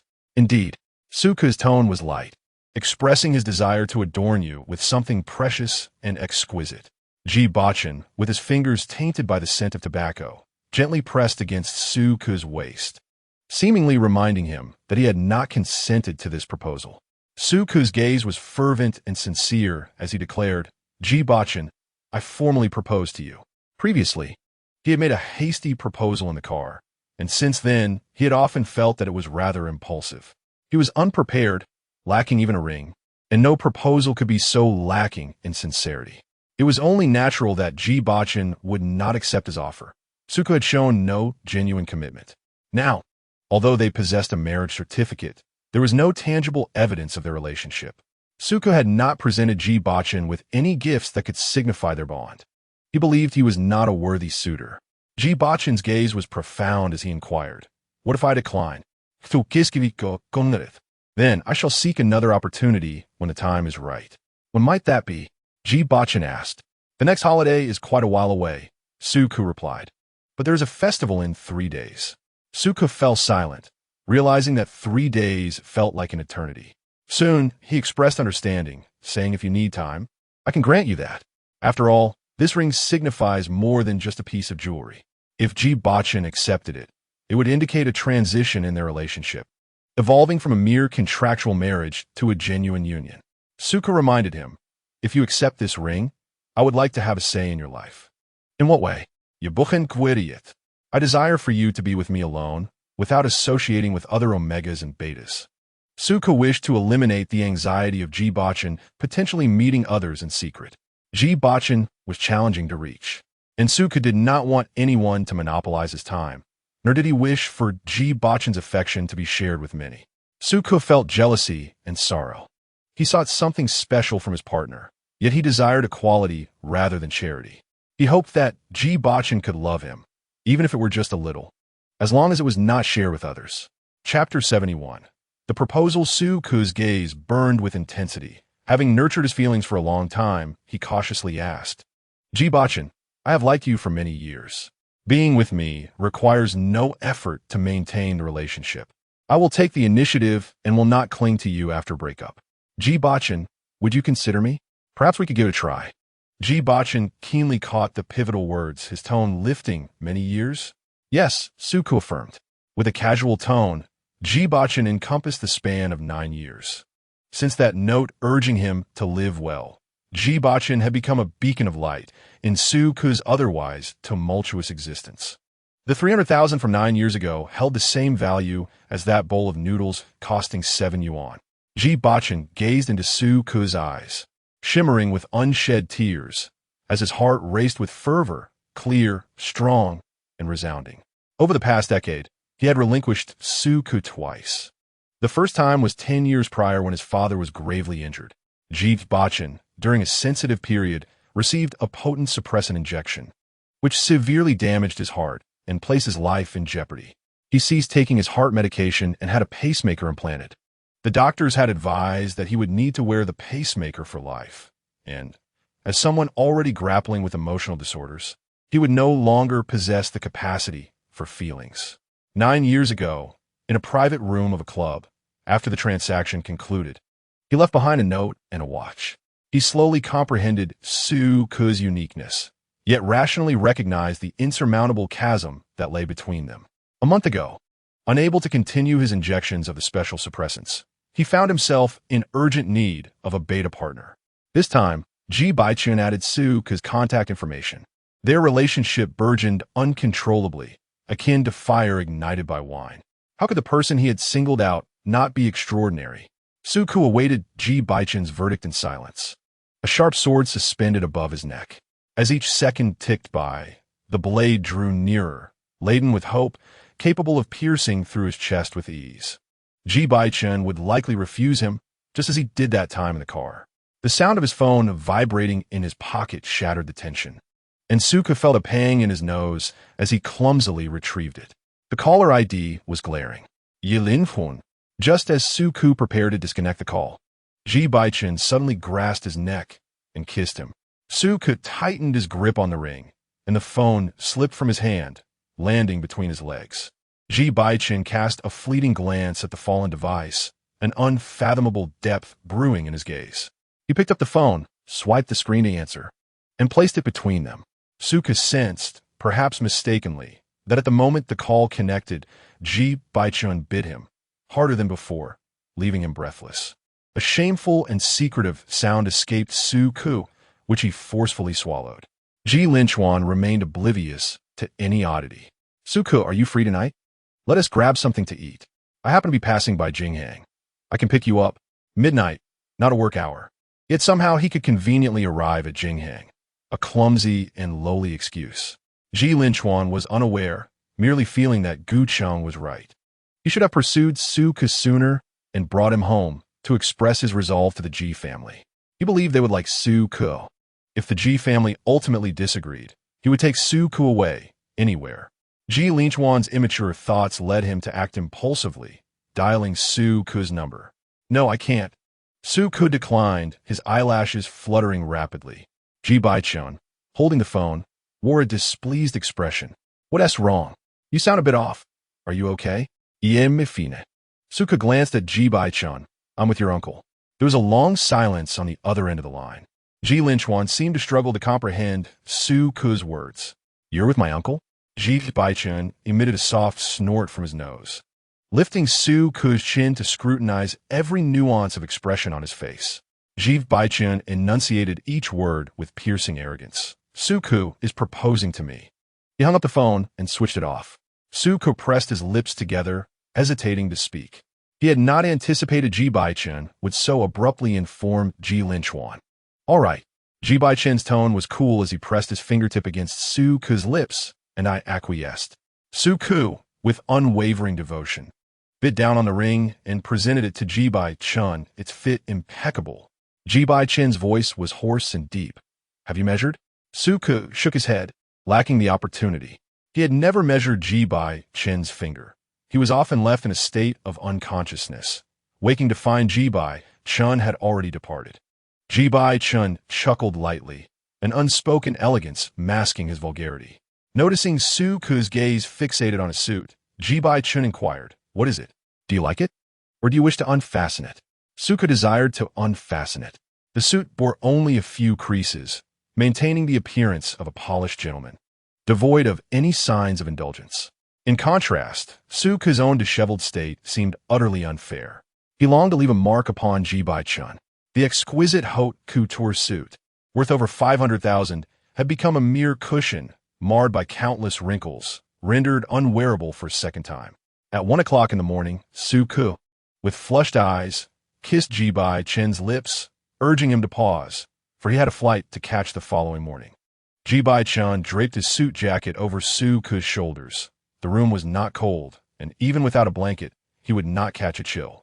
After rising to take a shower, Ji Bochen returned to find Suka restlessly turning, his garments slipping to the floor. Ji Bochen lay down, enveloping Suka in his embrace and covering them both with a blanket. Suka shifted his neck, his heated face pressing against Ji Bochen's shoulder, his tone commanding, with a suit back tomorrow. The suit in question was the one sprawled on the floor. Ji Bochen chuckled softly. There is no one more demanding than you. Suka pressed his forehead against Ji Bochen's neck, slowly lifting his head, his nose brushing against Ji Bochen's skin, gently biting at the gland. After leaving a faint bite mark, Suka succumbed to a deep slumber. Ji Bochen's hand traced the imprint left by Suka. It bore no scent, not a mark of possession, yet it burned with an intense heat. This act was steeped in possessiveness, as was Suka's proposal. From this moment forth, Ji Bochen could no longer entertain other omegas or betas. He would belong solely to Suka. Chapter 72 has Mr. Su once again provoked this revered figure. The following morning, Suka awoke to find the space beside him empty. Ji Bochen was gone. He rose and made his way to the bathroom, his steps light and airy, as if he were treading on air, struggling to find solid ground. Last night, he had successfully proposed. Suka recalled every moment of the evening. 9 years of unrequited love had finally found its answer on Ji Bochen's birthday. Suka felt no burden. As he descended the stairs, he spotted Ji Bochen, dressed in his suit, preparing coffee. Suko was immediately captivated by the absurdity of the wrinkled suit jacket. Ji Bochen set the coffee on the dining table and casually glanced at Suko at the staircase. "Come here." Suko approached and sat down, hesitating to speak, ultimately bowing his head to eat breakfast, his neck and ears flushed crimson. Ji Bochen, with an air of arrogance, was determined not to miss a single expression on Suko's face, etching them into his memory, admiring them meticulously and repeatedly. After finishing his breakfast, Ji Bochen delicately wiped his hands with a silk handkerchief, exhibiting an air of elegance, as Suko raised his gaze and detected an ineffable charm. He found it difficult to meet Ji Bochen's eyes. "Finished?" Suko replied, his voice hoarse.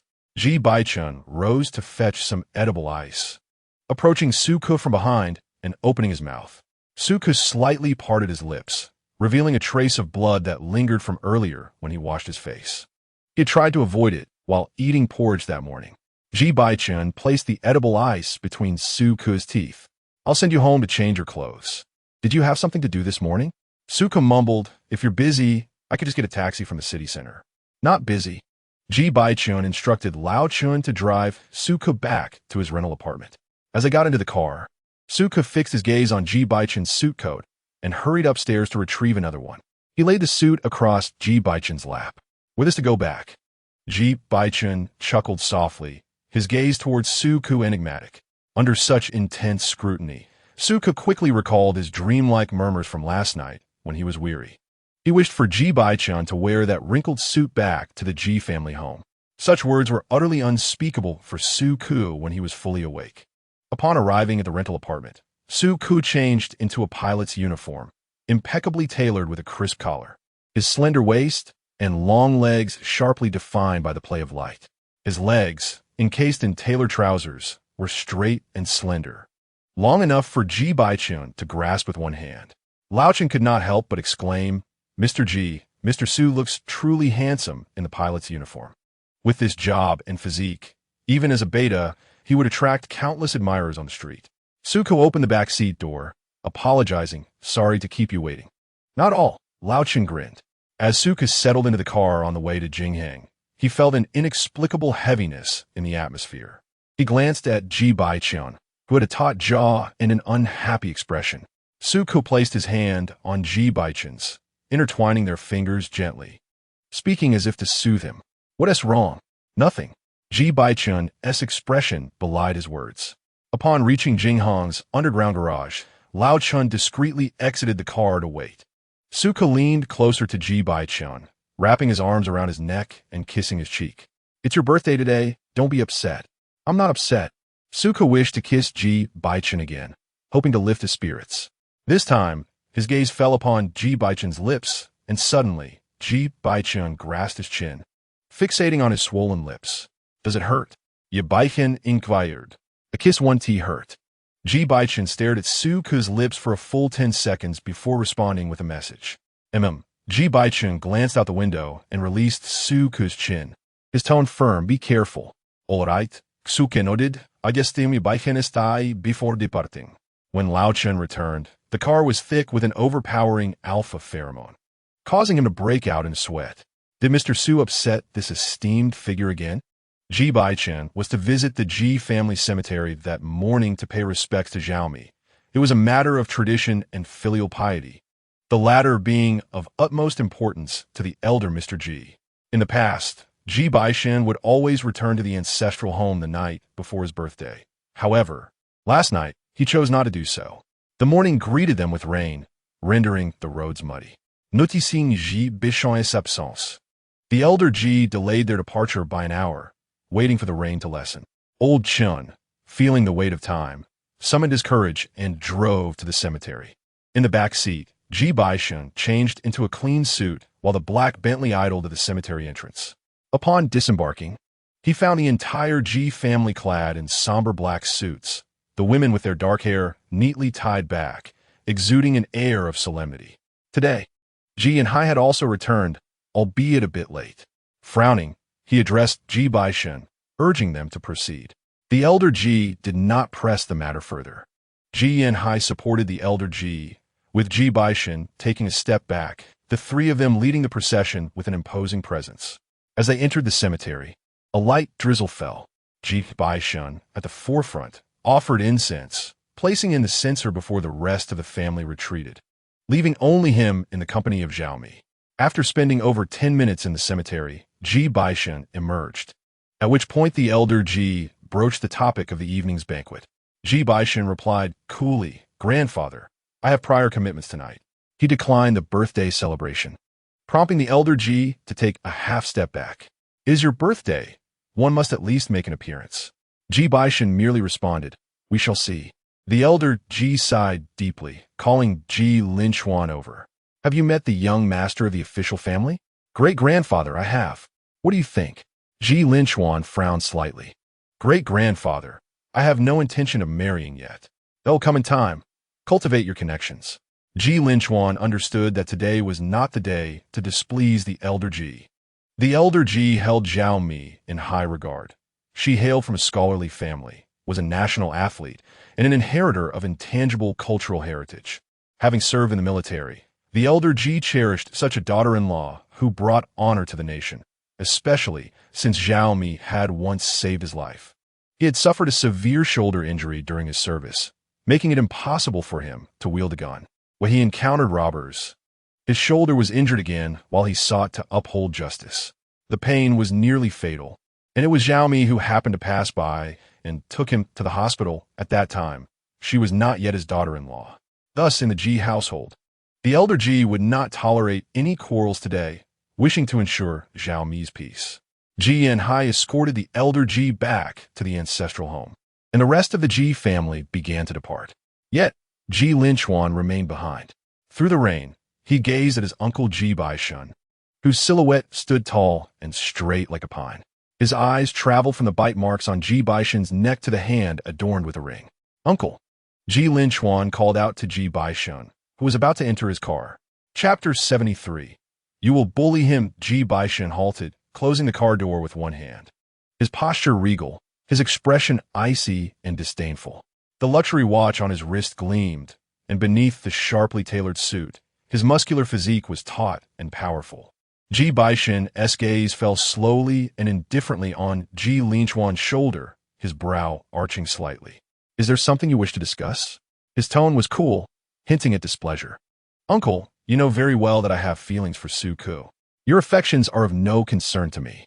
My affairs do not require your report," Ji Bochen retorted, his tone growing even colder. Reflecting upon the past, Ji Linchuan realized that Ji Bochen had imparted lessons on ethics and morality for half an hour. Perhaps it was then that the bond between them began to form. Yet Ji Bochen had never confided in him, deeming him matter too private for a junior to inquire about. Moreover, Su Ke had indeed shared his status as an alpha, a revelation that Ji Linchuan had struggled to accept. "Did you coerce Su Ke?" Ji Linchuan's voice bore an unmasked accusation. The respect he once held now completely diminished. He was intensely concerned about the answer to this question. As he awaited a response, his gaze fixated on Ji Bochen's ring-clad fingers, a chill coursing through him. The person he had cherished for many years had become his own uncle by marriage. Such a reality was difficult for anyone to accept. Ji Linchuan could not contravene moral principles, nor could he betray his own uncle. Unrequited love did not lead him to blame others, but he wished to shield Su Ke from any harm. Ji Bochen, afflicted with emotional cognition disorder, acted with an icy indifference, perhaps destined to never comprehend love. Being with him would not bring Su Ke happiness. Ji Bochen chuckled lightly, his words laced with sarcasm. "By what authority do you question me?" Ji Linchuan was momentarily speechless. To Ji Bochen, everything felt as cold as water. How could he possibly force Su Ke into anything, let alone a proposal? After a prolonged silence, Ji Linchuan took a deep breath. "Uncle, you may try your luck with anyone else, but not with Su Ke. He comes from a troubled family. You would take advantage of him." Ji Linchuan's eyes clouded with genuine concern for Su Ke. Having accompanied Ji Bochen for nearly a month, he recognized him as a competent elder, a shrewd businessman, a commanding figure. Yet, Ji Bochen was not suited for Su Ke. Ji Bochen's commercial demeanor was too overpowering. Suka was not an object or a mere plaything, but a living, breathing individual capable of feeling pain and sorrow, capable of tears. Given Suka's familial struggles, Ji Linchuan did not wish for his emotional journey to be fraught with difficulties as well. Ji Bochen's gaze turned icy. How much do you truly comprehend about my affairs? Uncle, did you know that Suka was held back in his sophomore year? Do you know why? Ji Linchuan pressed on. His mother fell ill, and he lacked the time to study. At such a sensitive age for a young man, he went door to door begging for money. Do you know how much he borrowed? 500, just 500. That was merely enough for 2 boxes of medicine. Suka pleaded with over 10 relatives. 500 was nothing more than a token gesture. Those so-called relatives were utterly heartless, severing familial ties with a mere 500. This money was doled out only to avoid the censure of their peers. Had Su Qin not endured back then, Suka might not be alive today. A year later, Suka returned to school after dropping out, joining Ji Linchuan's class. No one knew the turmoil he had experienced during that time. They only noted how Suka's demeanor had grown even colder. It wasn't until he was ridiculed as a loved child and retaliated violently that Ji Linchuan discovered Suka had been bearing the weight of darkness alone for an entire year. Suka seemed like a discarded soul adrift in the world. Ji Linchuan wished for no further harm to befall him. With an icy glare, Ji Bochen opened the car door and departed. As Suka returned to the ground, Fang Jie extended an invitation for lunch, which he politely declined. He lowered his head and sent a message to Ji Bochen, who promptly replied with a parking spot.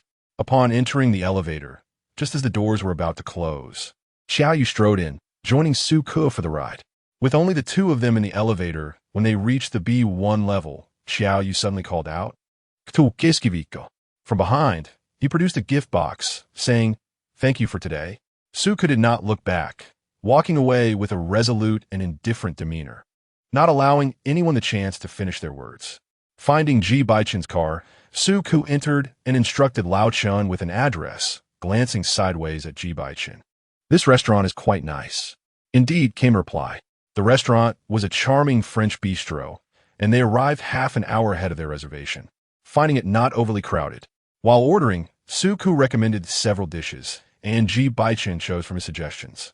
As it was a birthday celebration, Suka ordered a bottle of wine. Throughout the meal, Suka's gaze frequently drifted toward Ji Bochen.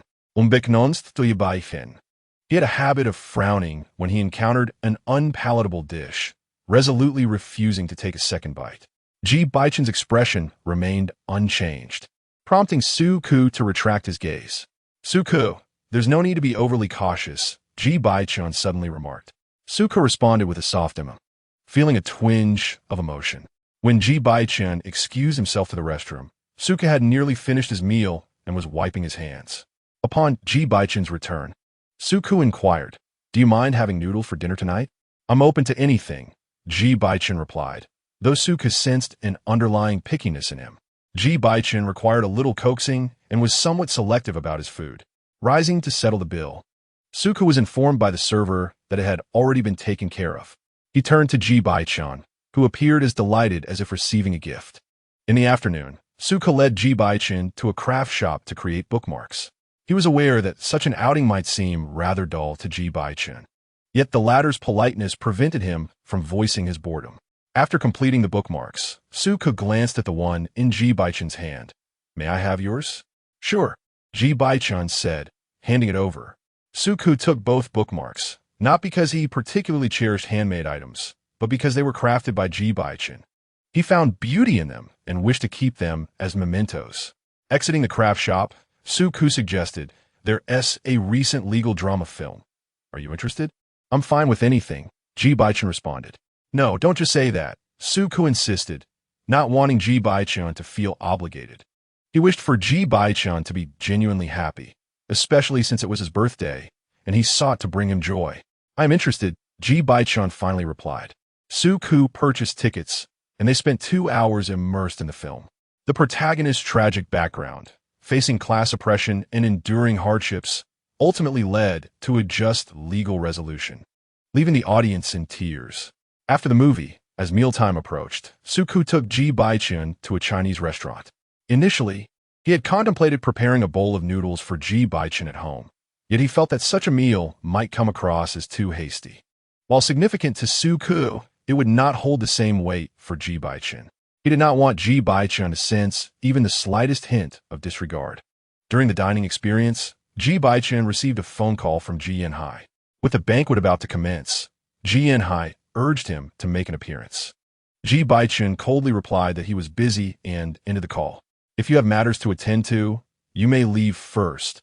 I could take a taxi back later. Suka gently suggested. Would you like to attend the Ji family banquet? Suka shook his head.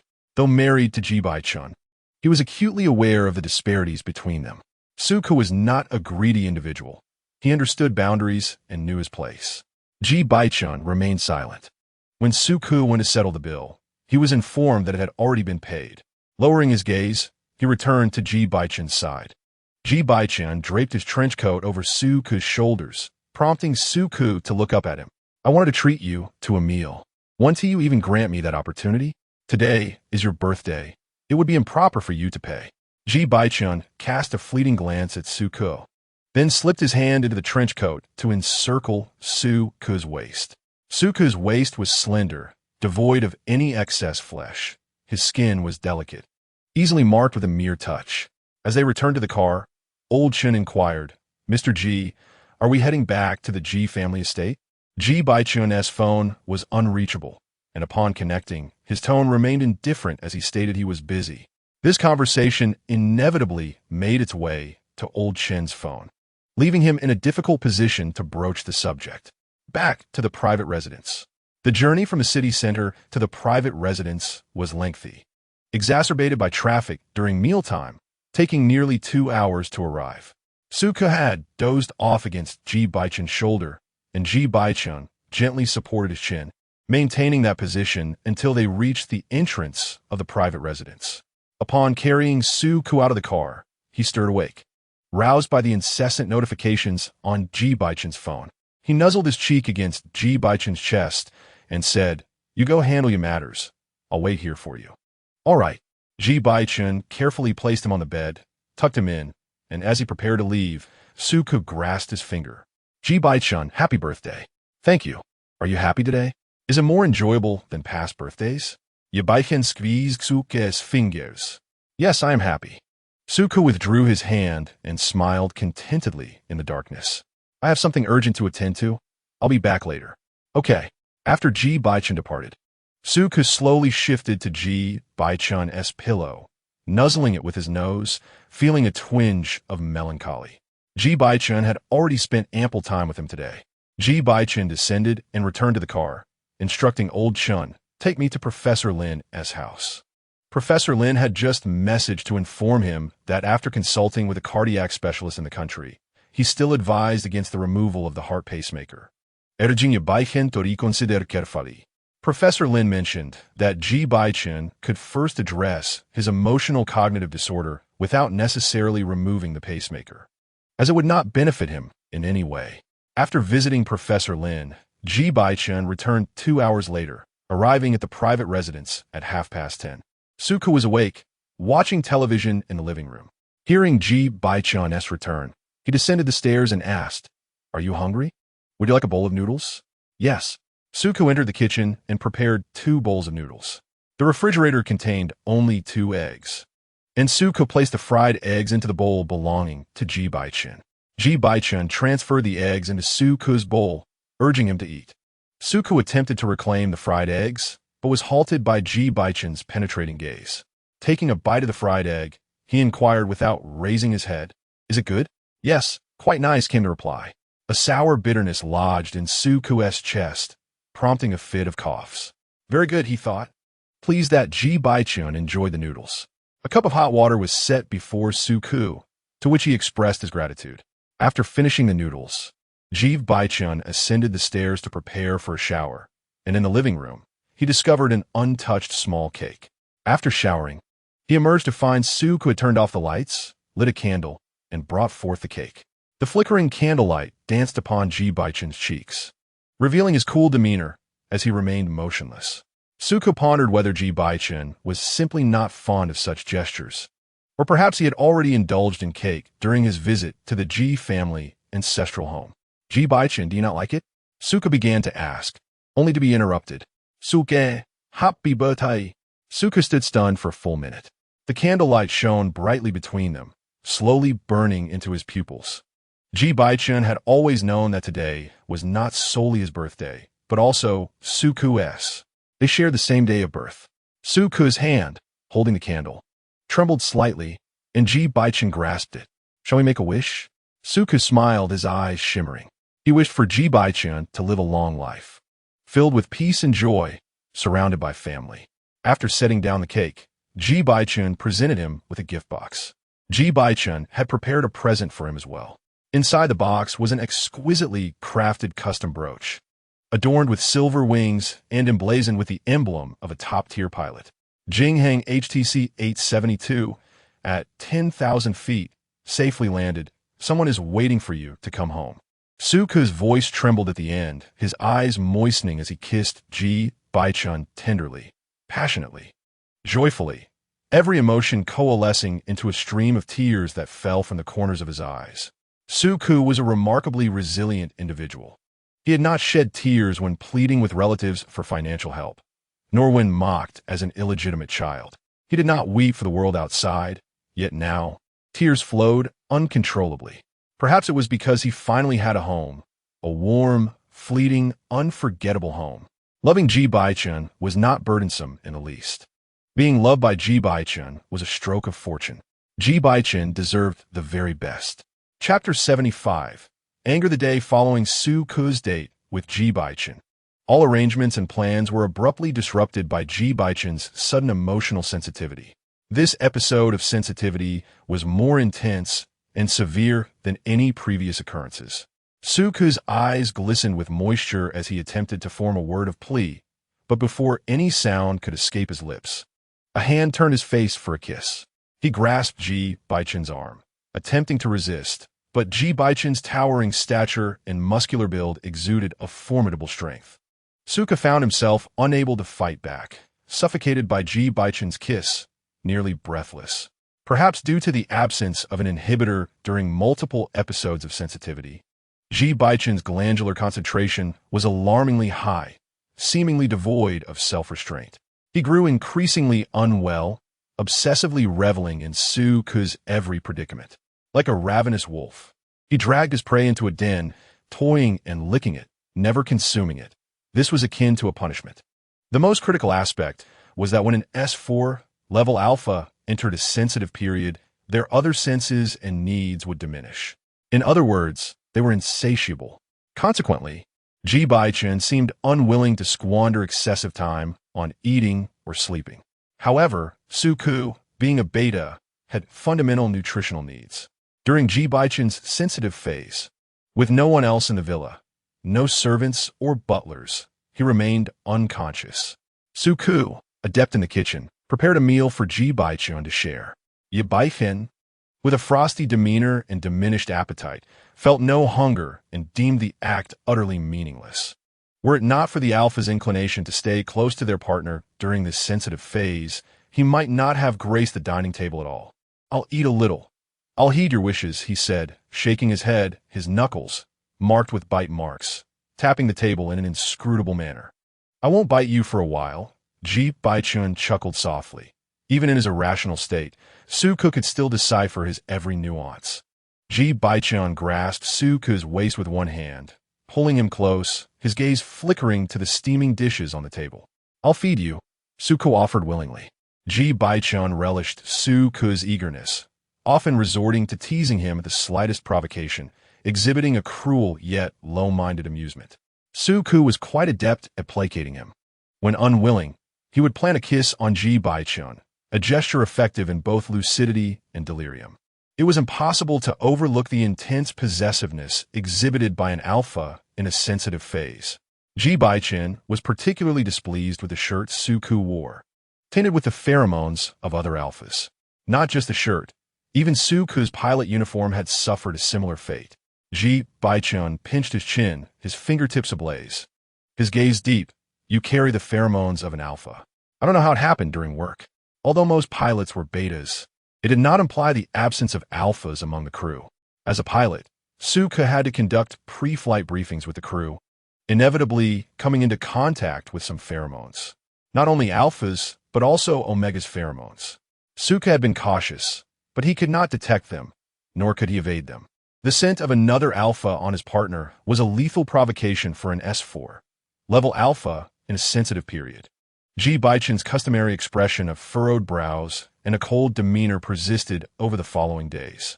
Only when he enveloped Suku in eucalyptus pheromones would a hint of satisfaction grace Ji Bochen's face.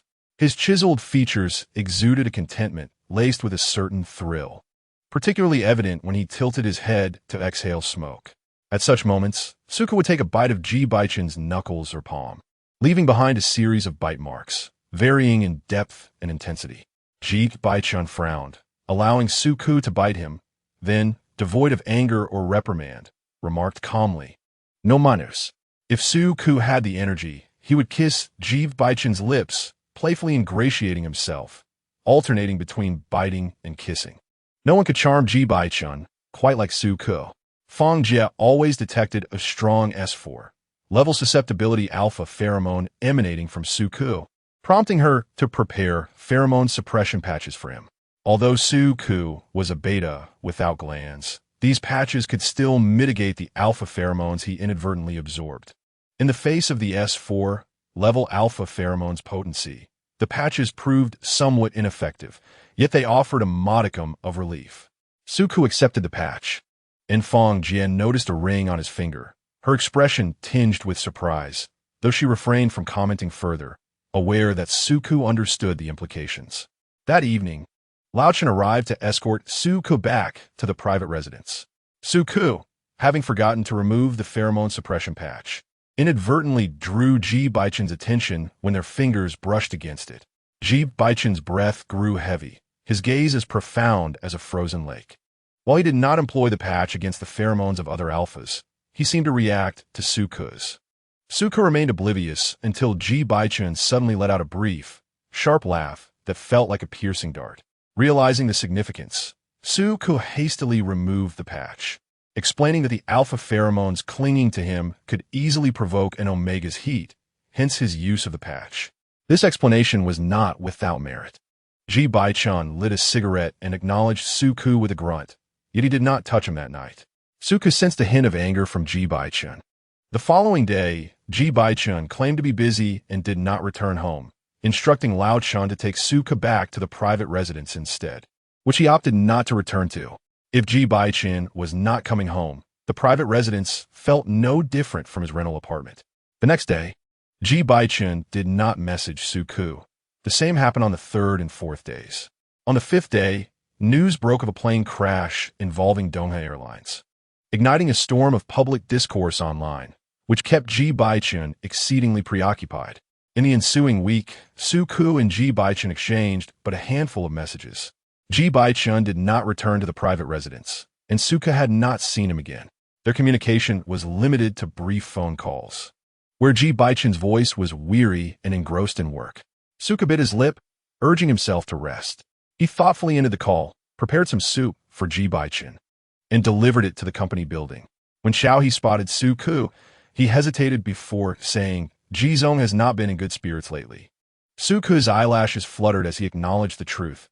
He had angered Ji Bochen. Xiaohe, having made his point, took the soup upstairs. Suku lingered in the underground parking lot for an extended period, repeatedly drafting and deleting messages to Ji Bochen. In truth, he yearned to soothe Ji Bochen during these tumultuous days, yet he understood that with the current crisis at Donghe, Ji Bochen was overwhelmed. His messages would likely only irritate Ji Bochen, as he could do little more than remind him to rest and deliver soup.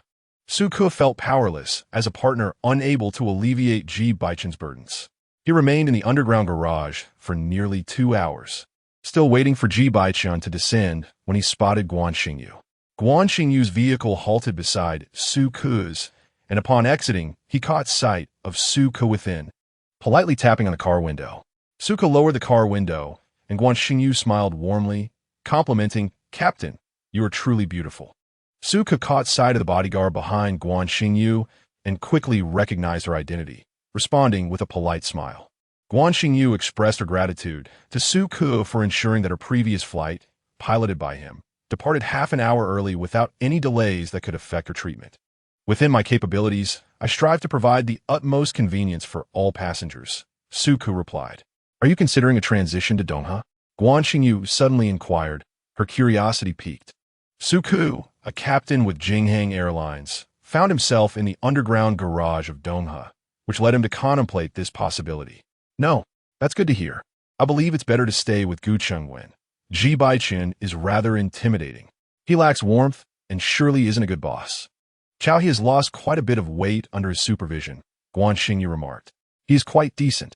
Guan Xingyu looked at Su Ke with a peculiar expression, advising, you should watch less news. Do not be deceived by his looks. Su Ke remained silent, simply gazing calmly at Guan Xingyu. Suddenly, she recalled something. I have matters to attend to. May I have your contact information? I would like to treat you to dinner. And Guan Xingyu departed with a hint of regret. He closed the car door and drove away, returning to his private residence. The house was enveloped in darkness, as neither the butler nor the servants were staying overnight. Su Ke entered a nearby coffee bookshop.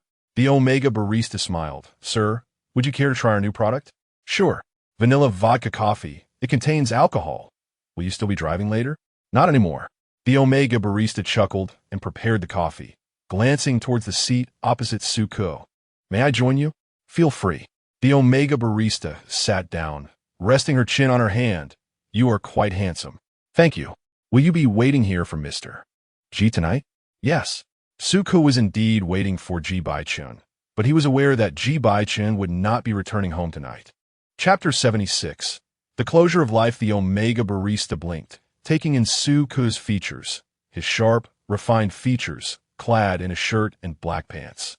The trim waistline and well-defined hips were accentuated perfectly. As he lifted the coffee cup, a glimpse of his pale wrist appeared, his bones prominent, skin thin, with veins subtly visible beneath. The Omega barista gazed intently, contemplating. You are not one of Mr. Ji's clients, are you? Recently, Ji Bochen hasn't been home, and clients typically do not wait for him at his private residence. Su Ke chose not to respond. The nature of their relationship was not something he would disclose to a stranger. How was the coffee? Quite good, Su Ke replied with a smile. The alcohol content was low. Su Ke had a poor tolerance for alcohol, and this level would allow him to enjoy a comfortable nap. The Omega barista smiled, noticing the signet ring on Su Ke's thumb, and suddenly began to share her own story. She recounted her upbringing, having been orphaned and living as a beggar, and how at the age of 13, she had been targeted by an alpha vagrant who knocked her unconscious, prompting her to escape to the city. In the capital, after a daytime rain, the evening found the streets still damp, and she lay on the ground drinking from the puddles, nearly struck by Ji Bochen's car. Observing her plight, Ji Bochen directed her to a well-lit area near a private residence where he had established a book cafe, entrusting its management to her without inquiring about her knowledge of coffee making. Ji Bochen declared that he would not pity anyone who was not physically disabled, emphasizing that the cost of operating the cafe would need to be repaid from her future earnings. The Omega barista expressed her deep gratitude towards Ji Bochen. Lacking formal education and being somewhat reserved, she seemed destined for a life of begging. It was Ji Bochen who instilled in her a glimmer of hope, affirming that Ji Bochen was indeed a remarkable person. The Omega barista noticed a flicker of light in Su Ke's eyes. Do you have feelings for Mr. Ji? She inquired.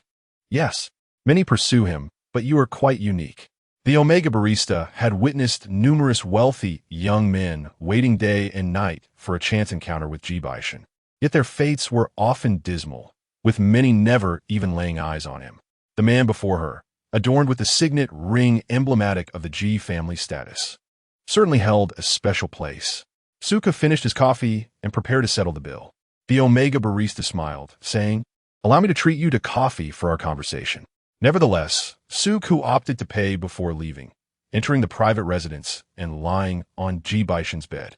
After much contemplation, he messaged Ji Bochen, Are you coming home tonight? Half an hour passed without a reply, prompting him to send 2 more messages. I have no intention of encroaching upon your pheromones. Please don't be upset. Meanwhile, Jiang Zhou from Donghe Civil Aviation brought a medical case on the removal of a heart pacemaker, still hoping to persuade Ji Bochen. A few days prior, a cardiac patient at a hospital in the capital underwent removal surgery, during which the heart experienced a sudden arrest. Although the patient was ultimately resuscitated, he remained in the ICU, receiving oxygen and 4 fluids. Ji Bochen's health data was not as favorable as that of the patient, indicating a significantly higher surgical risk. Bochen, please reconsider, Jiang Zhou urged. As a glandular specialist, he was not a cardiologist, but after a 3-hour discussion with Professor Lin, he understood the potential dangers and felt compelled to advise Ji Bochen. Ji Bochen remained silent, his gaze fixed on the documents Jiang Zhou had brought, prompting a deep sigh from Jiang Zhou. Have you not considered what would happen to Su Ku if something were to go awry? Without me, he would still be an exceptional civil aviation captain. This world does not truly depend on anyone. Ji Bochen's words were chilling. Jiang Zhou was about to argue that such thoughts were merely his assumptions, as he had never inquired about Su Ku's feelings. But before he could voice this, Ji Bochen's phone vibrated on the table. Ji Bochen glanced at the screen, rose, and donned his suit jacket. Jiang Zhou caught sight of the platinum ring on Ji Bochen's finger, his wedding ring. Exiting the office together, Ji Bochen bit down on a cigarette as they entered the elevator. As the elevator reached the basement level, Ji Bochen ignited his cigarette, exhaling a plume of smoke languidly. Clutching the cigarette, Ji Bochen suddenly smiled, gazing into Jiang Zhou's eyes as he recounted his cold-bloodedness and his emotional cognitive impairment in a matter-of-fact tone. He mentioned that when he observed Su Ku in distress, his only reaction was to calmly ponder whether he had committed any wrongdoing, subsequently delivering a series of remarks that barely qualified as consolation. Su Ku expressed that he could not perceive the pheromones, pleading not to be bullied, asserting that he would not feel burdened. Indifferent to whether Ji Bochen provided any positive emotional reciprocation in their marriage. Such words sparked a fleeting yet sharp pang in Ji Bochen's heart, a momentary fluctuation in his otherwise steady demeanor. However, soon after, all emotions were shrouded in darkness, and the world once again succumbed to obscurity. He observed the still agitated Su Ku with a calm and rational gaze. Ji Bochen would often reach out to wipe away the tears from Su Ku's eyes, reminding him that emotions were not a necessity for him. He did not wish for Su Ku to harbor any hopes. Ji Bochen's words were habitual, born from countless accusations of being cold-hearted, leading to a clear self-awareness of his emotional fluctuations, which were so minimal that even he struggled to perceive them. His emotional cognitive disorder stemmed from heart failure, where significant emotional fluctuations could induce shock. In his youth, Ji Bochen scarcely experienced emotions, gradually developing an emotional cognitive impairment over time. His heart created a dichotomy between life and emotion, forming a closed loop, irremediable and unchangeable. Ji Bochen's understanding of a person's significance was entirely predicated on what they had done for him. He could extend equal kindness, but found it immensely challenging to offer the same emotional depth. This was inherently unjust. The notion of special held no meaning for Ji Bochen until Su Ku's arrival. Upon first laying eyes on Su Ku, his heart stirred for the first time. Ji Bochen had never encountered such an emotion, thus recognizing immediately that the individual before him was indeed special. Su Ku needed to do nothing.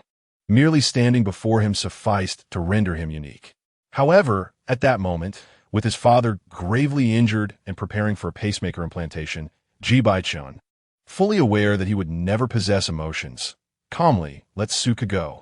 9 years later, their reunion was devoid of warmth, as he left behind a bland note, choosing once again to distance himself. Ji Bochen had previously believed that emotions were non-essential, that liking and possessing need not be synonymous, and that one could survive without emotions. Yet, time and again, witnessing Su Ku's sorrow, he struggled to empathize, growing increasingly disenchanted with his own coldness. No one would appreciate such a Ji Bochen, and Su Ku was no exception. After finishing his cigarette, as Jiang Zhou stood by the car door, Ji Bochen heard Professor Lin said, "If you persist, surgery is scheduled for a month from now. A week prior to the operation, your gland concentration must be normal, and you will need to undergo omega pheromone therapy. Understood, Ji Bochen replied, raising the car window and instructing old Chun, return to the private residence. Chapter 77. Let me comfort you upon arriving at the secluded private residence. The villa glowed softly, indicating the location of Ji Bochen's room. The bedside lamp was illuminated, and Suku was already asleep. Ji Bochen grasped the door with one hand, pausing momentarily at the threshold before releasing his grip and retreating to the bathroom for a shower. Upon completing his cleansing ritual, he re-entered the room, where he typically favored the left side of the bed, now occupied by Suku. Turning off the light, Ji Bai lay down on the right side, enveloping Suku in his embrace amidst the darkness. Suku stirred groggily, lifting his head, his hair brushing against Ji Bai's jaw, and he faintly detected the scent of alcohol. Had he been drinking? Suku's voice was languid, his body radiating heat. Ji Bai lifted Suku's chin and pressed his lips against Suku's, who clumsily parted his mouth, surrendering to the invasion. Drink less, Ji Bai murmured. I haven tea, Suku retorted, carelessly biting Ji Bai's shoulder, his fingers exploring the nape of Ji Bai's neck. What did he wish to do? To bite, to mark Ji Bai as his own. Yet, he found himself unable to do so, as if sensing Suku's unspoken thoughts. Ji Bai nestled Suku's head into the crook of his neck, allowing Suku access to bite if he so desired. Suku refrained, opting instead for a gentle kiss. His voice hoarse, why are you home? He entwined his fingers with Ji Bai's. Are you still angry? Ji Bai's breath was slightly labored. I'm not angry. Then why didn't you come home? You haven tea, returned either. You're not home.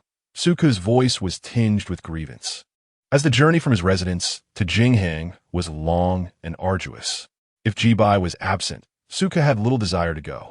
So, because I'm not here, you choose not to come? Ji Bai's brow furrowed, the tone of his voice darkening. Yes, Suku replied, his voice muffled. You have not considered this place your home. Ji Bai observed astutely. Suku remained silent. This had never truly been his home. He only came when Ji Bai was present. It had been a long time since Suku last saw Ji Bai, and he missed him dearly. This place was suffused with Ji Bai's essence and memories, compelling Suku to visit. Throughout, Suku had never regarded Ji Bai's private residence as their shared home. I didn't come because you weren't here, Suku fibbed. If you're here, I will return home. I promise to come often. Suku tilted his head to kiss Ji Bai, but he merely turned slightly, leaving Suku to brush his lips against the corner of Ji Bai's mouth. Ji Bai, icy in demeanor, remarked, have Lauchen pick you up. Retrieving a golden box from the bedside table and placing it in Ji Bai's hand. Don't always be angry with me. Always? Ji Bai's brow knitted in confusion as he tightened his grip on Suku's fingers, pausing before responding. I always get angry. It's me who often vexes you.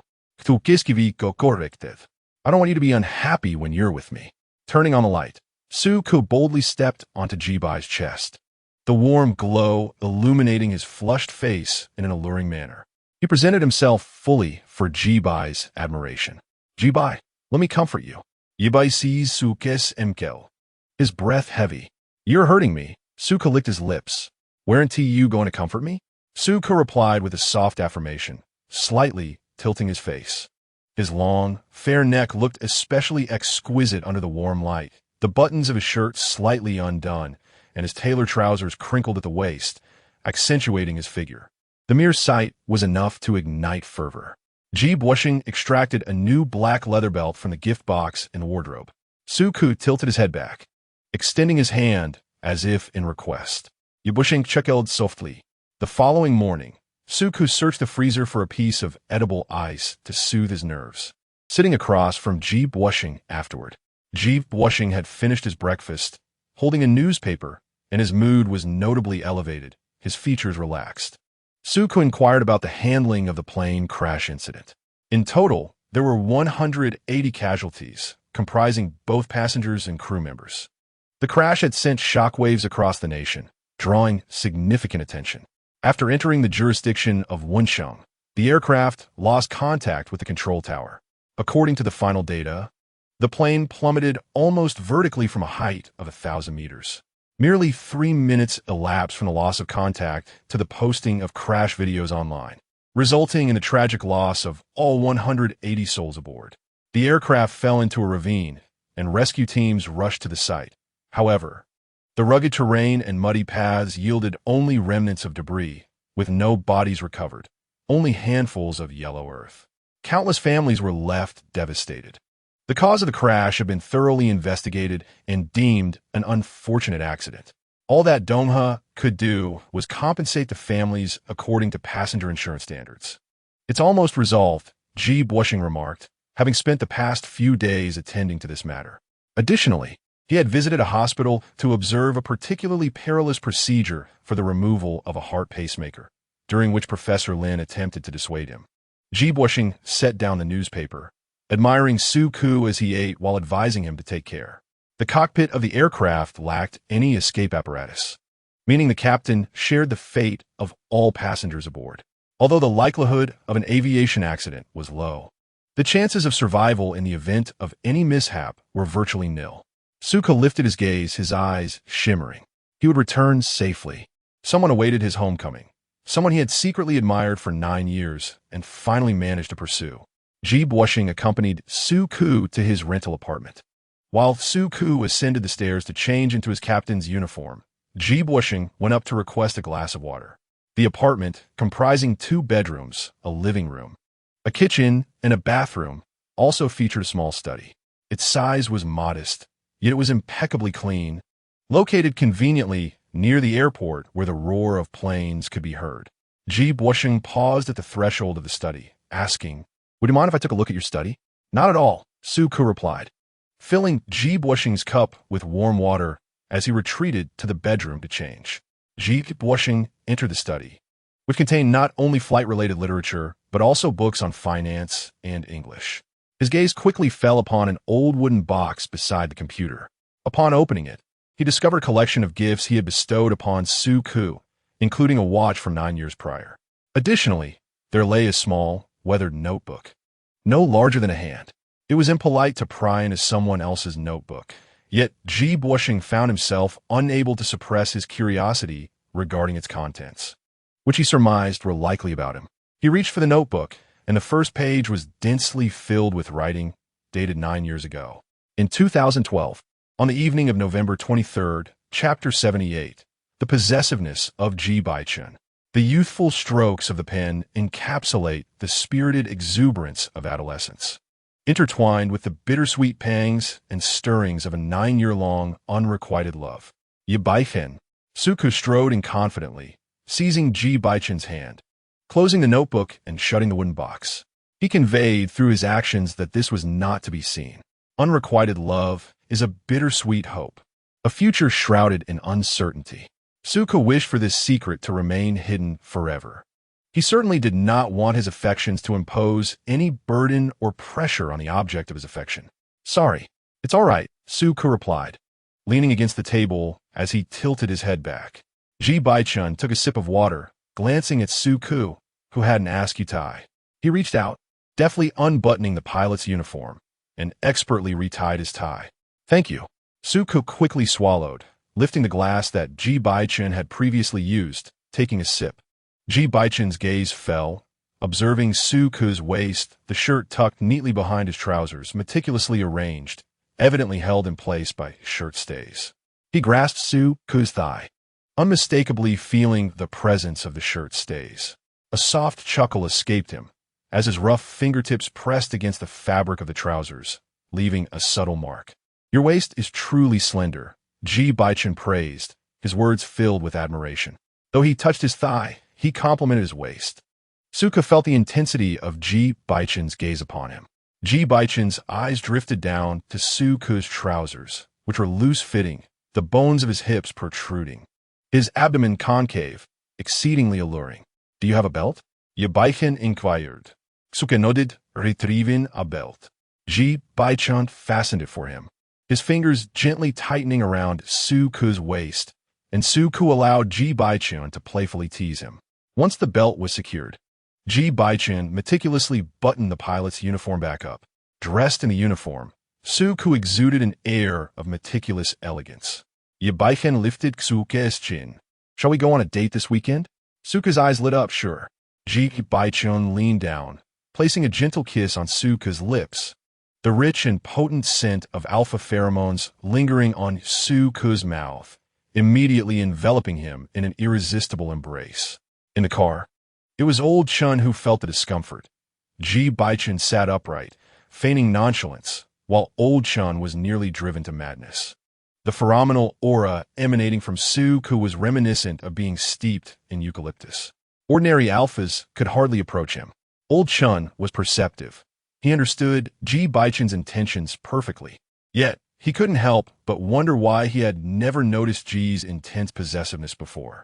After Suku concluded the pre-flight meeting, Fong Ji approached, having caught the scent of alpha pheromones radiating from Suku. The warning pheromones did not provoke omega arousal. Given that Suku's co-pilot and safety officer were both betas, there would be no professional repercussions. Perhaps it was the playful intimacy and possessiveness inherent in their relationship. Fong Jia chose not to elaborate. She handed Suku a cup of coffee, and the two engaged in light conversation in the break area. Fong Jia mentioned that Xiao Yu had been reassigned. The Airbus A380 stands as the largest wide-body passenger aircraft, and the availability of wide-body aircraft in civil aviation is limited. Currently, Su Cushing has been promoted to captain, while Xiao Yu serves as the co-pilot with the least experience. The headquarters intends for Xiao Yu to transition to a different aircraft model and undergo retraining. Furthermore, Sister Fong mentioned that the headquarters has recently hired a Boeing 737 captain, Fu Chun, who has transitioned from China Southern Airlines. Su Keseng Pauset Momentia, recalling that Fu Chun was a senior with whom he had trained. An S3, level alpha, he was both courteous and refined. Although their paths had crossed, they had never exchanged contact information, and Su Cushing was taken aback to encounter him here. As Sister Fong concluded her remarks, Fu Chun emerged from Director Wen Lang's office, extending a hand to Su Cushing with a smile. Captain Su, it has been a long time. Sister Fong appeared surprised. Captain Su, do you two know each other? Su Cushing introduced, this is my senior from flight training. It's been a while. He shook hands with Fu Chun, who then inquired, would you like to join us for lunch today? I've invited a few colleagues to a nearby mall. As Fu Chun was new to the area, Su Cushing and Sister Fong felt compelled to accept the invitation. At the lunch table, Fu Chun conversed graciously with everyone, embodying the same amiability Su Cushing remembered. After the meal, Fu Chun offered to drive Su Cushing back to Jinghang, while Sister Fong and the flight attendants departed together. In the car, Fu Chun smiled and asked, Captain Su, do I seem unfamiliar to you? Su Cushing chuckled. Not at all. Senior Fu remains as talkative as ever. Is that so? Fu Chun replied with a smirk. Yet I perceive that Captain Su has changed quite a bit. His gaze traced along Su Cushing's neck, inching beneath the collar of his shirt concealed by the tie. He discerned a mark of affection on Su Cushing's neck. Su Cushing raised an eyebrow. Fu Chun remarked, Captain Su previously did not favor alphas. In our flight school, the majority were betas, with fewer than 5 alphas, making them highly sought after, especially S3 level alphas like me, who have countless admirers. Many betas eagerly pursued alphas. But Su Cushing was the exception. Su Cushing had once been fervently pursued by an alpha at the flight academy, to which he had resolutely declined, stating, I do not like alphas. This rejection had led the alpha into a state of despair and depression, prompting many to believe Su Cushing had been excessively harsh. Su Cushing coldly asserted that a pilot must possess resilience. If one is easily distressed by trivial matters of love, they have no place in flight school. During flight training, pilots often face harsh criticism from instructors, and Su Cushing believed that those who cannot withstand such pressure would never qualify as competent pilots. His unflinching demeanor instilled fear in many, resulting in numerous admirers who dared not confess their feelings. Su Cushing had repeated his senior year of high school, making him a year older than his peers in flight training. However, by his junior year, he had caught the attention of Jinghang, securing a training contract and graduating as one of the academy's top students. Su Cushing clarified, I do not favor ineffectual alphas. His words remained as incisive as ever. Fu Chun chuckled. In your eyes, Captain Su, what constitutes an ineffectual alpha? This question is rather challenging to exemplify. Suka chose not to pursue the topic further. He preferred to keep his preferences private. Fu Chun, understanding the unspoken cue, refrained from asking more. He was acutely aware that everyone was drawn to strength, for it is the powerful who leave a lasting impression. This sentiment resonated deeply with Su Ku.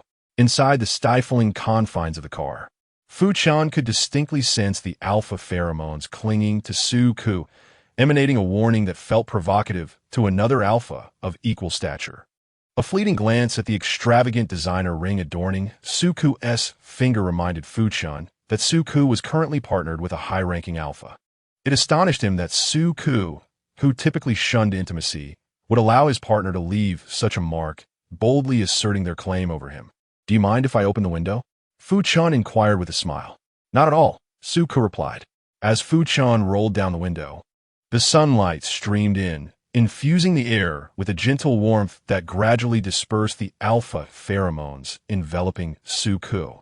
Within the vehicle, the two distinct alpha scents intertwined and clashed as Fu Chen's S3, grade tequila-like essence, rich and pungent, enveloped Su Ku, akin to an invisible hand caressing his skin. Savoring and claiming. Chapter 79.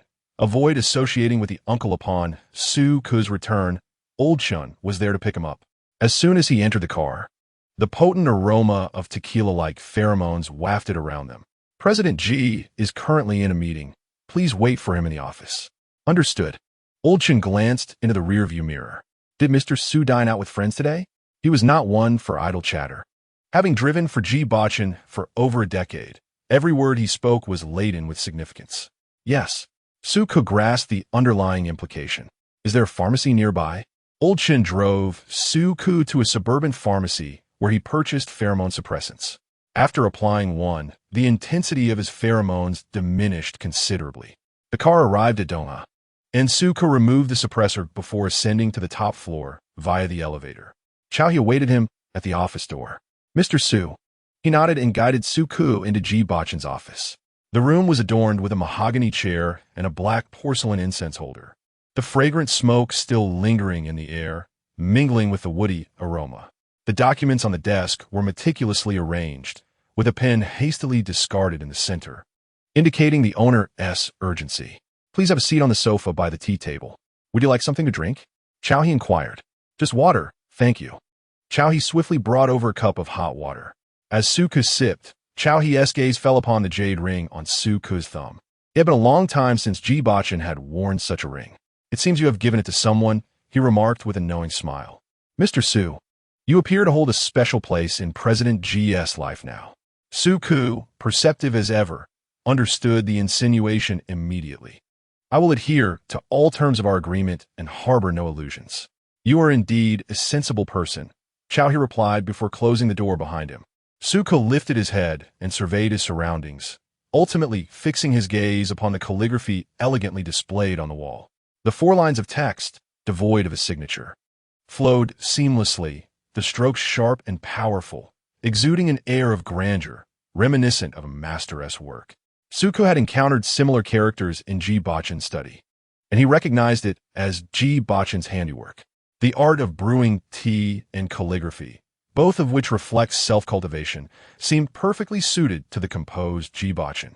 Su Ku gazed at it for quite some time, growing weary, and leaned back on the sofa, closing his eyes to rest, soon drifting into slumber. Jiang Zhou entered. Finding Su Ku's slender back reclined on the sofa, his legs crossed, the empty pant legs revealing a glimpse of his fair wrist bone, gently swaying with the tips of his shoes. Su Ku supported his chin with one hand, his delicate lips tinted with a hint of pink. From a certain angle, the rise and fall of his breath suggested a frail individual precariously on the brink of collapse, evoking a twinge of guilt in those who might wish to tease him. Jiang Zhou removed his coat and approached Su Ku, his blood seemingly frozen in his veins. After a moment, he managed to utter, "Mr. Su? Su Keskivico avoke." Tilting his head to look at Jiang Zhou, he quickly recognized this gentle and humble man as Dr. Jiang. "Your memory is quite impressive, Mr. Su," Jiang Zhou remarked. Su Ku smiled, but before he could engage in further pleasantries, the office door swung open once more, revealing Ji Lin Chuan, who entered holding a document. Upon spotting Suku, he instinctively inquired, "Suku, what brings you here?" Almost immediately, he realized the redundancy of his question. Suku was now his aunt, and her presence in his uncle's office was entirely appropriate. Ji Linchuan glanced at Jiang Zhou, noting the unusual coat draped over his arm, which seemed rather out of place given the mild weather. He did not dwell on it, instead turning his attention back to Suku. "May I have a word with you?" Ji Linchuan asked, looking at Suku. Without decline, Suku followed Ji Linchuan to the end of the corridor. The wind howled, and Ji Linchuan shielded Suku from its chill, an act of courtesy and protection. "I never expected you to have feelings for my uncle. I have liked him for many years," Suku confessed candidly. "You've known him for quite some time, then?" Ji Linchuan replied, astonished. "Yes," Suku affirmed. For a moment, Ji Linchuan found himself at a loss for words. He wished to inquire further, yet refrained for propriety's sake, as Suku was now his aunt. With a hint of redness at the corners of his eyes, Ji Linchuan hesitated before speaking earnestly. "Could you refrain from being with my uncle?" Suku was taken aback, his expression puzzled. "My uncle," Ji Linchuan's serious demeanor faltered as he stammered, "He is not good. My uncle is rather troublesome." Ji Linchuan attempted to find a respectable excuse to dissuade Suku, feeling compelled to act as a friend. Ji Bochen struggled with emotional recognition, a lifelong affliction, and Suku's relationship with him would inevitably lead to pain. Ji Linchuan wished to protect Suku from further heartache. As an outsider, he felt it inappropriate to speak of Ji Bochen's condition, leaving him in a moral quandary, tormented by his thoughts. After a moment of silence, Suku asked, "What makes him troublesome?" Ji Linchuan found it challenging to articulate specific examples, yet he resolutely reiterated, "You two are not suited for each other." Fearing that Suku might overthink, he quickly added, "I mean in terms of personality. Relationships require compatibility." Ji Linchuan hesitated, grappling with certain realities that remained unyielding. Akin to an iceberg, no matter how high one's body temperature, one cannot melt such a formidable mass. "Suku, leave your uncle. I do not wish for you to suffer in the future," Ji Linchuan stated earnestly, his gaze filled with anticipation directed at Suku. Suku smiled and replied, "Rather than entangle myself in the future, I prefer to savor the present." Suku's resilience and positivity transformed all the adversities life bestowed upon him into mere shades of gentle, fleeting beauty. This very optimism was what Ji Linchuan admired most about him, igniting within him a protective instinct. A decade ago, Ji Linchuan had intervened in the incident where Suku had brandished a chair in anger, and now he expressed gratitude for Ji Linchuan's current advice. Suku assured Ji Linchuan that should he encounter any difficulties in the future, he could always rely on him. As Suku turned to return to the office, the door stood wide open, revealing Jiang Zhou at the threshold, his gaze light and indifferent. Ji Linchuan remained rooted in place, his fists clenched tightly, seemingly resolved. He swiftly turned to pursue Suku. "Suku, you cannot be with my uncle," he exclaimed, just as the elevator door opened beside Suku. Chapter 80. "Do you want to break up with me?" The metallic reflection of the elevator revealed Ji Bochen's tall figure, impeccably dressed in a sharp suit, his brow furrowed. A powerful hand emerged from the elevator, intercepting Ji Linchuan's intent to grasp Suku's hand. "What do you think you're doing?" Ji Bochen's gaze was heavy, like a boulder pressing down on Ji Linchuan's shoulders, who felt a pang of guilt. Ji Bochen smoothly retracted his hand, wrapping an arm around Suku's waist, asking, "Have you consulted your aunt?" Jiang Zhou, standing 5 meters away at the office door, inhaled sharply. Ji Linchuan bowed his head. "Uncle, I need to discuss something with you." Ji Bochen removed his overcoat and draped it over Suku's shoulders, calmly adjusting his cuffs. "Wait for me for 5 minutes." "All right, tu kiskiviko nodded." Two shadows passed over the wall and entered the office as Jiang Zhou closed the door behind him. "Uncle, have you not disclosed your emotional cognitive impairment to Suku?" Ji Linchuan questioned, his tone accusatory. "Are you so idle?" Ji Bochen raised an eyebrow, his eyes radiating formidable authority. "Concealment is disgraceful." Ji Bochen chuckled lightly. "If you are so idle, perhaps you should marry the young master next month. Do not judge anyone through your perceived sense of fairness." Do not offer unsolicited pity for another's suffering and refrain from discussing anyone's private matters. Keep your useless sympathy to yourself, Ji Bochen admonished, adopting the stance of an elder. Every word a pearl of wisdom. As he placed documents into the cabinet, he turned to remind Ji Linchuan, next time, remember to greet your aunt. As Ji Bochen exited the office, he encountered Su Ke leaning against the corridor wall. He wrapped his arm around Su Ke's waist, asserting his claim as they entered the elevator together. Inside, with only the two of them, Ji Bochen inquired, "Did you absorb everything he said?" Su Ke looked up at Ji Bochen, his expression one of confusion. Ji Bochen, with his hand casually in his pocket, remained composed. "Do you wish to break up with me?" Su Ke shook his head. "I do not want to." Ji Bochen refrained from asking further questions until the two exited the elevator. He tightened his grip on Su Ke's waist, casting a fleeting glance at the ascending elevator. With a playful smile, Ji Bochen inquired, "Would you care to accompany your dear nephew to see a performance, dear aunt?" The term aunt, spoken from Ji Bochen's lips, carried an enticing hint of forbidden thrill. He held Su Ke's head, leaning in for a kiss. Su Ke squirmed slightly as the elevator reached the top floor. It began its descent, now arriving at the first level, on the verge of reaching the underground parking garage. Seizing a moment to breathe, Su Ke covered Ji Bochen's lips, questioning, "Are you displeased?" "Not at all." Ji Linchuan was right. Ji Bochen indeed had a mischievous streak. Under Ji Bochen's furrowed brow, Su Ke cautiously asked, "Is it possible for us to refrain from this here?" Ji Bochen scrutinized Su Ke's slowly articulating lips, unable to prevent his mind from conjuring images of another. His voice deepened. "Su Ke, refrain from conversing with others." "Understood." Ji Bochen temporarily relented, guiding Su Ke towards the car. As they entered, he keenly detected a faint scent of tequila, an olfactory signal that chilled his demeanor slightly. Old Chun drove them back to the private residence, feeling the weight of the pheromones pressing down on him. It was not the person who had angered him who was hurt.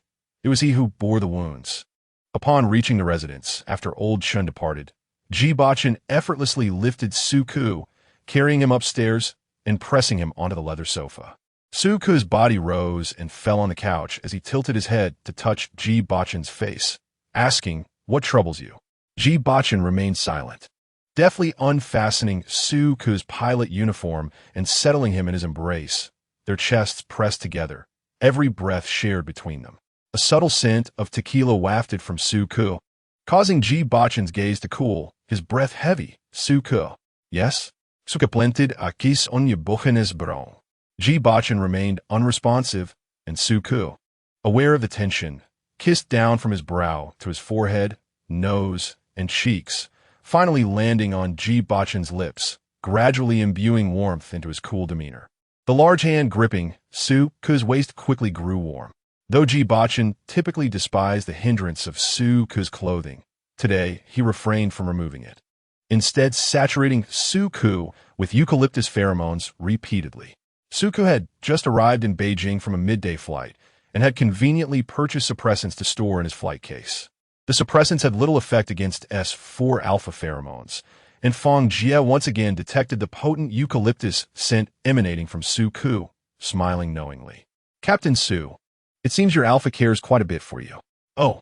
Fang Jie, perceptive yet discreet, observed as Fu Chun approached with 3 cups of coffee, asking, "What are you two discussing?"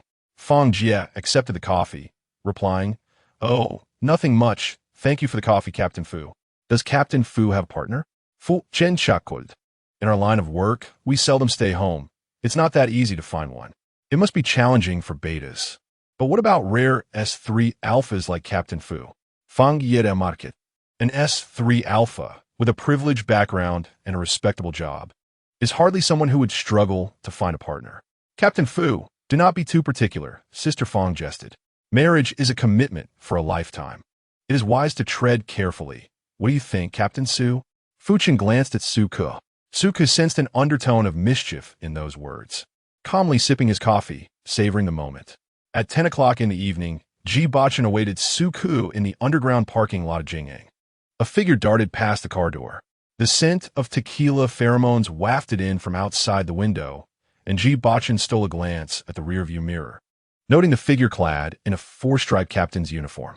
Shortly after, Su-ku approached, pulling along a flight case, enveloped in a strong aura of tequila pheromones, unbeknownst to him. Moments ago, he had encountered the sensitive Fu Chun, who had borrowed a suppression patch from him. An alpha in their sensitive period freely exuding pheromones on the streets was tantamount to harassment. As Su-ku entered the car, Ji Bochen's gaze turned frigid, instructing Lao Chun to drive to Su-ku's residence. The car was filled with the potent aroma of eucalyptus, an intertwining of amiable and warning pheromones. Lao Chun appeared to be enduring a hellish ordeal, his hands trembling on the steering wheel. Su-ku kindly inquired, "Are you feeling unwell? Would you like me to drive?" Lao Chun hesitated, then replied, "No, it's fine. We're almost there." Upon arriving at the community entrance, Lao Chun rolled down the window, exhaling with a hint of frustration, casting Su-ku a look that wished him luck. In the next moment, Su-ku was swept out of the car, Ji Bochen's hand gripping the back of Su-ku's head, arching his back as they shared fervent kisses while entering the elevator. Su-ku's captain's uniform being unfastened by powerful hands. Su-ku grasped Ji Bochen's hand, realizing the situation had taken a turn. Ji Bochen's tone dropped to a chilling level. "Do you enjoy being around alphas in their sensitive period?" Chapter 81. He is waiting for me to come home. Su-ku touched the nape of his neck. Earlier that day, upon landing, he had torn off the pheromone suppression patch. Exiting the elevator, he had encountered Fu Chun, who was leaning against the wall, struggling through his sensitive period. He had given Fu Chun a suppression patch. Perhaps that was when he inadvertently absorbed the scent of a sensitive alpha. Su-ku explained to Ji Bochen, "I just ran into a colleague in their sensitive period and accidentally picked up some scent." "Is that so?" Ji Bochen murmured, kissing Su-ku's chin, lifting his hands to rest atop his head, his eyes brimming with intense possessiveness. Su-ku tilted his chin, glancing at the elevator that had yet to be called to their floor. Ji Bochen, facing away from the elevator door, let his hand glide along it, his fingers inching upwards until reaching the 7th floor. Su-ku reminded him, "We're at the 7th floor." Ji Bochen illuminated the button and left a conspicuous mark on Su-ku's neck, admonishing, "Focus." Su-ku found himself ensnared between Ji Bochen's embrace and the metallic elevator wall, his towering figure shielding Su-ku completely, rendering even surveillance cameras incapable of capturing anything. All of Su-ku's expressions and demeanor were solely for Ji Bochen's enjoyment. When the elevator reached the 7th floor, Ji Bochen effortlessly lifted Su-ku out, their passionate kisses igniting fervor right at the door of Su-ku's home. Ji Bochen lowered his head to input the password, and the door swung open. Su-ku was placed upon the console, reaching out to touch the light at the entrance. With a soft click, a warm, amber glow illuminated the space above. Ji Bochen's gaze was momentarily pierced as Su-ku's shoe tip pressed against Ji Bochen's thigh, leaving a faint gray mark upon his tailored trousers. Ji Bochen grasped Su-ku's ankle, a teasing smile gracing his lips, his eyes glinting with a hint of aggression. There were no rules. Su-ku was becoming increasingly unruly. "Help me remove my shoes." Su-ku breathed unevenly, his allure palpable. Ji Bochen knelt down to assist Su-ku in shedding his shoes, his demeanor reverent, akin to a devoted acolyte. Even the typically aloof and dignified Ji Bochen had moments of servitude. Su-ku peered down, inquiring, "Were you just jealous?" "Jealous?" Ji Bochen let out a meaningful chuckle, his lips curling in a knowing smirk. Unable to restrain himself, Su-ku extended his foot toward Ji Bochen's face. In an instant, Ji Bochen seized his ankle, maintaining his composure while Su-ku hovered off the ground. Su-ku was carried into the bathroom, where Ji Bochen, in a display of strict propriety, forbade him from indulging in any liberties, punishing him by denying the pleasure of biting. Su-ku pressed his lips together, softly coaxing, "Ji Bochen, I will never have another alpha, never." In principle, Su-ku did not harbor affection for alphas. Ji Bochen chuckled again. With a hand adorned with a jade ring, Su-ku swept back the stray strands of hair that fell across Ji Bochen's forehead, beads of sweat glistening on his sharply defined features, his gaze disoriented. The outer rim of the jade ring was inscribed with intricate scriptures, embodying the essence of guanine. There exists a belief that men wear guanyin while women wear Buddha. Thus, the esteemed ring of the Ji family was no exception. Suku fluttered his eyelashes, brushing his fingers against Ji Bocheng's lips, inquiring once more, "So, were you jealous?" Ji Bochen pressed a kiss against the jade ring, as if committing an act of sacrilege, the act imbued with a muted sensuality amidst the taboo. "What do you think?" he replied. Suku refrained from providing a direct answer, yet he gleaned the truth from Ji Bocheng's actions. Ji Bocheng had indeed succumbed to jealousy. Ji Bocheng harbored feelings for him, perhaps only a trace, but even that was sufficient. For Ji Bochen, the esteemed figure, the epitome of grace and rationality. To exhibit jealousy was enough to satisfy Suku. To be cherished by the one he had secretly adored for years was a stroke of fortune. A miraculous occurrence of 1 in a billion. In the days that followed, whenever Ji Bochen was absent, Suku would don the suppression patch, never daring to relax for even a moment, for he wished to avoid provoking Ji Bocheng's ire. Olchen had once mentioned that Ji Bochen had a weak heart, and Suku was determined not to upset him. He aspired to remain obedient, special, and well-behaved in Ji Bocheng's presence. For half a month, Ji Bochen consistently came to fetch Suku, sharing evening meals together. Though Ji Bochen was busy, he seemed less so than before.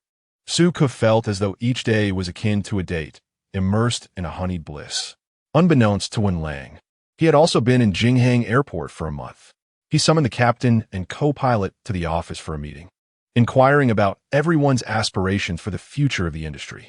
Almost all the captains and co-pilots expressed their desire to ascend to the role of responsible captain or chief pilot, with hopes of transitioning to flight instructors when the time was right. Wenlang remained silent for a moment. Having ambitions is commendable, yet this profession is exceedingly harsh.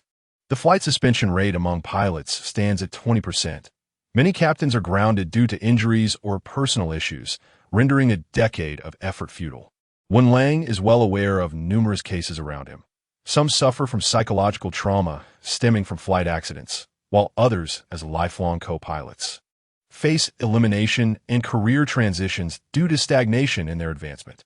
While many perceive the life of a pilot as glamorous, few comprehend the sweat and toil that lie behind the scenes. Pilots work year-round without respite. Wenlang passionately encouraged the captain and co-pilot. Though it was merely a bowl of motivational soup, its taste was indeed gratifying. Suku felt deeply moved. His love for this profession stems from his commitment to safeguarding passengers. Amidst the azure skies and under the twinkling stars, he strives to ensure that every traveler lands safely. This is the solemn responsibility of a civil aviation captain. Moreover, Suku harbors a personal desire. Each time he returns from flight, the aircraft passes above Donghe Civil Aviation, where a brightly lit building resembles a control tower. He fantasizes about someone waiting for him to come home. Since becoming a co-pilot 5 years ago, these daydreams have been unceasing. On a Saturday evening, as the airplane's wings cut through the sky, the signal lights flickered beneath the night, and he glanced down at the Donghe Civil Aviation building. The co-pilot jested, "Is your beloved residing nearby, Captain Su?" "Yes," Suku replied. "He is waiting for me to return." As the wings soared over Donghe Civil Aviation and approached Jinghang, he communicated with the control tower for landing. After a safe touchdown, the co-pilot laughed and teased Fong Jie, saying he had just been fed a mouthful of dog food by Captain Su. Suku remained silent, merely smiling gently. After exiting the cockpit, he deactivated flight mode and received a message from Ji Bochen with his parking spot number. At that moment, someone truly awaited his return home. Suku's dream was coming to fruition. He replied, "I'll be there shortly." Leaning against the door of the luxurious G-class, Ji Bochen awaited him. Suku dashed over, throwing himself into Ji Bochen's embrace, who wrapped an arm around Suku's waist. "What is wrong?" Ji Bochen inquired. "I miss you a bit," Suku murmured, his voice thick with affection. "If only I could have Ji Bochen forever." Chapter 82. Why not speak of anger? Humans are inherently greedy. Once they have experienced something, they lament the unfairness of fate when it is taken away, sighing at the unpredictability of life. Suku was no exception. He repeatedly advised himself to cherish the present. Yet the present is but a fleeting moment, all too transient. Suke held Ji Bochen tightly, and after a long while, he looked up at him, his throat dry. Shall we eat something before heading back? Ji Bochen asked. Sure, Suke replied, gradually releasing his embrace. Ji Bochen instructed Lao Chun to drive them to a shopping mall, where a late-night porridge shop was open. Upon entering, the owner greeted Ji Bochen with a smile. The owner, a male alpha in his 50s, was unaware of Ji Bochen's true identity, but could tell from their conversation that Ji Bochen was a regular patron, often coming here to sober up after a night of drinking. The owner noticed the matching rings on the hands of Suke and Ji Bochen, which were quite striking. The boss chuckled teasingly. I wondered why you hadn't been around for a while. It turns out you got married. I suppose your partner is quite strict. Huh? You don't even drink anymore. Marriage seems to have its perks. Someone watches over you and cares for you.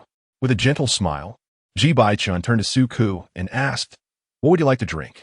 Suke ordered a bowl of century egg and lean pork congee, finding its flavor rather subtle, yet the warmth enveloping his throat and chest was undeniably real. On their way back, after finishing the congee, the night sky sparkled brilliantly, and the streetlights flickered like stars. Suke leaned against Ji Bochen's shoulder, feeling at ease. I love the evenings, Suke remarked out of the blue. Ji Bochen responded, but Suke chose not to elaborate further. Upon arriving at the private residence, Suke was particularly proactive that night. He took the initiative to guide Ji Bochen's hand to his waist, subtly encouraging him to leave flirtatious traces on his skin, then boldly requested Ji Bochen's suit jacket. The only scent Suke could detect was a faint fragrance from the jacket, his own gift to Ji Bochen. Ji Bochen pinched Suke's chin and reclaimed his jacket, saying, I have to go on a business trip for a few days next week. All right, Suke nodded, his gaze lingering on the discarded jacket. Ji Bochen removed his tie and tied it around Suke's neck, saying, this is for you. Suke murmured his appreciation while inwardly lamenting Ji Bochen's stinginess for not giving him the jacket. After a moment of silence, Suke, with a hoarse voice, inquired whether Ji Bochen would reply to his messages. If you're busy, it's all right, he added softly. Ji Bochen replied, I will try my best. Suke leaned against Ji Bochen's shoulder, gently biting his collarbone. He asked for nothing, his thick eyelashes fluttering in the dark. Why is it always I will try? The next morning, Suke awoke to find Ji Bochen had already left. He understood that Ji Bochen was busy once more. As he descended the stairs, he noticed a servant preparing to send Ji Bochen's suit jacket for dry cleaning. Suke called out to the servant, offering to take it instead. The servant handed the jacket to Suke, who carefully packed it into a box before heading back to his rental apartment with Lao Chun. Suke had flights scheduled for the afternoon and evening, and he wore Ji Bochen's jacket to the market to buy groceries, where he coincidentally ran into Fu Chun. Captain Su, what a coincidence! Fu Chun greeted him with a smile, accompanied by several other captains and co-pilots for Boeing aircraft. Suke exchanged pleasantries with them. Suddenly, Fu Chun asked, Captain Su, do you have a friend with you? No. Ktu kiskivi koripleed. Fu Chun's expression darkened, his smile freezing in place, while the other beta captains and co-pilots remained unperturbed. Suke found the situation peculiar. It was only when he finished shopping and was about to leave that a tall alpha blocked his path, asking, excuse me, are you an Omega? May I have your contact information? Suke was taken aback, responding, I'm sorry, but I'm married. He then placed his shopping bags in the car and took off his jacket to send it to a nearby dry cleaner. The expensive suit caught the shopkeeper's eye, who immediately recognized Suke as a person of affluence, treating him with utmost deference. The pheromones on your attire are quite potent. Only our establishment can ensure a pristine clean. Please leave your number, and I shall contact you once it is ready. Hangju, Suke ziplit nun tialen. His complexion pale and his lips pressed tightly together as he vacantly returned to his rented apartment. As Suke prepared dinner, his mind wandered, resulting in slightly burnt dishes that he chose not to present to Ji Bochen. In the afternoon, Suke went to work at Jinghang, maintaining a composed demeanor, indistinguishable from his usual self. He exhibited remarkable steadiness and professionalism, a trait that particularly shone through in his work. He never allowed his emotions to encroach upon his professional environment. It was precisely this quality that enabled Suke to withstand the pressure of passing the airport assessment. Upon returning from the flight that evening, Lao Chun came to pick up Su Ku, informing him that Ji Bochen was in a meeting and would return later, suggesting that Su Ku should rest. However, Su Ku remained awake, waiting for Ji Bochen's return before finally succumbing to sleep. In the following days, Ji Bochen seemed perpetually occupied, arriving home quite late. On the fourth day, Lao Chun came to collect Su Ku, who handed over his clean suit jacket, expressing a desire to return home. After receiving Ji Bochen's consent, Lao Chun escorted Su Ku back to his apartment. Su Ku relied on medication to aid his sleep, pondering whether the agreement was nearing its conclusion. On the fifth morning, he drove himself to Jinghang, informing Lao Chun over the phone that there was no need for him to pick him up. When he returned from the flight that evening, he drove home alone, just as he had before, save for the 2 rings now adorning his fingers. Arriving at his apartment close to 11:30, he completed his evening routine, which extended into the early hours of the morning. After organizing his belongings, he removed the jade ring and gathered all the gifts Ji Bochen had given him, keeping only the handmade bookmark they created together and the custom badge for elite pilots. Just as Su Ku emerged from the study, the sound of a door opening echoed from the entrance, casting a tall silhouette upon the wall. Ji Bochen stood there, the entrance light off, his imposing figure appearing desolate in the darkness, each strand of hair in the shadows seemingly cold and sharp. With a soft click, the door closed. In the quiet room, the distance of 5 meters rendered their breaths conspicuously clear. Su Ku stared at Ji Bochen, the black suit clinging to his well-defined muscles. The tie slightly loosened, yet still handsome. Ji Bochen's brow was tightly furrowed, his deep-set gaze piercing the space between them, settling upon Su Ku's smooth, elongated neck. An overwhelming sense of possession surging instantaneously. Ji Bochen approached Su Ku, who wore only a thin, form-fitting silk nightgown, his narrow waist devoid of excess flesh. An image that could stir the blood. Suques aelicious fluteret rapidly. What brings you here? Am I not allowed? You may. Ji Bochen's gaze fell upon the buttons of Su Ku's silk nightgown as Su Ku began to unfasten them, but Ji Bochen halted his movement. That is not my intention. He lifted Su Ku onto the bed, quickly washed in the bathroom, and returned to lie beside him. Su Ku nestled closer to Ji Bochen, feeling his cool skin, the result of a cold shower. The recent temperatures had warmed slightly, but summer had yet to arrive. You shouldn't wash with cold water, Su Ku gently reminded. Ji Bochen interrupted in a low voice. Su Ku, why are you angry but not speaking? Chapter 83. Will you still care for me in the future? Su Ku's heart tightened. No, I'm not angry, he lied. Last night, Ji Bochen returned to his private residence at 2:30. And only this morning did he learn from the housekeeper that his suit had been sent for cleaning by Su Ku. This happened 5 days ago, during which Su Ku had spoken very little to him. In the past 2 days, he hadn't even visited the private residence, and he had put away the jade ring from his thumb. Su Ku remained silent for a while before stating, Ji Bochen, it doesn't matter to me. He was inherently a person skilled in waiting and enduring. It doesn't matter? Ji Bochen checked briefly. Tu kiskiviko. Ji Bochen frowned, a flicker of ferocity appearing in his eyes, his tone turning cold as he slowly remarked, You don't cherish what you've obtained, do you? No. Su Ku hurriedly explained, It's not that I don't cherish it. It was precisely because he valued Ji Bochen that he refrained from questioning him, unwilling to disrupt their already precarious relationship. Ji Bochen lowered his gaze while Su Ku looked up. Their eyes met. Yet Su Ku could not discern any emotion from the depths of Ji Bochen's eyes, staring intently at him. You truly don't cherish it? Did you forget the words spoken during the proposal so soon? Or were you merely toying with my feelings? Ji Bochen exhaled heavily, Suke. You are quite adept at charming people. Su Ku's actions seemed contradictory to his words in Ji Bochen's perspective. Confronted with Ji Bochen's inquiry, he abruptly choked up, his chest filled with a sour sensation. Tu kiskiviko spoke deliberatalu, numero.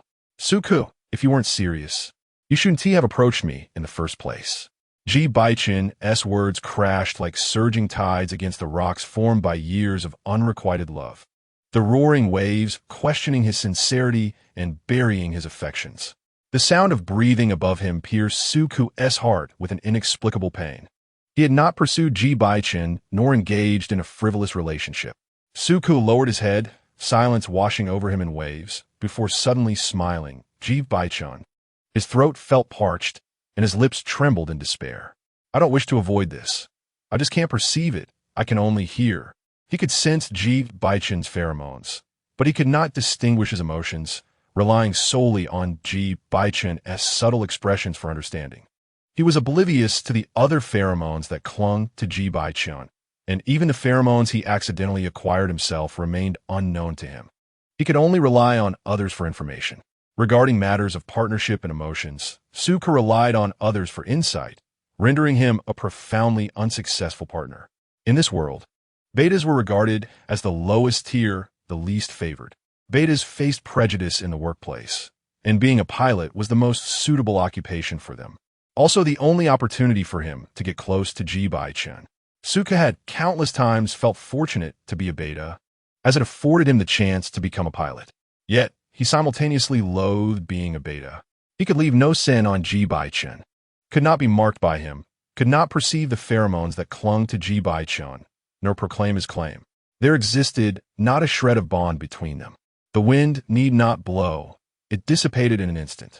Ji Bochen's allergy to omega pheromones was a stroke of divine compassion towards Suku, fulfilling a fleeting wish. This desire, however, was bound by the constraints of time. Once Ji Bochen's ailment was cured, Suku's beautiful dream would inevitably come to an end. From the moment of his birth, Suku was destined to remain a beta, never to undergo differentiation. He and Ji Bochen formed a fated loop, one that would ultimately culminate in their divorce. Why did he have to impede Ji Bochen from meeting others? You may inquire of me. Ji Bochen's breathing eased slightly. You're quite busy. Even in my busyness, I shall respond to you, Ji Bochen remarked. Suku endeavored to ask me. Suku's voice was hoarse, tinged with grievance. Ji Bochen tightened his embrace. Of late, his glandular hormones had been in disarray, compelling him to spend time in the comfort room daily, where he had become infused with omega pheromones.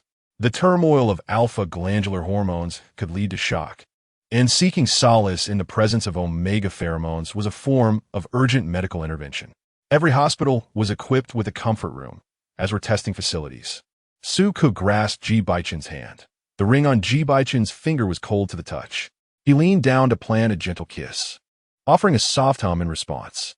Ji Bochen inquired, Suku, will you continue to care for me in the future?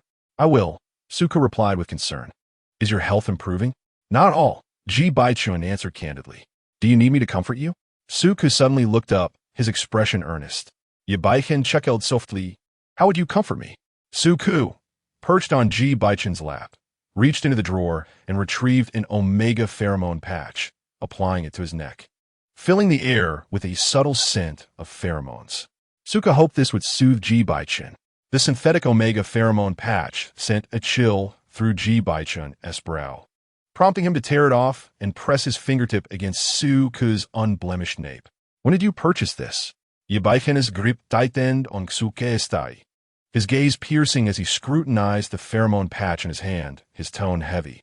A few days ago, Suka replied softly. Tu kiskiviko. I did not require you to do this. Ji Bochen cautioned him against losing himself in any relationship. Suka responded with a gentle hum. Ji Bochen discarded the pheromone patch into the trash bin, cupping Suku's chin. Suku's eyes glistened with unshed tears, his lips pressed together and gaze lowered, exuding an allure that surpassed any omega. This is quite sufficient, Ji Bochen remarked, though being a bit more proactive would enhance it further. Suka leaned in to kiss Ji Bochen's lips. Tonight, I shall not tire you. Ji Bochen chuckled lightly, his doubt evident. Can you manage that? Indeed, Suka asserted, kissing Ji Bochen's neck with feigned bravado. Ji Bochen shed his suit, revealing a more feral aspect of himself. Beneath his polished exterior lay a propensity for possessiveness. Though he often appeared aloof and dignified in formal attire, the reality was far more complex. His desires were concealed beneath a calm facade, yearning to envelop Suku entirely. This obsessive longing, bordering on pathological, rendered him wildly uncontrollable, a far cry from the virtuous gentleman one might envision, especially in Suku's presence. Yet paradoxically, Suka found Ji Bochen admirable, perceiving him as refined and handsome, impeccably attired. Despite the appreciative gaze of Ji Bochen upon the reluctant Suka, who even faced the provocations with a hint of malice while caressing Suka's chin, Suka still felt that Ji Bochen was the finest person in the world. In Chapter 84, it is revealed that Mr. Ji has a fondness for married women. The following day at noon, Suka arrived at Jinghang, his neck adorned with kiss marks meticulously concealed beneath his shirt and suit, leaving little to discern. As he piloted the Jinghang route as usual, the co-pilot engaged in a lively discussion with the safety officer about Fu Chun. It is often said that Fu Chun is worldly wise, capable, adept at socializing, and an exceptional alpha. One would expect such a man to have countless romantic encounters in the aviation industry, perhaps even marrying young. During dinner with Fu Chun the previous evening, when questioned about his marital status, Fu Chun simply smiled and stated he had never been in a relationship, a perplexing answer indeed. The co-pilot glanced at Su Ku. Isn't Captain Su a junior to Captain Fu? Is it true that Captain Fu has never dated? Su Ku shook his head with a smile, uncertain perhaps he hasn't. What a waste. I should ask him if he has any thoughts. I have an Omega cousin who's quite stunning and works at the Air Traffic Control Bureau. The safety officer jested. Why don't you introduce her to me? The co-pilot shot him a disdainful look. Get lost. The safety officer laughed. To be fair, Captain Fu is indeed skilled at socializing. But don't you find him somewhat inscrutable? While Fu Chun excels in social interactions, he always emanates a profound sense of distance. The co-pilot glanced at Su Ku. Subconsciously sensing a resemblance between Fu Chun and Su Ku, they seemed to belong to the same ilk, both understanding the nuances of human interaction, yet separated by an insurmountable barrier of distance.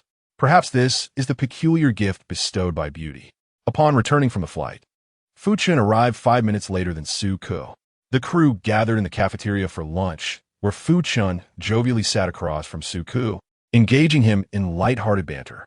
Su Ku responded somewhat perfunctorily, mostly listening to Fu Chun, as those around teased, Captain Fu, if it weren't for Captain Su being married. One might think you had a soft spot for him. Fu Chun chuckled. Not at all. We are merely friends. After eating just a few bites, Su Ku excused himself once the conversation shifted to another topic. I'm full. I will take my leave now. Enjoy your meal. He retreated to the lounge. And half an hour later, Fu Chun arrived with a bottle of water, advising him not to take things too personally. I haven't given it much thought. After Fu Chun left, Su Ku took off again in the evening. Upon landing, he noticed a furtive figure by the restroom door. Furrowing his brow, Su Ku followed, and the individual seemed to sense his presence, stealthily entering a storage room. Su Ku pressed against the door before it could close. What are you doing here? I'm a staff member, the person responded, their voice trembling yet melodious. Is that so? Su Ku remained skeptical, pulling out his phone to call security. As Su Ku dialed, the man suddenly turned and grasped Su Ku's hand. I'm looking for Captain Su. Upon recognizing the face before him, Su Ku was momentarily taken aback. Guan Xiaoya? Guan Xingyu's eyes were red and swollen, his entire being trembling, fingertips icy.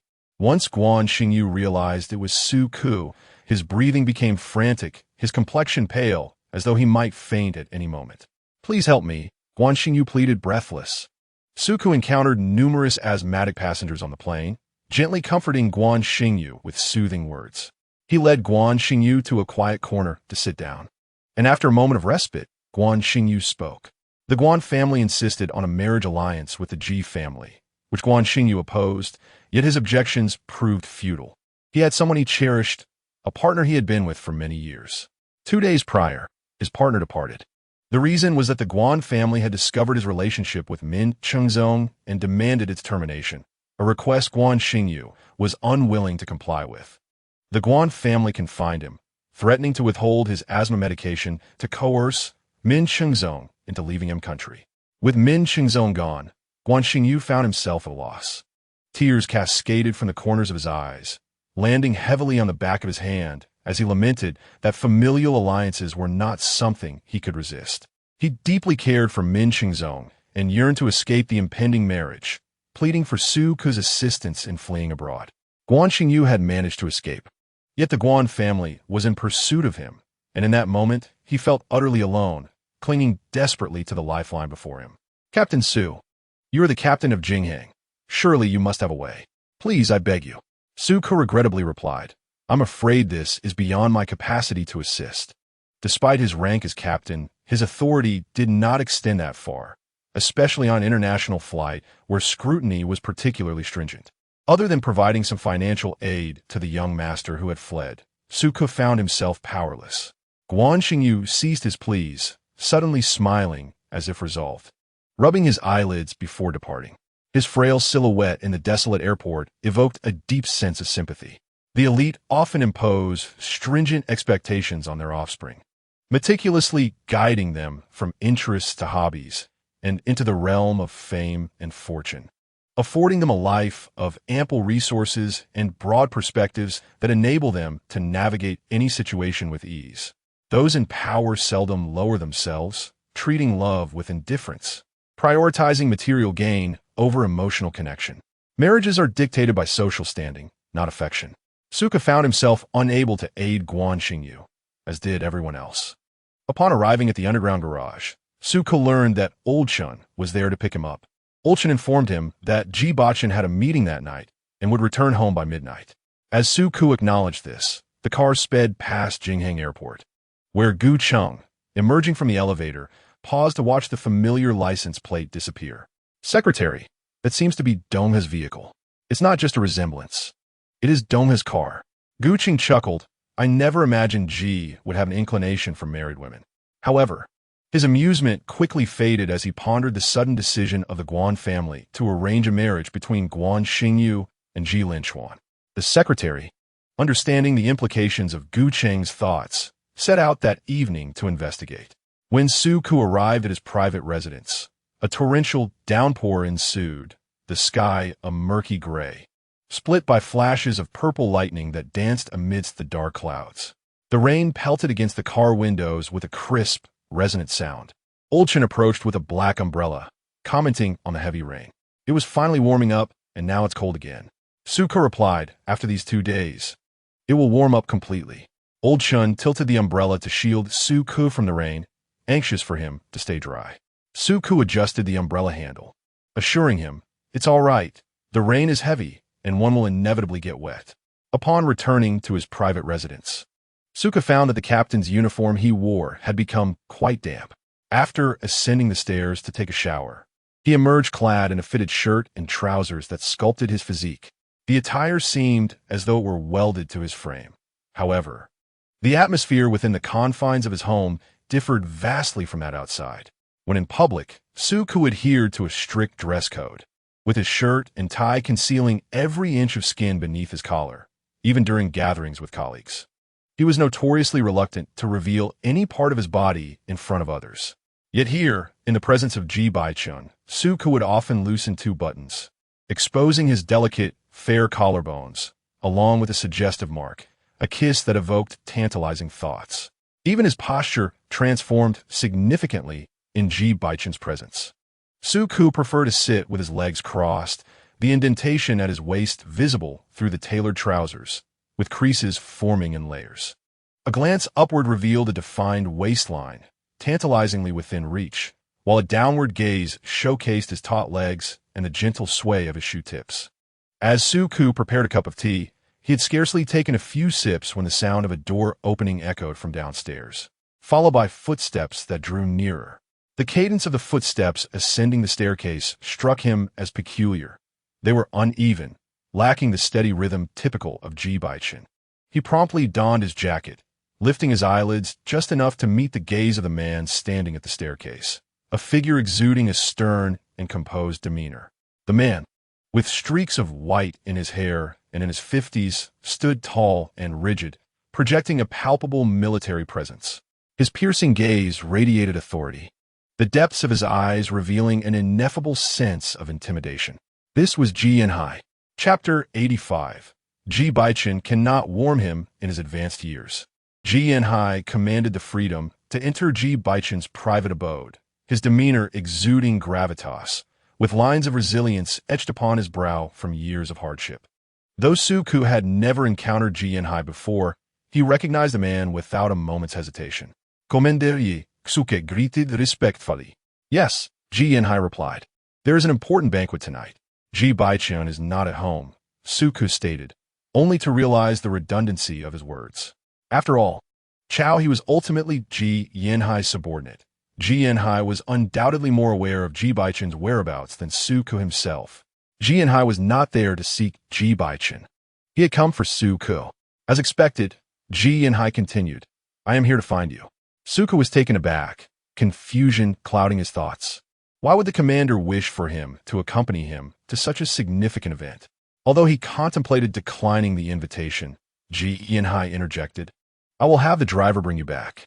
Dressed impeccably in his shirt and trousers, Suku acquiesced with a brief acknowledgement. Fastening the tie that Ji Bochen had gifted him before following Ji Yanhai out of the residence. Ji Yanhai's car awaited them at the entrance, with the driver, donning white gloves, respectfully opening the door for the two men. As he entered the vehicle, Suku noticed another passenger, a gentleman in his 30s, clad in a Zhongshan suit and wearing gold-rimmed glasses. The driver navigated the understated Mercedes slowly toward their destination, a renowned villa situated in the capital. The estate, famous for its limited courtyards, was adorned in the style of Suzhou, featuring lakes and bridges amidst its unique scenery. Numerous vehicles were parked outside, predominantly domestic brands. As they disembarked, the rain fell gently from the sky, with Ji Yanhai holding an umbrella as he led the way. The bespectacled man handed Suku an umbrella, nodding in greeting as they followed Ji Yanhai into a tea room within the villa. Inside, most of the attendees were clad in Zhongshan suits or dress shirts devoid of ties, engaged in the meticulous brewing of tea and wine, maintaining a strict decorum devoid of any impropriety. The atmosphere was somber, laughter absent. Upon noticing Ji Yanhai's arrival, many rose in respect, addressing him as Commander Ji. He acknowledged them with a nod, his graying hair and the creases on his face revealing the passage of time with poignant clarity. Suku realized that the man before him was not only stern and resolute, but also undeniably aged. Ji Yanhai spoke softly. Xiao He, the gentleman with glasses, referred to as Xiao He, stepped forward respectfully. Commander. Ji Yanhai did not turn, but mentioned, I will introduce him to you shortly. Xiao He replied affirmatively. The him Ji Yanhai referenced was Suku. Soon after, many raised their glasses of white liquor, following Ji Yanhai out to the courtyard. Xiao He offered Suku a glass as well, explaining, the commander has lost a comrade of several decades, a man who died shielding him, a native of Suzhou, with no family left. The commander had this villa built and brings his old friends here annually to pay their respects. Suku merely acknowledged with a sound of understanding. The group, under black umbrellas, visited the grave to offer a toast before returning to the tea room, with Ji Yanhai being the last to return. Xiao He and Suku were beckoned by the elders to engage in conversation. Xiao He introduced each person in turn, all of whom were prominent figures in the political sphere, leaving Suku's palms clammy with anxiety, until Ji Yanhai's return prompted inquiries about Suku's identity. Ji Yanhai vaguely remarked, a junior still in need of experience. Suku forced a smile, his expression stiffening. Before long, individuals began to suggest that Omega marry Ji Bochen. Each proposed Omega hailing from distinguished backgrounds. Ji Yanhai simply stated that he could not intervene in Ji Bochen's affairs and suggested discussing it another time.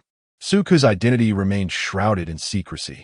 Every attendee at the evening's gathering, including Xiao He, was beyond the reach of ordinary citizens. Suku was acutely aware of the disparity and understood Ji Yanhai's intentions.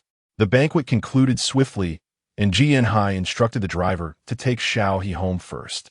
On the journey back to the private residence, silence enveloped the vehicle, so profound that one could hear a pin drop.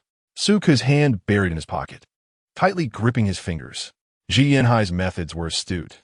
No insults or warnings were necessary. One banquet was sufficient to impart clarity. Upon arriving at Ji Bochen's private residence, the driver exited the car, while rain cascaded outside like a curtain of water. After enduring an oppressive silence for far too long, Suku suddenly smiled, maintaining his respect. Commander Ji, there is no need for such formality. I am quite self-aware. What Suku saw was merely a semblance of dignity. Yi Yanhai replied, "I have another matter to discuss." Suku awaited Ji Yanhai's words in quiet anticipation, but the impending revelation pierced his already frigid heart, shattering it anew. Ji Bochen has a cognitive emotional disorder. Has he spoken to you about it? Suku felt his body stiffen as the recently fractured heart began to crack, held together by an emotional tumult, struggling to avoid further disintegration. Suku endeavored to maintain his composure as he uttered, "He never said that." All he knew was that Ji Bochen had a weak heart. Ji Yanhai gently touched his knee and recounted the incident from 10 years prior, when he had suffered a severe leg injury. His fractured leg was preserved through cryogenic means, and he was promptly transported back to the capital for treatment. In the dead of night, the operation lasted for 8 continuous hours. Outside the operating room, the entire Ji family had gathered, including Ji Bochen, when a medical emergency arose. The doctor emerged with a critical condition notice, and tremors of anxiety coursed through the gathered family members. The elder Ji fainted, yet Ji Bochen stood resolutely, his demeanor unflustered, as he calmly signed the necessary documents. Throughout those protracted hours, Ji Bochen convened an emergency meeting for Donghe. Previously, Ji Yanhai had perceived Ji Bochen's emotional cognition impairment as manageable. He treated his family and friends decently, and it did not seem excessively severe. However, on this day, Ji Bochen's calmness illuminated the stark reality of his emotional detachment and coldness, profoundly impacting his family, particularly Ji Yanhai. His feelings towards Ji Bochen were intricate. He was the only son of Ji Yanhai and Zhao Mi, who had suffered ill health and ultimately perished for Ji Bochen's sake. All of Ji Yanhai's love transformed into paternal affection directed towards Ji Bochen. Even a stone should warm up eventually. Yet Ji Bochen remained impervious to warmth. Ji Yanhai remarked that, for Ji Bochen, the significance of others was entirely predicated upon their actions, more akin to a matter of reciprocation than of love. Family, friendship, and romantic love all conformed to this principle. Ji Bochen was merely a reciprocated devoid of genuine sentiment. Ji Yanhai conveyed to Suku that if Ji Bochen's wife were anyone, as long as she understood the etiquette and showed him sincere kindness with pure intentions, she would receive a response from him, independent of her identity or name. Suku felt as though he'd been doused with cold water. Inch by inch, succumbing to a chilling dread, a voice reverberated in his mind. "I may not be able to provide you with positive emotional feedback within a marriage. Would that trouble you?" Before their union, Ji Bochen's words loomed like a collapsing mountain, heavily weighing upon Suku's chest, burying him amidst the rubble. Ji Bochen had previously expressed this to him, and Suku had reassured him that it was of no consequence. Yet, upon discovering the truth, it became increasingly arduous for Suku to genuinely embrace the notion of indifference. Human beings possess emotions. After investing affection, they inherently yearn for reciprocation. This thought had intensified recently, now feeling like a straw that clutched at him, severing his heart. The pain throbbed like a knife, and it felt as if the blood within his chest was surging towards his throat. The chill solidified his blood, forcing it to retreat back down. Suku pondered how a superior with emotional impairments would perceive him. Would they regard his desires as foolishly greedy? Ji Yanhai sat in the car, observing Suku's gradually receding silhouette against the curtain of rain, his brow furrowed, his expression laden with complexity. The driver discerned the hint of regret in Ji Yanhai's gaze. It seemed that the commander harbored a fondness for this individual, albeit his background fell short of expectations. Given Suku's background, his ascent to his current position in the capital can be described as the result of tenfold, even 1,000-fold, efforts compared to ordinary individuals. Suku is proactive, resilient, and possesses a keen sense of propriety, making him a commendable individual. Returning to the ancestral home, the vehicles on the street sped by, their fleeting shadows illuminated by the peculiar glow of the dim streetlights, casting a strange light on Alpha's face in the back seat. His sharply defined features were taut, and the depths of his dark eyes reflected growing agitation. "We're almost there," Old Chun said, wiping the sweat from his brow. Today, while Ji Bochen was receiving pheromone therapy at the hospital, he unexpectedly slipped into a state of pseudo-heat. It is common for alphas to experience such a reaction when encountering a highly compatible omega. Generally, it is not severe and can be managed with blocking pills. Ji Bochen, an S4, level alpha, found himself uncontrollably ensnared in a state of pseudo-heat due to the highly compatible pheromones, and he was indifferent to the identity of the omega, only noting the scent of orange blossoms. Old Chun accelerated the car, and upon arriving at the private residence, he slammed on the brakes. Ji Bochen, seated in the plush back seat, was jostled and furrowed his brow in distress. Outside, the rain continued to cascade like a waterfall, the wipers sweeping rhythmically across the windshield. Old Chun grabbed the black umbrella from the passenger seat, ready to assist Ji Bochen out of the vehicle. But Ji Bochen pushed open the car door and stepped out with purpose, striding toward the private residence without a hint of hesitation. The blood coursing through his veins felt as though it was boiling beneath his skin, igniting a burning sensation, and he struggled to swallow repeatedly. Old Chun hurried after him, managing to open the umbrella just as Ji Bochen reached the entrance of the villa, but he was already soaked through, his gaze sharp as he entered the house. The oppressive eucalyptus pheromones surrounding them finally began to dissipate. After catching his breath, Old Chun climbed back into the car and drove away from the private residence. A thunderous roar echoed across the sky, accompanied by flashes of lightning that illuminated the dark villa. Ji Bochen did not turn on any lights as he ascended the stairs to his room. When he pushed open the bedroom door, it was engulfed in darkness. The curtains of the floor-to-ceiling windows remained undrawn, and the room was momentarily brightened by the lightning from the heavens. On the bed, a slender figure was curled up. Ji Bochen approached slowly, removing his suit jacket and draping it over his arm. He reached out to caress Su Ke's hair, his fingertips cold and damp with raindrops. But he quickly withdrew his hand. The person on the bed remained still, and Ji Bochen's hand began to tremble more violently. He unfastened his waistcoat and shirt cuffs with one hand, taking his drenched suit into the bathroom. In the bathroom, Su Ke's recently discarded clothes lay. Ji Bochen paused. His gaze lowered. An hour later, the concentration of pheromones in Ji Bochen surged rapidly, and his condition showed no sign of improvement, rather becoming increasingly precarious. The warm water flowed over his muscular form in the bathroom when a sudden knock echoed from the door. Ji Bochen, Su Ke called, knocking again. There was no response from within, though the light was on. Su Ke pushed the door open, and in the next moment, he found himself pressed against the wall. A large hand covering the overhead light, plunging his vision into darkness. The light abruptly flickered out. The hand that enveloped Su Ke's eyes did not retract. Ji Bochen's gaze fell upon Su Ke, impeccably attired in a shirt and trousers, every contour deeply etched in his memory. He's quite fond of wearing shirts and trousers, isn't he? Ji Bochen raised an eyebrow, his voice sultry and magnetic. Su Ke responded softly, reaching out to grasp Ji Bochen's wrist, attempting to release it. Yet, Ji Bochen's hand remained steadfast, unmoved by the tempest outside. The torrential rain pounded against the car windows, sending a chill deep into Su Ke's bones. He shivered slightly. Ji Bochen, have you finished? Ji Bochen's voice grew huskier. What time do you start work tomorrow? In the afternoon. Why, in the next instant. Su Ke's lips were silenced as Ji Bochen cupped his chin and kissed him, lifting him effortlessly into the air. Su Ke no se flushed lightly. His delicate lips parted to reveal a row of pearly white teeth. Below that, his taut jawline and graceful neck rose and fell with each breath. The air was thick with an intimate ambience, the meaning unmistakable. Ji Bochen, I don't want to. Su Ke attempted to refuse. Unbeknownst to him, the bathroom was suffused with the potent scent of eucalyptus.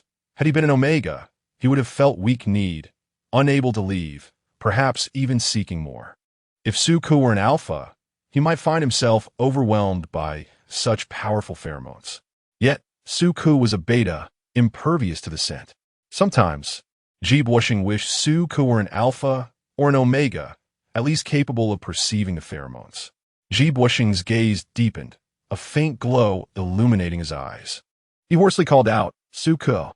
Su Ke turned his head away, refusing Ji Bochen's kiss, and murmured through his nose, I'm afraid it will hurt. He found himself unable to reject Ji Bocheng's advances. Suku's fingers brushed against Ji Bocheng's ring-adorned hand, absently caressing the ring. Ji Bochen carried him back to the bedroom, releasing one hand to take Suku's. Suku carefully removed the ring from Ji Bocheng's finger, holding it tightly in his palm. "What are you doing?" Ji Bochen asked coldly as he picked up a glass of water from the nightstand, drinking deeply and ambiguously, offering some to Suku as well. Suku's lips felt numb from the kisses. Ji Bochen pinched his chin, speaking. It was a good thing that Suku saw things from him. But asking for a wedding ring was not. Particularly in this moment, with Ji Bochen appearing so indifferent, tightly gripping the ring, unwilling to part with it, left a sense of unease in Suku's heart. Ji Bochen, would you agree to anyone's proposal? Chapter 87. The effect of the medication. Ji Bocheng's expression suddenly turned icy. His brows furrowing, the corners of his lips curling with a chill as he left several marks on Suku's waist. From where did you draw that conclusion? The frigid aura enveloped Suku, and Ji Bocheng's actions grew increasingly violent. His false emotions mirrored a state of heightened sensitivity. At this moment, Ji Bochen resembled a rabid beast, utterly deranged and wild. He longed to leave his mark on every inch of Suku's skin, a declaration of ownership. An almost perverse possessiveness flickered in his eyes, obscured by the veil of emotion, leaving no light to penetrate. Suku could not discern the depths of Ji Bocheng's gaze and asked again, "Anyone?" "No," Ji Bochen replied. And Suku caught a glimpse of the chilling depths in his eyes before succumbing to darkness.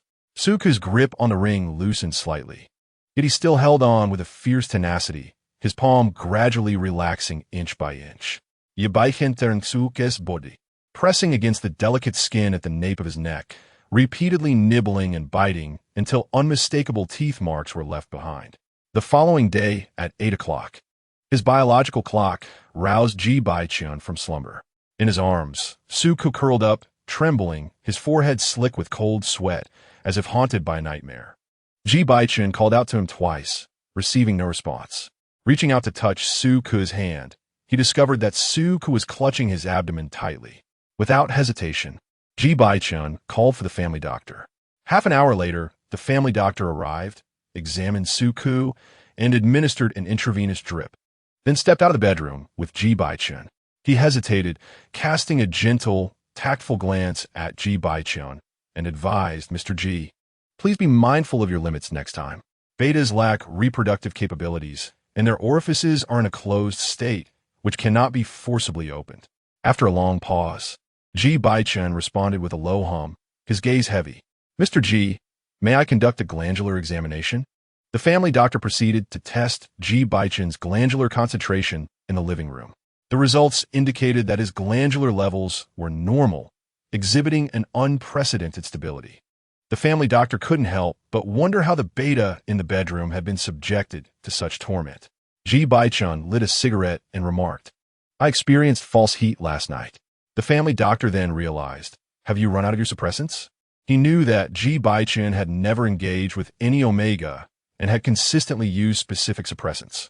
Following the false heat, his glandular concentration should have been elevated. "Have you cured your allergy to omega gland hormones?"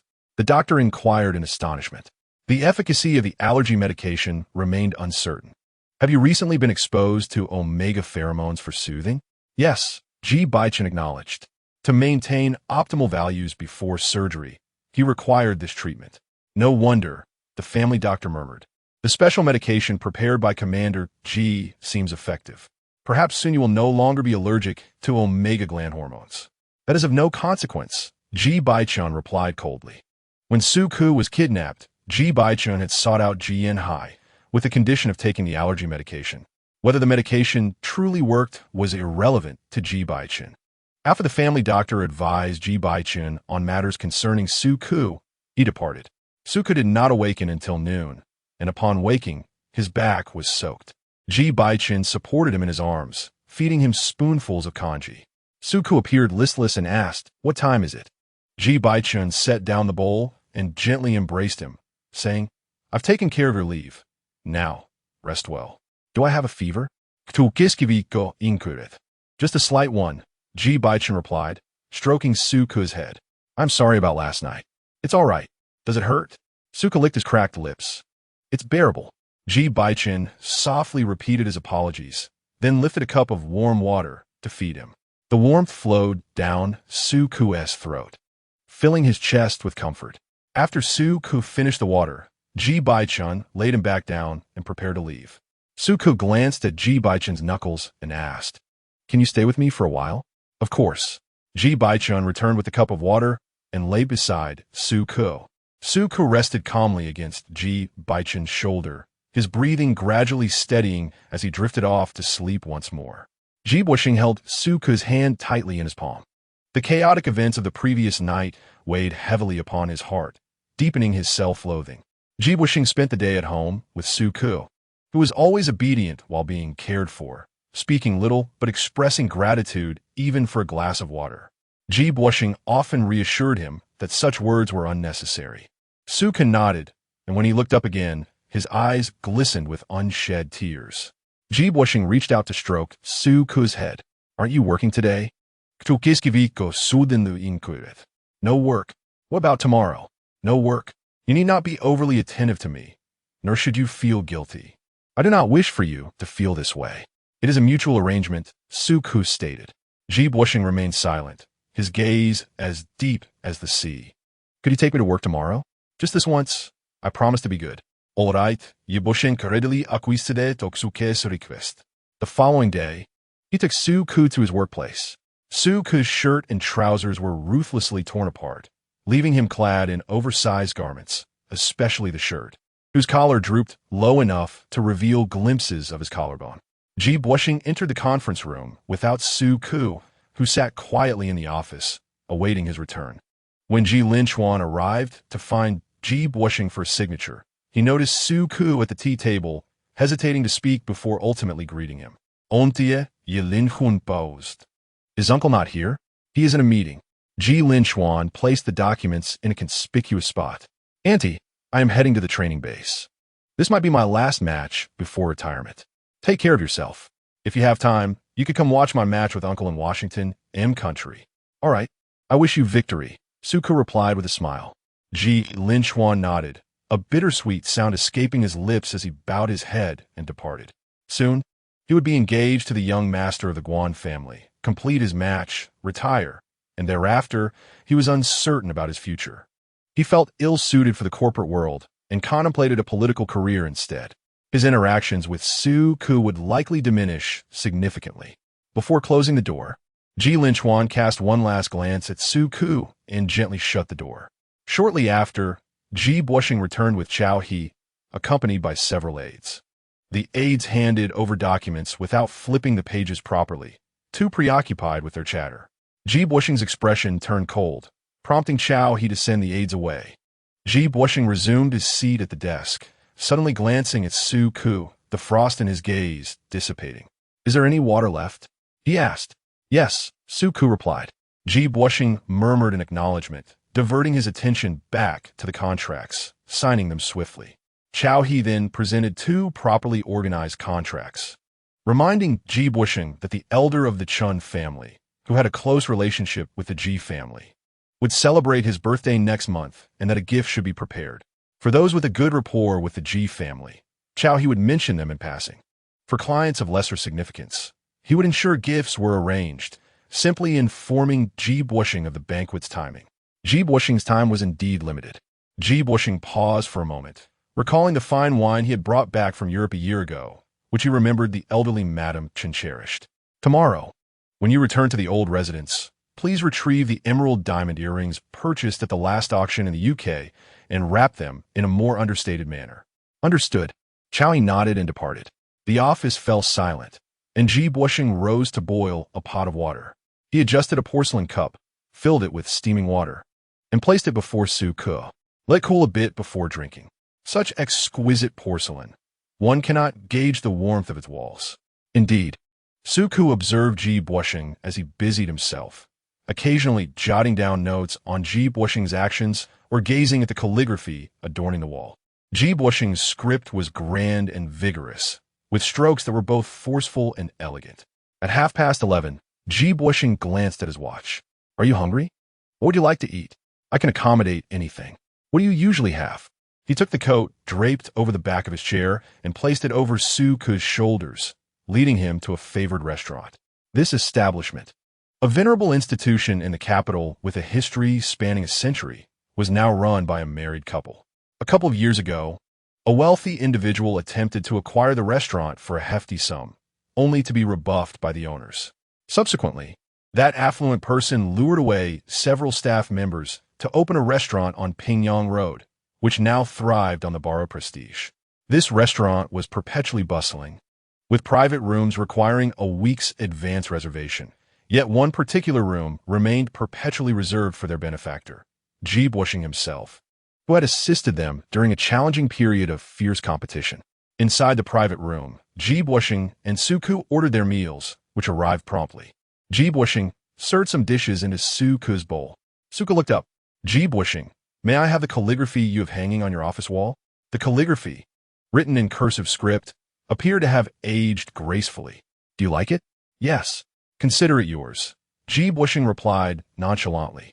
After their meal, as Suku exited into the parking lot, he encountered Captain Fu Chun, who was donned in a pilot's uniform, a smile gracing his lips as he greeted him. Captain Fu, Suku nodded politely. Is your health improving? Fu Chun inquired, noting Suku's pallid complexion with concern. Much better. Fu Chen's gaze slowly traversed from Suku's cheek to Ji Bochen. This must be Mr. Ji? Suku was taken aback, not anticipating that Fu Chun knew Ji Bochen. Furrowing his brow, he shoved his hands into his pockets and uttered a quiet acknowledgement. Acquainted? Ji Bochen's demeanor was markedly subdued. Fu Chun extended his hand with natural ease. Mr. Ji, I'm the captain at Jinghang and a colleague of Suku. His introduction seemed innocuous enough. Yet Fu Chen's warning-laden tequila pheromones audaciously brushed against Suku's attire in front of Ji Bochen. Ji Bochen chuckled lightly, disregarding Fu Chen's outstretched hand. The air was thick with a palpable tension, as two potent pheromones clashed, creating an atmosphere fraught with unspoken rivalry. The more dominant eucalyptus pheromones easily overpowered the tequila pheromones emanating from Suku. The S3 level alpha's pheromones are utterly insufficient in the eyes of the S4 level alpha, failing to confer any advantage. Yet he audaciously dares to taint Suku with this scent, a blatant provocation.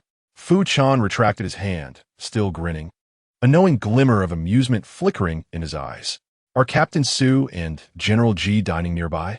Before Suku could finish his sentence, a ring-clad hand intimately slipped into the suit jacket, resting on Suku's waist.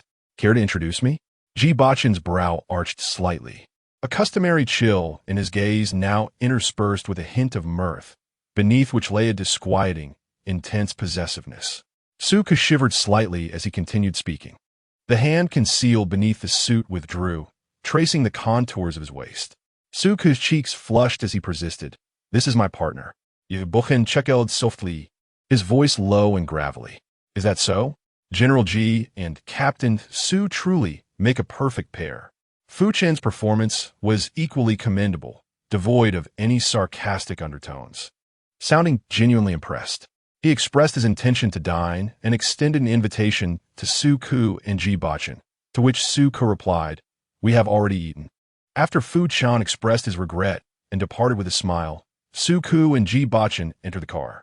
The scent of tequila pheromones mingled with eucalyptus, leaving Lao Chun dumbfounded as he glanced at Ji Bochen's somber face in the rearview mirror, instantly grasping the situation. Lao Chun parked the car in the underground garage, discreetly exiting. The atmosphere within the vehicle was eerily quiet. Ji Bochen's cold voice broke the silence. Suku, do you have many friends? Not particularly. Ji Bochen grasped Suku's chin, his gaze fierce. The overwhelming possessiveness stirred discontent within him at the thought of Suku carrying other alpha's pheromones. Ji Bochen traced Suku's lower lip with his fingertip, teasing, "Care to offer me a gift? Perhaps a little favor?" Certainly, Suku replied, kissing Ji Bochen's fingertip. Not enough, Ji Bochen responded, clearly dissatisfied, pushing for more. Suku offered no resistance, his palm resting on Ji Bochen's knee as he leaned in for a kiss. Today, Suku was particularly affectionate. His delicate skin, pale and tender, seemed to blush with the slightest touch, leaving marks that were precious and desirable. It appeared that anything Ji Bochen did required coaxing. It was not that Su-ku would refuse him, for he would never deny Ji Bochen, merely expressing mild discomfort. For Ji Bochen, the most exasperating aspect was the captivating gaze Su-ku cast when he felt wronged, which was utterly irresistible. Rather than evoking sympathy, it unearthed the most clandestine and fervent desires buried deep within one's heart, compelling a desire to dominate fiercely. Ji Bochen was reluctant to concede to such impulses. Thus, he often wished Su-ku would articulate his needs and grievances more openly, for without the beguiling gaze, Ji Bochen could retain his composure. Taking the initiative to kiss Ji Bochen, felt his lips grow numb, yet Ji Bochen remained unsatisfied. In the end, he turned slightly to brush his lips against Su-ku's, asking, "Is that enough? Do you often use that gaze on others?"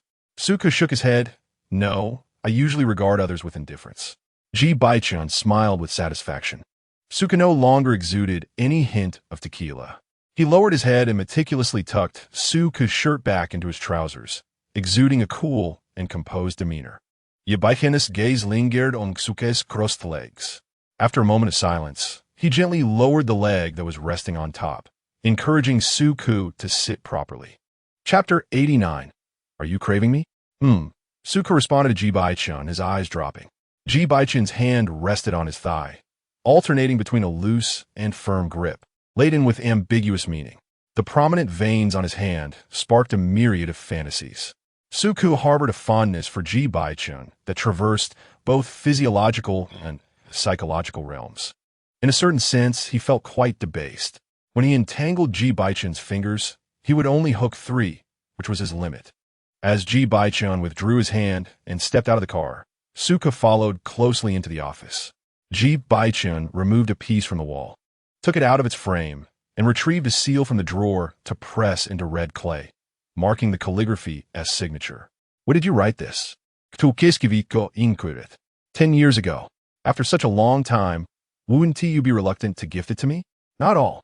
Su-ku accepted the calligraphy and returned to his seat to admire it closely. Though Ji Bochen was busy, he would rise every hour to pour Su-ku a glass of water. Su-ku diligently recorded Ji Bochen's work routine without interruption. At the end of the day, he earnestly asked, "Are you always this busy?" Today is relatively light," Ji Bochen replied. "Who are you chatting with?" Su-ku had been preoccupied with his phone, tapping away. "Not chatting with anyone," Su-ku replied earnestly. "Hand me your phone." Su-ku passed it over. Ji Bochen, towering over him, held the phone at chest level while reviewing it in the elevator. Su-ku felt a flutter of anxiety and slightly tilted his chin up, inching closer to Ji Bochen. Ji Bochen caught sight of his movement. "Su-ku, what are you feeling guilty about?" Su-ku paused, denying any guilt. After a moment, he added, "You can only look at the contacts." Ding! The elevator doors opened. "You said that too late." Ji Bochen wrapped an arm around Su-ku's waist and suddenly leaned down with a soft chuckle. "Su-ku." Su-ku's heart raced. Had Ji Bochen seen everything?